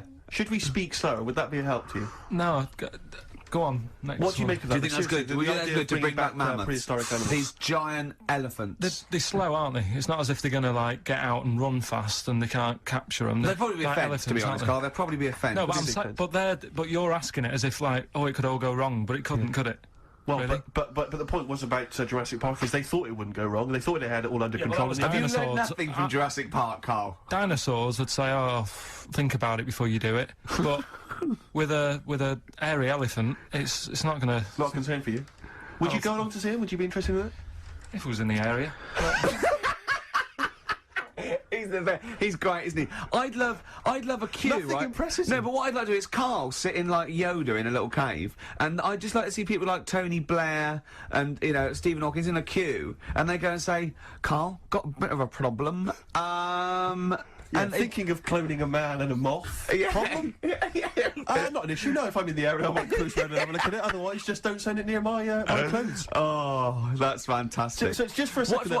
As the words "man moth" came into your head, how excited were you? I mean, were you both terrified and excited? For the moment when you thought that they'd cloned a man and a moth. I pictured... What kind of face did he have? Did he have the moth's head, or was it a man's head? Just a little man head. Right, what was his face? What did it look like? He just was like a bit shocked. Perplexed, yeah. Yeah, so it was like he'd been grafted onto the body of a moth without his consent. And when he was asleep, yeah, he'd woken up. He just went in to have a goiter removed, and they said, "We've He replaced woke your up with goiter wings. with the body of a giant moth." Yeah. Is that all right, Mr. Jenkins? So he had the head of a little. Was it a little boy or a man? Little man. Right. Okay.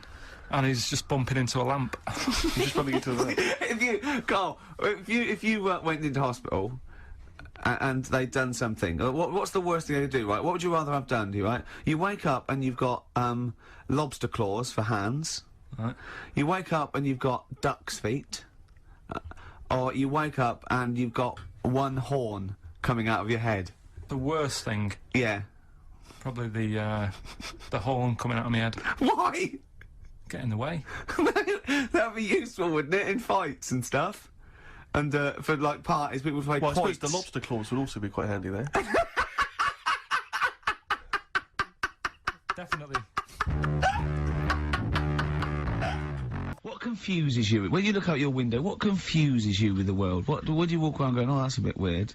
I remember when you were in Edinburgh, you were confused because you saw someone putting a parking ticket on some rubbish, which confused you. Yeah, that was weird. Yeah. The world's a crazy place, isn't it? I mean, whatever you look at, you can... Do you know what I mean? Like what? Like what? Oh, anything. I mean, you could look out the window there and you'll see something, you go, why are they doing that? Yeah. What are they doing that for? Yeah. I'll tell you this, maybe we should bring back White Van Karl. There's some interesting questions this week, Rick. Yeah.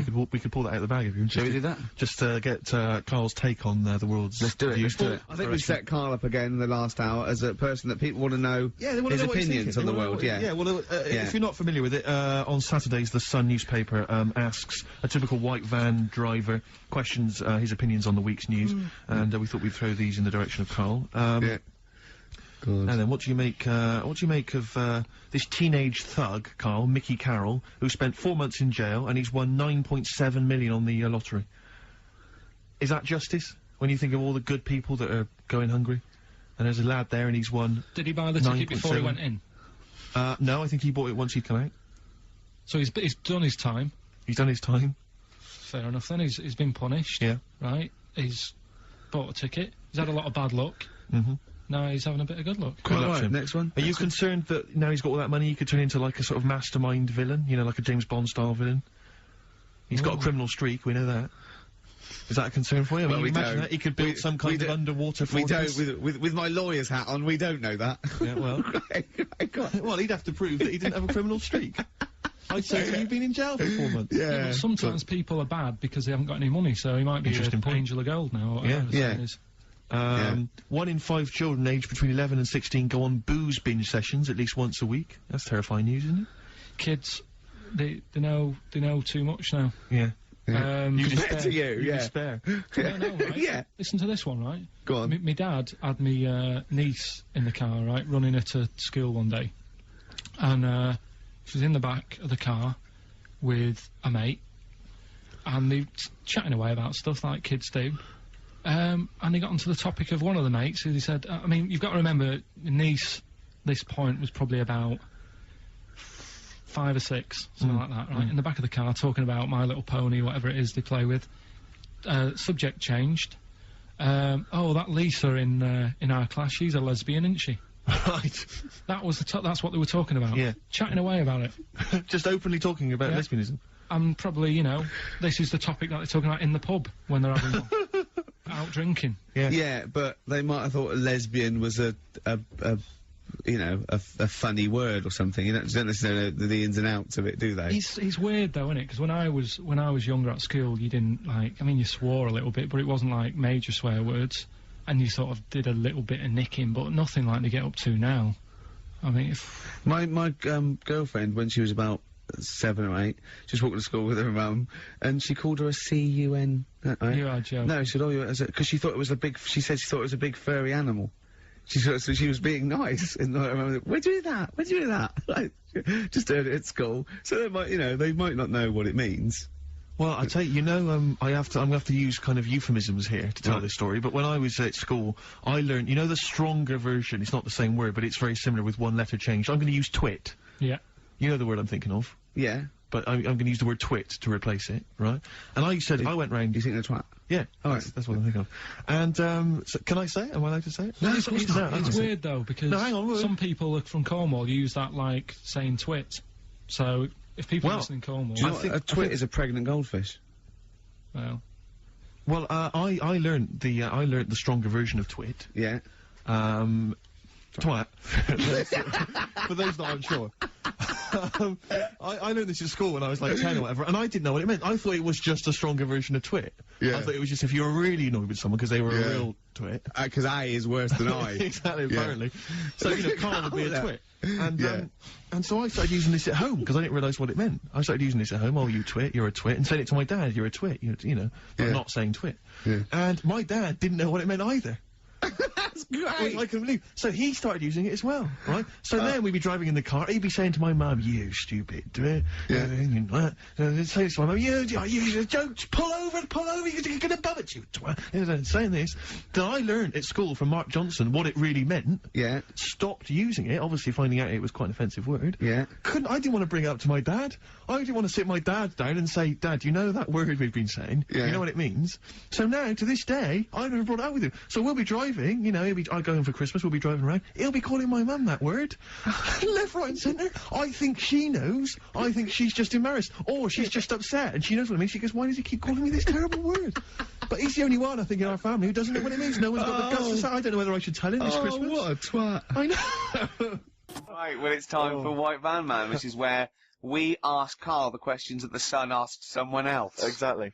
It's an article in there where they ask them, you know, typical man on the street, the big questions of the day, gives them their platform to the nation, and we think this is just too good to let out, because I mean, we only care about one person's opinion in the country now. That's true enough, he's the K-Man, and there he is. There he is, right. Karl, your thoughts, please, on Kylie Minogue slagging off Britney Spears for ignoring her fans at her premiere. Are you aware of that story? No. She got booed at her premiere of her new film, Britney, because she'd left her fans waiting for like an hour. Some of them had travelled up from Bristol, other parts of the country. 3,000 of them. Loads of them screaming for her. She just went straight into the theatre an hour late, just gave them a quick wave and straight in. Didn't even bother to shake their hands, sign any autographs. So they were booing. What do you think of that, Karl? And Kylie's obviously said that was actually outrageous, you know, and you should treat your fans with respect. What do you make of it? So she did wave. Like, Yeah, but literally as she was walking into the theatre. was it raining? No, I don't think it was. He's like a defence lawyer. Yeah. Who hasn't really read the brief. Exactly. He's just winging it. Judge's first joke, was it raining? No? Oh, shit, I was relying on that. Was it raining? Was she running late for the start of the film? Yes, but that's her own fault. I mean, the people are inside. They're not going to start the film without her. It's Britney Spears.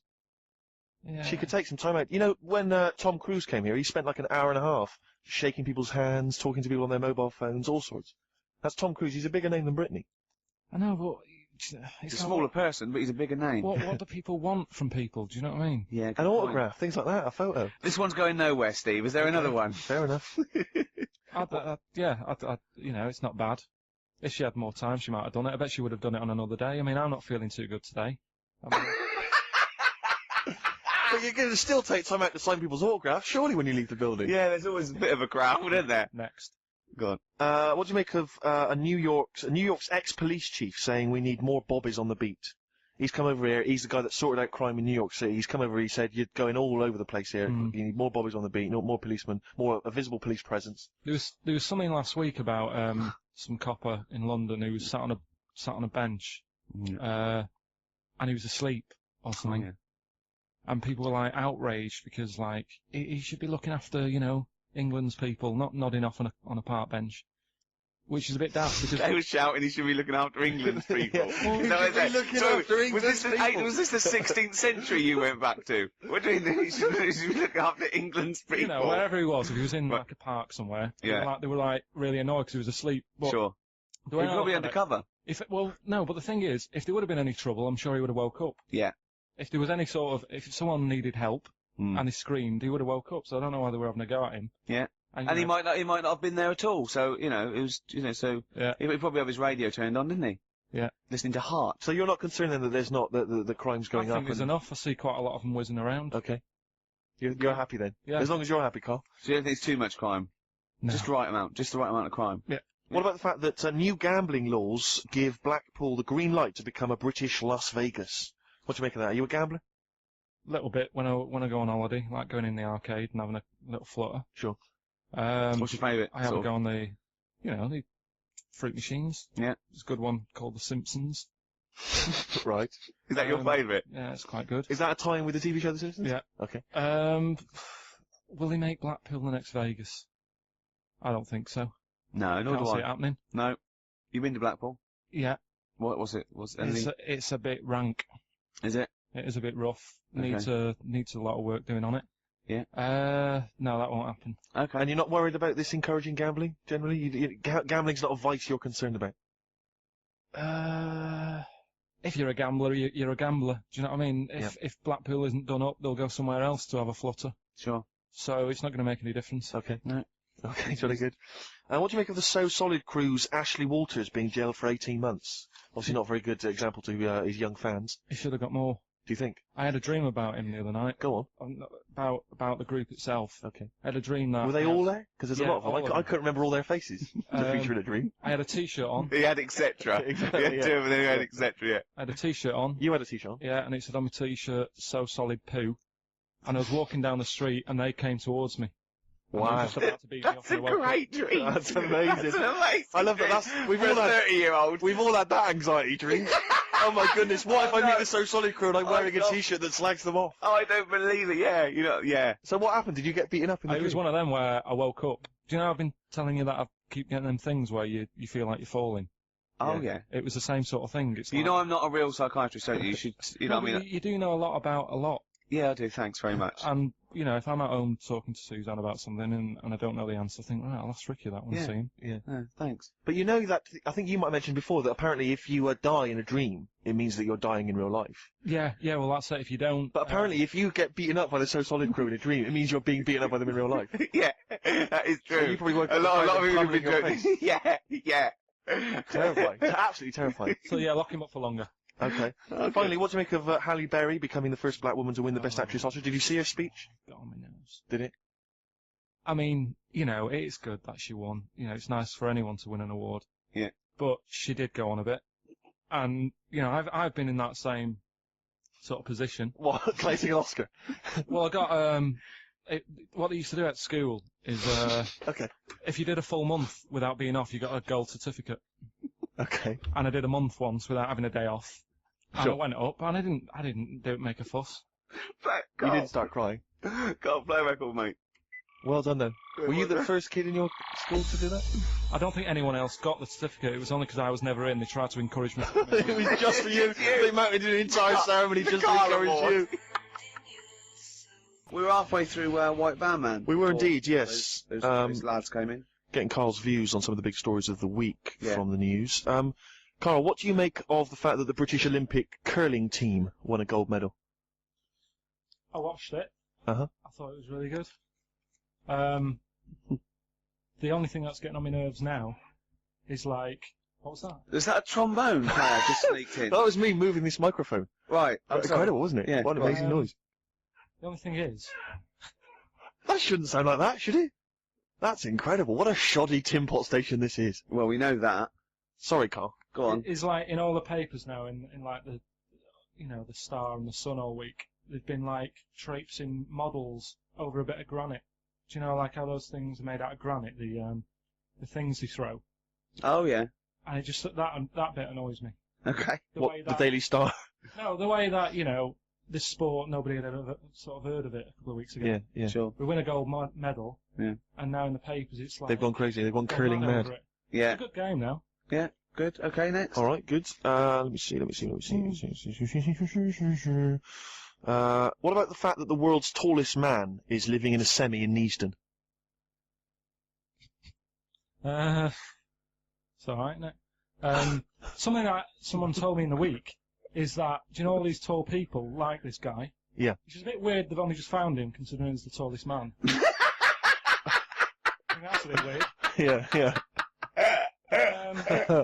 Someone genius. told me that, do you know the guy who was in James Bond, the big bloke? Yes. Jaws? He's got the same illness as this bloke. Right. And what it is... It's called tall. It's something about... You're suffering from tall. You've got a small tumour or something just behind this part of your head. Yes. Oh, yeah. Just sort of in the middle of your eyes. Yeah. And the pressure on that makes you grow really tall or something. Yeah. So he needs to get it sorted. That's your advice to him. Yeah. Get it sorted. Okay, very finally, Karl, this is important. This is, just projecting into the future. Get it sorted. Just projecting into the future now, K-Man. Apparently, global warming will bring sizzling summers and weird wildlife to Great Britain in the future. Are you worried about that? How soon? Soon enough for you to worry. Yeah, it's pretty worrying. Okay. Um, You wouldn't prefer it to be sunny here all the time? no, because with hot weather comes with spiders and that. See, I always think we're quite lucky here. Yeah. If you live in Australia, you might have the sun and stuff, but you've got like deadly snakes, Yes. which are death. Did you know snakes are deaf? Snakes are deaf. They don't have ears. Okay. So you're all right walking about behind them. Yeah. But if they see you ahead of you, know. you're in trouble. But yeah, with places like Australia, you know, people go, "Oh, it's great, it's sunny," but they don't talk about the spiders and They keep the spiders. lizards Yeah. and stuff. Cool. So I think we've got a bit of both the best worlds. So you're worried though about in the future, maybe vultures flying through the sky, we've got various creepy crawly snakes. You concerned about that? Yeah, well, there's a load. I saw something in the news in the week that a load of sparrows or something was somewhere. Maybe that's the start of it. That's an interesting story. Was that front page or? There's a load of sparrows somewhere. Read all about it. Sparrows somewhere. Some sparrows somewhere. Sparrows somewhere. Load of sparrows somewhere. Sparrows somewhere. There you go. Anyway. Excellent. That's Thank you great. very much, Karl. That's Karl giving his views on the news. Don't do that next week. Why not? I just don't like it. Why? Pressure. It's not pressure. You did brilliantly. Yeah. Carl, any more? Oh, tell that story that you were telling me about your dad when he was driving. Well, it's just that you were talking about. Well, I mentioned Forrest Gump. Yeah. And the Forrest Gump types. When my dad was when he was a taxi driver. Yeah. You used to have to sort of do your bit for the local area. Oh God. By taking the Forrest Gump people to Blackpool. Yeah. Is that what they're called now, the Forrest Gump people? Is that what the organisations that support them ask for them to be referred to A as? minibus with Exactly. life is a box of Yeah, chocolates. exactly. .com. Well, Forrest Gump types. It must have been. So you worked with these people. It was yeah. Yeah, the people with learning difficulties. And they used to get five. Coming home must have been a busman's holiday. So he got 5 of them in the cab. Yeah. And he had to go to Blackpool, and 4 of them were really good, you know, behaving themselves, didn't mess about, weren't fighting and stuff, but there was one who was just causing loads of trouble and he couldn't control him. Oh, and what you've got to be able to do with people like that, you don't want them to get stressed out because it's not good for them. It stresses them out, and you could end up with a bit Thanks, Dr. Karl. you could end up with a bit of a riot on your hands. So he thought, I'll nip this one in the bud right now, and he pulled up just on the outskirts of Blackpool, and he took the one out that was causing problems and put it in a wheelie bin. Oh no! Oh, I'm sorry. I apologise. He did what? Oh, He did it for the good of the others. He put it in a wheelie bin. It was having a good time. He thought it was one of the rides. Can you stop saying it? Him. Yeah. He you know, he was having a good time, and once he calmed down, my dad went back and picked him up, and he was fine. He had a good What, time. he left him in there the whole time the others were in Blackpool? No, he left him there, not the whole day, probably about an hour and a half. In a wheelie bin? In a wheelie bin. Why couldn't he get out? Because, like, his arms were trapped on the thing. It's one of those... What, he tied him up? No, do you know, like, when... Because he was a big fella, and, like, he managed to get him in so his arms were down the side like that, so he was a bit trapped. Wasn't And he screaming and crying and stuff? He was making a bit of noise, but... do you know what I mean? What, you feel sort of right? Well, but anyway, I didn't really want to talk about it. He just brought it up because of Forrest Gump. Did his, family know about this? Is this the first time they'd have heard about this? He didn't get asked to do it again. Because he had another problem similar to it where he had a little minibus, and it was his job to take a load of old women to the bingo hall, and it was miles away. And he took him there. There was no problem. About 10 old women in a minibus. One of them was causing trouble, so he pulled over it. No, right, so he took him there, everything's fine, he dropped him off, they had a lovely night, right, they had a lovely night, won a bit of cash, coming back, it's a bit of a late night, and they all started moaning at him, going, I want to be dropped off here, take me there, I want to be dropped off first, I've got to get up early, blah, blah, you know, my husband's expecting me, I'm already late, take me here first, take me there, and he just pulled up, in the middle of nowhere, said, get out. And he made them get out, and they all called for taxis. They charged that company who was meant to be taking him home in the minibus, and he got the sack. But a similar sort of story. You can't be dealing with it when people don't sort of just calm down and, like, solve the situation. Yeah. They're just all like, I want to be dropped off first, take me here first, take me... Yeah, so he acts like a madman. to counter that. Good. Oh, that's all right, great. we've got a crack on, haven't we, really? We got Says so much. Yeah. Yes, Nick Drake, a song for the ladies this week from the album Brighter Later, At the Time of a City Clock. That's Goodbye. it. Yeah, Goodbye. see you next time. Bye. My mum and dad, right, they moved to this little house, right, and they had loads of furniture that they've collected over the years without chucking out, and they've moved to this small house, so they just had too much furniture, right? and they had this double bed, and that was for, like, you know, when friends come round and that, they can stay there. But the problem was he wanted to sort of put these wardrobes in the bedroom, right? Right. That went on either side of the bed. Sort of wrapped around because, the bed, yeah, but because the room was so small, he thought, I can sort that out. Yeah. Right? And he sawed the bed. He sawed the bed? He sawed the whole thing, so you've got, like, your mattress, your bed, and everything. What, and he just sliced some off? Like a big sandwich, just cut a bit off just the edge. cut the crust off. About how much is that, would you say? About 8 inches, 6 About inches. 8 inches. But hold on, but that Well, he won't cut work. Because it'll all fall out the side, and then what happened to the springs and all the supports and stuff? He It'll just sorted it collapse. out. It didn't all come out and that. I mean, it's not the comfiest bed. but the weird thing is, he did it, and even though it's only like that 8 inches or whatever, it totally ruined it. It's Yeah, like, well, of course it would. no, but what do you think I mean? I don't mean it ruined it as in it looks a mess. No, it would have been uncomfortable. Not even that, though. Just the fact it's that little bit shorter. It's like, God, for 2 people, this is hard work now. This is like, you haven't got enough room, even though it's only 8 inches. Why did he build the wardrobes first without measuring, putting the... I think he did all that and then thought, oh, it'll easily fit in there, and it didn't, so he had to sort of saw a bit off the bed. But it's just weird how only 8 Did inches... he use one of those electric saws? Yeah.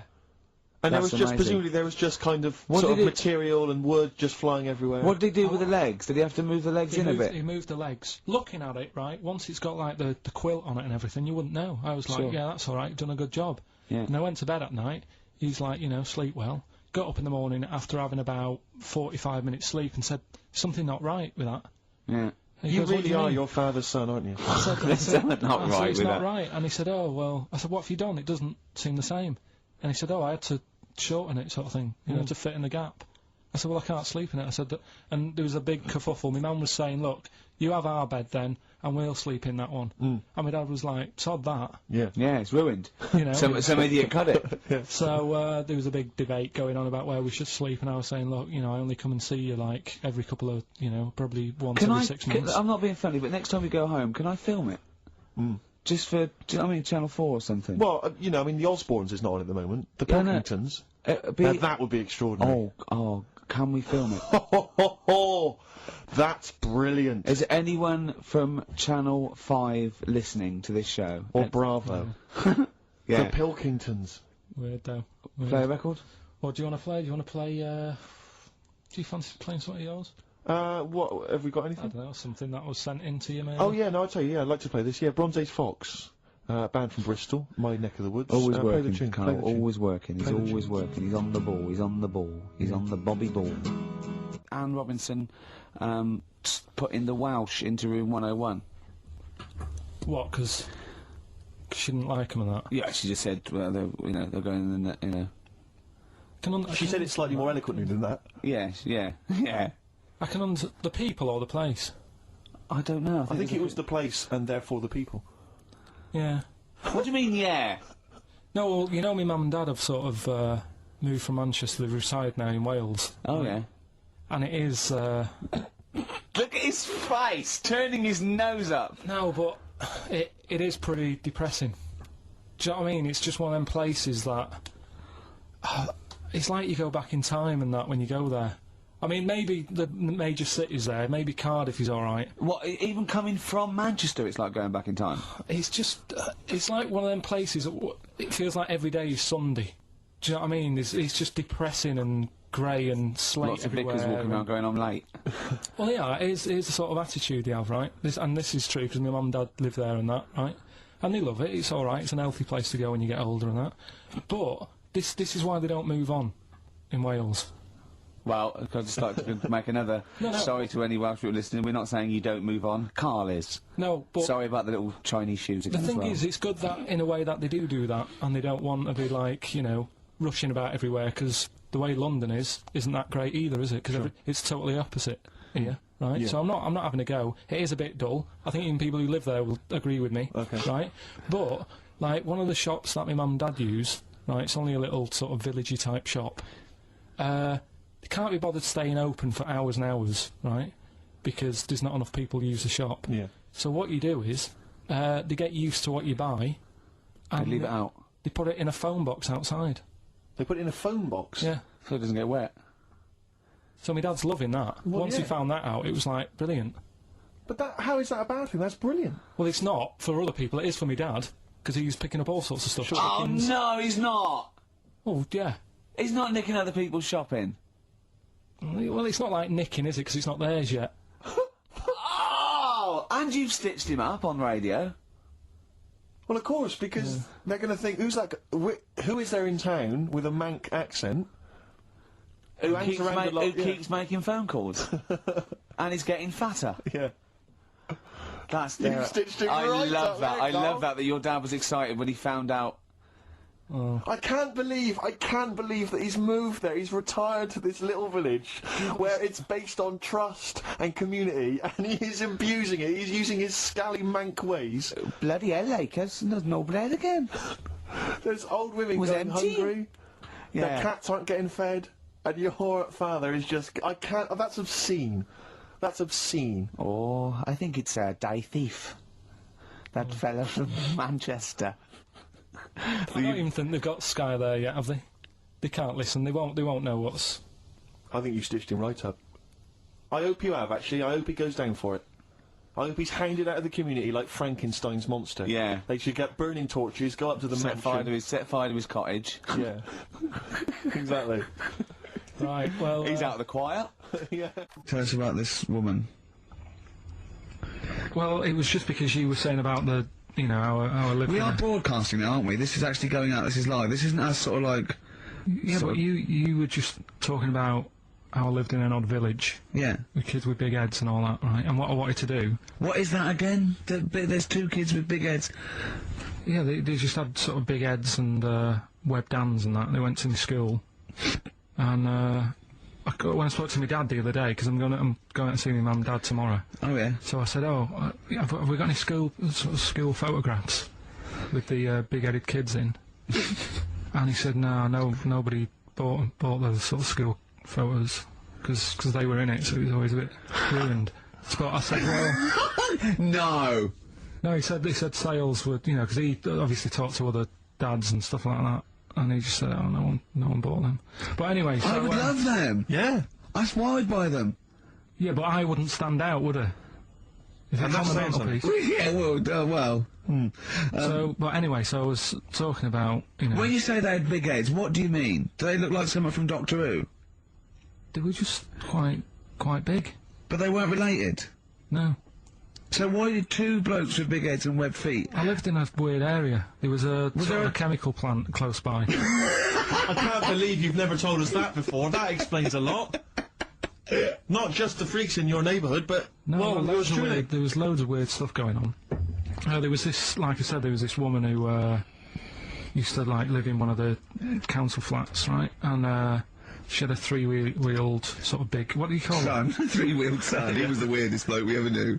What do you call it? Like a big tricycle, but for an adult rather than one for a kid. It was a big one. It wasn't a motorbike though. It was a no. It was a push bike thing. Yeah. And she used to sort of ride down the road with a fella sat in the basket on the back with his like legs dangling over, and they'd be going to like the pub and what have you. Was it a different fella each time or the same one? Yeah. Little sort of bald-headed fella. Sure, it was in collection for like organs and things. Bring out your ill. And then people just throw Grandad just in the back and go, right, we're getting £4 for Grandad. But she's got a lovely pair of testicles on him. They're very low, but they're Bring out your dead or nearly dead. She used to pick on her husband quite a lot.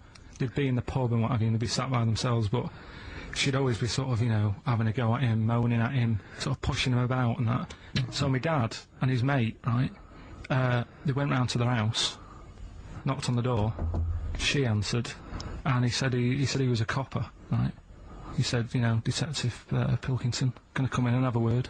So I'm just going to make a note of impersonating a police officer. For the good, he went in and sort of said, "Now I've heard, I've heard, you know, you picking on your husband a lot. Yeah. We'll be keeping an eye on you. Do it again, and there'll be trouble." And she backed off after that. She was all right. And how was the husband? Was he still in the basket though? Was he allowed to ever sort of like ride up front with her, or was he just always in the No, basket? she'd sort of stopped picking on him in public places and stuff. That's like good. That. You can't get done, can you, just for doing that? I think impersonating a police officer. Well, you is a probably criminal did. offence. There was no gain. I think you can't impersonate a police officer full stop, but I think they'd probably be lenient on him that he was, you know. But let's face it, he's not going to be caught because why would anyone know? But it's not like his son's going to say it on a radio station, is it? And stitch him right up. Is this something you did generally? Kind of a little bit of like vigilante work? Just whatever, him and his mate, just, you know, if they saw something going on, they go, what can we do? What little scam can we do, or whatever. That's fantastic. That is brilliant.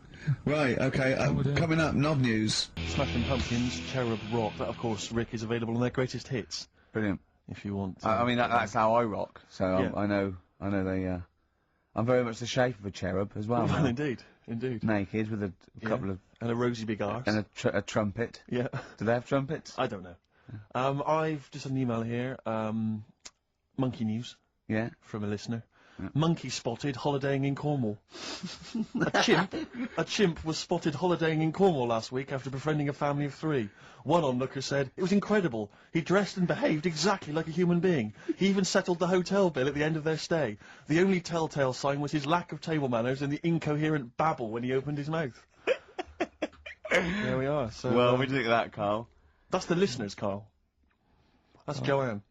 Amusing, articulate, accurate. She remembered exactly who's there and everything, setting in the bill. It's all there. So, I mean, even though people think that you're slightly simian, you know, slightly less than human on the evolutionary ladder, they do listen to you. So, I mean, I don't know who's more stupid in the end, you or the listeners. Well, you may recall, Rick, at the end of last week when Karl had to shoot off early, we issued a little request for listeners just to bombard Karl's email with just pointless emails that really weren't about anything, just to clog up his email for when he returned. Yeah. Rick, they sent them all to us. Brilliant. I mean, that's the kind of listeners that we've got. We've got reams here on our email of just junk. I mean, it's like a Marx Brothers plot, isn't it? I mean, just ludicrous. listen. Listen to what we say. I got one about a shaved cat. Well, that's not pointless. I'll be reading that later. Oh, you're loving it, yeah. I'm happy. That'll keep me going for a couple of weeks. I'll be reading that later. Did you get to the monkey sanctuary? Because this was the big thing. You were going into Cornwall, you were going to visit the monkey sanctuary. I've never seen someone more excited. You had 2 days put aside for the monkey sanctuary. I know. How did it go, Monkey World? We were on our way, right? I found like a little, in the little cottage that we had, right? It's like a little folder, you know, with little leaflets in saying if you're into mountains, you want to go here. Yeah. If you're into castles and that. Little monkey on the leaflet, right? So I thought I'll be needing that. Took that out, made sure that's safe and that, right? We get in the car, getting ready to go. My dad says, "Where is it?" I look on the back. It's in a place called Low or something like that, right? Yeah. So we're on our way. Can't believe me luck. It's going to be a great day and all that. Yeah. And then start looking at the leaflet, right? And noticed didn't have any chimps there. Yeah, it's not Monkey World. It wasn't a monkey world. Well, what was it called then? Something like Monkey Town. yeah, it was just it had like woolly monkeys in it. That's what it had. What? Woolly monkeys. What are woolly monkeys? Those things Johnny Vegas off the advert. Loads of them. They're dumped now since ITV Digital went under, so they just put them in a cage. I don't understand. They're woolly. They're like they're sort of like little fluffy little baboon type things. Woolly monkeys. I mean, it's not your chimp. It's not your classic chimpanzee. So did the car screech to a halt? It was like it was like the mission in Armageddon. I just said abort. We're on the way back. So how far have you got before you bothered to read the leaflet? Probably about 5 miles away from where we were. So what did you do with yourself? You must have been distraught. They broke down and then they heard banjo music. No, we went to a sort of an amusement place. Arcade. I'd love to see you in that. What with putting those coins in, so it has to roll down and they go flat, and then an arm pushes them. It was one of them. Really? But I spent years on that when I was little. Well, there's a new one. I can't be bothered explaining it, but it's a con. We went to this place, right? My mum and dad had been there before, and they said you'll love it. It's brilliant. It's got like a war bit in it. A war bit, right? Yeah, like because they know I'm into tanks and stuff. Yeah. So you'll be loving that. So sorry, I didn't know you were into tanks. No. Well, they're all right. Brilliant. It's gone from one of his childhood passions to they're all right. I know, yeah. Go on. And but it was It was awful. I mean, my mum and dad had been there before, and he said, no, you'll love it, but Yeah. it was like a really miserable day. Sure. Right? All the rides and that were broke. Yeah. Broke? It just reminds you of Manchester. My dad just ended up, he was more interested, there was a really fat family there. Well, presumably he was breaking into the machines, trying to scoop off the cash. I like the fact that those poor fat family were going, why are those people looking at us? Yeah. Oh, do you want to ride one? No, but we're not a ride. They were massive, and he just like, look at that, look at the state of that. A whole family. Yeah. Just, you know, fat. Bloaters, yeah. All right. No, down. but because fat, there's no need for it, is there? And he was really like, oh god. And then he wanted to follow them into the House of Mirrors to see what they look like. But my mum had got bored. She went off to buy a little Snow White figure. She couldn't believe her luck. It was only $2.99. Yeah. She thought it was going to be really expensive. Sure, so she she's a bought classy one of lady. them. So she enjoyed that. And then my dad says, come on, we go in. It's rubbish, this. What, the fat family wouldn't let him play with them? So he just said on the way home, he said, I can safely say that I never want to go there again before I die. So that was that. And then we went home. Why would he ever give you that information? In case it was like a secret birthday present? You go, oh God, what if they get me a trip to here? Or if he's in a coma and you go, I'll tell you what, I'll bring him out of it. That fat couple. yeah. By his bedside. But Suzanne said she now realises why I am the way I am after spending like a week with them. What, they told her that they dropped you on your head as a kid, or? No, just like, you know, the way they act and that. Right, yeah. They were saying things like, Suzanne, so, why is the moon out at night and the sun in the day? Oh, God. Yeah. Oh, God, there's three of them. Suzanne, can you tie my shoelaces again? It was the bit when my dad said, don't waste money on a coffin for him, just put him in a bin bag. Your father said that? About himself? Yeah. Oh, well, that's a great idea. I'm glad you mentioned that, because that is great. That gives me an idea. Look at Karl. I love that look of Karl. Karl is looking back and forth. You know when you sort of you go to a cat and it looks back and forth between two people. That's very much like Karl's looking at us now. Or when like a child sees a midget or something in the street. They're just transfixed, aren't they? And the parents don't stare. When we were pushing Ash, just our producer's in a wheelchair, and we were pushing him He's through not the a midget, we should make No, he's not a little midget. He's not tall. But we were pushing him through the VC, and this little kid just came up and just stood in front of him and looked at him. Yeah. I just laughed. It was funny. Do you do that? I imagine that you get caught staring at them. Yeah, do you go up to people with problems and go, Mummy, is that a monster? Well, I was telling you one about when I used to go with my dad in the taxi. Oh, yeah, What tell us happened? this story. Well, Your father was a taxi driver? my dad he had loads of jobs, which he did back then, and they don't do that anymore, do they, people? They don't Have a do variety of loads jobs? stuff. Sure. But at one point, he had a black cab, and I used to go with him. He used to get a beer crate and put it in the front of the black cab, and sort of sit just next to the meter. And anyway, we got this call, and like the guy on the end of the radio said, "Oh, you've got your son with you, haven't you?" So he said, "Yeah." So it's just like, you know, we've got to pick up at number 11 Village Lane or whatever. And he said, "All right." And it was this woman. It was like a woman version of the Elephant Man. Wow, the Elephant Woman. Yeah, it looked like... it was really strange, because I was in the front of the cab, and when you're a kid, if something looks odd, you're a bit scared of it, aren't you? Yeah. And my dad was like, look, it'll be alright. And we're driving towards her. Look at her, don't worry, son, I've got loads of buns. And just to I think I'll just throw one down the street if you run after You're it. being mean, right? I am a little bit, So yeah. how old were you, 18? No, I was about 12 or something like that, 11, 12. And as we got closer to her, it looked like she was holding like a bag of spuds on her shoulder for a snack. Right. And her head was all a bit mangled and messy and that. And my dad said, whatever you do, don't stare at her face. Yeah. And she got in the back. Because you turn into stone. Well, she got in the back, and I had like the mirror, the driver's mirror thing, and sort of having a look, trying to work out. And I mean, he said, don't stare at her face. I couldn't work out where her face was. It was that weird. Oh, God. So I'm not sure you're from Manchester. I think you're from, like, Narnia or something. Yeah, you got frog boys walking around. The Lord of the Rings. That got, like, the claws of a lobster and the head of a toad. Yeah. And you got women getting in with spuds for heads. I mean, what This is sort not of, what Manchester. is This is not the place you grew up. This yeah. is Oh, you can't believe it in London, can you? You come down and go, look, symmetry. It must be amazing. It must be a thing to do with upbringing, though, mustn't it? And because again, do you know I've said to you before, years ago when I was a kid and didn't have any worries, good-looking lad, you go through it a bit, have a few more worries, and you look knackered. Now back there's a lot more worries and stuff, so you get a lot more freaks.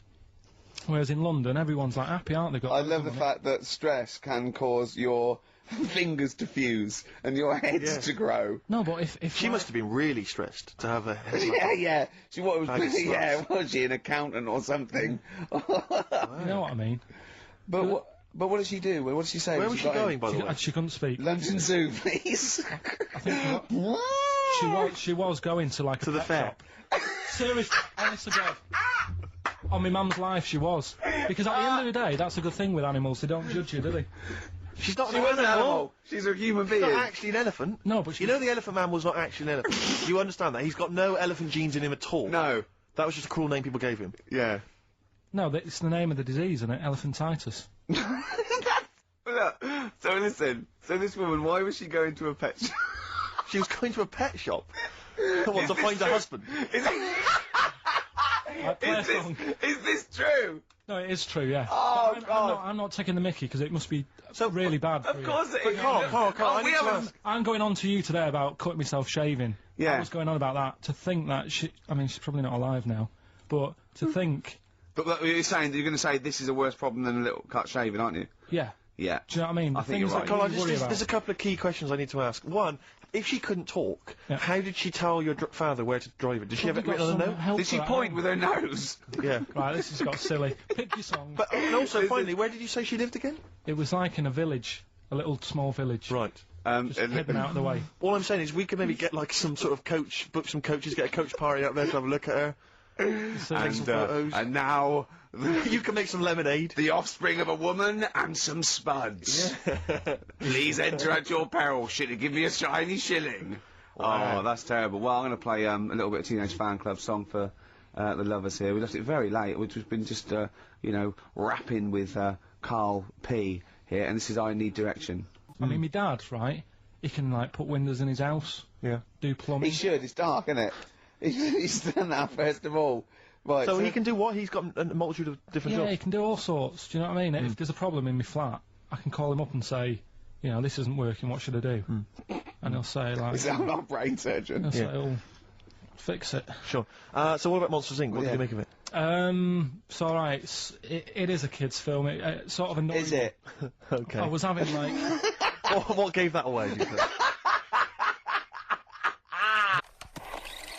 Could I just say also that I do not advocate the use of vices on friends' heads. It's dangerous. Do not squeeze your mate's head in a vice. That's just between me and Karl, and you know. And Ricky Gervais is an experienced annoyer. And he probably wouldn't let me do it, to be honest. I have to offer him an awful lot of money. Also, do not smoke. There's no point. And floss. I wish I'd flossed when I was a kid. Also, if you've got a bicycle or anything like that for Christmas, please wear the correct safety gear. Whoa. What? Well, I got a bike as a kid. Yeah. Right? And my dad, you know, I think the helmets used to come with them and what have you. I popped it on, went out on my bike, coming back into the garden. Dad sees me. He said, "Come here." I said, "What?" He said, "I never want to see you wearing that helmet again. You look ridiculous." Carl, have we still got Monkey News? We've got Monkey News coming up. Now, you must be disappointed because you didn't make it to the Monkey Sanctuary, but you still managed to scrape together Monkey News on your holiday. Yeah. That's So I impressive. found some of that. We've got. How do you get so many breaks and holidays? Because you went away with Suzanne's parents. You've just been away with your parents. That's a couple of weeks, 10 days. So that's probably about 3 weeks in all. You had that. You went to Manchester. You had that day off because your trousers were wet. I mean, and I suppose because you've only got one job, and you know I've got a lot more. This is just one of my jobs. But I mean, don't you ever count your blessings? Go, God, thank God, I can have time off. I don't work too hard. You know, I'm not stressed too much. No. It's just all to do with when you do work, do a lot. So I get a lot done. Yeah. What do you mean? I'm always doing stuff. I mean, even though when I was in Cornwall, right, I'm sat there on the grass. Oh, I'd love to just sit on the grass. Oh, yeah, you're too busy. Chill out a little bit. I know, yeah, well, you know. Me dad and Suzanne are playing crib, right? I sort of fallen out with him at Your that dad point. and Susanna playing Why did crib. you fallen Because out you do with live who? in the 1940s. Yeah, why did you fallen out? Because with crib, have you ever played crib? Yeah. Right, you've got to be pretty good at maths. Sure. You've got to make your cards add up to 15 and all Well, that. yeah, I was just gonna correct you on you've got to be good at maths. Yeah. What, algebra, quantum physics, what? No, just adding up. Adding up to 15. Brilliant. I mean, You can almost do it on your fingers. You could in Cornwall. Yeah. But my dad's really good at maths, and like he said, how many have you got? And he always counts his, and it's like 15-2, 15-4, 15-6, 3 for your at, 1 and all that. Do you know what I mean? And he adds it up really One quick. for his knob. Right, so I was like, right, hang on a minute. And he goes, no, what do you mean, hang on? I go, what have you got? He said, oh, forget it. I said, this isn't fun if you're going to start getting all arsey with me. Sure. So, Get it? Yeah. I love it. But he's only, I'm sure I don't know him, but I'm sure he's just winding you up. His victory is you going, forget it, I'm not playing. Throughout my life so far, I've never planned for anything, right? It's just always happened. Yeah. The time, you know what I mean, being in plays at school, never planned it, but when I did it, I went down a storm. It was a that sort of triumph, thing. yeah, we all remember that. So, As I remember, you did Little Donkey. did Little Donkey, yeah. And then later, someone was filming at the back. Was it your dad's mate? My dad's mate. Yeah, and on the camcorder, he listened to it back, watched him playing it. His dad says, just off camera, what does he say? I don't want to say it because I'm in charge of the show and I'd be irresponsible. He looks like a right twat. So, And so he gets home, listening, watching that, and then here's his dad just off camera go, he looks like a right twat. yeah, alright, yeah. What are you worried about? Your dad saying that Sorry, or the can I word? just interject? Because I'm really worried about this idea of Karl being on MTV. Because the problem is that, you know, let's be honest, Rick. I mean, we're getting by the skin of our teeth, aren't we? Really, it's only Karl that's keeping this afloat. Yeah. And if he gets on MTV and the world sort of gets a sense of him and they understand him, and he won't be ours anymore. We won't be able to control him. It'll be out there. It'll be in the public domain. That's the thing. No, that's the thing. That's the terrible thing, though, isn't it? It's like Karl is my pet, but I realise I've got to release him into the wild. Sort of, and you know, because I love him, I know he's got to go free. Sure. But I wanna. It's like Kez. Maybe someone will beat him to death, and we won't have to worry. I'll have you on though. I'll have you on as a guest.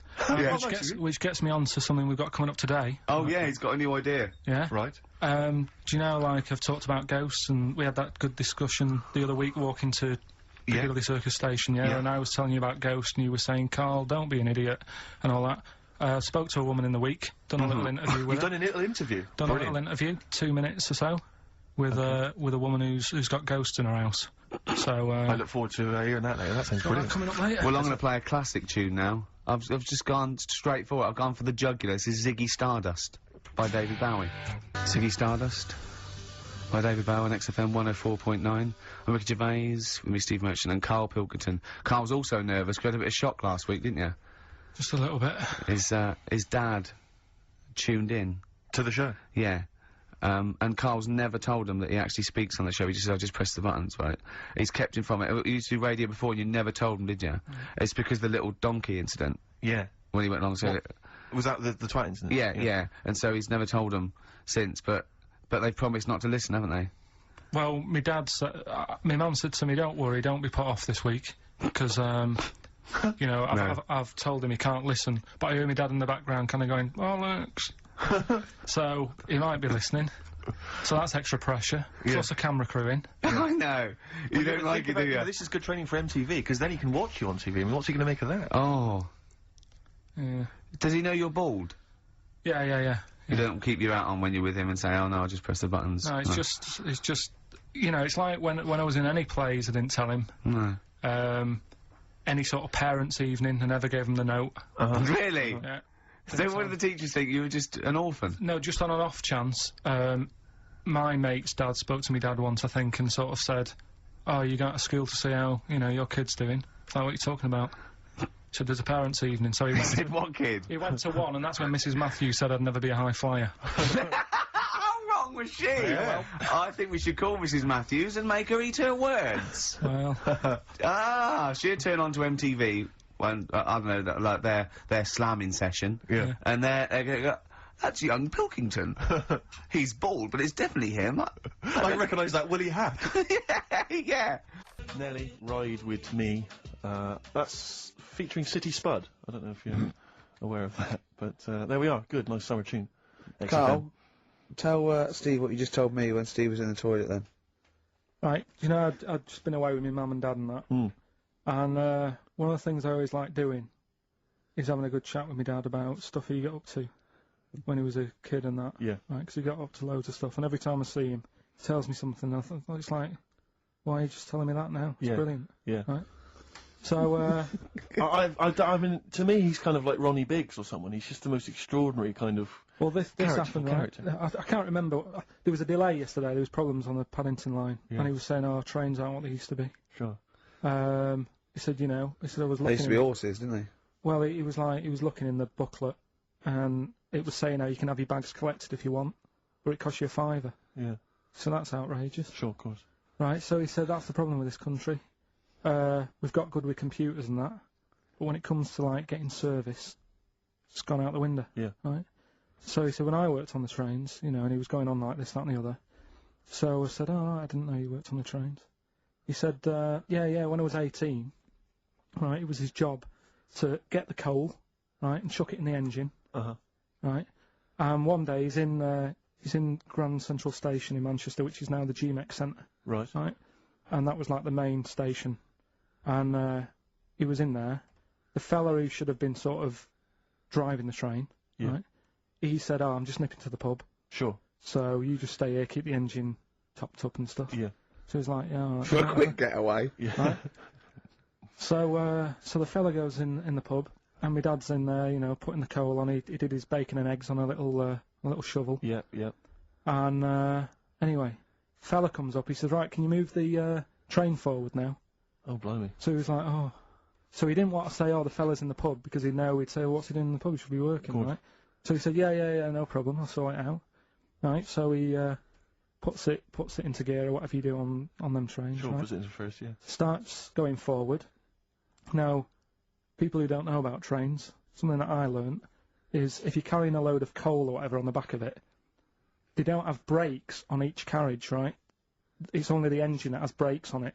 So when you pull the brakes on the engine, the whole weight of what it's pulling is pushing you forward. Sure. Right? Yeah. So he doesn't realise this though, because he's just used to cooking bacon and eggs and chucking coal. Of course, and yeah. right? So you've got to slam the brakes on sooner than you would normally. Yeah. Well, you have to anticipate it, I suppose. Yeah. But he didn't know that, so he's pulling in. He's thinking, right, Well, I'll put the brakes on now. Yeah. Right? Puts the brakes on. The train just keeps going. He's going, oh god, it's not stopping. Sure.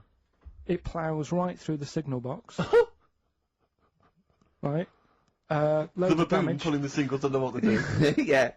Loads of damage done. Apparently, if it was today's money, it'd be about £3 to £4 million worth of damage. It shut the station off for 4 weeks. But he didn't lose his job. The fella lost his job, the one who was in the pub. Yeah. He said the funny thing was, he said like £4 million worth of damage. He did his ankle, his wrist in. He had 3 weeks off sick and got paid. So it's brilliant. So I love your family. It's extraordinary. The Pilkington gene. Weird, isn't it? I'd like to see a documentary following you and your family. You'd have to get the family involved. No, the sort of stuff my dad goes on about. We'd never put it on telly.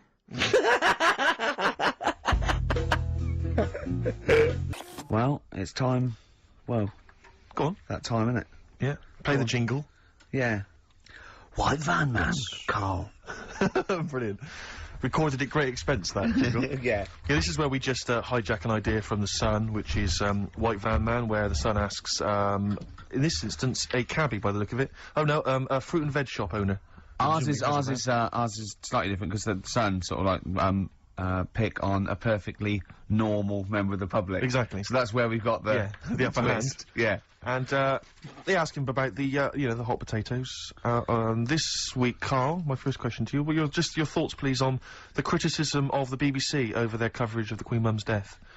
What do you make of this? You're aware of all the criticism that Peter Sissons asked some probing questions? No, I thought it wore was a burgundy tie. I thought that's it. Yeah, he just had it didn't show respect. He just had a burgundy tie on. See that's not really not showing respect, is it? No, it's not. You know, you show your respect by sort of doing the news on it, giving her a bit of coverage, and showing, you know, what publicity. What a good woman she was or whatever. Yeah. And then you move on to sport news or whatever. Do you know what I mean? Yeah. I totally agree. I don't like the way everything's morbid. I was thinking about it. It's like, you know, the way in birthday cards and that, people always put funny things in them. I think you should save things like that for funerals, for, like, funeral cards and that, and try and cheer people up at times when they're low. Do you know what I mean? Because on your birthday, you're quite happy anyway, so you don't need someone putting a funny comment in a card. I think, you know, when you send a card... What would you suggest? Well, you know, whoopee cushion, but on the vicar's chair. How would you liven up a funeral? Just little things in the card. I mean, you're just writing stuff like, well, you know, at least you're still alive or whatever. So as you're giving the eulogy, that'd be good. So suppose you know, someone's husband's killed in a car crash, you go around with some flowers and a little card, and it says, "At least you're still alive." Well, maybe something funnier than that.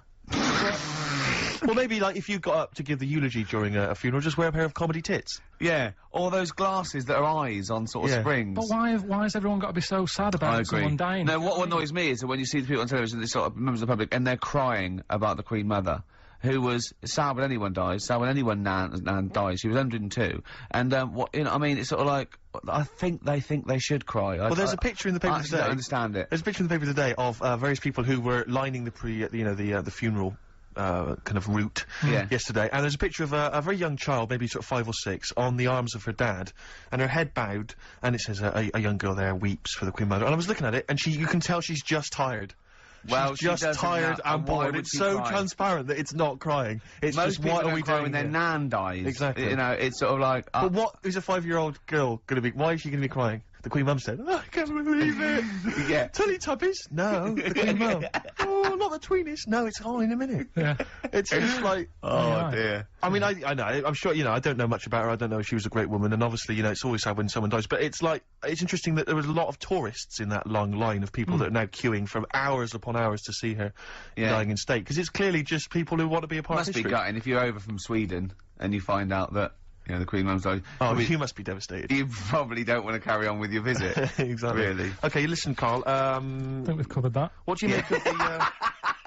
What do you make of the first genetically modified baby? Oh. Are you worried about this? Do you know what did they do? What? Let me see what it says here. Well, isn't it just choosing the, you know, eye colour? Well, this is the concern, isn't it? That in the future you'll be able to decide whether it's a boy or a girl, how intelligent it is, what it looks like, is it handsome, is it ugly? Obviously, no one will choose an ugly baby, and so on and so on and so on. And so it means that, you know, where will it lead? Where will it end, Karl? Are you concerned? I've thought about this a lot. What will us three look like in the future if they're being, you know, genetically modified beautiful people? What will we be like? How will we be considered in society? True, yeah. But we've talked about this before, haven't we? About the cloning thing. Yeah. That's a bit weird. Yeah. But I don't think it matters, because at the end of the day, right, you might look like some other kid, but it's the way you're brought up that will change your features and the way you are, you know, your personality. If you lie, you get a long nose, don't you? Well, no, but listen, right, because I remember when we, you know, I was growing up on this estate. This is going to be good. Go on. No, it's not. It's just an example of how this doesn't work. Go on. So we don't need to worry, sort of thing. Sure. Right? Okay. So I'm growing up on this estate, and there was this woman about 4 houses down, right, who's a bit rough. Alright? Didn't fancy her. Oh, God, no. Right, but she had a baby. Well, tell me about her first. I'm interested in this woman. Why was she? It was a very... Was it like being a man in a dress? I mean, I didn't grow up in a posh house or anything, and I'm not saying that if you live in a bit of a rough house, you're a bad person. What did she look like? But anyone can Tattoos? clean up. Looked like Tony Green with a fag on. They didn't clean up much, right? Oh. Which, even if you've not got a lot of money, you can still try and make a place look nice. Yeah. Right? But she didn't, and a kid used to take a horse into the house. Sorry. Whoa, yeah. Whoa, Neddy. What do you mean a kid used to take a horse into the house? Where did he get a horse? Must have nicked it from somewhere. Must have done. You've seen a horse in it? No. What, is that from outside the saloon round the corner? Yeah, was it just tied up with a bit of... Right? Oh, that's great. Did Big Jake come looking for it? I'd been out. Oh. Sorry, let me get this. This was before the lynching stopped or after. Where did he get a horse from? What do you mean he must have nicked it? His mum said, "Where'd you get that from?" "I bought it." "Alright then, but keep it out the kitchen." I don't want you going Catlin rustling. Where did he get a horse from, Karl? And how long did he have it for? Was he leading it or riding it? Mum, open the door, I can't stop! I can't stop it. Open the patio door as well, Looks like we got us a runaway. What do you mean? I don't know, but the thing is they couldn't afford to buy one because they're not cheap. So I'm just guessing. Maybe that's wrong of me. But I think... He had a horse? Yeah, right. So that's why the family didn't have any money. They'd spend it on the horse. No, I don't think, that's what I'm saying. I don't think they would have bought it. So anyway... Yeah, it's wise to whisper, Carl, in case they're listening. Yeah, and they could be in the room next door. It's not buying it, it's keeping it as well. Oh, so I was like in the car with my dad coming into the avenue, and you used to have to drive down it to turn round. And, and you know, sort of go back to our house. You had the traditional method of transport. Yeah. And the horse was in the lounge. Reading a paper. Just like walking around. What? And when I was doing, I tried to earn myself some money once by flogging little flowers in plastic cups. What? This is genius. It just keeps coming. What do you mean you're trying to flog little flowers? What do you mean? Wait. Let's play a record. Let's play a record and come back to this, because the story's going to just unravel and unravel. It's going to go on for hours. Let's play a track, deeper Carl. and deeper. It's like an onion, isn't it? We've created a whole world here where there's a man living with a horse. Just walking around the lounge. I mean, I come from the West Country. I've never heard anything like that. I just think of a big sort of like orange carpet and a rediffusion telly and this horse going, I'm fed up in here. Exactly. This is really... I am not taking the rubbish out again. Yeah. Right, play a record. Let's have Velvet Underground. We've got that lined up. Yeah, the classic from the first album, I'm Waiting for the Man. Let's come back to the horse in a second. Little flowers in pots. What do you mean? So, we were talking, we were doing White Van Man, and we got onto, genetically modified babies, but and somehow... then Karl started telling a story about someone with a horse, and then he got onto, he was trying to make money selling flowers. Just do the flowers briefly. Well, hang on, I just want to recap slightly. So there was a family, and who had the horse in the family? It was... Because you lived on an estate in Manchester. So the mother was a right pig, apparently. Well, I don't know whether that's you relevant. don't need to go that far. But what I'm trying to do is, like, make a picture for you so you understand what a picture like? it is. Who did she look like? Bit of a... and no disrespect to her. Bit like Pauline Quirk. Quirky, yeah. Right? Okay. I knew you were going to say that. Yeah. I knew it was going to be Pauline. Did she have any tats? I've never got that close to it. Okay, all right. So who had the horse? Was this her son or her husband? No, her daughter. Her daughter had stolen a horse? Yeah, from, I don't know where, there was I think there was some stables down the road or something. And they kept the horse in the house with them? They kept it in the house. Did they didn't get have caught? it for long. No. So, and you said you were in the house one day and you saw the horse in there? No, what happened was, I was, they did this thing at school about raising money for charity, right? For some local charity. And they said you can do anything to raise money, and they came out with all these ideas, and I thought, that's good. What was the charity? Well, I don't know, I thought, forget the charity. Yeah, that's just a good money-making idea. So, you're a charity. So, so I asked my mum for some, because she used to have a lot of flowers around the house. Sure. I said, can I just take some snippings of them? And, I'll go and buy some plastic cups. And, got some soil out of the garden, planted the bits of plants in them. Yeah. Got a tray. Yeah. Had about 25 plants on it, selling them for 25 pence each. Excellent. Did you sell any? Yeah, so loads. Did you just cut? You didn't just cut them and stick them in the soil? Yeah, they wouldn't have survived. Oh. But I think people sort of thought, well, good on him for trying. But anyway, so I went round to theirs, because I thought their house could do with a bit of colour and stuff. Yeah. So it's a bit rough. So as I went... The horse went, thank God for that breakfast. They've been feeding me kitty cat. So I got up to the door, and they opened the door, and it was one of them houses where no carpet. Yeah, a horse in the living room. You know. We've all been there. And the horse was walking around the living room. Oh. I looked quite happy and everything, because I always say that about animals. Black Beauty was on. Yeah. Well, think about it, right? If you were a horse, where would you rather be? In a little wooden hut with a load of hay, or in like a house with a central heating, 3-piece suite, and a telly and that? Telly and that. No, but I was saying this the other day. And an Atari, right? I was walking through London. Commodore 64, rubbish. Exactly. Walking through London with Suzanne, right? Yeah. And you know, like homeless people always have dogs. And she said, "Oh, I hope she looks after it." I said, "They've got that dog is happier than most dogs, right? Because people always walk past and give it a pat on the head. Yeah. It's with its owner all the time. Yeah. It's out in the open. It's not locked up in a house. Yeah. It doesn't eat, but other than that, no, it does eat though. They're always all right. So that's what I was saying. I think this horse was doing all right for itself. Do you know? Well, not many horses have got their own house. Exactly. For a start, yeah. But anyway, that's by the by. Yeah. So anyway, this family. Who's a bit... what we were talking about, it was about cloning... Genetically modified kids and all that stuff, yeah. Right, now what I'm saying is, you could say, you know, right, Steve, you could have a baby, right? And Ricky could see it and say, God, I want one that looks like that. Yeah. Right? It could happen, Rick. So Come on, work with him. So you take it to the doctors, and I don't know what they do. They inject it with something or whatever. Yep, that's how it's done. Yeah. And get a little baby, and there it is. It looks the same. Now the thing is, you separate. You both go off and do your own things. Yep. Right. Now, you look at Stephen. This is. You look after your baby. Yeah. You treat it well. You give it good food and I'm that, a good dad. all the vitamins and stuff. Yeah. Ricky just gives it cheese. Right. So then it changes its looks. It goes a bit fat. You know, it gets tired easily, and that sort of thing. Now, when this family... Why am I just feeding a baby cheese? Right, this family had a horse in their house. Yeah. They had a little baby, and my mum went round and said, "You're not going to believe this, but it's a beautiful looking baby," right? Yeah. And I was like, well, you know. And the weird thing is, it was a good looking kid, but as time went on, they didn't really look after it. And I'm not saying, like, abusing it, but it used to run around, it used to play out till, like, 10 at night. Yeah. It used to chase cars. Right. It was a bit... Did it have hooves? Yeah, no. Chase cars! Right. What sort of kid chases cars? Oh, God. Was it called Rover? Did it catch stick? It's Liam, it was called, right? Right. Now, the weird thing is, it was a good-looking kid, but as time went on, and all that, like, not eating properly and its hair was all patchy. It's not Liam Gallagher, is it? And chasing cars and that, and it became an ugly kid. It's definitely Liam Gallagher. And that's what I'm saying, right? You can clone all you like, but at the end of the day, it's how you brought up. Brilliant.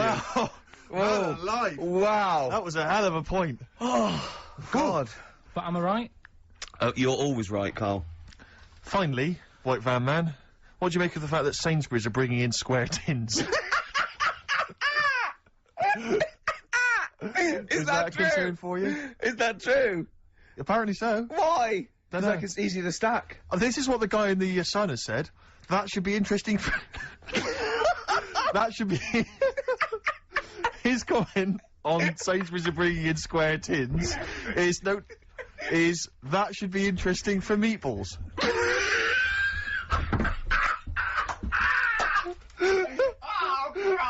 Ricky's just collapsed on the floor. Let's just play a song, Carl. I don't think even you can top that. See that in Heat this week? What was it?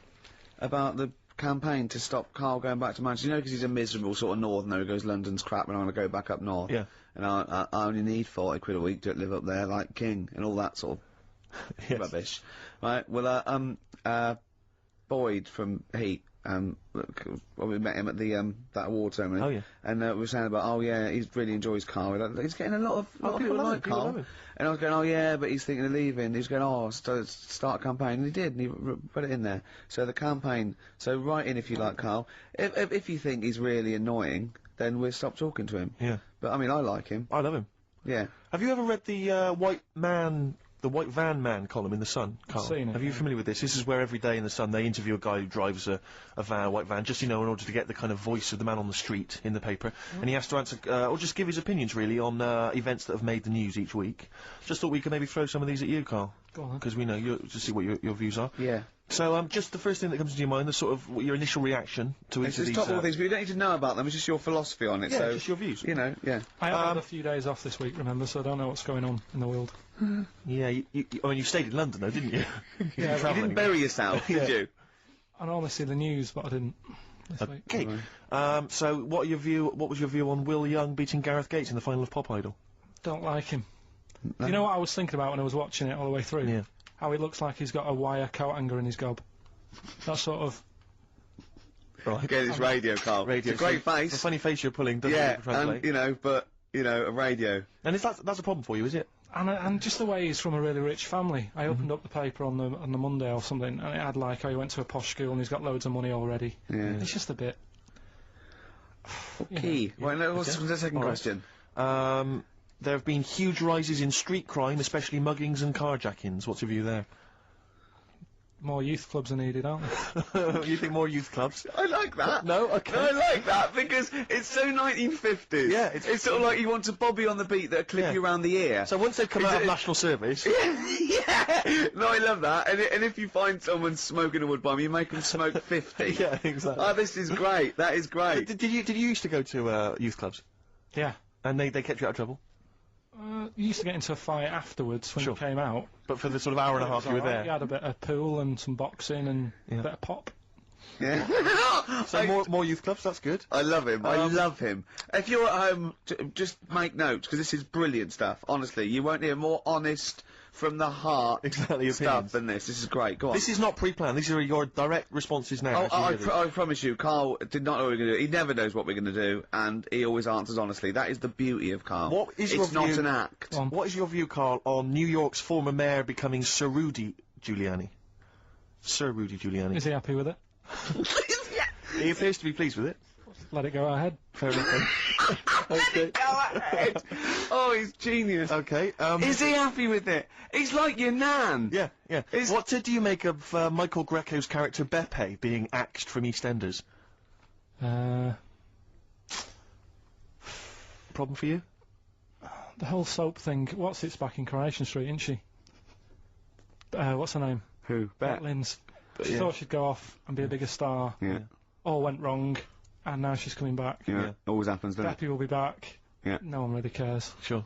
What was the van reply? What was the guy? The White Van Man says, obviously they feel the character has run his course, but I think he's a pretty good actor and I can't understand why. So, I mean, obviously there's a White Van Man there who's also got an opinion on script development. The through line, the narrative through line of soap opera. The 12-week narrative, the arc really shows itself up. The two last ones I want your opinion on here. What do you make of a cat that's been cloned in a secret 2.5 million research project? To find out what?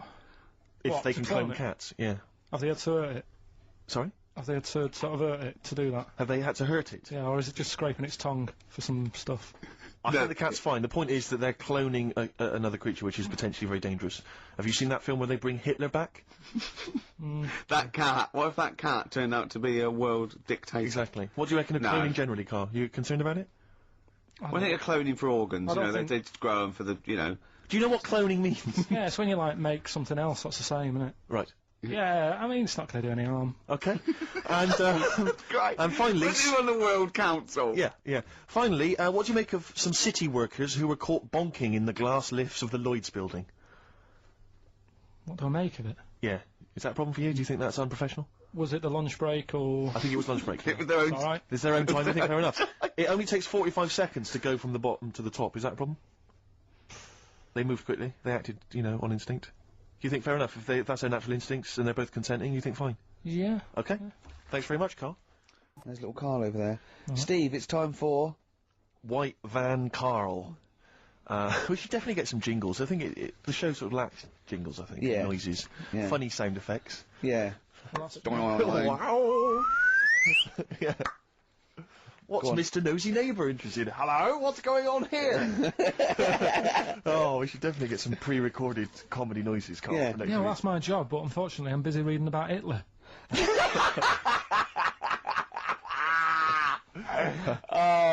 For those that don't know and aren't familiar with this feature, basically The Sun runs a White Van Man column where it asks just people who, every men and women, their views on news stories from the week, and we decided we'd just ask Karl his opinion on some of the same issues. This week... Not like us to rip off another idea and just use it for our own... No, but this time... The White Van Man in the Sun this week is Herbie Crossman from Harrow in Middlesex. Herbie. And he's asked his opinion, Karl, and what's yours, on pop idol Will Young admitting he is gay. Come on, Karl. I don't understand what the big deal is, to be honest. No. Talking to different people about it, and they've said, oh, it could affect the sales, girls won't like him anymore, which I think is rubbish. Yeah, because it finished George Michael's career, didn't it? Well, yeah, and I was thinking when I was growing up, right? And Freddie Mercury. I was into Kim Wilde, right? Sure. Now... And her kids. You're not going to tell me she's gay, are you? No, but if she was, if they said, oh, she's a leather. Yeah. Right? I wouldn't say, right, that's it, I'm taking kids in America back to the shop, I'm disgusted. Sure. I liked her. Yeah. I don't think I'm ever going to, meet her and marry her and that, so what does it matter? Yeah. Will Young, he's a good voice, he's gay, a lot of gay people in the world. Georgie boy was gay, I guess. There you go. Nothing more and nothing less. The kindest guy I ever knew. So Do you Bowie? No big deal. That's one of your favourite songs, isn't it? Brilliant. Kidding of Georgie Parts 1 and 2, isn't it? Yeah. Okay, what do you make of the police protesting to Parliament over reforms? That's not the band. before you say. Right, what's all that about? Okay, well, the police have had various kind of gripes and grumbles which they've taken to Parliament, try and get them sorted. Like what? Well, it could take ages, basically. They don't like the pointy helmets anymore. Yeah.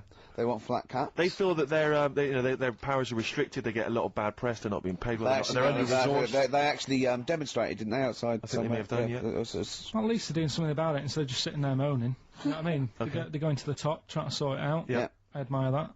Yep. What do you make of the police generally? Are they doing a good job? They've woke me up a couple of times at about 4 in the morning when I was a kid. Right, was that because they were looking for your brother in his tank? Yeah! Did a Sherman tank just come through here? Yeah. No, my mates nicked cars and gave my name and all that. Right. Were they friends of yours? Right. Yeah. Okay, what do you make of fears that dumped Britney Spears, she's been dumped by her boyfriend, there's worries that she may be cracking up, Karl? You concerned? What are the signs? Well, I'm not entirely sure, I'm just reading from this section, but I would assume that she's obviously showed signs of depression, maybe? She'll be alright. I remember, like, you know, Zoe Harris, when she sort of got bored of me when I was a kid. Yeah. Get over it, don't even think about it now.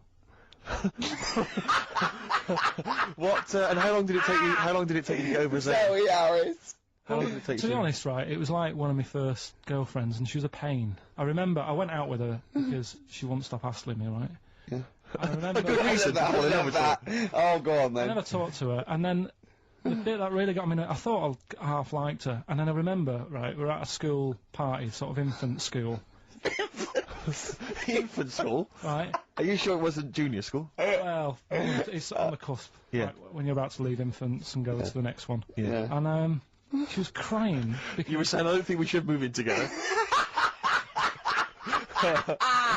She was crying. She was crying. Oh, was she? Had you stolen her milk? She must have been nearly 6. Why didn't she grow up? No, she was crying because somebody had stood on a dress and put a bit of an hole in it.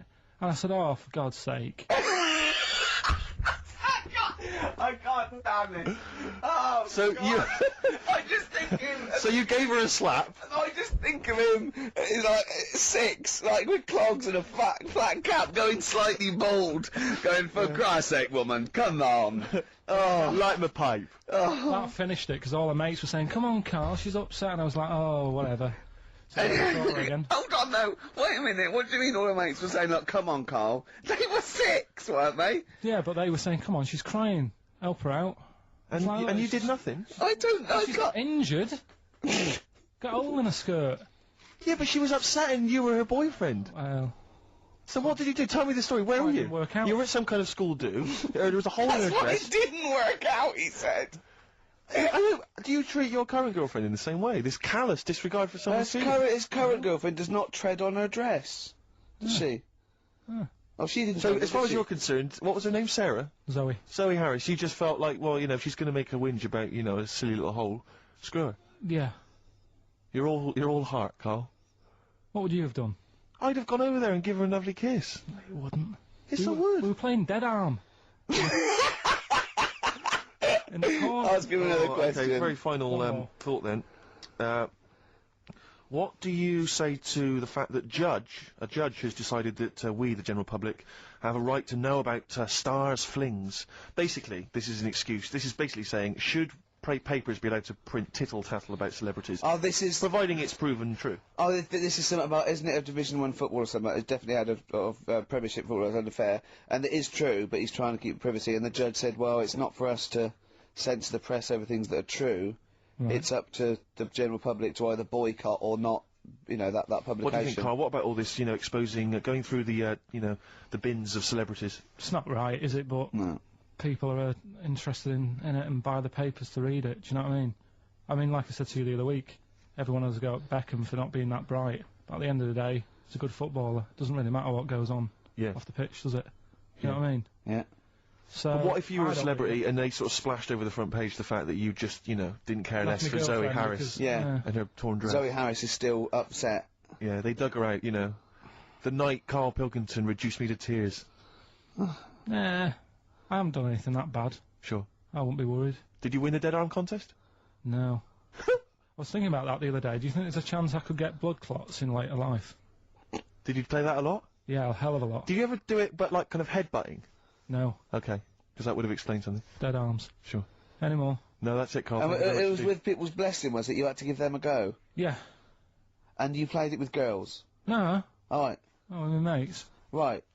So you were Okay. playing Dead Arms while she was off dancing and getting her hole ruined? Yeah. You romantic, you. That's great. And you haven't changed a bit, have you? You still do that to this day, don't you? At functions and events. Okay, we'll just do White Van Karl then. This is your opinions. You can't be wrong on this, can you? There's no right or wrong answer here. Okay. Right. But so this is where we ask Karl his views on the big news stories of the week. Basically, we've stolen an idea from the Sun newspaper, and So this isn't cruel, this programme, is it? oh, I don't think so. Picking on me. It's not, is it? It's weird because a few people have said, "Oh, you're picking on me." It depends how you look at things, doesn't Sure. Yeah. But you do like it. I mean, we could look at it like it's a laugh, so Yeah, it's not a but problem for us. You know we like you. You know you're our favourite. Yeah. I'm going to say thing in the world, but I don't mean that, you know, in a derogatory way. No, You- I'm cool with it. yeah? Yeah. Right. Okay. So your views, please, on the fact that attitudes are changing to the possible marriage of Charles and Camilla. Oh, what do you think of that? The roars at the moment, because the recent tragedies are apparently high in the polls, and people are coming around to the idea of Charles and Camilla getting hitched. What's your thought? Whatever, really. I mean, if they're happy with it. The thing that comes out of it most is it just goes to show, right, that there is someone for everyone. Just because, I mean, no disrespect to Camilla, I'm not a good-looking person either, but she isn't a stunner, and yet she's gone and picked up a royal. Right? Yeah. So I think it's good for things like that to happen, because it cheers you up. Do you know what I mean? Gives you a bit of hope. Thanks, Karl. So yeah, it's good. You know, if they're happy, if anyone's happy, it's a good story, isn't it? Yeah. You know what I mean? Yeah. You know, he's had a bit of bad luck, and now he's got someone else in his life. So. While he's doing this, I'm just doing a list of questions to ask him what he thinks of things in the world. Is that all right? Yeah, no problem. Just- Yeah, no okay. problem. Okay, what do you make of... Well, now listen, this may be a non-story, or it may be the biggest story that's about to break.